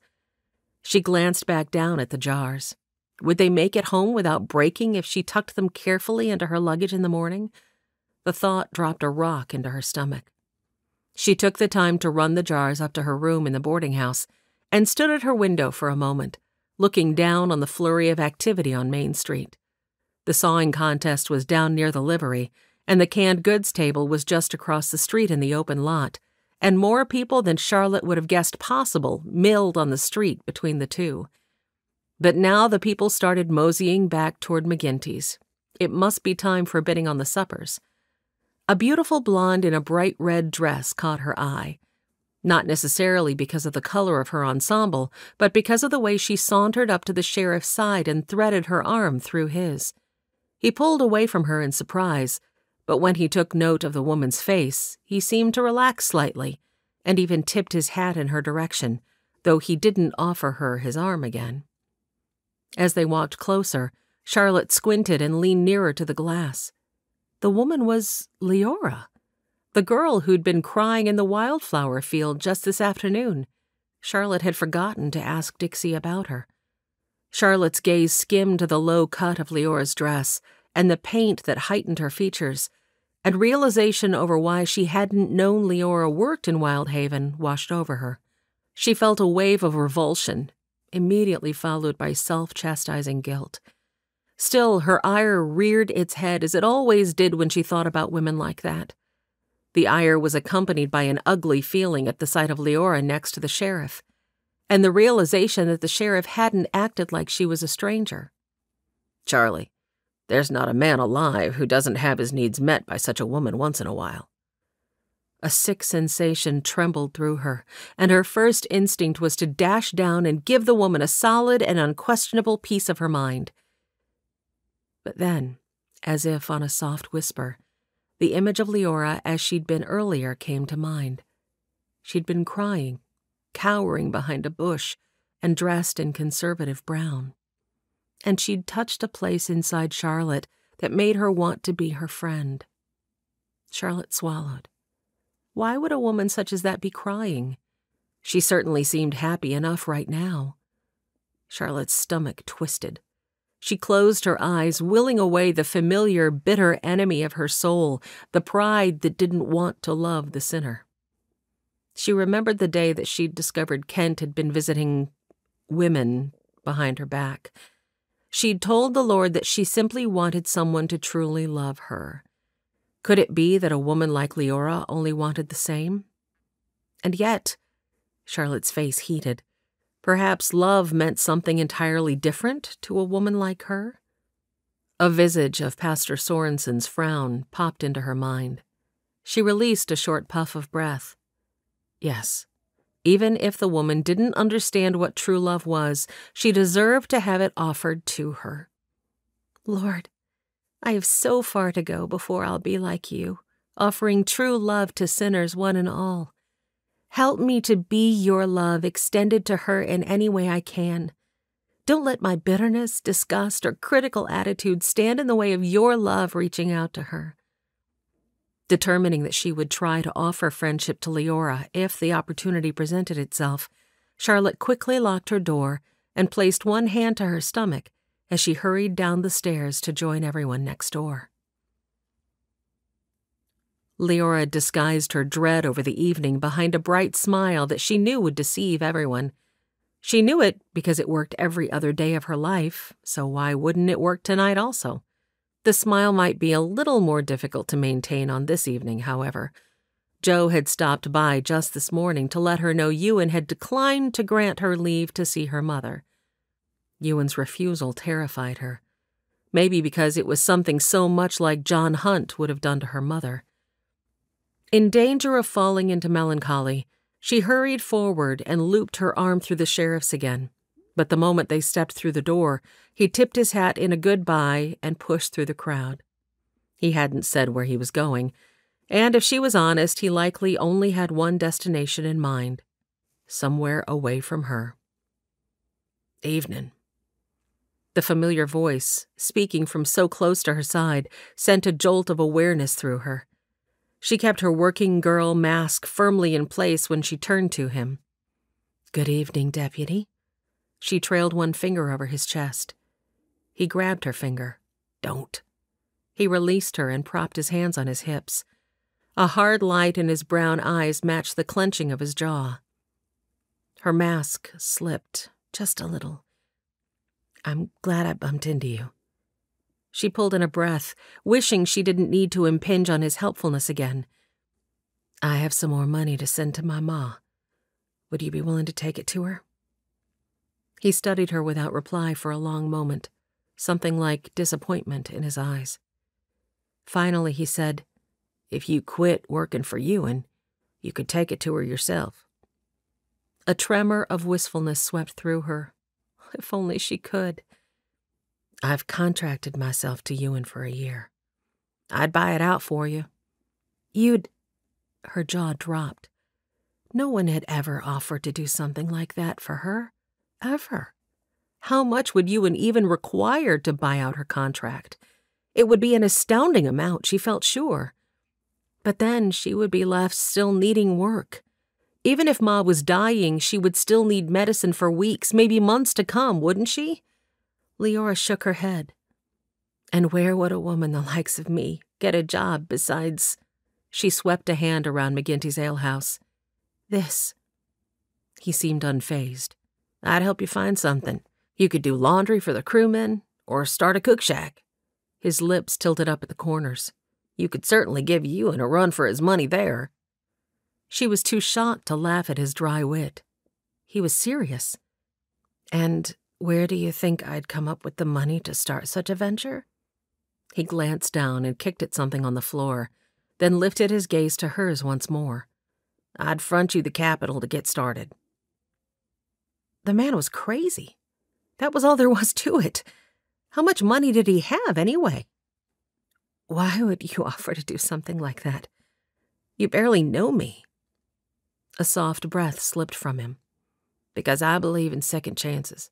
I've certainly been given enough of them in my lifetime. You were created for better than this. He encompassed the room with a gesture that matched her earlier one. You deserve better than this, and I know God would want that for you. God. So there it was. She laughed. She couldn't help it. Listen, I appreciate your kindness, I really do. But trust me when I say that God wants absolutely nothing to do with me. He's certainly proven that, time and again. He shook his head. If you believe that, you're deceiving yourself, Leora. So matter of fact, so trusting, so deluded. How did a smart and kind man like this fall into such pointless belief? She dug the envelope from her pocket and held it up. Will you take it to her? With a sigh, he took the money and tucked it inside his suit jacket. First thing in the morning. Thank you. He only nodded before he slipped through the crowd, greeting people as he went, and she couldn't help but feel that she might have just given up her last chance at true happiness. What if she had held out for just a little bit longer? What if she'd come to town and asked for help instead of signing Ewan's stupid contract? What if she'd found a good man like Deputy Rodante to step in and lighten her burdens? She pressed her lips together. It was too late for what-ifs now, and she knew it. She'd never have a good man like Joe in her life. Didn't deserve a good man like him in her life. Especially not now, after the recent choices she'd made. If Ma hadn't gotten so sick, maybe... She jerked her thoughts off that trail. What was done was done. She lifted her skirts and sashayed through the crowd, just like McGinty had instructed her, smiling and flirting with any man who would look her way. Alan Trollope sat alone at one end of the bar, and she scooted up next to him, pushing down the royal in her stomach. Alan. She ran one hand over the man's shoulder. How are you this evening? He grunted and scraped a look from her head to her toes before going back to his drink. She couldn't believe Ewan was serving alcohol still. She would have thought that he'd put a pause on that, at least for this one evening when the entire town would be crammed into his establishment. But she didn't get paid to think, just to serve. Can I fill that up for you again, Alan? The door opened, and the schoolteacher stepped inside. Leora still couldn't believe the woman had taken the time to speak to her earlier today. But it had been obvious only a moment after they'd begun conversing that the woman had no idea what kind of job Leora held in the town. It would only take one look this evening for the teacher to put two and two together, and then the friendship she'd offered would be yanked back quicker than a blink, for none of the other women would tolerate a person of Miss Brindle's standing befriending her. And somehow that realization dropped a rock of dread into the pit of Leora's stomach. How she had missed having everyday conversations about silly things like fallen sparrows' nests. She remembered the woman's words about the nest and snorted softly. Why was it everyone in her life lately seemed set on lying to her about how much God cared? If God had ever cared about her, it had only been to see how flat he could smash her beneath his heel. The teacher seemed to be looking for someone, and in that moment their gazes connected. Leora couldn't have been more surprised when the woman smiled and lifted a hand in greeting.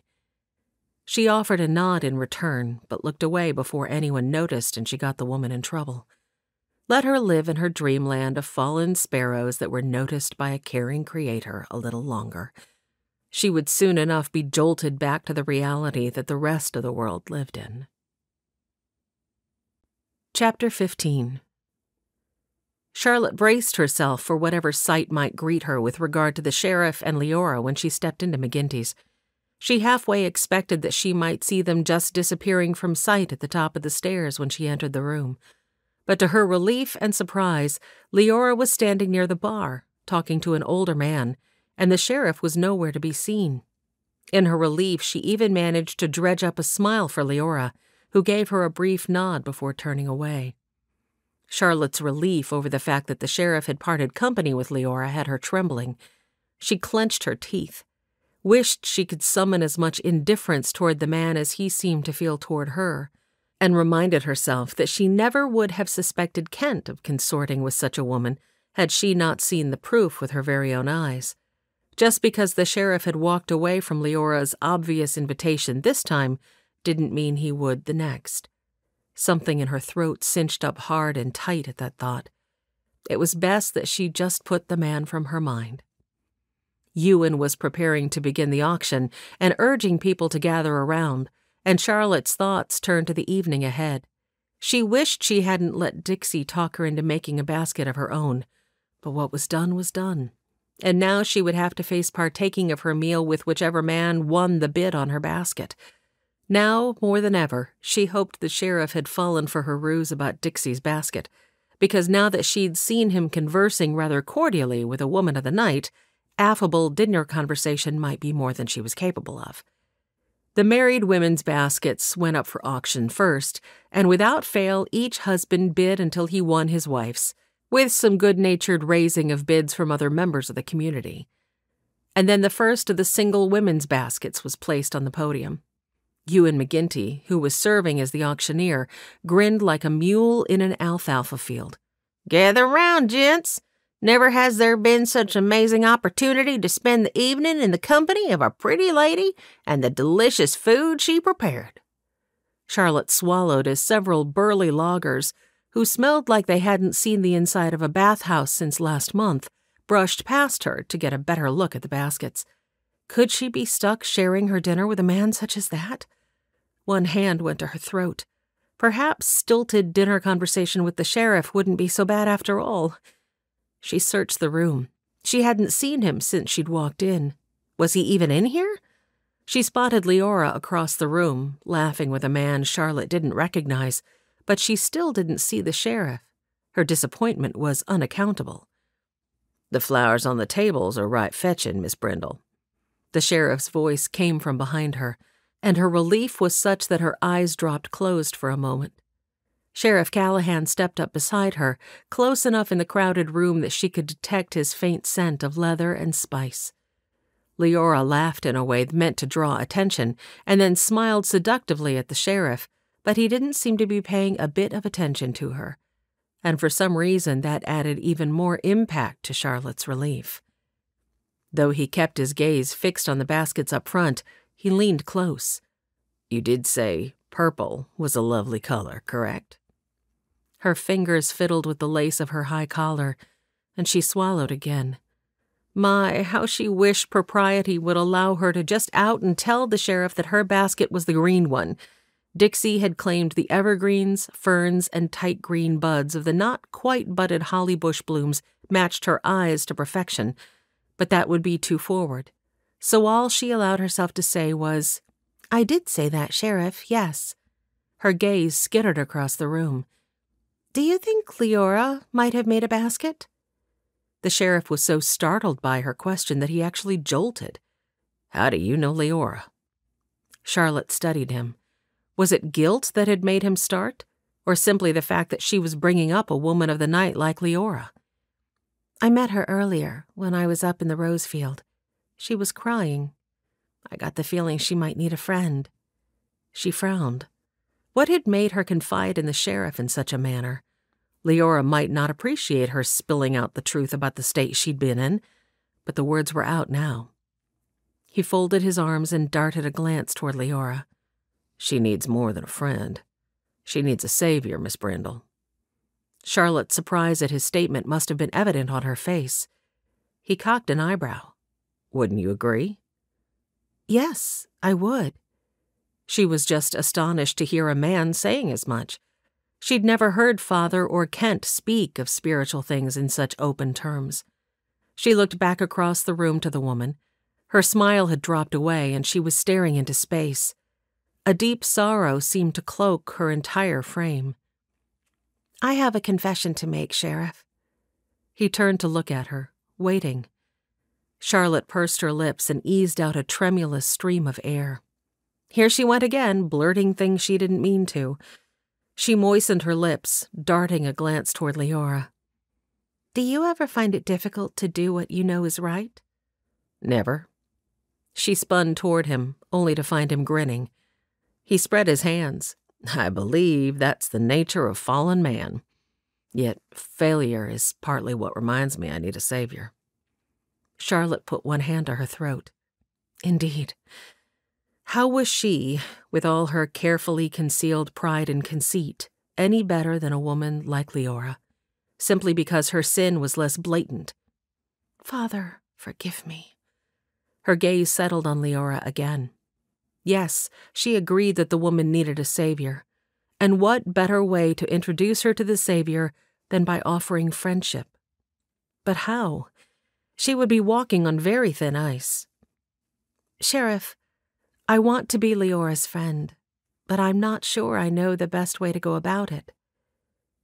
The sheriff remained silent, a slight frown puckering his forehead. After a long moment, he turned to look at her. You are quite extraordinary, Miss Brindle.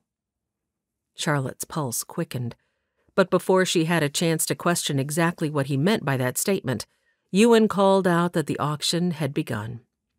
The first basket lifted to the podium was covered with wild sweet pea blooms and fuchsia. 2 loggers bid for the privilege of dining with a lovely-looking brunette who stood to one side, blushing like a Georgia peach. In the end, the taller of the 2 men won, to many huzzas from the crowd. The next basket placed on the podium was Dixie's purple bloom-festooned basket, tied with the lavender ribbon. Dr. Flynn Griffin glanced back at Charlotte and lifted his brows. Charlotte smiled softly, offering a subtle nod. $1, Flynn called out, facing Ewan at the front once more. $1 and 2 bits. Sheriff Callahan raised the bid from beside her. Charlotte's eyes fell closed. The sheriff was going to bid for Dixie's basket, and she was going to be left to eat with a malodorous logger. $1.50. $1.75. Flynn turned to give the sheriff a piercing look. Going once? Ewan McGinty called, raising his gavel above his head. Going twice? $2, Flynn called out. After a collective gasp of delight, everyone in the room seemed to hold their breath until Reagan gave the doctor a friendly smile and a little bow accompanied by the sweep of one hand toward the basket. Raucous laughter filled the room as Ewan proclaimed the basket won by the good doctor. Charlotte glanced over to see Dixie at the food table, straightening plates and napkins that were already straight, her cheeks as rosy as the wildflowers Charlotte had picked this afternoon. Charlotte smiled. At least someone would enjoy eating their meal tonight. The next basket lifted to the podium was Charlotte's green one. A murmur traversed the bidders as they studied the remaining single women in the room. Charlotte felt a little sick. Beside her, the sheriff stood stoically, one fist resting over his lips. There was a sparkle in his blue eyes as he calmly watched the men try to figure out whose basket this was. Mercifully, Charlotte was able to keep from fidgeting, but only barely. Ewan bent over the basket and gave it a sniff before rolling his eyes as though in heavenly ecstasy. Whatever's in this basket smells mighty fine, fellas. Who wants to give me the first bid? A paunchy logger at the front of the crowd called out, 2 bits! Beside Charlotte, the sheriff gave a little snort, but held to silence. Charlotte's stomach rolled over and threatened to mutiny. Another man Charlotte couldn't see hollered, 50 cents! at the same moment as another up ahead of her shouted, 75 cents, and I'll even throw in a kiss for whichever little lady this belongs to. Crows of delight traversed the room. Charlotte did press one hand to her stomach this time, and yet despite her nerves over whom she would end up eating dinner with, she couldn't help but admire the friendly camaraderie of this community. From across the crowd, the long-bearded man who had just offered the kiss as part of his bid turned and smiled right at her. His teeth were as yellow as a harvest moon. Never mind. There was nothing lovely about the camaraderie after all. The sheriff still remained quiet, and it was all Charlotte could do to keep from jabbing her elbow into his side. "If anyone kisses a lady, it'll be me, Butch Nolan, $1. This from the first man who had bid. Charlotte's feet shuffled. The sheriff leaned close, a concerned expression tightening his features. "You all right there, Miss Brindle?" A spark of humor glinted in his gaze at the last moment. Charlotte glowered at him, and he laughed outright. $3, he called loudly, punctuating it with a subtle wink in Charlotte's direction. A sigh of relief slipped through Charlotte's lips in a long exhale, and she felt some tension release from her shoulders. "Oh, Sheriff," lamented the unknown voice from the back of the crowd good-naturedly, "you gots to go little by little, so's those of us without much money can hang on to our hope for a little while." "Speak for yourself, Gimpy," Butch Nolan retorted with a flash of his yellowed teeth. $3.50. "I sure hope your dinner is worth it, Miss Brindle," the sheriff muttered to her in an aside. $4. Butch Nolan grumbled and emptied his pockets. He painstakingly counted his change while receiving much good-natured ribbing from his friends. Finally, he proclaimed, $4.38. Sheriff Callahan cupped his chin and pondered his response, a twinkle in his eye. "This is getting to be an awfully expensive basket. Sniff it for me one more time, McGinty. Is it worth this price?" McGinty made a show of inhaling and acting dazzled by the scent. "Sure smells like it might be worth it, Sheriff. And the money's for a good cause." I guess that's true." Reagan massaged his jawline, deep in consideration, much to the delight of everyone in the room. Everyone except Charlotte and Belle. Belle looked like she'd like to get her hands around his throat. Charlotte certainly wanted to smack him. Surely he knew this was her basket. He wouldn't consign her to eating with the fragrant and colorful Mr. Nolan, would he?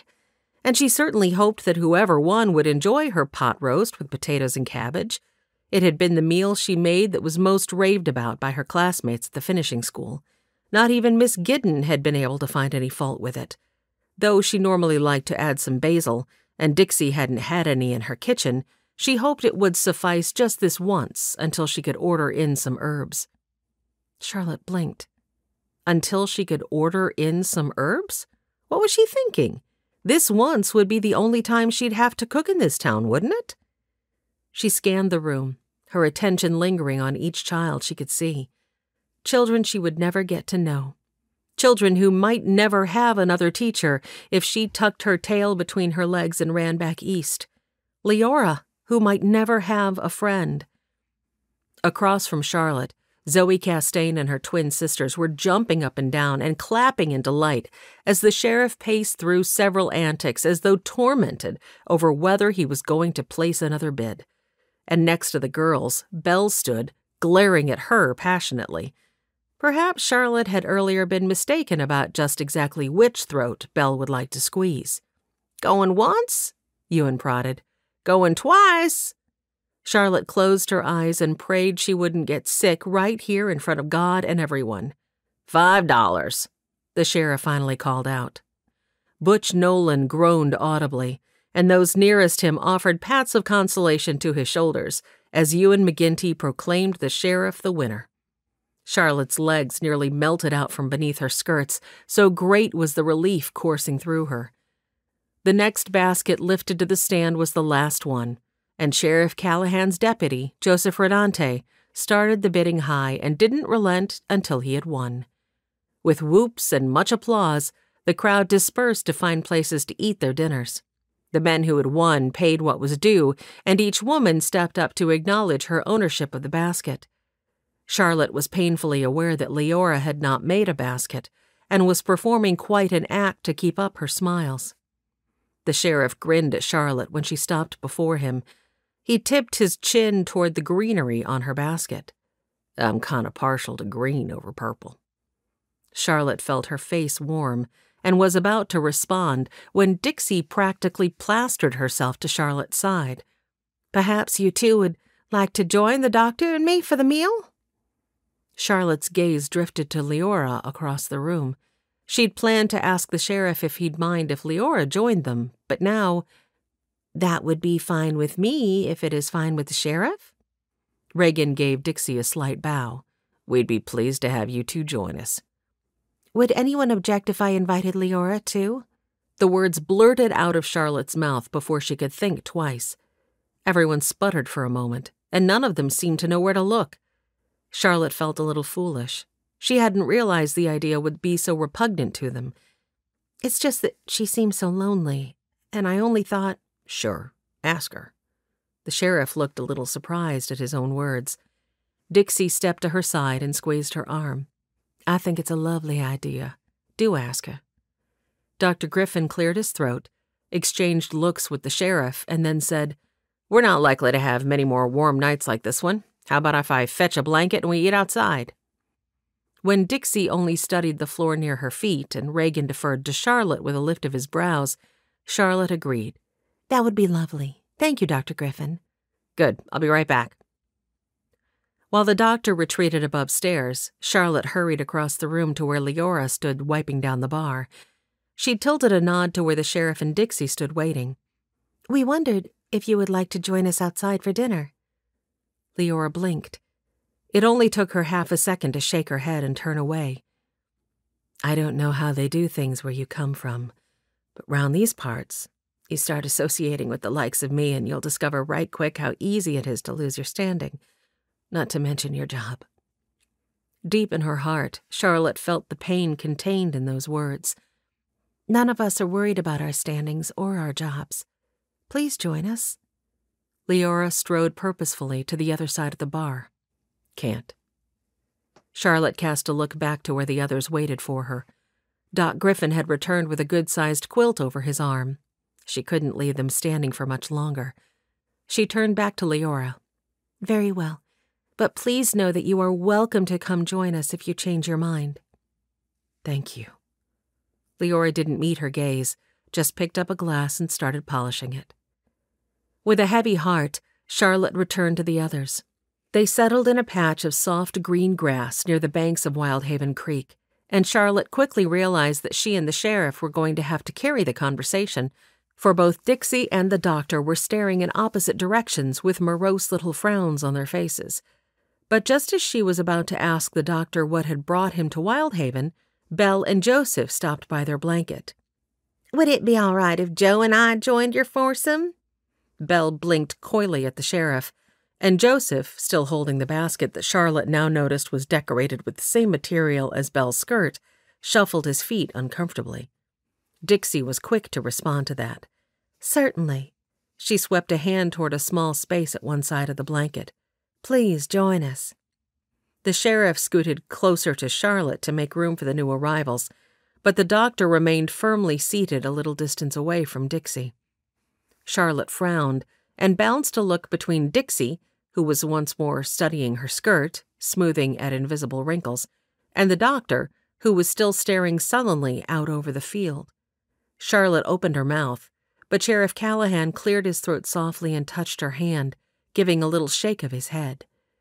Belle saw the gesture and gave a petulant toss of her curls. Charlotte pinched off the questions begging to be moist and asked Reagan to say the blessing over their meals. Once he had done so, she set to work dishing up a plate of beef, potatoes, and cabbage for the sheriff.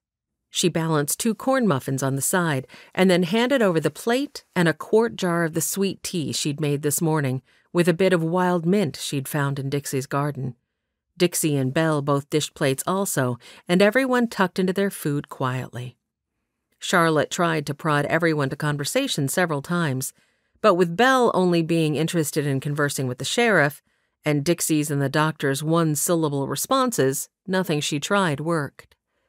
Finally, Dr. Griffin stood and offered a bow. The dinner was delicious, as always, Dixie. Thank you. Now, if you'll excuse me, I should ride out to the Ferndale place and check on the new baby that was born last week." With that, he hurried off.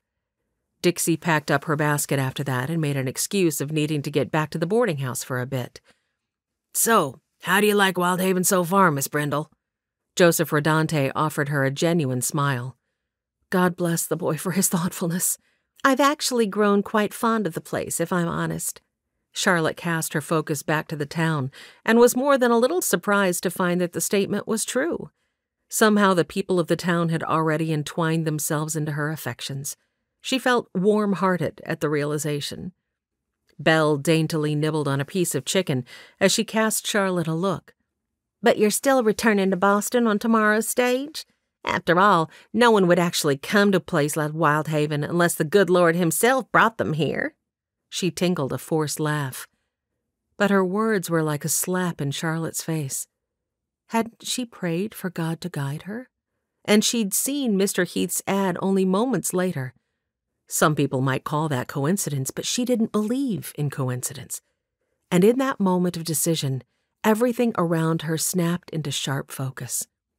The possessive look Belle cast toward the sheriff after her question, the scrutinizing way that Joseph kept looking at Belle whenever she wasn't paying attention, the slump in Dixie's shoulders as she crossed the street, the happy sound of two little boys just downstream whose parents had decided to let them wade in a shallow inlet, the crimp that no longer tightened her stomach like it had each time she thought about going back home and facing Kent Covington again. With a huge sigh of relief, Charlotte knew that her conundrum had come to an end. "Actually, I've decided that I'll remain for the coming year." Sheriff Callahan spewed the mouthful of sweet tea he'd just started to swallow. "You what?" But not even his disgruntlement could change her mind now. For the moment she'd said the words, Charlotte felt like the weight of the world had just slipped from her shoulders. She nodded. "Yes, I quite like it here in Wyldhaven. I'm staying." Chapter 16. Reagan swiped the sticky liquid from his chin and stomped to the creek a few paces away to rinse his hands and get a grip on the rapid beating of his heart. He squatted to his haunches, nudged his hat back, and scanned the crowd gathered on both banks of the creek. Seeing nothing out of the ordinary, he skimmed the edges of the forest beyond. Even now, Waddell or his gang could be lurking somewhere, intent on doing harm to Miss Brindle, and she was as naive to that threat as a baby to a wolf. He tossed a glance over his shoulder. Charlotte laughed at something Joe said, and Reagan narrowed his eyes at his deputy. Joe glanced over and caught his scrutiny. When Charlotte turned to say something to Belle, he very subtly lifted his hands in a "you have no competition for me" gesture. Perfect.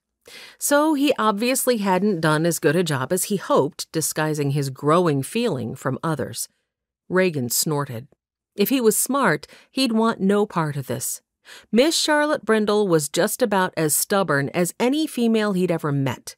His only thought should be on how to protect her as one of the citizens of his town and thus his responsibility. Trouble was, he was having lots of thoughts, and very few of them were in regard to her being a citizen of Wyldhaven. He stared at the ground between his knees. Okay, so the woman was beautiful in a way that could stop a man's heart and muddle up every thought he tried to grab for. But she was bound to be a never-ending string of trouble for any man who invited her into his life. Just look at everything that had happened since before she even stepped foot in his town, and he hadn't even invited her. But maybe part of this was his fault. He'd been doing his best to keep her in the dark about the dangers. Maybe it was time that he told her just exactly why he felt it would be better for her to return to Boston. Time to come out with the full truth, even if that scared her a little. If she knew the Waddell gang planned to kill her, maybe that would put some sense into that stubborn head of hers. He nodded, decision made. He strode back to the group, still seated on Doc Griffin's blanket, and looked down at her. "Miss Brindle, may I have the honor of a dance?" Charlotte's eyes widened, and he saw her swallow. She opened her mouth, and he had the distinct impression she was on the verge of declining him, but at that moment her focus honed in on something near the bridge. Reagan followed her gaze. Butch Nolan was headed this way with a purposeful gleam in his eyes. Butch stroked one hand down his long red beard, which he'd braided sometime between the auction and now, and had the audacity to send a wink Miss Brindle's way. Reagan folded his arms, leaned into his heels, and grinned down at Charlotte. Charlotte scrambled to her feet like a mouse that had suddenly felt the breath of a feline. Yes, dancing sounds lovely, Sheriff. Let's go now.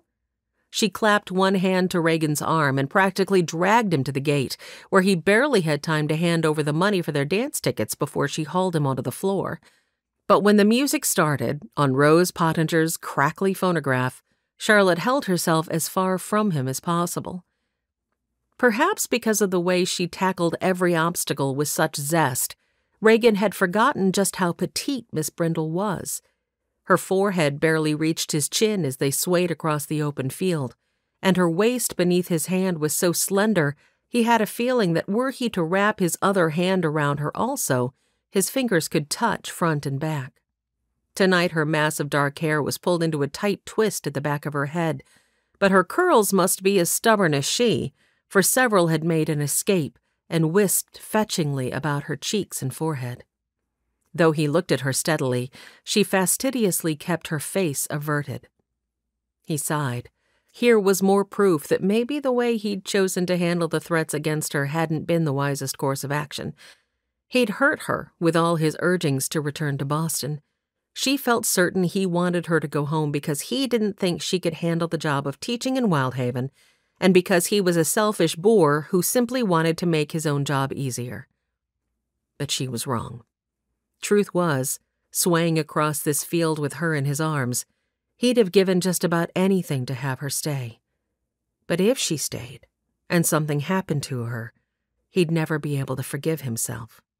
So for her own safety, though his heart was no longer in it, he ought to convince her. He fought against the urge to coddle and console her, and plunged in. I know you think you've made the decision to stay. Her green eyes snapped. He hurried on before she could interrupt.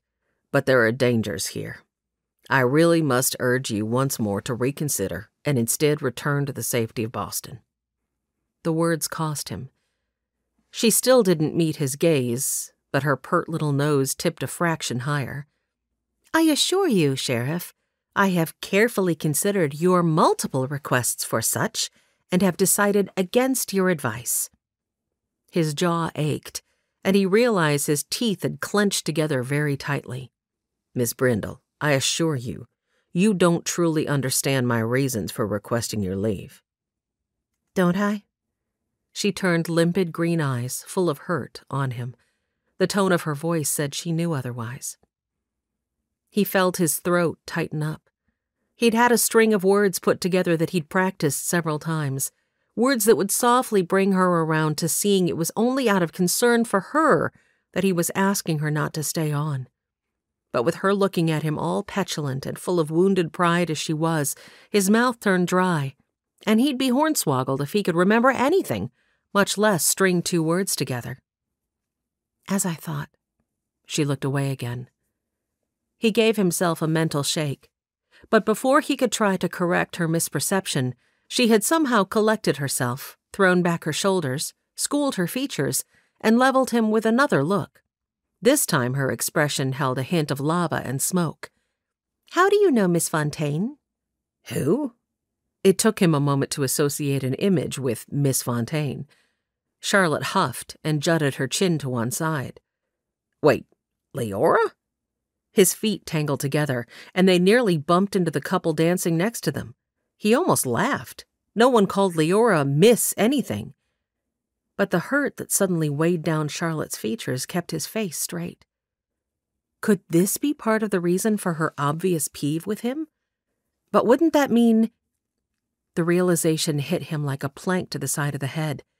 His mouth turned drier than sawdust. Charlotte Brindle, despite all her citified proper ways, harbored some feelings for him? His first instinct was to whoop with joy over the realization, which of course he didn't do, because the people of his town might just think he'd gone crazy and vote him out of office. But his second instinct was sheer terror, because if she was already in danger all on her own, she would be in even more danger if he allowed her into his life. He had a dangerous job that could spill over onto any person he loved. Loved? Whoa. Take a step back, Callahan. No one said anything about love. But in that moment, Sheriff Reagan Callahan knew he was deceiving himself, for it was suddenly clear to him that he had fallen in love with Miss Charlotte Brindle, likely the first moment he'd seen her when she stepped off the stage in that gaudy green feathered hat. Charlotte sighed and blinked rapidly a few times. He'd taken too long to answer her question. How was it he always seemed to be hurting this woman without even trying? I assure you that I don't know Leora in any way, except for the fact that I see her now and then when my rounds take me to McGinty's. At the very thought of what she was implying, irritation mixed with a great deal of hurt began a slow simmer in his stomach. If the Lord should one day give me a wife, I'll want her to know she's enough for me just the way she is. I would have hoped you knew me well enough to at least understand that by now, Miss Brindle. She swallowed visibly. I'm sorry.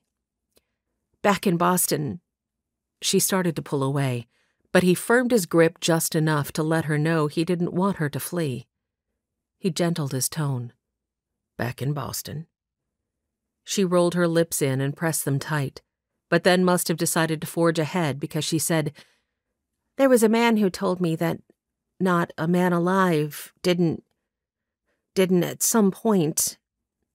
A blush swept over her face, and she couldn't seem to go on. Anger curled a tight fist in Reagan's stomach, and this time it wasn't directed anywhere near Miss Brindle. A man betrayed you, didn't he? By consorting with such a woman? She released a puff of breath, nodded. He would like to get his hands around the man's neck for just a few seconds. And yet, only a moment ago he'd watched her try to befriend Leora. She had a tender heart full of compassion. Was it any wonder he found himself falling in love with her? He lowered his voice. Who was he, if I might ask? His name is Kent Covington. He's a journalist who works for the Boston Tribune. There was a dry, gritty undercurrent of pain in her words.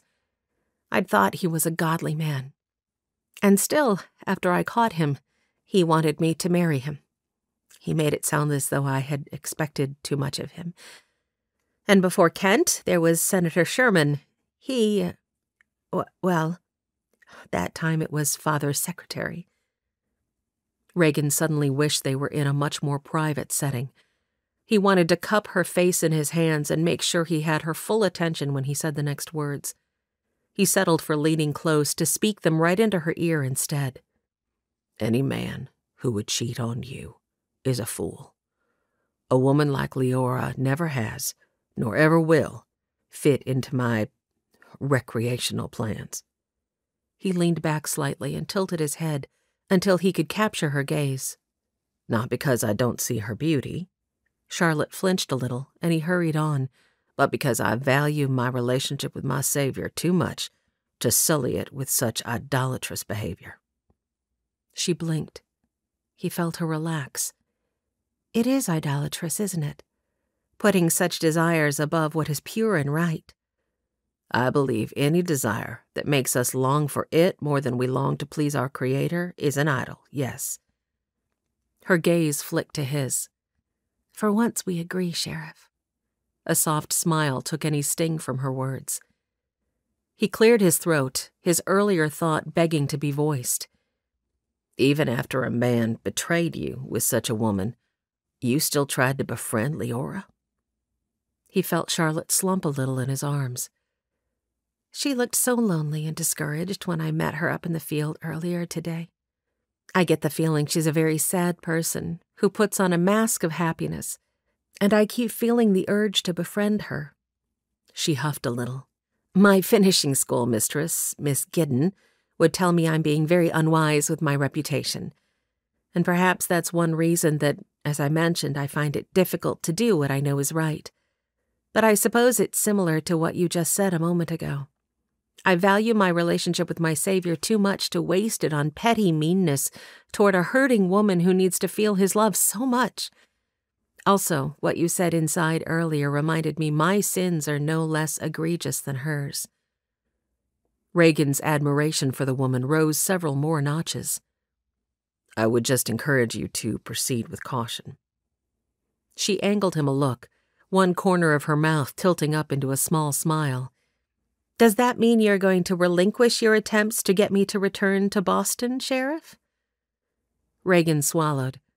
With his growing feelings for the woman, and the realization that she might even have some for him in return, he certainly wasn't going to keep urging her to return to Boston, where a man waited who had treated her with such disdain. Yet neither could he let her stay without warning her of the local dangers to her person. Miss Brindle, there are circumstances. Mind if I cut in?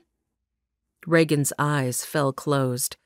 Blast if Flynn Griffin didn't have the worst timing. Reagan pegged the man with a glower, tightened his grip on Charlotte, and kept dancing. Aren't you supposed to be out checking on the Ferndale's new baby? Flynn grinned. You know, I ran into them over near the wood chopping contest.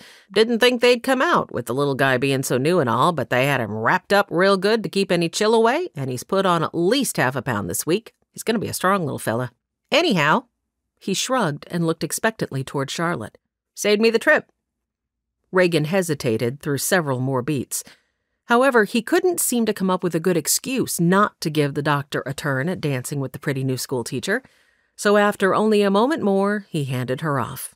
And Charlotte leapt into Flynn's arms like a frog lurching from a campfire frying pan. Reagan stalked away. It was about time to get the axe-throwing contest underway. Maybe he'd even join in himself. Too bad he couldn't put Flynn in front of the target. Patrick heard Lenny slink back into camp and knew immediately that something had happened. Normally, Lenny came all the way into the cave to give him the latest news he'd discovered while sneaking about town, but today his footsteps shuffled only as far as the fire built just inside the mouth of the cave to hide its light from searchers. Patrick heard him grouse beneath his breath as he sank onto one of the stones. Patrick gingerly scooted off his bedroll. Curling his still injured arm against his chest, he soft-footed to the cave front to peer at the man.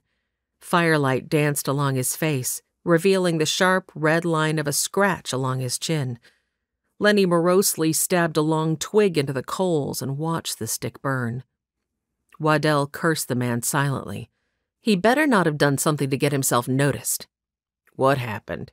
Patrick stepped out of the shadows and stood over Lenny, wanting to make sure to get a good read on his expression. Lenny sucked in his lower lip, shrugged. Nothing. If there was one thing he couldn't tolerate in his ranks, it was a liar. Patrick slapped him hard, open-palmed. His broad, thick palm connected solidly, and Lenny hurtled sideways off his rock perch. He cowered on the ground at Patrick's feet, arms curled over his head. Patrick squatted beside him and leaned his forearms against his knees as casually as he could. It wouldn't do for Lenny to see that the slap had sent a ricochet of pain through him that made him glad to sink to his haunches. He pulled in a slow, steadying breath, willing away the shards of pain slicing through his arm. Don't you lie to me. What happened? I found her, almost had her, but then the sheriff came along and I lost my advantage.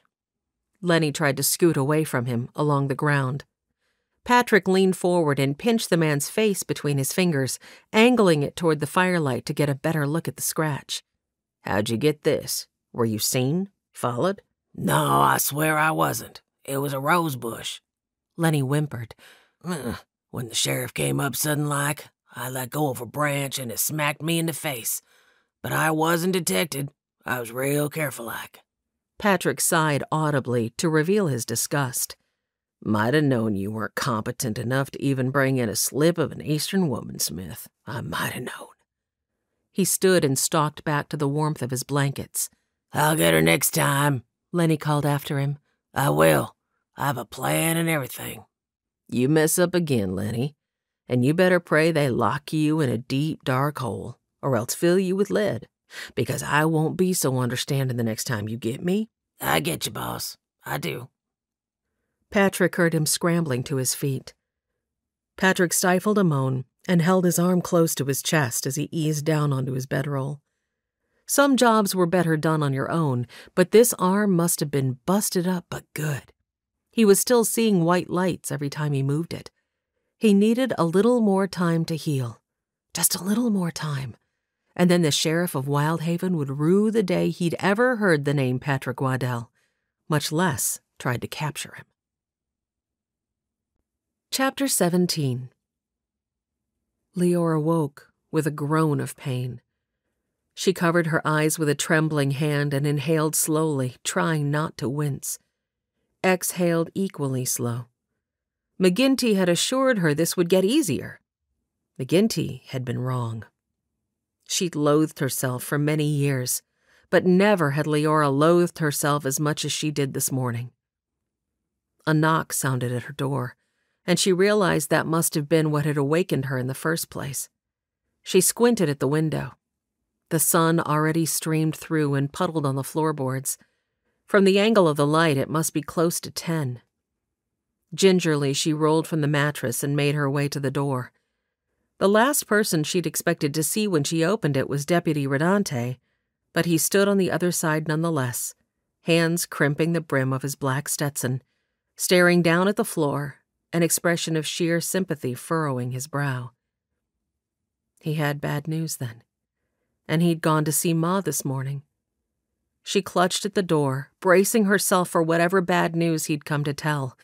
There was no other reason an upstanding man like him would be outside her door at this hour of the morning. But the moment he laid eyes on her, his expression shifted. He took in her face. "What happened? Are you all right?"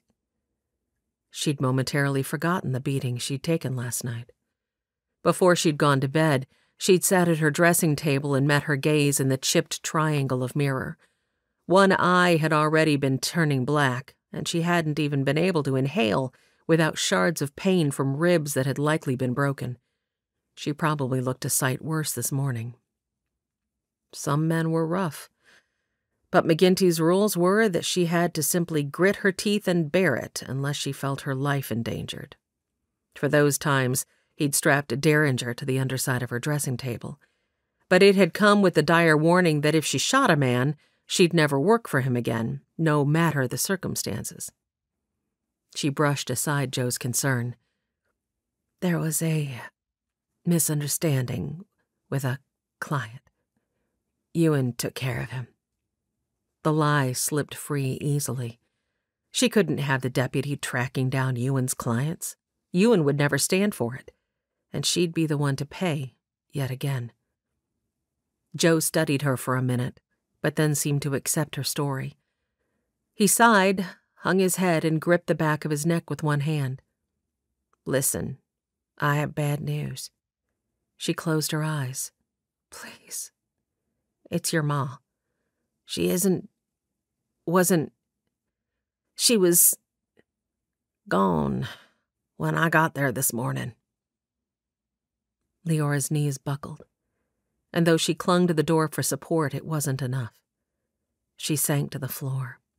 She pressed her cheek to the smooth, cool wood and just sat there, empty, broken, numb.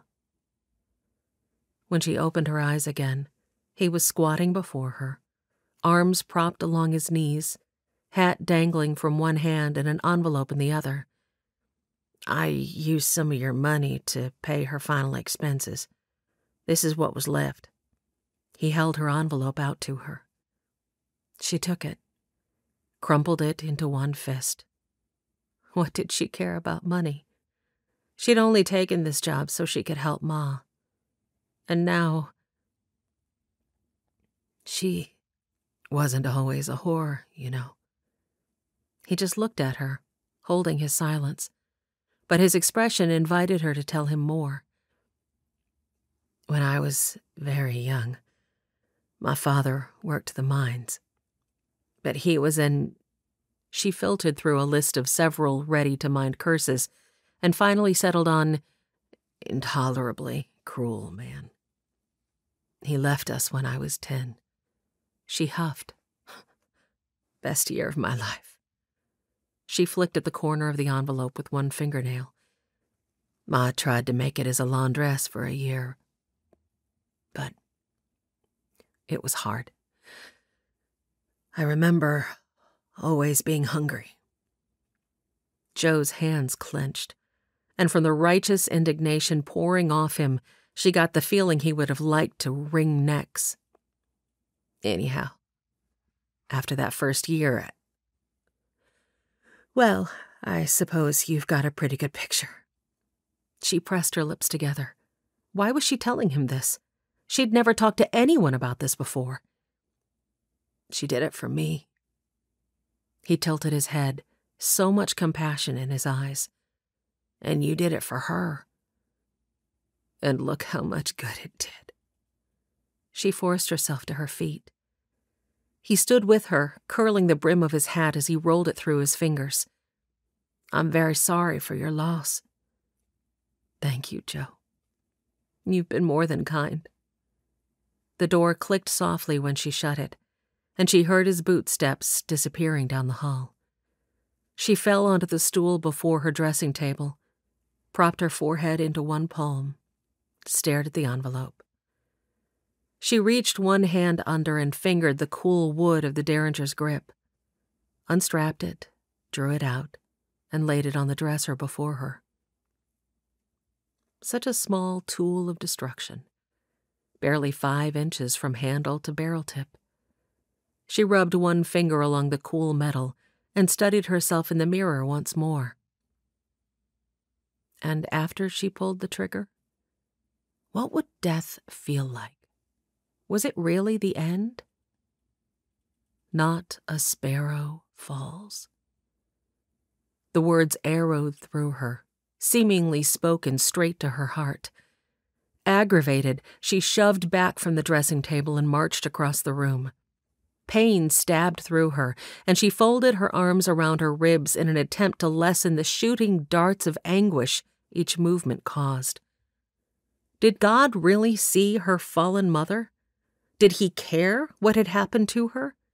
If he cared so much, why hadn't he stepped in to help them long before now, before it was too late? She's gone. The sobs hit her then. She collapsed onto her bed and curled onto her side, wishing she could believe in the fairy tale of a caring God. If he cares that much about small sparrows, we can be sure to know he cares for us even more. Her hand fisted into the blankets, and she wished she could get the woman's words out of her mind. She'd nearly gaped when the schoolteacher had come over and asked her to join them for dinner. Didn't the woman know anything about the way society operated? Didn't she care about keeping her job, her reputation? It was ridiculous. The thought of Leora Fontaine eating in public with people like the sheriff, the doctor, the schoolteacher. Yet now, she had the foolish woman's words tantalizing her with the fantasy that there was a God who actually cared for people. A God who saw even when the birds fell from their nests. Would that it were true. Nothing in her life had indicated a God who cared for her more than for the birds. Stop your whimpering, you little mongrel. No one's coming to your rescue because no one cares.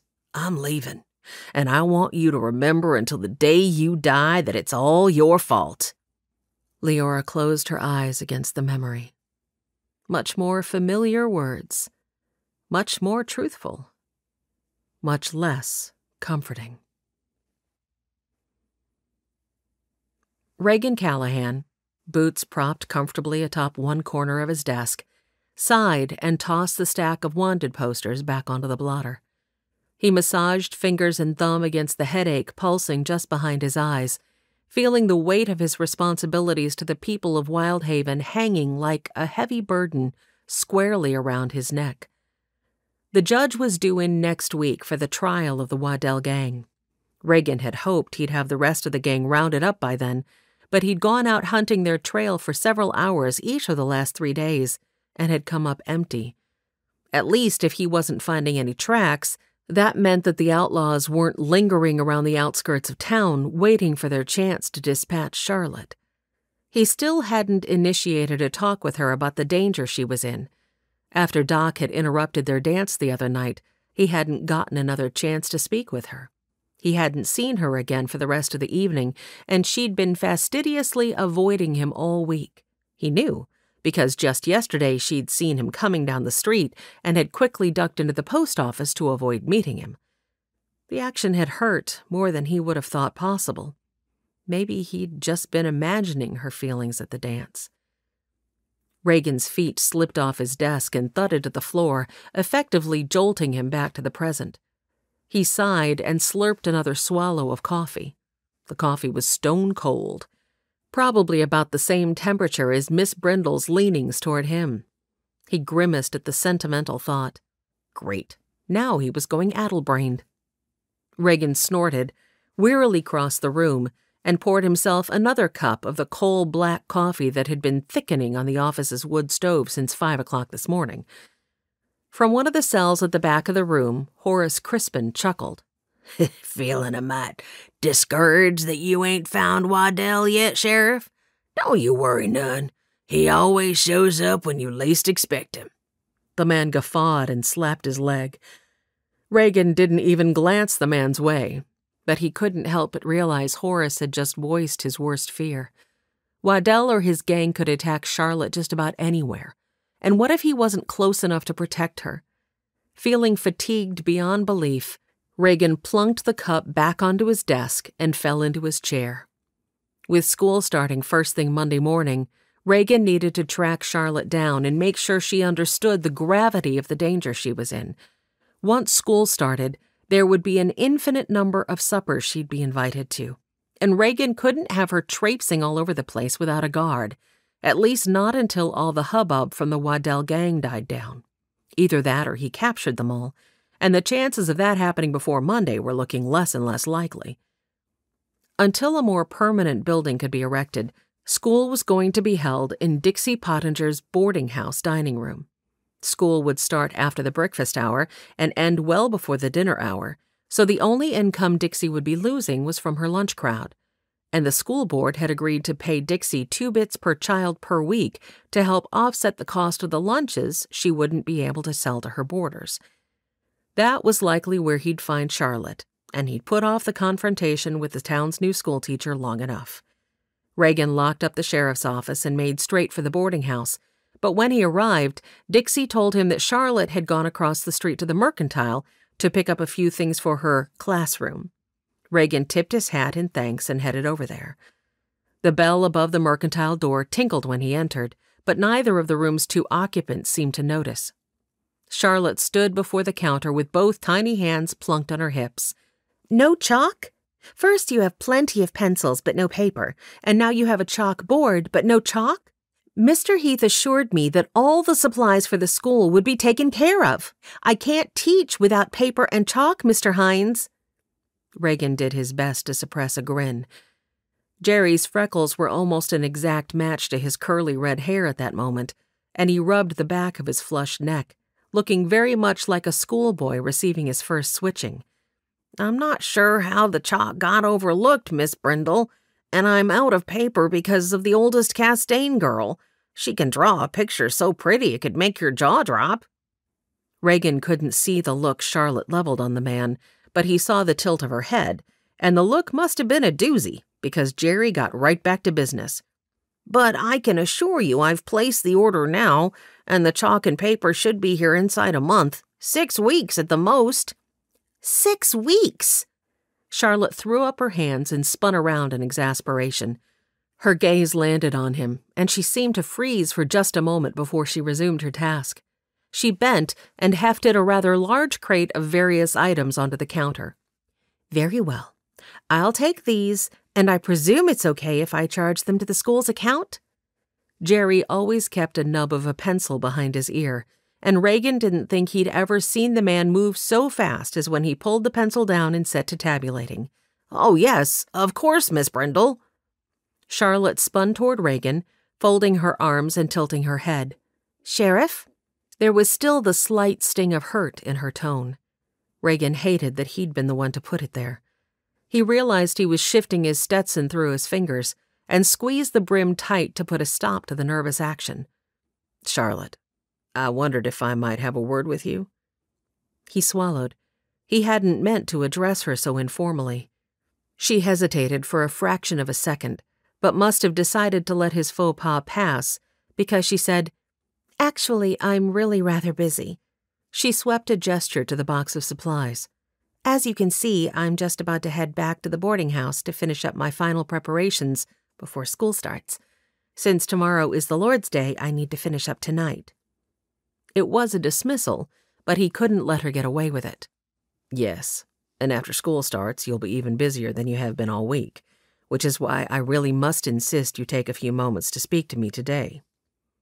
She sighed and leaned into one hip, giving him a glower that he felt sure had made schoolboys confess secrets sworn to silence on blood oaths. "The total comes to $14.17, Miss Brindle." Jerry nudged the crate back across the counter. "I'll put this on the school's tab, and you can be on your way now." Reagan almost smiled at the hopeful, near-pleading note in the man's voice during that last sentence. Charlotte started to lift the crate, but Reagan brushed her aside. "I'll get that, and we can talk on our way back to Dixie's." She huffed, but did tip him a nod of concession before she turned back to Jerry. "Thank you, Mr. Hines. You've been most helpful." "I have?" Jerry couldn't have looked more confused if he'd tried. "Oh, well, I'm always happy to be of service." He hurried around the counter. "Here, let me get the door for you." He yanked open the mercantile door, jarring the bell, and motioned for them to hurry along their way as if his life depended on it. As Charlotte lifted her skirts and stepped down into the street, she wondered what had brought the sheriff out looking for her this time. His boots thudded softly into the dirt beside her, and she glanced over at him. Ever since the night of the boxed social, she hadn't been able to think about the sheriff without imagining the feel of them dancing together. She'd known dancing with the man was a bad idea in so many ways, especially for a woman who didn't want to risk her heart again so soon after having it crushed. Okay, the crushing had come with a lot of relief, too, but still she wanted to give herself more time before falling for another man. Yet, when she'd seen Butch Nolan striding her way, offering her that horrifying wink, she'd done the only thing a girl could do. And now, each time she thought of the sheriff, she remembered that tantalizing scent of leather and spice, the feel of his hand guiding her gently from her waist, the warmth of his palm against hers, and the gentle humor in his blue eyes as he tilted his head to tease her. She forced her thoughts to the present lest she require the use of her fan. Today the sheriff had rolled the sleeves of his blue twill shirt up to just below his elbows. No gentleman of Boston would ever be seen about town with his shirt sleeves rolled up. And yet she found she rather liked the glimpse of brown skin, and the way his forearms rippled as he adjusted his grip on the crate. She'd done it now. Charlotte flipped her fan open and put it to good use. She really ought to look away. As he maneuvered around the end of a logging wagon and stepped out into the street, he glanced back at her. "Comin'?" And it was only then that she realized her mouth had gone dry, and she'd come to a complete stop at the foot of the mercantile stairs. She darted her tongue over her lips, snapped her fan closed, and lifted her skirts to hurry after him, willing away the warmth she could feel pinking her cheeks. "Yes, Sheriff. Now."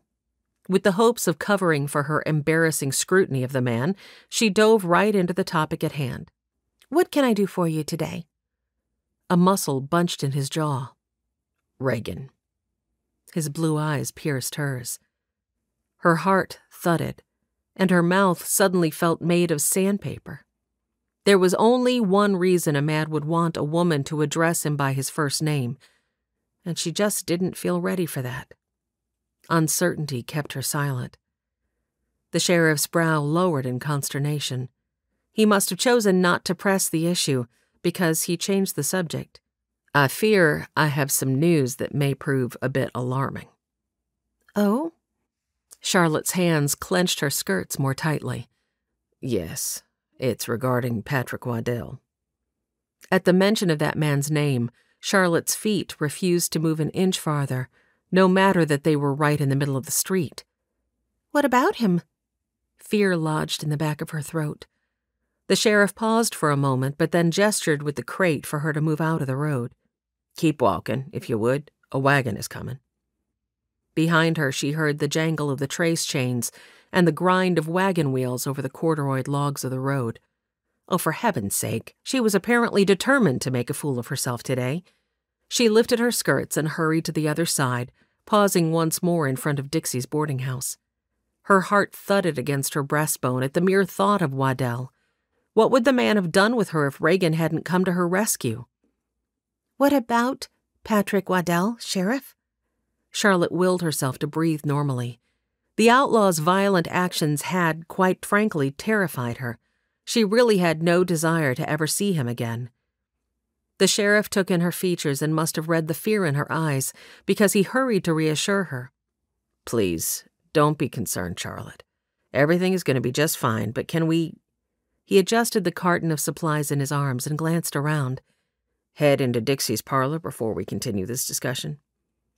Charlotte followed his gaze and noticed that practically every visible window in town had a face plastered to it, all of them taking great interest in her and the sheriff's conversation. "Oh, of course." Charlotte led the way into Dixie's and pushed the door shut behind them. Did everyone in town know something she didn't know? She led him through the foyer and into the dining room and motioned to the table that would be her desk come Monday morning. The sheriff deposited the carton on its surface and then removed his hat. He glanced around the room. "I see you've already done much to turn the room into a school." By the tone of his voice, she couldn't tell if he was impressed or simply surprised, so she merely shrugged. Thankfully, the crates that Father had shipped to her on the train had arrived just yesterday, and she'd spent a good portion of the night converting Dixie's dining room into a room that could suffice for both dining and educating. 3 small bookshelves, which she had scrounged from Dixie's attic, held both books and tea services, with a few dried flower arrangements scattered throughout. 2 blue mason jars on her desk held fountain pens and pencils, but she had draped swags of lace around them to disguise the utensils. The room held 2 large, rolling chalkboards. Thankfully, Mr. Heath had thought ahead and recognized the need for those. And on the backs of each, Charlotte had hung copies of the Constitution and the Bill of Rights. On the dining room walls, Charlotte had put up educational prints: the landing of the Mayflower, George Washington at Valley Forge, the arrival of the French fleet at the end of the Revolutionary War, and Charlotte's personal favorite, a painting of a woman helping slaves escape during the Civil War. Decorated with pretty frames and here and there a swag of dried flowers, the prints would serve as beauty for Dixie's patrons and lesson props for Charlotte's students. But the sheriff, Reagan, wasn't here to see any of that. Charlotte pressed her palms together. "What was it you wanted to tell me, Reagan?" She couldn't prevent a tremor from invading the question. And if it had just as much to do with her complying with the use of his given name, well, he didn't need to know that. Reagan's eyes shone in a way that made her long to say his name over and over again. But after only a moment, he seemed to remember why he was here, and his face turned serious again. He crimped the brim of his Stetson and pressed his lips together. "Yes, I'm afraid I have some bad news." "Is he alive?" she interrupted. Reagan hesitated a moment, but then must have decided it was okay to answer, because he said, "Actually, we still aren't sure. Of course, we know he was alive when he attacked William, but since then, no one seems to have seen him. At least, no one that's talking."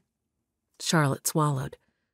"But my news really has more to do with the Waddell gang than with Waddell himself. You see, I got word a couple of weeks back. It seems that Waddell's crew has decided to hold you accountable for Waddell's demise." "Me?" The word was not more than a chirp. She felt her eyes widen. "Was that the reason you pushed so hard for me to return home?" He nodded, his blue eyes full of concern. "One of the reasons, yes. The main reason, really."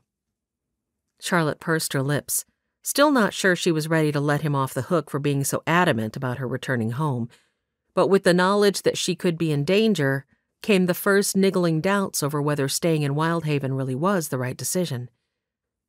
So, what does this mean for me? The fact that they hold me accountable?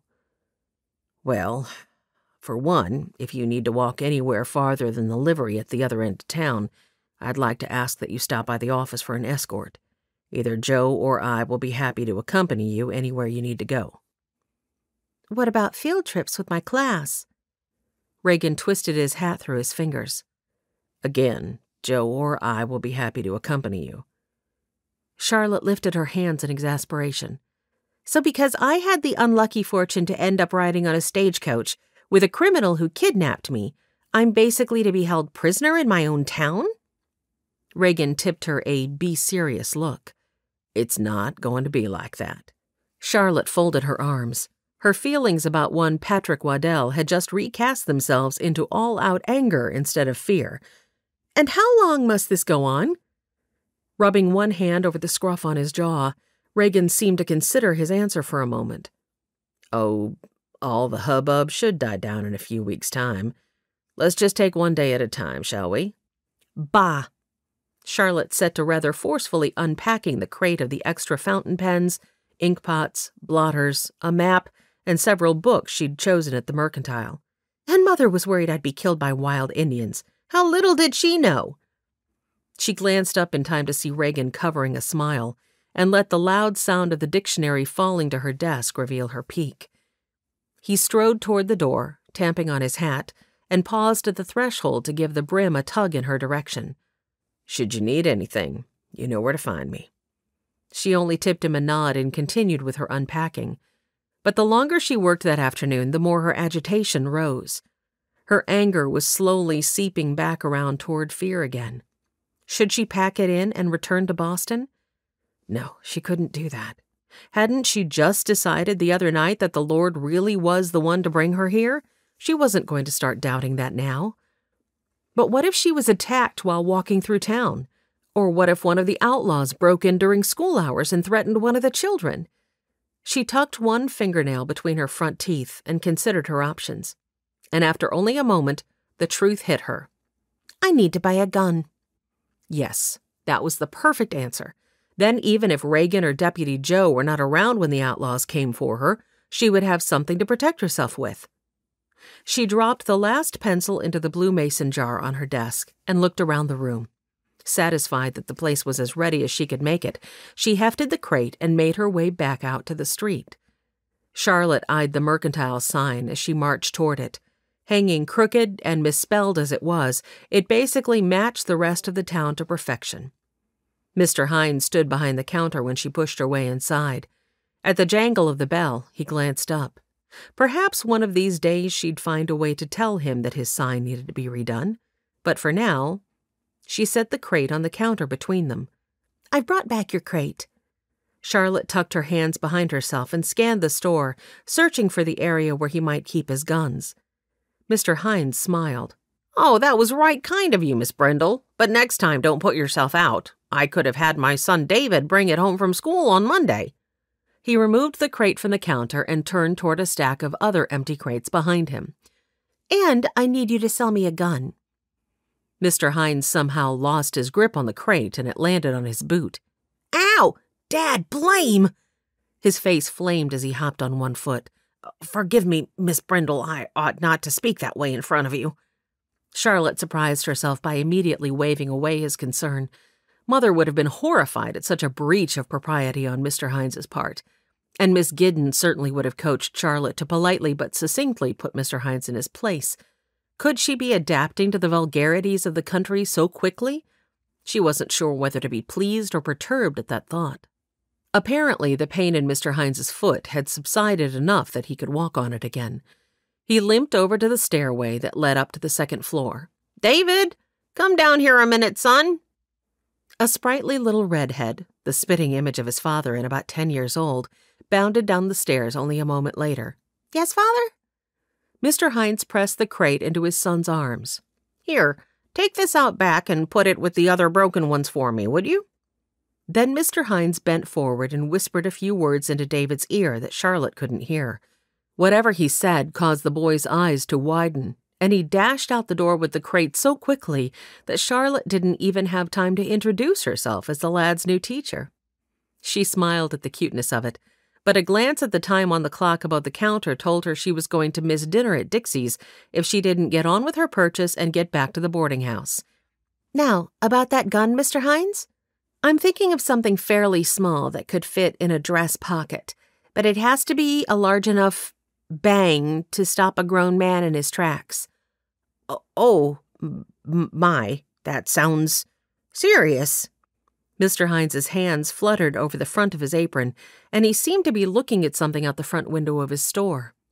Charlotte tried to locate what had caught his attention, but couldn't seem to see anything. Mr. Hines, do you have a gun that fits that description? Yes, I do, as a matter of fact. Since when had the man developed a stutter? He'd really been quite prompt with each request she'd made of him earlier this afternoon, yet now his feet didn't seem to move any faster than a tortoise in mud. Charlotte's impatience could no longer be contained. Well, may I see it, please? I'm sorry to be in a hurry, but I'm afraid I'll miss the dinner hour at Dixie's. Yet no matter her urging, the man seemed to be operating with his wagon's brakes clamped into place. First, he didn't have a key to the locked wooden cabinet behind the counter where he said he kept his guns, and he had to go upstairs to fetch it. But Charlotte had never seen someone climb a set of stairs so slowly in her entire life. He took an inordinately long time above stairs. Then when he returned below stairs, he once again seemed to be searching for something out on the street. And for the second time, Charlotte couldn't see what he might be looking at. It took him at least 5 tries to fit the key into the lock and get it to turn. Charlotte was just about to jump behind the counter and offer to help when the key finally turned and the cabinet door swung open. Okay, let's see what guns I might have in here. He squatted very slowly before the cabinet, then lifted his face to look at her. Do you have a price range in mind? Charlotte thought of the money that Father had pressed into her hands when she'd boarded the train in Boston. She hadn't touched it, and she felt certain there was enough there to cover the price of any pistol. I don't think money is an object, Mr. Hines. Oh. He almost looked disappointed at that. Charlotte frowned. Whatever had gotten into the man since he'd helped her so efficiently this afternoon? It was almost like he didn't want to sell her a weapon. Well, how about this one? Mr. Hines laid a pistol nearly as long as Charlotte's forearm on the counter. She eyed it dubiously. What if she picked it up and it went off? She didn't want to be the cause of poor Mr. Hines losing a limb. Does it have bullets in it? The man's lips twitched, and he rubbed at them fiercely. No, ma'am. Gingerly, Charlotte reached out and tried to lift the gun, but she found she was loath to touch it, and the 2-fingered grip she put on it was only sufficient enough to raise it a few inches before its weight caused it to clatter back to the counter with a loud commotion. Charlotte slapped her palm to the pistol to keep it from dancing around any more than it already was. I think this one is rather larger than I was hoping for. Very well. Yes, I can see how it might be too large. The man ducked back down to peer into his cabinet, and for some reason he seemed intent on keeping his face averted at the moment. Let's see what else I have in here. Behind them, the bell above the door jangled. Mr. Hines lifted his head so quickly that he clipped the top of it on his cupboard. As Mr. Hines gasped out a protest of pain, Charlotte turned to see Reagan striding through the door, with Mr. Hines's son David right on his heels. "Sheriff," Mr. Hines greeted, gingerly rubbing a hand over the top of his head. The word held so much relief that it was unmistakable. "Do you know that Miss Brindle here has decided to buy herself a gun? Ain't that something?" Charlotte folded her arms and glowered at the man, not a bit fooled by his act. And does every citizen in town need the permission of the sheriff to buy a gun, or only those of the female persuasion? Mr. Hines's face turned almost as red as his hair. "Now don't go getting all kerfuffled, Miss Brindle. I only done called the sheriff over for your own protection." Charlotte was afraid a breath might have hissed through her teeth. "And I'm only buying a gun for my own protection." Reagan cleared his throat. I'm afraid this is some of my doing, Jerry. He pulled Charlotte to one side, tilted her an "Are you serious?" look, and spoke low. Do you know how to shoot? Did you carry a pistol in Boston? Charlotte raised an eyebrow at the man. I can assure you, Sheriff, that I had no need to carry a gun while living in the civilized city of Boston. No one there ever decided I was the reason a villainous kidnapper went missing. A quick hint of humor tucked around the corners of Reagan's mouth, but he was apparently smart enough to manacle it before it could break free. He folded his arms. Very well, Miss Brindle. He tossed her return to formality back in her face. Buy your gun, but I can't let you carry it until you allow me to give you some lessons on how to use it. Charlotte was opening her mouth to protest what she felt certain was likely discriminatory treatment, but then she thought better of it. This could be the answer to her problem. After all, she had no idea how to use a gun, and if Reagan was willing to give her some lessons, she really ought to take him up on the offer. So she transformed her protest into, "Very well, I accept." Reagan loosed a sigh and stepped up to the counter by her side. You still have that Webley & Scott British Bulldog revolver with the ivory grips, Jerry? Mr. Hines' eyes widened. But that's a .44 caliber. It'll pack a wallop, that's for sure. But it's nice and compact and it'll fit in the pocket of her skirt with no problem. Packing a wallop. Charlotte gave a little nod. She liked the sound of that. A moment later, Mr. Hines laid a gun no longer than the length of her hand on the counter, and Charlotte let out a sigh of pleasant relief. The gun was even pretty. She picked it up to examine it more closely. Nickel-plated, the very shiny silver gun was engraved all over with an intricate floral pattern that was quite feminine. And best of all, the gun wasn't too heavy and felt comfortable in the palm of her hand when she wrapped her fingers around the beautifully grained ivory handle. This was much better than the huge monstrosity Mr. Hines had shown her a moment ago. She set the gun back onto the counter. Yes, this one. I'll take it. Mr. Hines glanced at Reagan as if for permission to sell her the weapon. Charlotte snapped her teeth together and tried not to be too irritated with the man. Perhaps he was worried she might shoot herself in the leg. Charlotte's eyes dropped closed. Perfect. Now she was worried she might shoot herself in the leg. Add in 2 boxes of cartridges. Mr. Hines must have taken Reagan's instructions as approval, because a moment later he laid 2 boxes next to the pistol and said, "The gun and 2 boxes of cartridges come to $12.50, Miss Brindle." Charlotte couldn't resist. She looked at Reagan and lifted her brows. Is it all right with you, Sheriff, if I pay Mr. Hines now? With a grin, the man nodded. He rubbed his jaw, the blonde stubble rasping under his fingers. The look on his face said he wasn't quite sure what to do with her. And she supposed that ought not to be a surprise. There were days she didn't know what to do with herself either. She paid for her purchase and then very deliberately picked the items up. It was a bit scary having something so small and powerful in her hands, something that could bring about so much tragedy if she mishandled it. Without another moment's thought, she transferred the pistol and boxes to Reagan's hands. I suppose you can keep me safe from murderous outlaws until you can find the time to teach me how to use this? He tucked the pistol into his waistband, holding the 2 boxes of cartridges in one of his large hands and propping his other hand on his hip. You do one nice thing for a woman, and the next thing you know, she's begging you to spend every last minute you have at her behest. The words were spoken so low, Charlotte felt sure no one else heard them, yet still her cheeks blazed. She lifted her chin and challenged, Are you saying you can't, Reagan? He grinned at her and leaned closer. Anything for a woman with beautiful green eyes who calls me by my given name. She rolled her eyes at him, but had to pinch her lips together to keep from smiling. He didn't seem fazed by her pretended lack of appreciation for his flirtation.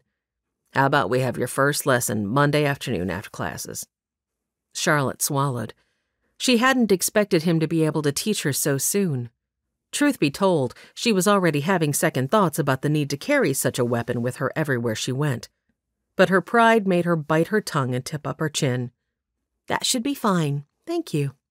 I'll meet you at your office after I dismiss school for the day? He tugged on the brim of his hat. See you then.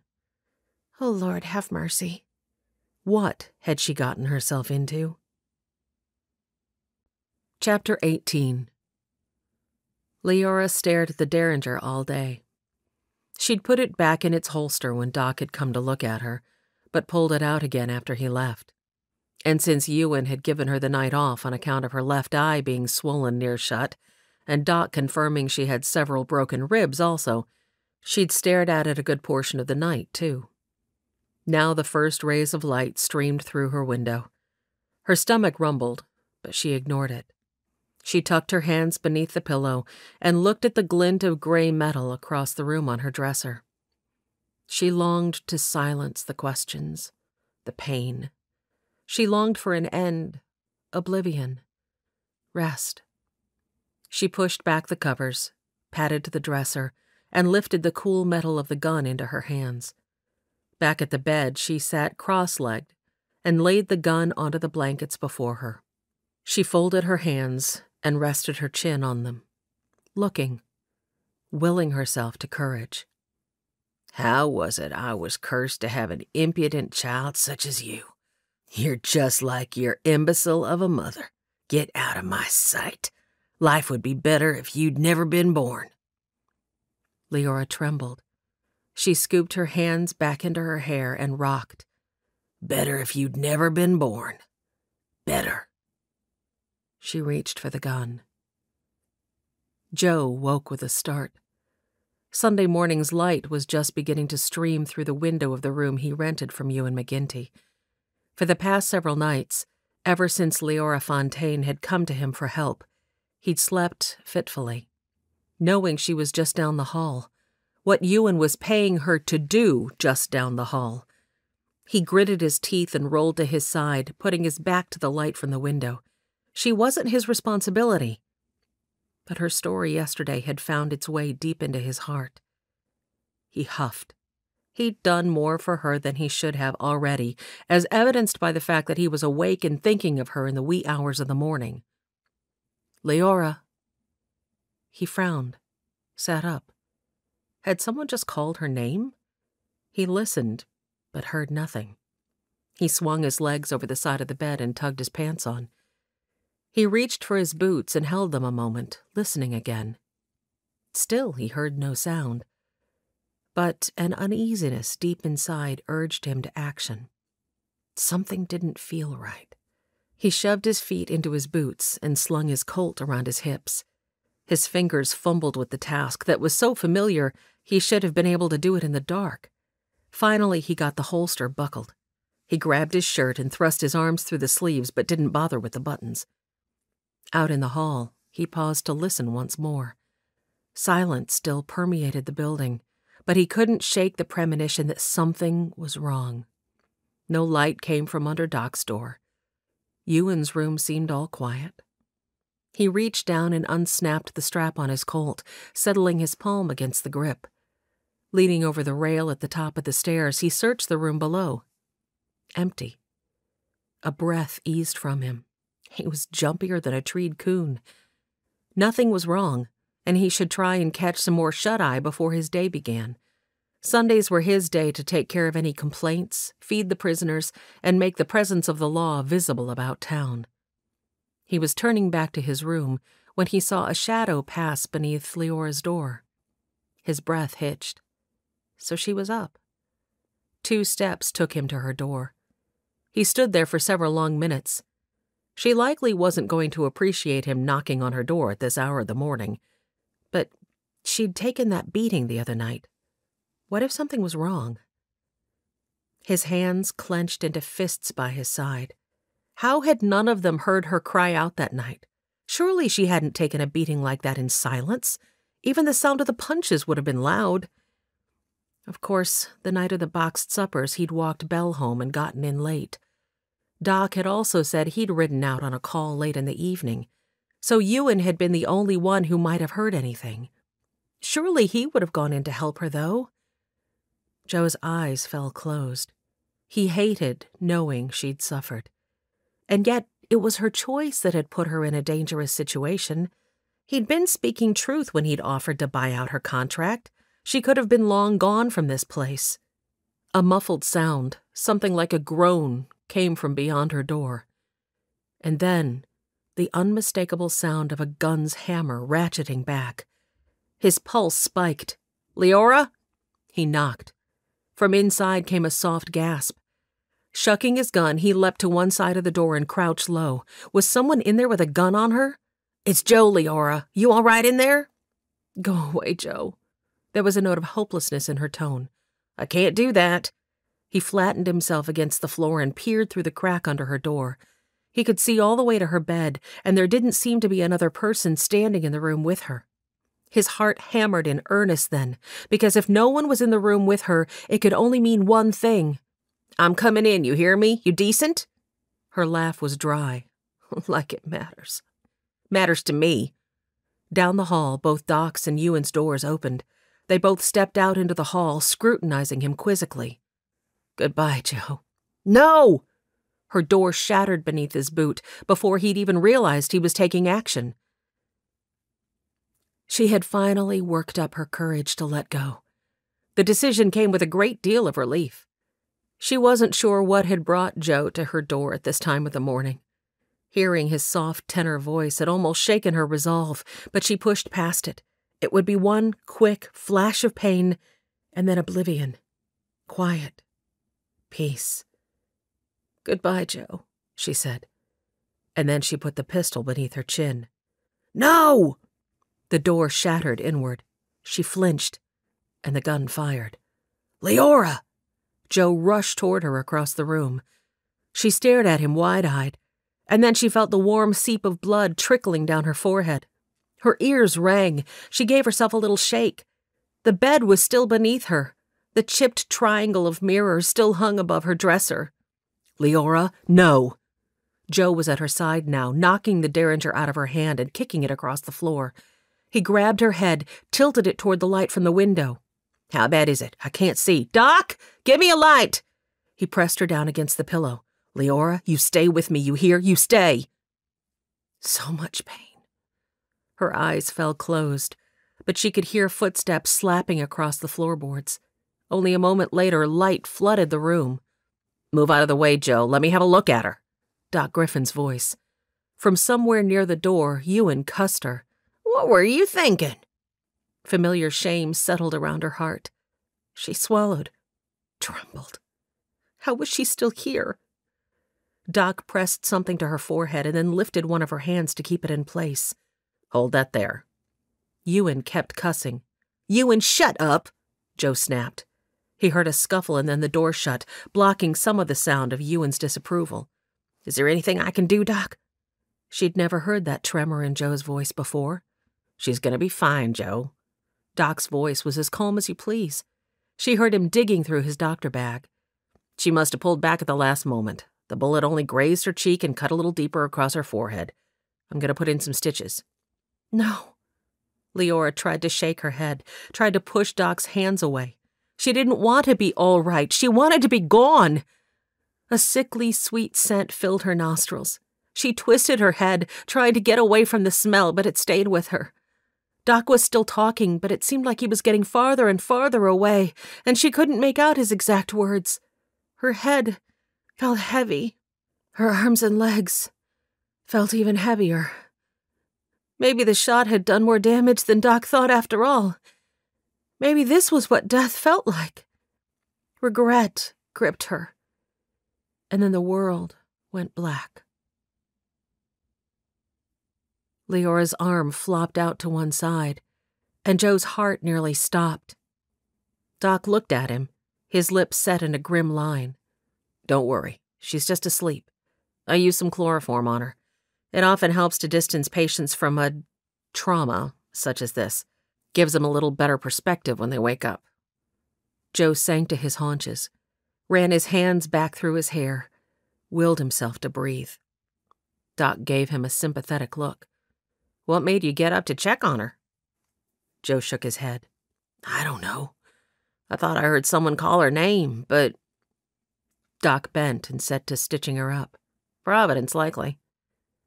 Joe considered that. He'd be the last one to proclaim God had spoken to him, but maybe he had. It didn't matter. He was just glad he'd come. If he hadn't busted in when he had... Well, he didn't want to ponder on that. He pushed himself to his feet. If you don't need me, I have some things to discuss with Ewan. Doc nodded. You do that. And while you're at it, you remind him that you and I are both rent-paying customers who can find elsewhere to live and who can encourage our friends to find elsewhere to eat and drink. Joe appreciated knowing he wasn't alone in his sentiments. He stopped by his room first to grab the bag of cash he kept stashed beneath his floorboards, and then he banged on Ewan's door. He didn't care what time of the morning it was, or if the man had already crawled back into bed. They were going to have this out now. Monday morning, Zoe Castaigne bent and gave Jinx's head a pat. It's gonna seem like a long time to you probably, but I promise I'll only be gone for a few hours. Aiden's too young for school, so he'll come bring you some scraps after lunch. And when I get home, we'll go for a walk and you can chase squirrels. But Pa says you can't come to school. Jinx yipped and lunged at the end of his rope, looking none too happy to be tied to the clothesline. Zoe felt guilty leaving him there. But no matter the wheedling she had tried over breakfast, Pa clung to his insistence that dogs did not belong in school. Truth be told, she hadn't wheedled too hard. Pa still hadn't regained his color, and he still had to be helped in and out of bed. Doc kept saying healing would just take time, but sometimes she laid awake at night, wondering what might happen to them all if Pa didn't recover. If only she'd stayed to help Pa that day. Maybe she could have kept that outlaw from shooting him. Zoe, come on. We don't want to be late on our first day. Zoe rolled her eyes when Belle turned to snap a similar order at the twins, who were just coming out of the house. Likely Belle just wanted to have time to say hello to the sheriff when they arrived, because they weren't in any danger of being late. And sure enough, as soon as they made their way across the bridge into town, Belle headed for the sheriff's office. Zoe nudged the twins toward Dixie's. Despite her worries over Pa, she could hardly wait to experience her first day of school. She was so glad that Miss Brindle had changed her mind about going back to Boston. For a while, Zoe had feared that her dreams of getting to attend school would never come true. But thanks be, Miss Brindle had decided to stay. Another thrill rippled through her. Let's go inside. Shiloh did a little dance. I need to use necessary first. Zoe wrinkled her nose. Her excitement over seeing her first classroom ever could wait a few more minutes, she supposed. Fine, I'll take you round back. Come on. Sharon, you ought to go too, so's you don't have to ask to be excused before break time. Zoe shooed the girls toward the outhouse. Go on. I'll be waiting right here for y'all. Shiloh and Sharon had just disappeared behind the hedge that hid the privy from sight when Zoe felt a hand clamp over her mouth. Zoe rolled her eyes. Washington Nolan? She threw her elbow into her assailant's ribs, stomped her foot against the top of his boot, and twisted hard to break free. But the arms she'd been so certain of escaping only tightened around her. Be still, and no one has to get hurt. Her attacker shook her. Not Washington's voice. A jolt of fear sent tremors of weakness through Zoe's legs. Now come on. We're going inside to see your sweet posy of a teacher. Eyes widening, Zoe did her best to scream, but the sound was clamped off by the meaty hand. Behind the boarding house as they were, no one would likely hear her scuffling. A low chuckle escaped the man who held her. Don't worry, it ain't you I'm after. The man dragged her through the back door of Dixie's, which led straight into the dining room where they were to have school. Miss Brindle looked up from something she was studying on her desk. Zoe tried to signal with her eyes for the woman to run, but Miss Brindle only jumped to her feet, one hand rising to her throat. Unhand her at once. The man who held Zoe laughed softly, and it was not a pleasant sound. I have a better idea.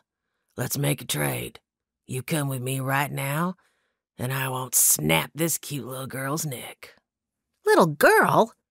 Zoe gritted her teeth and swung her elbow for all she was worth, while at the same time thrusting the heel of her boot in a bid for the man's shin. But again her efforts did no more than raise a grunt. Be still, the assailant growled. She would not be still. Zoe thrashed and twisted, but then she felt the cold press of metal against her temple. She froze, panting hard and finding it difficult to pull in a breath around the man's hand. But it was the look on Miss Brindle's face that raised more fear in her than the feel of the gun to her head. Miss Brindle's face was almost as white as the lace curtains at the window behind her. "Please, don't hurt her." She stretched out one hand. "I'll come with you. Just leave the child be." A sheen of moisture glistened in Miss Brindle's eyes, and Zoe felt her desperation rise. How could she stop this outlaw from kidnapping Miss Brindle? "That's right, you will." The man's voice was gruff. "Now, you just sit yourself down in that chair right there where I can see you while I tie the girl up." Miss Brindle moved to comply. "Why must you tie her up? She can't hurt you." Zoe felt her eyes narrow. She bet she could hurt the man if he weren't holding a gun to her head. "Can't have her running straight to the sheriff." The man plunked Zoe into a chair, and before she could even draw a breath to scream, he shoved a bandana into her mouth. It tasted salty and foul. "Hush up now." The man had a bandana over the lower half of his face, and his slouch hat curved down to cast deep shadows over his eyes. He set the gun near to hand and kept half an eye on Miss Brindle while he worked. With several quick movements, he had Zoe lashed to the chair good and tight. Miss Brindle looked around like she hoped Miss Pottinger might come in, or even Miss Pottinger's mother. But Zoe knew they weren't coming, because she'd seen them only a bit ago riding out of town in a carriage together. A moment later, the outlaw, with his gun pressed firmly into Miss Brindle's side, poked his head out the back door to look both ways. And then Zoe watched helplessly as the man dragged Miss Brindle out the door and closed it behind them. Zoe immediately tried to scream, but it was no use. The bandana tied into her mouth prevented her from making more than the most pitiful of sounds. She yanked on her wrists and attempted to tug her ankles free, but was only rewarded with the tight leather thongs cutting even more firmly into her skin. She stilled for a moment and tried to think. What would Pa tell her to do? And then it hit her. She needed to break the chair. But how did she go about doing that when her ankles were lashed to the legs? She couldn't stand. Maybe if she could tip the chair over, something would break. She rocked hard to the right and then to the left until she felt the chair finally tip over the edge of balance and toward the ground. Her hope soared. The chair crashed into the floorboards, smashing Zoe's arm between the armrest and the floor. Pain like she had never experienced before surged through her, bringing with it a wave of blackness and a shriek of agony that would have been loud if not for the gag. Oh, this had not been her brightest idea, because now she couldn't do anything, not even breathe, without sending torturous flames shooting up her arm from her wrist, which was still trapped between the chair and the floor. Tears pooled and spilled over. Miss Brindle might die, and it would be all her fault because she hadn't been strong enough to stop that man. Zoe didn't know how long she had lain there before she finally heard footsteps. She opened her eyes to see who was coming. "Zoe Castaigne!" Washington Nolan dropped the pail that he'd been holding and leapt to her side. His fingers fumbled with the knot at the back of the gag. "What happened?" Washington's knee bumped into her wrist just as he yanked the gag free, and Zoe felt her humiliation rise when a whimper that bordered on the edge of a shriek slipped from her. "Sorry, I'm so sorry." Washington leapt back. Zoe pushed down the pain and managed to say, "Don't worry about me. A man kidnapped Miss Brindle." Behind Washington, his brother, Jackson, stepped into the room. Washington threw a look over his shoulder. "Get the sheriff, now!" As his brother darted back out the door, Washington took a moment to assess her situation. "Okay, listen, Zoe.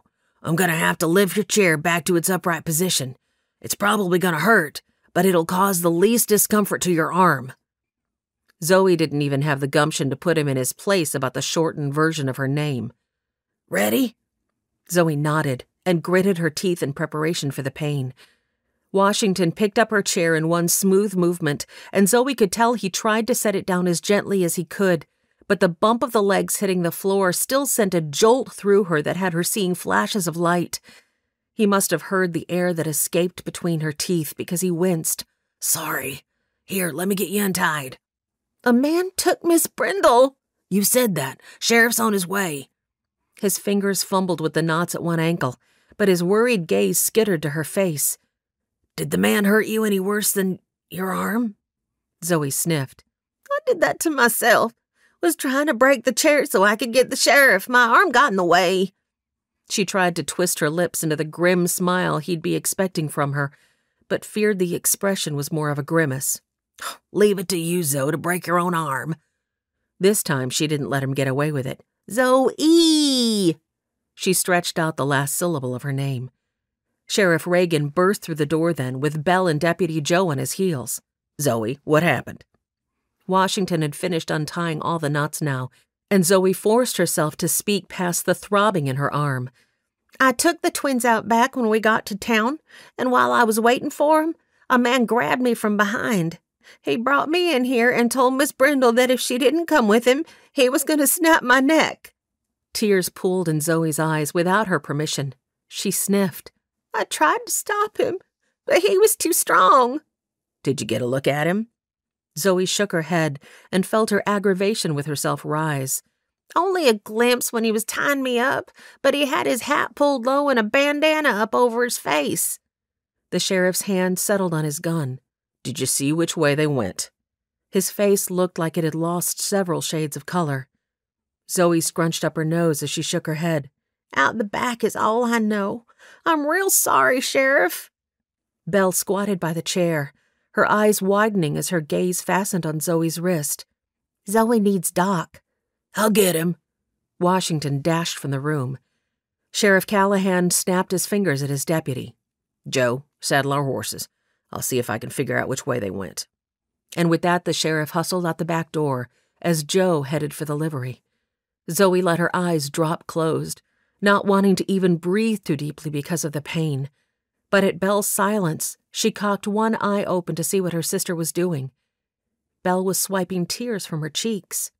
"I shouldn't have left you. You could have been killed." Zoe closed her eyes again. "But I weren't. I'll be fine." It was Miss Brindle they all should be worried about. That, and for the fact that, for the first time in her life, she'd felt relieved to see Washington Nolan. Yes, that was something to be very concerned about as well. Charlotte's kidnapper forced her to run down the alley behind the buildings of the town, and then he bound and gagged her and made her climb inside a wooden crate in the back of a wagon parked right behind the jail. Darkness closed in as he put the lid on, and then Charlotte heard a lot of other scuffling and thumping. Her hands were tied together, and her space was so cramped that she could barely move. Pressing down her panic, she tried to push against the lid, but it didn't lift even a little.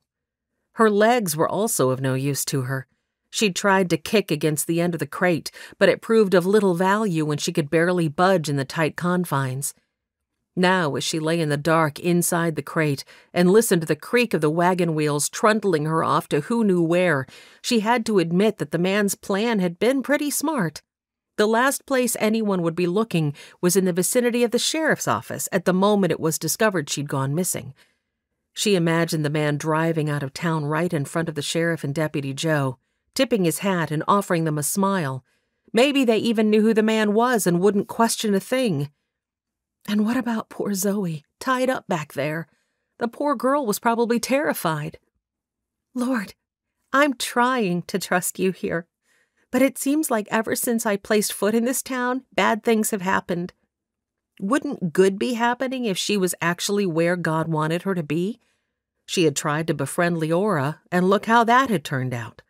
When she'd learned yesterday evening what the poor girl had tried to do, Charlotte had felt so discouraged.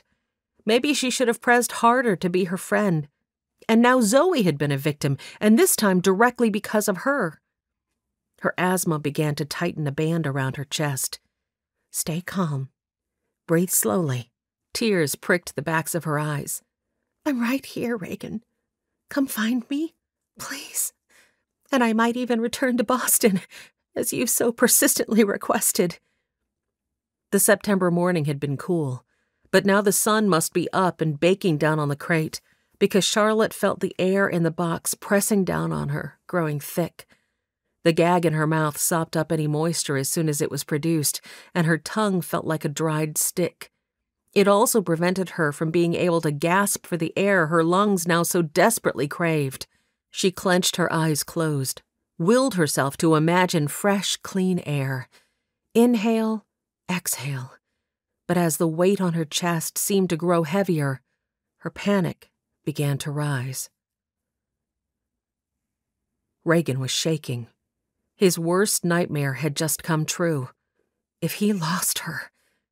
He forced out a calming puff of air. Concentrate. Nothing good would come from panicking. He stepped out the back door of Dixie's boarding house and scanned the ground. The twins, Shiloh and Sharon, were just coming out from behind the hedge. Go on into the schoolroom, girls. He motioned for them to be silent and to cut a wide arc around him so they wouldn't disturb any tracks. Your sister Belle is inside waiting for you. But where's Zoe? She's in there too. Go on now and stay inside. He turned his attention back to the ground. There. He squatted for a better look. 2 sets of footprints visible in the dust, one small and delicate, the other larger and made by someone much heavier.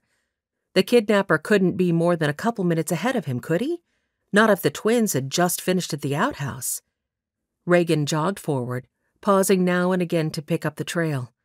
There was one good thing about Wyldhaven's dirt roads. They were almost as good as a book for reading sign. When the trail came to an abrupt end directly behind the jail, he almost cursed.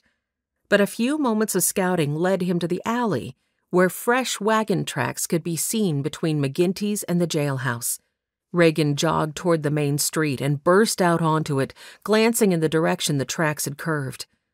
There, at the end of the street, just passing the livery, a wagon trundled out of town. But there was only one hunched-over occupant on the seat. Reagan narrowed his eyes. He spun back to look the other way, just in case. No conveyances in sight. Making a quick decision, he dashed for the livery, hoping Joe would have their horses ready. He needed to stop that wagon before it got out of sight. Thankfully, Joe was just leading both their mounts out of the barn when Reagan sprinted into the yard. Reagan didn't even hesitate, but grabbed his stallion's reins and swung into the saddle. Wagon on the main road, let's go. He put his heels to his steed and galloped out to the road at full tilt. He could hear Joe right on his heels. His heart hammered.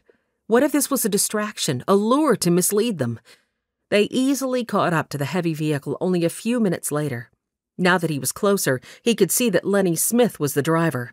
He hadn't seen Lenny about town since that day in McGinty's when they'd laid their trap. Lenny, stop the wagon. Ain't got time, Sheriff. I gots to get to Cedar Falls pronto.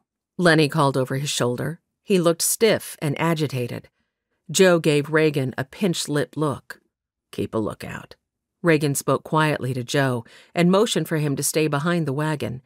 Then he shucked his colt, urged his mount past the wagon, and pulled to a stop in front of it with his pistol leveled at Lenny's head. I said, pull your wagon to a stop, Lenny.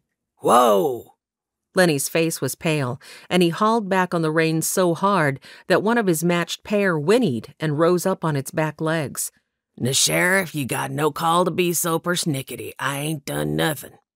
We'll see about that. What you got in the back there? Lenny squirmed on his seat. Nothing but some supplies for the mercantile over in Cedar Falls. Jerry Hines had some things that old Buzz ain't got. Figured to turn a little profit by selling Buzz some claptrap. Joe spoke up from behind. Then you won't mind if we take a look, will you? I'd be happy to let you take a look if I had the time, but I'm on a deadline of sorts. Have to beat Dan Waters from down Seattle way, else he'll be making a deal with Buzz before I do. Reagan let the cocking of his pistol tell Lenny what he thought about that. Step on down from that seat, Lenny. No, Sheriff, seriously now. It ain't nothing but food and supplies. Just then, a muffled groan and several thumps emanated from the back of the wagon. Lenny's eyes widened, and he slammed the reins down onto his matched blacks. Get up! The wagon lurched forward, but Reagan held his ground, knowing the horses were trained well enough that they wouldn't run him over. They shied and came to a dancing stop just in front of his own mount, which bobbed its head in irritation at their close proximity. Reagan reached out and grasped the chin strap of the nearest harness so the horses wouldn't be tempted to bolt again. Lenny, if I have to tell you to get off that seat again, You're going to be wheezing air through a nice round hole in your chest." Lenny threw his hands above his head. All right. But I just want to say he made me do it. Weren't my idea, no sir." All Reagan could think about was getting to Charlotte and making sure she was unharmed, but he couldn't be too hasty and let Lenny escape. "Down on your belly, hands behind your head, now." Lenny complied. "Joe." "I got him." Joe swung out of his saddle and grabbed his wrist irons from his belt. Seeing that Lenny was taken care of, Reagan holstered his weapon, swung from his saddle, and leapt up onto the wheel to survey the contents of the wagon. There, she must be in that crate. Kegs, casks, and boxes were piled all over the crate. He tossed them aside as fast as he could. "Charlotte, are you in there? Talk to me." The only answer was silence. Chapter 19. The lid was wrenched from her tiny prison, and Charlotte had never felt so thankful to feel the burn of the sun against her eyes, or to hear Reagan Callahan's voice. She squinted blindly at the hands reaching in for her and battled the sunspots in her vision until her feet were solidly on the roadbed and she could close them for a moment. "Oh, Reagan. Zoe?" Her words choked off. "Zoe's fine," he rushed to assure her. "Doc Griffin is probably looking her over even now." He made quick work of the ropes binding her wrists and ankles. Relief sapped the remainder of her strength. She clung to him and slumped forward until her face pressed against his broad chest. She fought for breath. "I was so afraid you wouldn't find me." One of his hands stroked over the back of her head. "I've got you now. Everything's going to be all right." She gripped a double handful of his shirt and fought to pull the elusive oxygen into her lungs. "I can't breathe." He smoothed her hands open until they pressed flat against his shirt, the firm muscles of his chest beneath. It wasn't proper for her to be touching him so, but her need for air took precedence over what should be shock at his impropriety. "Feel me breathing? Breathe with me, slowly. Here we go." He pulled in a long, slow inhale that she tried to match. "And now, out." She pursed her lips as her doctor had showed her to do, and forced herself to keep pushing air out, even though she wanted to do nothing more than suck madly for every last morsel of oxygen she could capture. Good. In and out. It was doing no good. Her lungs were not opening this time. Panic gripped her by the throat, and she started to tremble. Her hands fisted into the material of his shirt, and she felt herself stumble sideways a step. Reagan gripped her by the shoulders. "Stay with me, Charlie, darling. Just stay with me." He forced her hands to unclench and press them flat against his chest once more. "Feel it. We'll breathe a little shallower at first this time." He drew air in slowly. She did her best to imitate him, but ended up bent double and coughing. His hands tightened around her shoulders as he spoke soothingly and refused to let her go. Finally, she was able to inhale. First one shuddering breath, and then another. Good. He placed her hands against him once more. His chest moved beneath her fingers again, and she exhaled with him. Slowly, her lungs gave up their clench, and she sagged forward, feeling the cool imprint of one of his shirt buttons against her cheek. "Thank you." She wasn't sure if she was thanking Reagan or God, but hopefully both understood her appreciation. She felt a tremor slip through the muscles beneath her cheek, and he whispered a few muffled words that might have been a prayer of his own. Deputy Joe stepped up with a man in handcuffs by his side. Reagan slowly set Charlotte back from him, and then he turned and slugged the prisoner right across his jaw. Charlotte yelped and jumped back. "Reagan!" The prisoner went to the ground like a sack of rocks that had just been dropped. Reagan didn't even spare Charlotte a look. He was glowering at the prisoner, who lay sprawled on the ground, gingerly assessing the damage to his lips and cheek. "You could have killed her." Wiping blood from his split lip onto his shoulder, the man spat.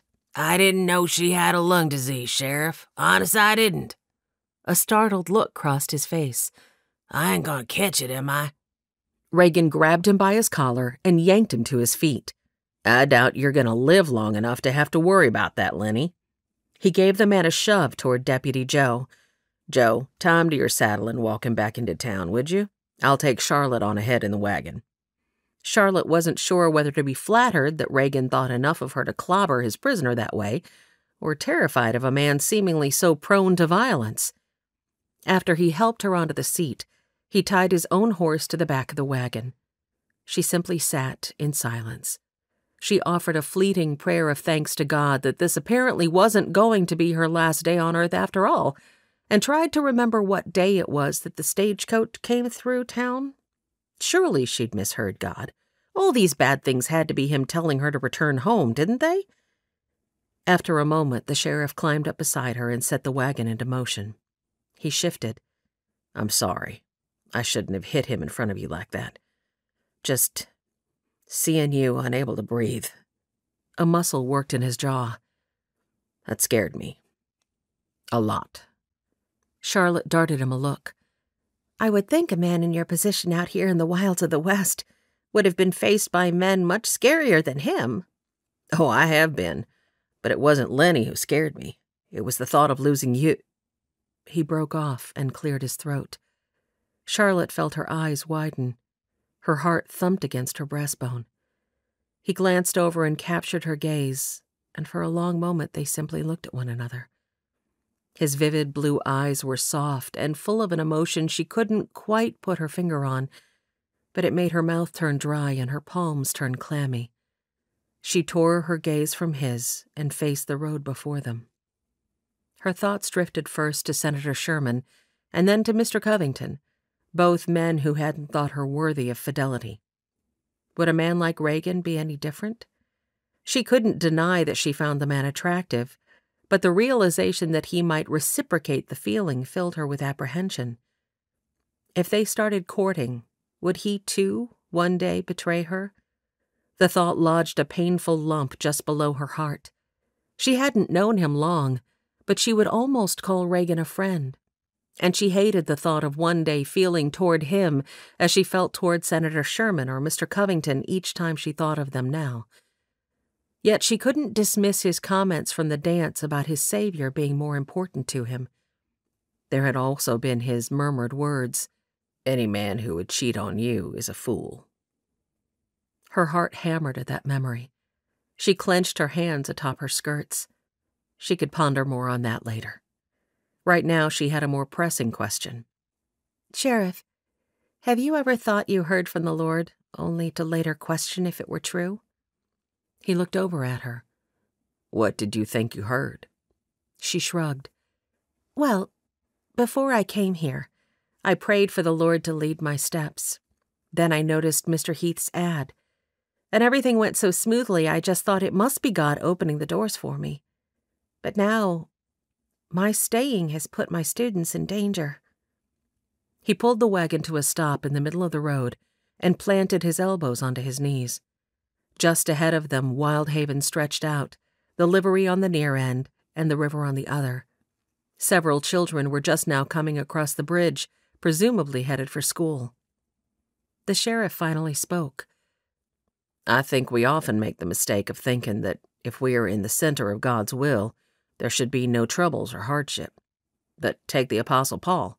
He was warned that going to Jerusalem would result in his death, yet he also knew that was where he was called to go. Charlotte's lips quirked. Are you trying to say that staying might get me killed? He didn't smile, as she'd thought he would. Instead, he reached over and wrapped one of her escaped curls around his finger. He rubbed it with his thumb, studying it for a moment, and then finally he lifted his eyes to hers. I certainly hope not. I'm going to do my best to ensure that doesn't happen. There was a softness in his gaze that made a tremor sweep through her. The judge may require you to testify for a conviction. She pushed away concerns about a looming trial for the moment. I thought you would be elated if I said I was thinking about going back home. He loosed her hair and scrubbed one hand across his stubbled jaw. For the sake of your safety, I ought to be. However, he turned to meet her gaze once more. I find I'm loath to give up the pleasure of your company." Charlotte smoothed the trembling hand over her skirts and tore her gaze from his. "You have given me much to ponder. For now, I need to get back to my classroom and get on with my day." "No one would blame you for canceling classes after what must have been quite a traumatic morning for you." Charlotte tipped up her chin. "I'm afraid it was probably even more traumatic for Zoe." The sheriff smirked. "I think you'll find that Zoe Chastain is made of sterner stuff than you might realize, as are you." "I hope that's true on both counts." She pleated a piece of lace trim along her sleeve and offered him a smile. "Here I am late for my first day of classes, and I had a speech about the importance of promptness all planned." He slapped the reins against the horses' rumps, setting them down the road once more. "I think kidnapping should be an exception to your rules." Charlotte glanced over at him. He grinned and shrugged. "Well, don't you?" She laughed. "Yes, I suppose that's as good of an excuse as any for tardiness." "You sure you should go ahead with classes today?" She shrugged. "Sterner stuff, didn't you say? And it will help me keep my mind off—" A sudden thought struck her. "You don't think they would come back, do you? Today?" Her stomach pitched, and her lungs threatened to rebel from doing their duty yet again. He adjusted his Stetson, a grim look crimping his lips. "I doubt it, but as soon as I get Smith settled in the jail, I'll come over and sit in the lobby right outside the classroom door."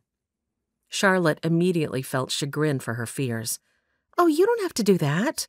I'm sure all will be fine. I don't want you squandering a day on account of me." He pulled the wagon to a stop in front of Dixie's and came around to help her down. As he settled his hands around her waist and lifted her to the ground, he said, "It's not a squander. I'd be doing the very thing I was hired to do, protecting a Wyldhaven citizen."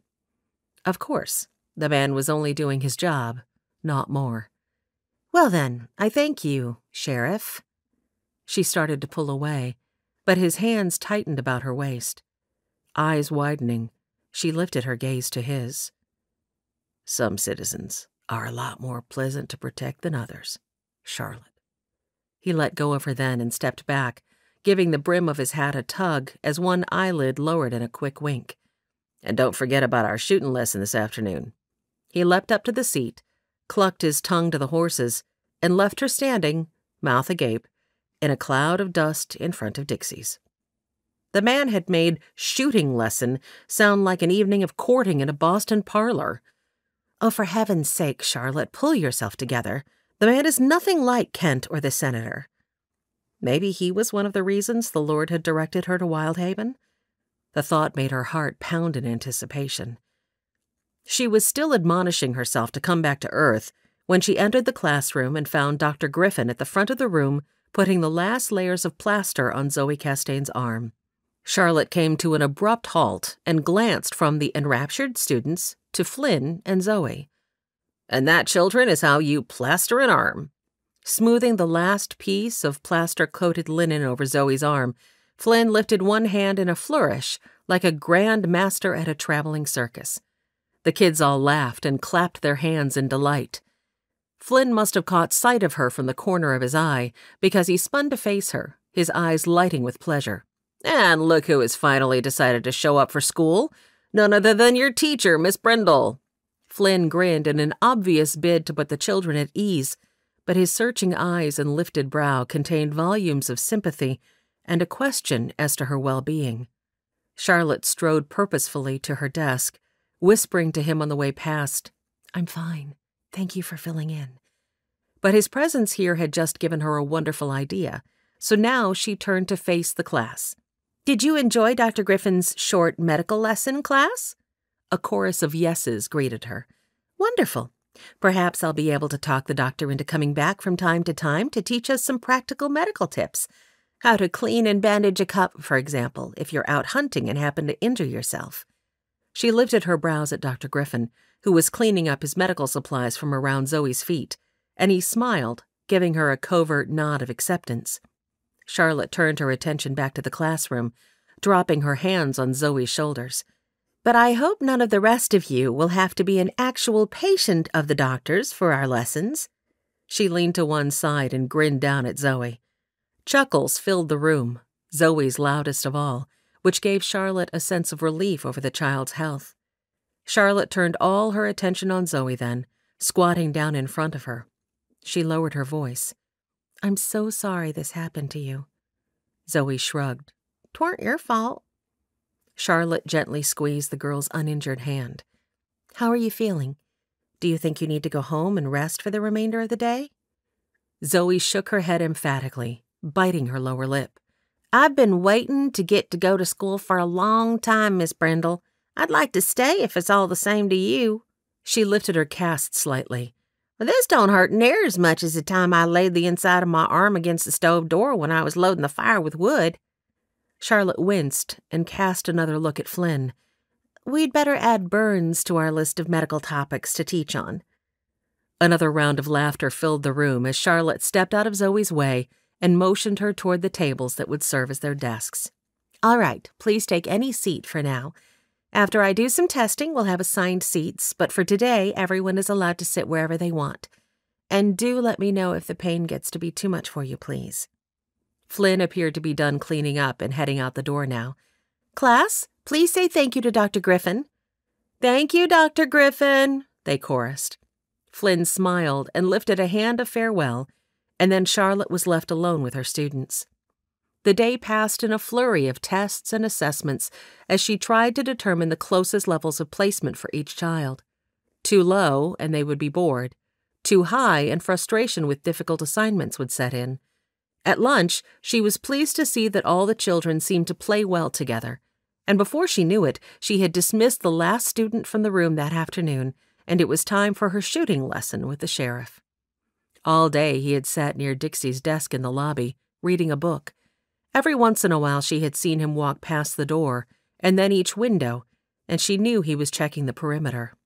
And not once during the school day had she felt nervous or fearful for her life or her students. As she stacked the last of the day's tests and placed them in her satchel so she could grade them in her room this evening, she tucked her lower lip between her teeth. The man's presence might make her feel safe, but he simply couldn't be her round-the-clock guard. As she'd worked with her students, she'd managed to put aside her concerns. But what happened the next time he had to be called out of town? Would more of her students be injured because of her? Maybe learning to use a weapon would help her protect the students if the sheriff or Joe couldn't be around. Then again, what if he taught her to shoot and then was counting on her to protect her students and she failed? You ready? The very man of her thoughts pushed his head through the doorway. She glanced up, feeling too much pressure. What if I learn to use a weapon, but then do something wrong if I ever need to use it? What if another outlaw comes into my classroom and I accidentally, I don't know, shoot one of my students while trying to protect them? He strode over and stopped before her. Part of learning to handle a weapon is learning to use it safely. He touched her chin, urging eye contact. You can do this. She thought about the students and how eager they had been to learn today. Even Belle Castaigne had been attentive and good-natured, and she'd had a chance to grade a few of the tests. Zoe was still reading at a first primer level, and she was nearly 12 years old. Perhaps more reasons why the Lord had directed her here. Charlotte threw up her hands. I'm willing to try. She massaged circles at her temples. I've never been one to back down easily. He smirked. I never would have guessed. She wrinkled her nose at him. I know the children here need me, but Zoe was hurt today because of me. What if I stay and that puts more of the children in danger? The sheriff cupped his chin in one hand. If there's one thing I've learned, Miss Brindle, it's that evil men can always find an excuse to perpetrate their foul deeds on a community. No matter who comes or who goes, there will always be evil men. The one difference we can make is in standing up against that evil. As you already mentioned, learning to use a weapon, wisely and with purposeful control, might be the very thing that will allow you to protect your students. He paused, as though hesitant to say the next words, but then went ahead and said them anyway. I get the feeling you think this is all your fault, but if it hadn't been you Lenny attacked today, it could have been someone else. I suppose that's true. And yet, Much as it pains me to say it, I wondered, after all my stubborn insistence on staying, if maybe you weren't right all along and I should go back home. I think you and I both know you have a heart as big as the Cascade Range, and you'll never feel right about retreating to Boston. Charlotte sighed and picked up her satchel full of tests. He was right about that last. She'd forever wonder if anyone had arrived to replace her, or if her return to Boston had sentenced all of the children of Wyldhaven to live forever uneducated. Very well, I will come out and let you teach me to shoot. But I must say, she couldn't resist teasing him a little, you have renewed my faith in miracles, Sheriff. He frowned. I have? She smiled and led the way toward the foyer, tossing over her shoulder. Indeed, I do believe you have twice today encouraged me to stay in town, when only last week you would have stood in the street and sang like a lark if it would have enticed me to return to Boston. She paused just inside the doorway and turned to see the expression on his face. It's a miracle, wouldn't you say? He hooked his thumbs into his belt loops and chuckled softly. Well, you do have a way of growing on a man, Miss Brindle. Humor danced in his blue eyes, but slowly his expression transformed from humor into something much more intimate and serious. Charlotte swallowed and stepped back. She lifted her satchel. I just need to run this up to my room. I'll be down in only a moment. She spun around to make her escape and ran straight into the doorframe. Her brow smacked against the wood with a loud crack. A groan of pain slipped free and she cradled one palm over the injury. Before she could take another step, the sheriff was right there crowding her in the doorway. That sounded like it hurt. Let me see. He tugged her hand away from her eye, tilted her head to better capture the light from the window, and examined her closely. All the oxygen seemed to have been sucked from the room, and it had nothing to do with her asthma. The sheriff's face hovered just above hers, so close she noted the small white scar that disappeared beneath his hatline, the smooth slash of his blonde brows against sun-brown skin, the almost impossibly dark lashes lining those silvery blue eyes of his, eyes that had quit examining her brow and were boring straight into her own now, while his hands remained wrapped around either side of her face. Charlotte saw his throat work. Doesn't seem to be cut, but you'll have a good-sized knot, it looks like. His voice rasped, and he tucked one corner of his lower lip between his teeth. While his grip had been purposeful at the outset, now she realized it had gentled, and she felt one of his thumbs graze over her cheek. Heaven's mercy, she wanted nothing more than to close her eyes and lean more fully into his touch. Instead, she forced out, "Clumsy me. I'll be fine, I'm sure." The words emerged as more of a whispered plea than a statement of fact. His focus dropped to her lips. Her eyes widened. "I'll be right back." She brushed past him before she could give in to the temptation to discover what it might feel like to have the man's lips pressed against her own. Chapter 20. Reagan clucked to the horses to urge them over the last rise before the river bend, where he'd decided to teach Charlotte to shoot. The ride out had been mostly quiet. While they had both tried to make conversation, each time it had been stilted and fallen flat. For his part, every time he glanced at her, he couldn't help but wonder how she had managed to usurp his focus so thoroughly. Only 2 weeks ago, he'd been content to take each day as it came, and not much had captivated his thoughts except for doing his job and doing it well. But now, every time he laid his head down at night, enchanting green eyes swam in his memories, invaded his dreams, filled his first waking thoughts in the morning. He let the horses have their heads, remembering the feel of her soft skin beneath his fingers, the way her eyes had widened when she'd noticed him watching her, the way her tongue had darted across her lips. "Sheriff?" Charlotte squeaked from beside him. He jolted alert and yanked the horses to a stop just before they plunged headlong into a field of succulent green grass next to the road. Reagan gave Charlotte a sheepish look. "Sorry about that. I must have let my mind wander a touch." A touch? He'd been in a whole other galaxy. And he was a sheriff. He couldn't afford to let his mind wander like that. The slightest moment of inattention could mean the death of him or one of his citizens. He clenched his jaw. He really needed to get a grip on the crazy turmoil this woman had thrust upon his well-ordered life. Almost there now. He had picked the bluffs upriver from Wyldhaven to teach her to shoot. First, they were made of soft limestone, and he figured she could use some of that as chalk until Jerry could get her order shipped in. And second, the cliffs made a perfect backdrop for shooting into. A few minutes later, he rounded the bend and pulled the team into the shady spot at the base of the cliffs. Setting the brake, he wrapped the reins around the handle and hopped down to assist Miss Brindle to the ground. Much as he would have enjoyed lingering over the task, he very deliberately set her loose as soon as her feet were on the ground. Business, Callahan. Strictly business. Her pistol and bullets were in a small wooden box beneath the wagon seat, and he pulled them out now. First things first. Let me show you how to load this. He opened one of the cartridge boxes and showed her how to insert the bullets into the cylinder. Then he looked up and met her gaze to ensure she heard his next words loud and clear. Never point this at anyone unless you intend to shoot them. Understood? She looked a little nervous when she nodded. Nothing to be afraid of. You'll be a top-rate markswoman in no time.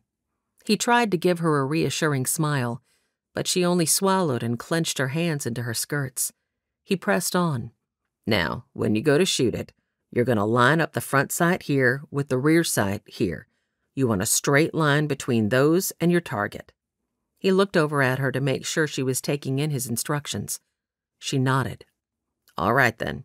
Your hand is going to wrap around the grip, like so, and you slip your finger inside the trigger guard here.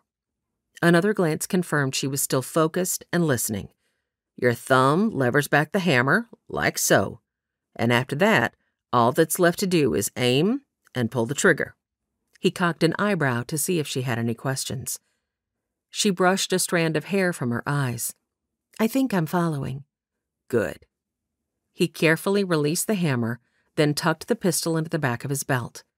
Now let me set up our target, and we'll get started. From the back of the wagon, he hauled down the old wooden barrel he'd brought and carted it over to the base of the cliff.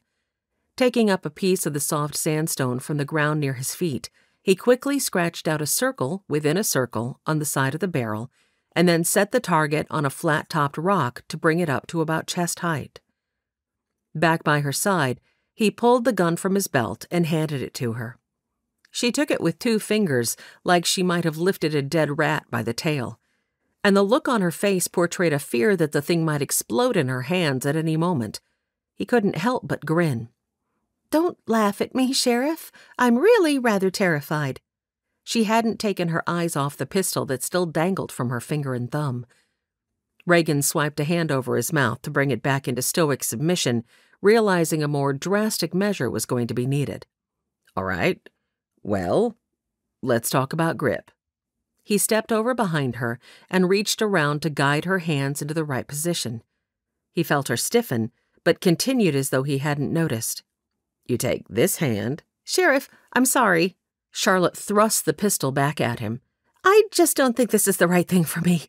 She paced away from him and threw her hands into the air. I was so certain I could do this. I've never backed down from a challenge in my life, but this... She gestured toward the pistol dangling at his side. And Wyldhaven? She swept an indicator back toward town.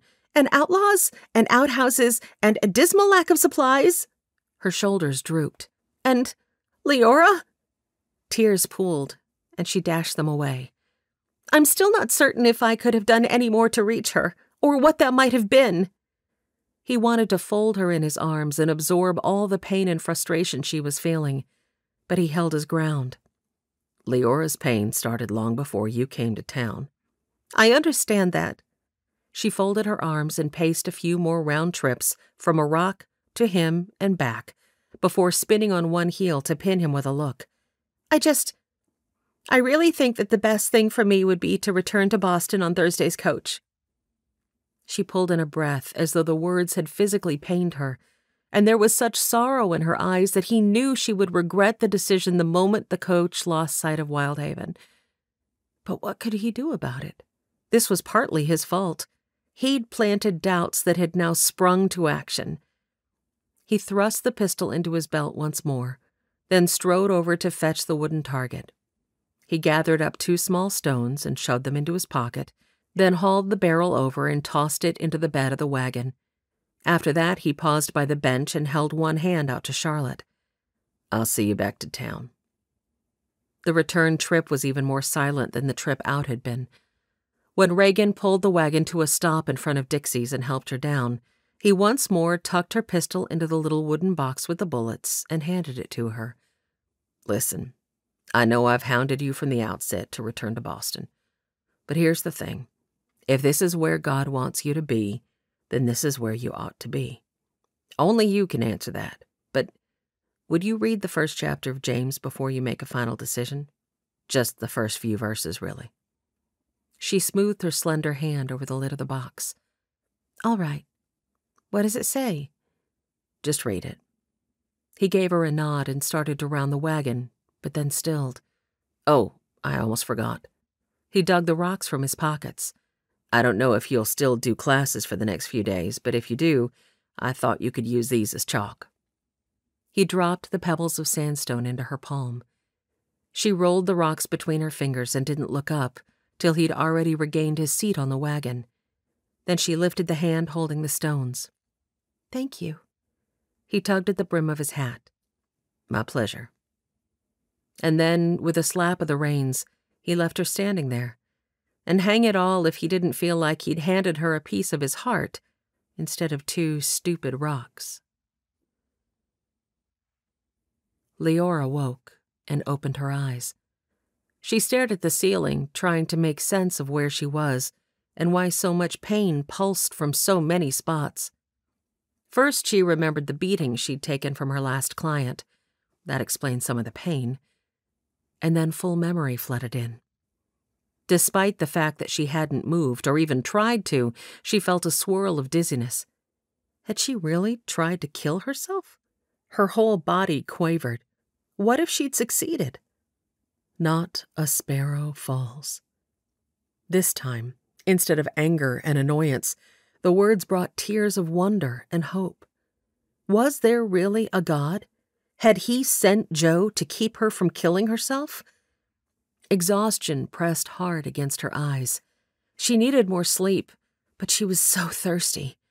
She tried to sit up and gasped. Instantly, a face appeared above her own. "Joe, don't try to move. Doc says you need to just lie still and rest as much as you can." She moistened her lips, but her mouth was so dry it didn't do much good. "Thirsty." He disappeared from sight and returned a moment later with a cup of water and a spoon. With meticulous care, he drizzled 1 spoonful of water at a time into her mouth. The water spread across her tongue and brought such relief that her eyes drifted closed. She heard the spoon clink into the cup and felt the air stir as he started to pull away. She clutched for him. "Joe?" "I'm right here." She felt the warmth of his hand settle over hers where it rested on his arm. She swept her tongue over dry lips. Her eyelids were still too heavy to lift. "Thank you." There was a beat of silence, and then he said, "Any time." "How did you know to come?"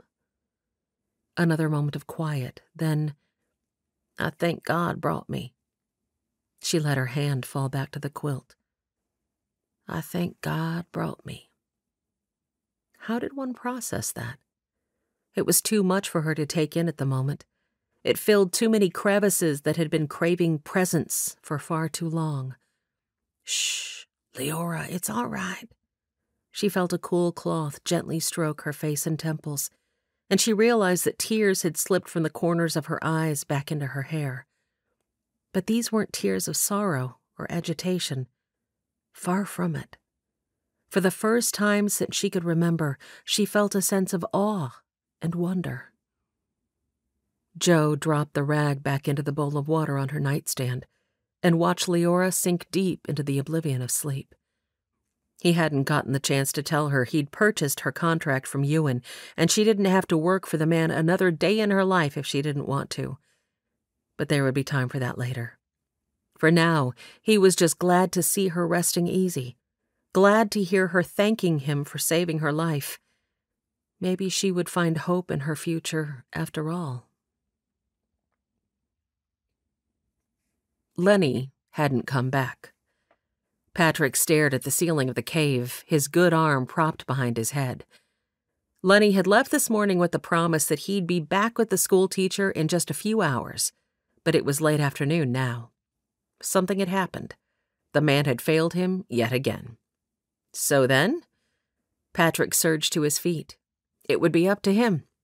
His arm wasn't fully healed, but it was good enough that he'd be able to handle that slip of a woman. With slow, purposeful steps, he started out for town. It took him the rest of the afternoon, and he was out of breath and exhausted by the time he arrived. Too much lying about at ease. His old body wasn't as spry as it used to be. He leaned one shoulder into a pine, took a moment to catch his breath, and studied the town from just inside the cover of the forest. All seemed quiet. Not a soul was stirring.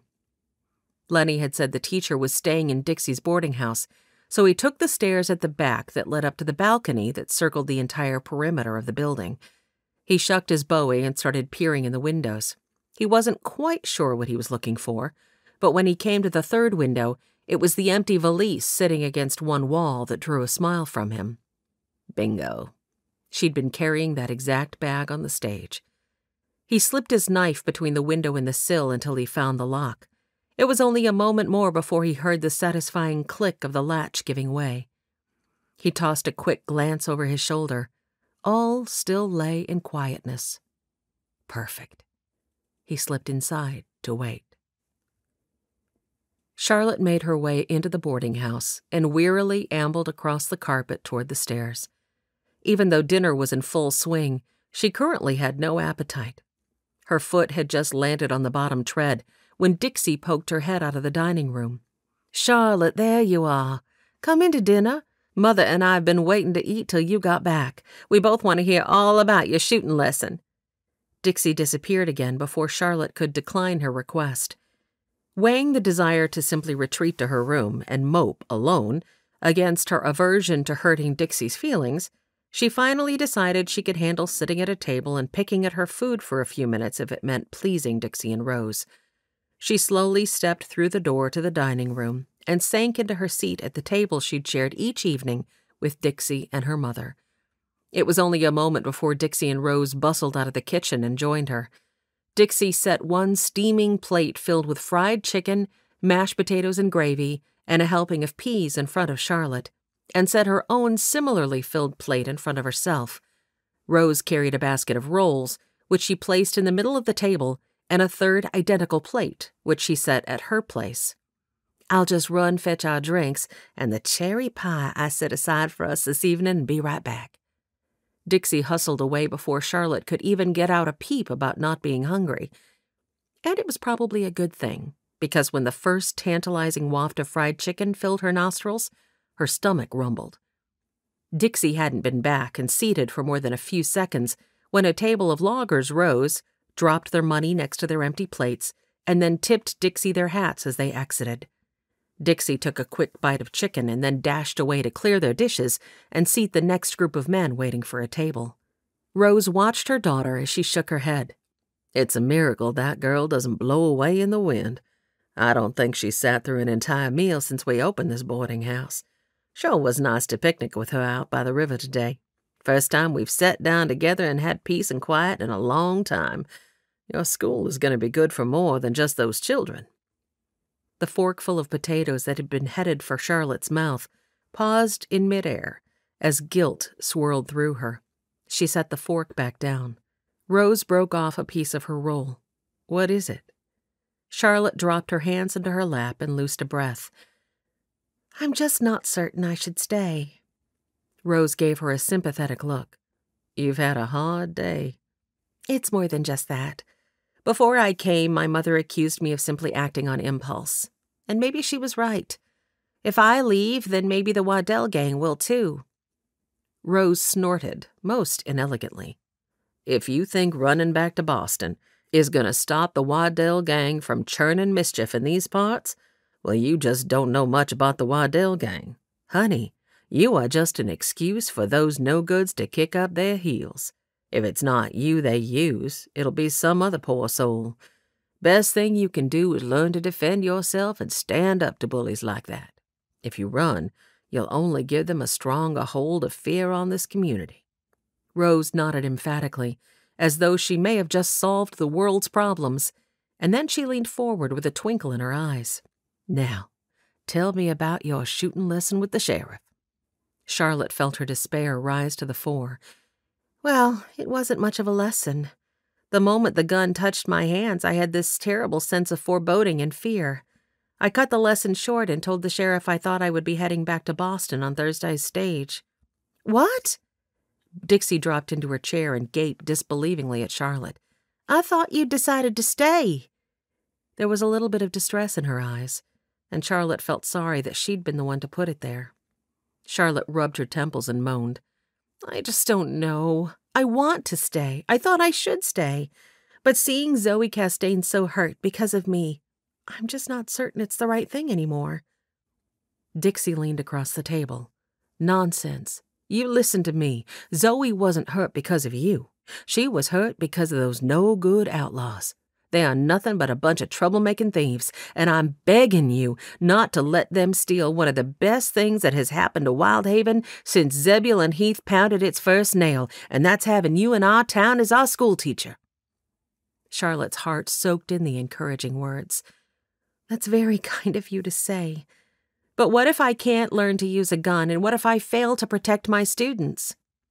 Dixie blew a dismissive raspberry as she thrust her napkin back into her lap. "Any woman who could make her way all alone from Boston to the wilds of Washington can learn to shoot a little old gun." Charlotte tilted her a look. "So, do you know how to use a gun?" Dixie's chin dipped. "I've shot a varmint or two in my day." Her gaze darted toward Rose, whose lips pressed into a thin line and whose face lost nearly all of its color. A zing of curiosity zipped through Charlotte as she became aware of something hidden beneath the surface of the words, which she wasn't quite catching. She voiced the question lingering in her mind. "So, what brought you two to the burgeoning city of Wyldhaven?" If Charlotte wasn't mistaken, both of the women's eyes widened slightly. But Dixie was the first to respond. "We were looking for a new beginning, and we found one. I hope you'll find one too, Charlotte. Now," she stood and lifted her skirts, "if you'll excuse me, I've a whole sink full of dishes waiting to be washed before I can take my rest." Charlotte's gaze dropped to Dixie's barely touched food, and her curiosity flamed higher. Rose tossed her napkin onto her own half-empty plate, stood, and started clearing the table. "I'll come help you, dear." And with that, the two women bustled off, leaving Charlotte with the distinct impression that it was her questions they were running from, and not work they were running to. Curiosity still plagued Charlotte as she made her way up the stairs, with the wooden box Sheriff Callahan had stored her gun in clutched to her chest. She pondered Rose and Dixie's words. Maybe they were right. She groaned. If only God would speak to her and tell her what to do. If she felt certain one answer or the other was right, she'd be able to rest in that, maybe find some peace. Her hand was on her door handle when she remembered that Reagan had asked her to read those verses. Her Bible was downstairs, since she'd used it in a reading lesson earlier today. She hesitated. Should she just read them in the morning? She pictured the look in Reagan's eyes when he'd made the request. Sighed. It would only take her a moment to run down. She retraced her steps. A few patrons were still eating in the dining room when she arrived back down, and Dixie and Rose hadn't yet returned the room to its classroom status. But no one was seated at the table Charlotte used as a desk. She sank into one chair, settled the box onto the corner, and tugged her Bible from the crate below the hem of the tablecloth. James. She flipped through the pages until she came to the first chapter. He'd been right that she would only have to read a few verses. The words leapt off the page as though the writer of the book had penned them with only her in mind all those centuries ago. If any of you lacks wisdom, let him ask of God, who gives of all liberally and without reproach, and it will be given to him. But let him ask in faith, with no doubting, for he who doubts is like a wave of the sea driven and tossed by the wind. For let not that man suppose that he will receive anything from the Lord. He is a double-minded man, unstable in all his ways. She slumped against the back of her chair. Unstable in all his ways. Tears pricked her eyes. This was so true of her. She'd asked God to guide her, and when he'd answered, she'd followed, but then because of a few hardships, she'd started doubting, questioning, thinking maybe she knew better. Lord, forgive me. She dropped her forehead onto her hands as a wave of sheer joy and peace washed through her. God had spoken to her. She'd just been doubting.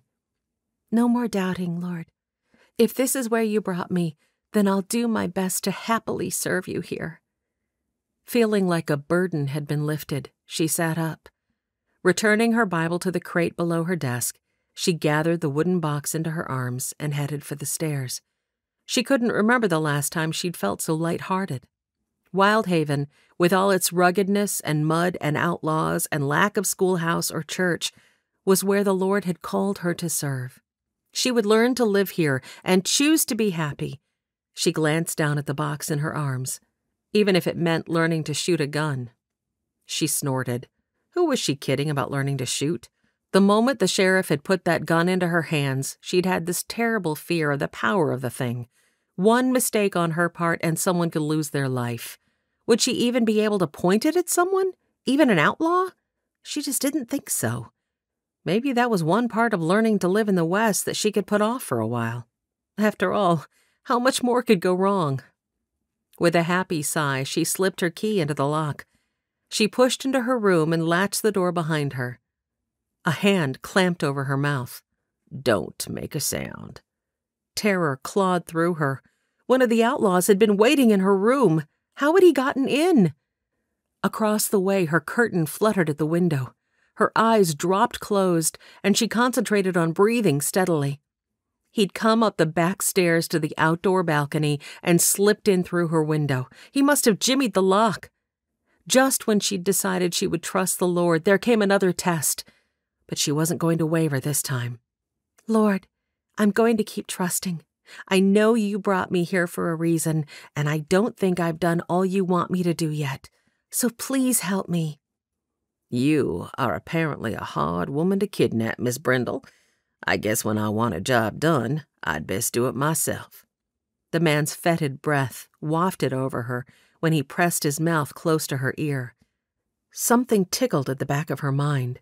That voice. She'd heard it before. Where? Don't you smell good? The outlaw made a grand gesture of sniffing her hair. I guess I didn't get close enough to you last time to notice how lovely you smelled. He chuckled low. Something I intend to amend this time around. Charlotte's eyes widened. It was Patrick Waddell himself. Waddell stepped around in front of her but pressed a pistol to her forehead to ensure her continued silence. That's right. It's me. Surprised? I have to say, I've been thinking about you a lot over the past few weeks. His gaze trailed leisurely down the length of her, and my memories didn't quite do you justice. He made a sound like someone enjoying a tasty pastry. We are going to get reacquainted, you and I, Miss Brindle. Very closely reacquainted. Revulsion sent a shiver down Charlotte's spine, and she refused to look him in the eye, not wanting to see the lecherous grin upon his face. She stared instead at the place where the wall of her room met the ceiling at one corner. She must think. How was she to make her escape? She must fight this battle on her own, and she must do so immediately. For if she let the man steal her away, no one would even know she was missing until she didn't show up for classes in the morning. And by then, she would be much too far away for Sheriff Callahan to easily track her down as he had done this morning. She stalled for time. If you're here, then you obviously know I had nothing to do with your death. Oh, my dear, of course I don't hold you responsible for my death.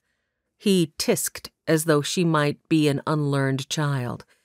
What are you going to do with me?" Again his lecherous gaze slithered over her, and Charlotte was ever so thankful for the box she still clutched to her chest. Even so, cold terror clogged her throat. "I'm here for an entirely different reason. You see, I've found over the past few weeks that I couldn't get the feel of you in my arms out of my mind." He ran the back of one hand down the length of her upper arm. Despite the revulsion that threatened to silence her, Charlotte snorted. "I wasn't in your arms. I was slung in a heap over your saddle." "Well," Waddell's lips lifted at one corner, "that's something I intend to rectify this time, my dear." Charlotte's chin tipped up. "A gentleman never forces his attentions on a lady." She knew the words were silly the moment she uttered them. Waddell threw back his head on a laugh. "Well, my dear, no one has ever accused me of being a gentleman." "No, I wouldn't think so." She rolled her lips in and pressed them together hard. She'd pushed too far, because all levity left Waddell's eyes. "You have 2 minutes to pack a bag, Miss Brindle. Please bring what you need, because you won't be coming back." The first bloom of hope poked its head above the soil of Charlotte's heart. He was going to let her pack? He obviously didn't know that the box she clutched so closely held a loaded pistol. As if her very thoughts had directed the man's attention to the box, his gaze honed in on it. "What's in the box?" Charlotte strode to her bed and tossed the box down as if it were of no consequence. "Just some things for my classroom." "Well, you won't be needing those." He used the gun to gesture to her valise against the far wall. "Your 2 minutes is waning." Charlotte's heart hammered as she retrieved the valise and set it on her bed next to the box. Her fear of the gun's power paled in comparison to her fear of this man, and she suddenly knew that if she could get her hands on her gun, she would shoot this lecher without hesitation. She just had to be wise in the way she went about it. She strode to her bureau and withdrew a blouse, 2 petticoats, and some skirts, and then paced back to the bed and dropped them over the box next to the valise. One at a time, she lifted items, folded them, and slipped them into the bag. Waddell watched her intently for a moment, but then, just as she had hoped, he apparently grew satisfied that she was indeed packing as instructed. He stepped over to one side of the window and prodded the lace curtain aside to peer out onto the street below. Charlotte slipped one hand beneath her clothes and eased open the lid on the box. She mentally ticked through the list of instructions the sheriff had explained to her. Lifting the skirt and the pistol together, she used the material to shield the gun from Waddell's sight. She wrapped firm fingers around the grip, just as Sheriff Callahan had shown her, and slipped her finger into the trigger guard. "Be quick." She cocked back the hammer. Waddell flinched and started to spin toward her, but not before she tossed down the skirt. The gun bucked in her hand. She blinked at the hole she'd just blown through the window. She'd missed. Waddell bellowed and lunged toward her. Charlotte adjusted her aim and fired again. A chunk of wood chipped out of the wall just behind Waddell's shoulder. He kept coming, his own pistol once more directed her way. Charlotte felt a puff of air pass her cheek, and then she heard a loud boom and saw smoke wafting from the end of Waddell's six-shooter. A bullet had just barely missed her head. She blinked with the realization. And then Waddell was before her with the warm barrel of his gun pressed once more to her forehead. "Don't even breathe," he wheezed out. Her heart was hammering so hard, and her breaths coming in such rapid succession that there was no way she could have obeyed his order, even if she'd wanted to. Instead, she thrust her hands above her head. "All right, you win." Despair swept through her. Blast her faulty aim. Chapter 21. Reagan Callahan had just entered Dixie's dining room and seated himself at a table when the first gunshot rent through the air, followed by tinkling glass. He lurched out of his seat and was out in the lobby trying to assess exactly where the shot had come from when the second shot rang out, and he realized it was coming from directly upstairs. "Dixie, get everyone out the back door," he bellowed as he took the stairs 2 at a time to the upper floor. Scuffling and more shots were coming from Charlotte's room. Of course it was her room. Who else's room would it be? He'd pulled his gun from his holster more times since she'd come to town just a few weeks ago than he had in the entire time he'd been sheriff before that. Without another moment's thought, he lunged forward and kicked in Charlotte's door. "This is Sheriff Callahan." He plunged into the room and in that split second took note of Patrick Waddell with his pistol to Charlotte's head. His heart plummeted, but he put the first rule of any good lawman into practice. "Put down your weapon now." Never let them see your fear. Charlotte jolted around to face him with a gasp of surprise. Patrick grabbed Charlotte and held her before him like a shield, his gun pressed to her temple. His gaze was narrow and calculating. Charlotte's eyes were wide as they met Reagan's across the room. He didn't let his gun waver. "Let's talk about this, Waddell. What are your options? You shoot her, and I'm just going to take you down." The very words made his mouth dry. Patrick removed the muzzle from Charlotte's temple and pointed it at Reagan over her shoulder instead, still clutching Charlotte as a shield. "How's this for an option? I shoot you, and then take the China doll here straight out of town." Despite the threat in the words, Reagan felt relieved. Just as he'd hoped, Waddell had at least pointed the muzzle away from Charlotte for the moment. Now, if he could just get Charlotte out of the man's grasp, even for a fraction of a second, that would be all he'd need. "Why are you doing this, Waddell? She's never hurt you." Reagan sidled to his left a little, hoping to get a better shot. But Waddell turned to keep Charlotte fully in front of him. The outlaw laughed. "You really have to ask that question, Sheriff? Don't you got eyes in your head? Look at this pretty specimen I've got in my arms right here." He gave Charlotte a little shake and tilted his head to peer out from behind her and pin Reagan with a look.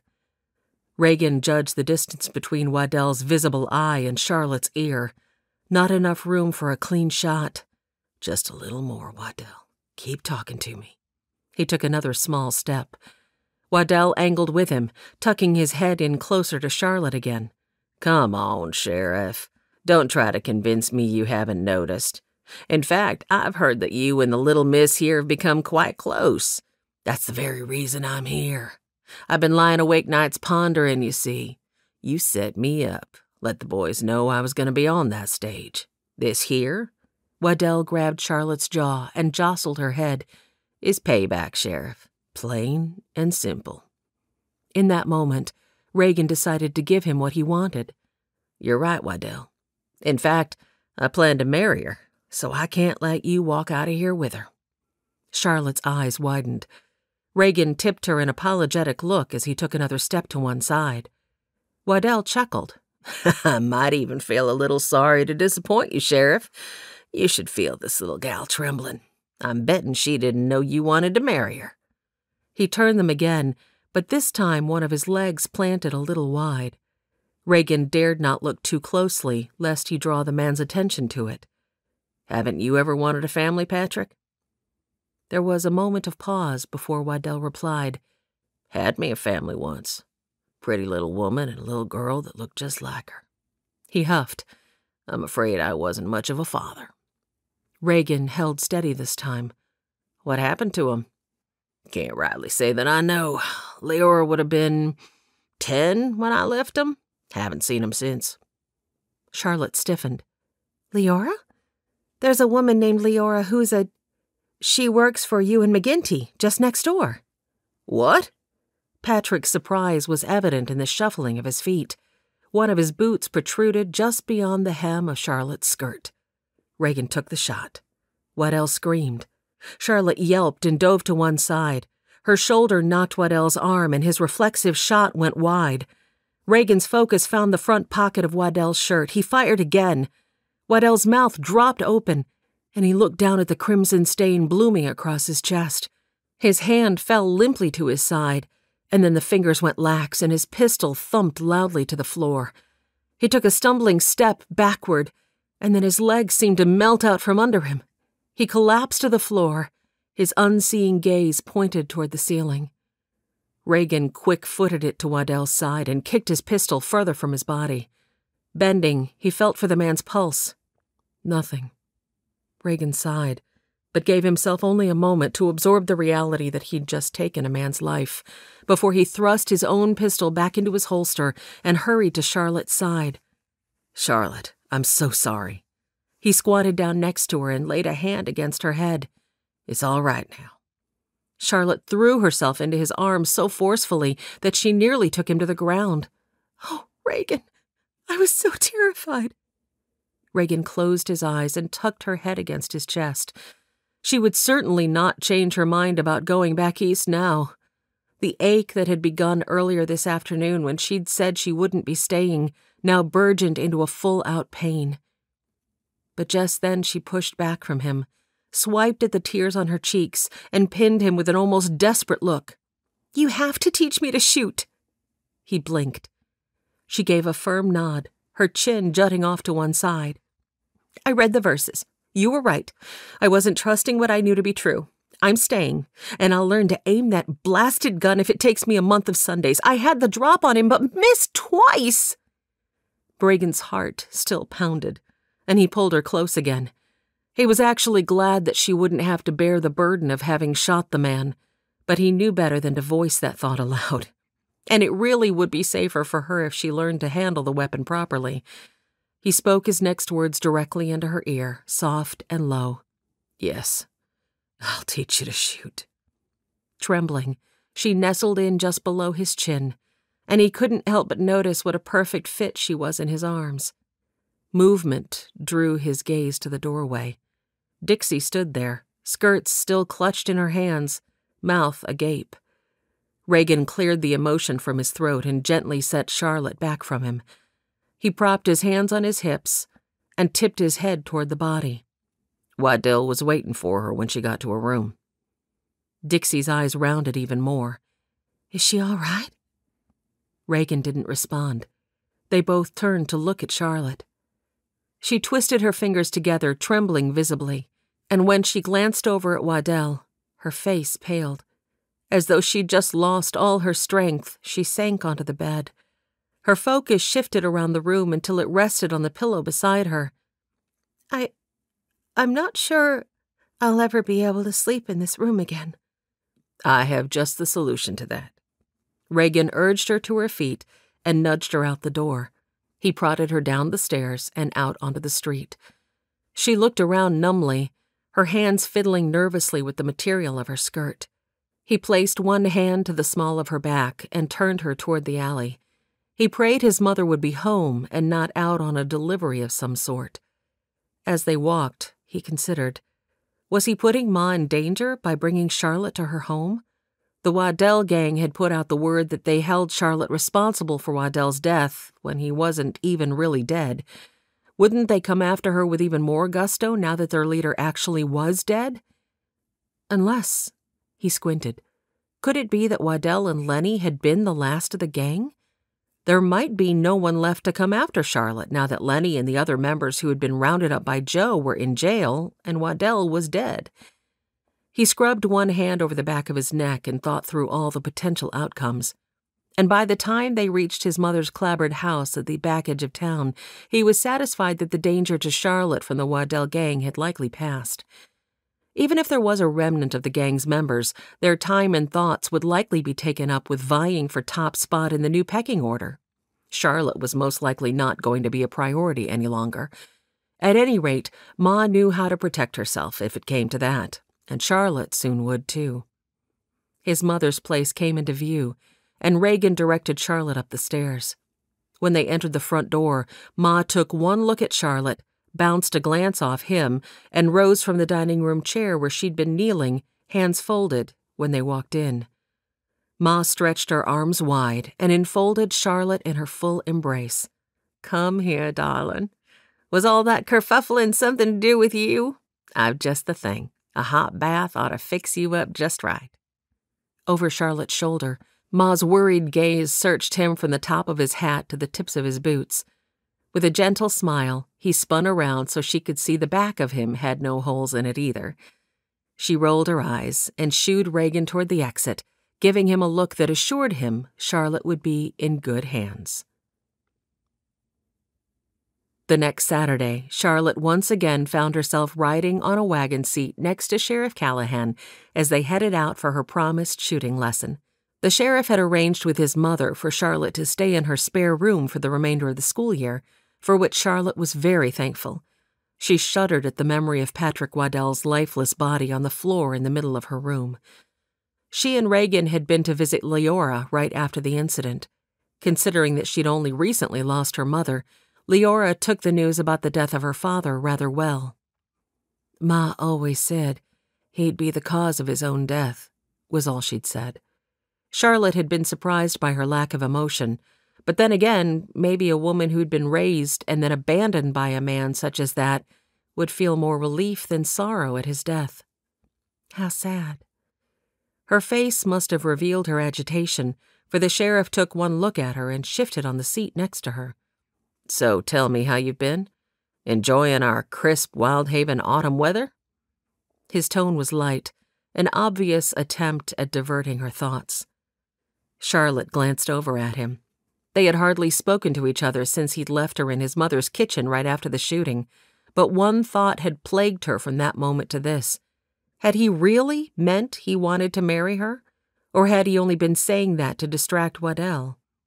He'd stopped by her classroom yesterday, but he'd made no mention of the subject. He'd only stopped to see if she wanted to go shooting this afternoon. She presumed he'd been waiting till after the coach had come and gone to see if she really would stick with her decision to stay in Wyldhaven. Despite the fact that she only wanted to discuss one subject, the better question would be to ask him how he was faring after taking a man's life, even if he was a low-down kidnapper and outlaw, so she turned his question back on him. "How have you been?" His lips pinched in a way that told her he hadn't missed the real reason for her question. He scrubbed one hand over his jaw. "I've killed 2 men in my time as a lawman. Both of them were outlaws set on hurting someone. Despite that, it's never easy to live with the knowledge that you are the reason another human being is now walking in eternity." He shrugged. "The angst will pass. Even slept pretty good last night." Charlotte was glad to hear he seemed to be handling it all right. She smoothed the hand over a pleat in her skirt. I wanted to thank you for asking your mother to put me up." A shudder shivered across her shoulders. "I don't think I could have—" She cleared her throat. The sheriff reached over and squeezed her hand. He didn't say anything, nor did he keep her hand in his, but the gesture was comfort enough to ease a sigh from her lips and to cause contentment to bloom to life in her heart. Reagan reined the wagon to a stop and once again pulled her pistol out of its box. He studied her, wondering if the sight of the weapon would cause her anxiety, but her demeanor seemed steady and at peace. While he'd been loading the gun, she'd dragged his old wooden barrel target into place against the base of the cliffs, so that all that remained to be done was to once more show her how to hold the gun and let her begin to practice. "Come here." He motioned her over right in front of him and turned her to face the target. He reached around either side of her to demonstrate the clasp he wanted her to use. He held the pistol in a 2-fisted grip. "I want you to hold the gun like this. You take your right hand." He spread open her fingers, trying to ignore how soft her skin felt beneath his own calloused ones, "and you tuck the butt of the pistol in tight against your palm like so." As he leaned around her shoulder to better see if she was following his commands correctly, a scent that reminded him of Ma's lilac bush tugged for his attention. "Business, Callahan." He forced his focus back to his instructions. "And then you're going to wrap these 3 fingers around the handle, and this first one slips into the loop of the trigger guard like so. Now," he reached to guide her other hand up to support the pistol. "This hand just acts a little like a guide." He smoothed her fingers around her others and wrapped his own hands around the outside of hers. With his face so close to her hair, the lilac scent practically danced in his senses now. He swallowed, drew in another breath, and let the scent linger before expelling it slowly. Charlotte tilted her head to get a better look at him over her shoulder, which put her face within an inch of his. He didn't pull back, because, dash it, he didn't want to think about business at the moment. Hang it all, he didn't even want to remember that he was a sheriff at the moment. All he wanted to think about was kissing Miss Charlotte Brindle. Her tongue darted over her lips, captivating his attention in a most alluring way. He let his hands trail across the softness of her forearms to her elbows, and then slipped down to pry the pistol from her fingers. His focus never leaving her face, he stowed the bulldog in the back of his belt. He wrapped one hand around her waist and angled her toward him. Her hands skimmed over his chest and came to rest at each side of his neck. A glint of mischief softened her eyes, and she tilted her head to give him a coy bat of her lashes. "Is this part of learning to shoot a gun, Sheriff?" He felt a slow grin bloom on his face. "Oh, I'm thinking about making it a regular part of our lessons, of a certainty." A pretty blush that reminded him of peaches and cream shaded her cheeks. Charlotte felt a tremor sweep through her. She'd known this man for only a few short weeks, and already she felt more for him than she ever had for anyone. The intensity of her emotions frightened her a little. She'd never felt this much for anyone before. She lowered her eyes from his so he wouldn't see just how much his words pleased her. But he touched her chin and bent to reconnect their gazes. His thumb traced gentle strokes along the dip just below her lower lip. "I said something the other day, when Waddell had you. It was maybe a bit premature and brash." Her hope plummeted. Of course he hadn't actually meant he wanted to marry her. "But I meant every word of it." She blinked. A quavering started in the pit of her stomach. He hurried on. "I can see that I've shocked you. I don't want you to feel rushed or pressured. We'll take our time and get to know each other better. But I wanted you to know what my intentions are where you are concerned." Charlotte felt a bit like her emotions were on a yo-yo, springing from the lowest of lows to the ultimate peak. Tears pricked the backs of her eyes. "Do you mean it?" He frowned a little. "I do. But I'm not sure tears are what I was hoping to see right now." She smiled and reached up to shush him with one finger. "Some tears are happy tears, Reagan Callahan." A slow smile parted his lips. "Are they now?" She let her finger trace his lip, his brow, and the tiny white scar that disappeared into his hairline. "Of a certainty. No wonder God brought me to the wilds of Washington. He knew my perfect match was hiding way out here in Wyldhaven." "Indeed, he did." His voice was barely audible when he spoke. "Unless you have an objection, I think I'm going to kiss you now." She ought to object. She silenced the voices of Mother and Miss Giddon, which both shouted that surely this was all happening too soon. Her heart hammered in anticipation, and her palms itched to pull his face closer. She wanted nothing more than his kiss in that moment, and that was sure. Charlotte reminded herself to breathe. "I have no objections," she whispered, tilting her face up to meet his. She closed her eyes, and as his lips whispered against hers, a feeling of tranquility settled into the region of her heart. Contentment wrapped her in a cocoon of warmth, and a sense of belonging enveloped her. This was bliss. She curled her fingers into the silky softness of his hair, feeling his hat tumble past her shoulder to land on the ground at their feet. This was a glimpse at holiness, two souls connecting in a way that opened a celestial door to give just a peek into heaven. His arms wrapped around her and tugged her closer. His lips skimmed her jaw, touched her earlobe, and then retraced their path. Just a preview of what it meant to let go of self and truly love. She curled her hands around both sides of his face, rested her thumbs against the corners of his lips, and pulled back just slightly. For a moment she simply breathed with him, searching his eyes, and then she gave herself to him again, lifting up on her tiptoes this time.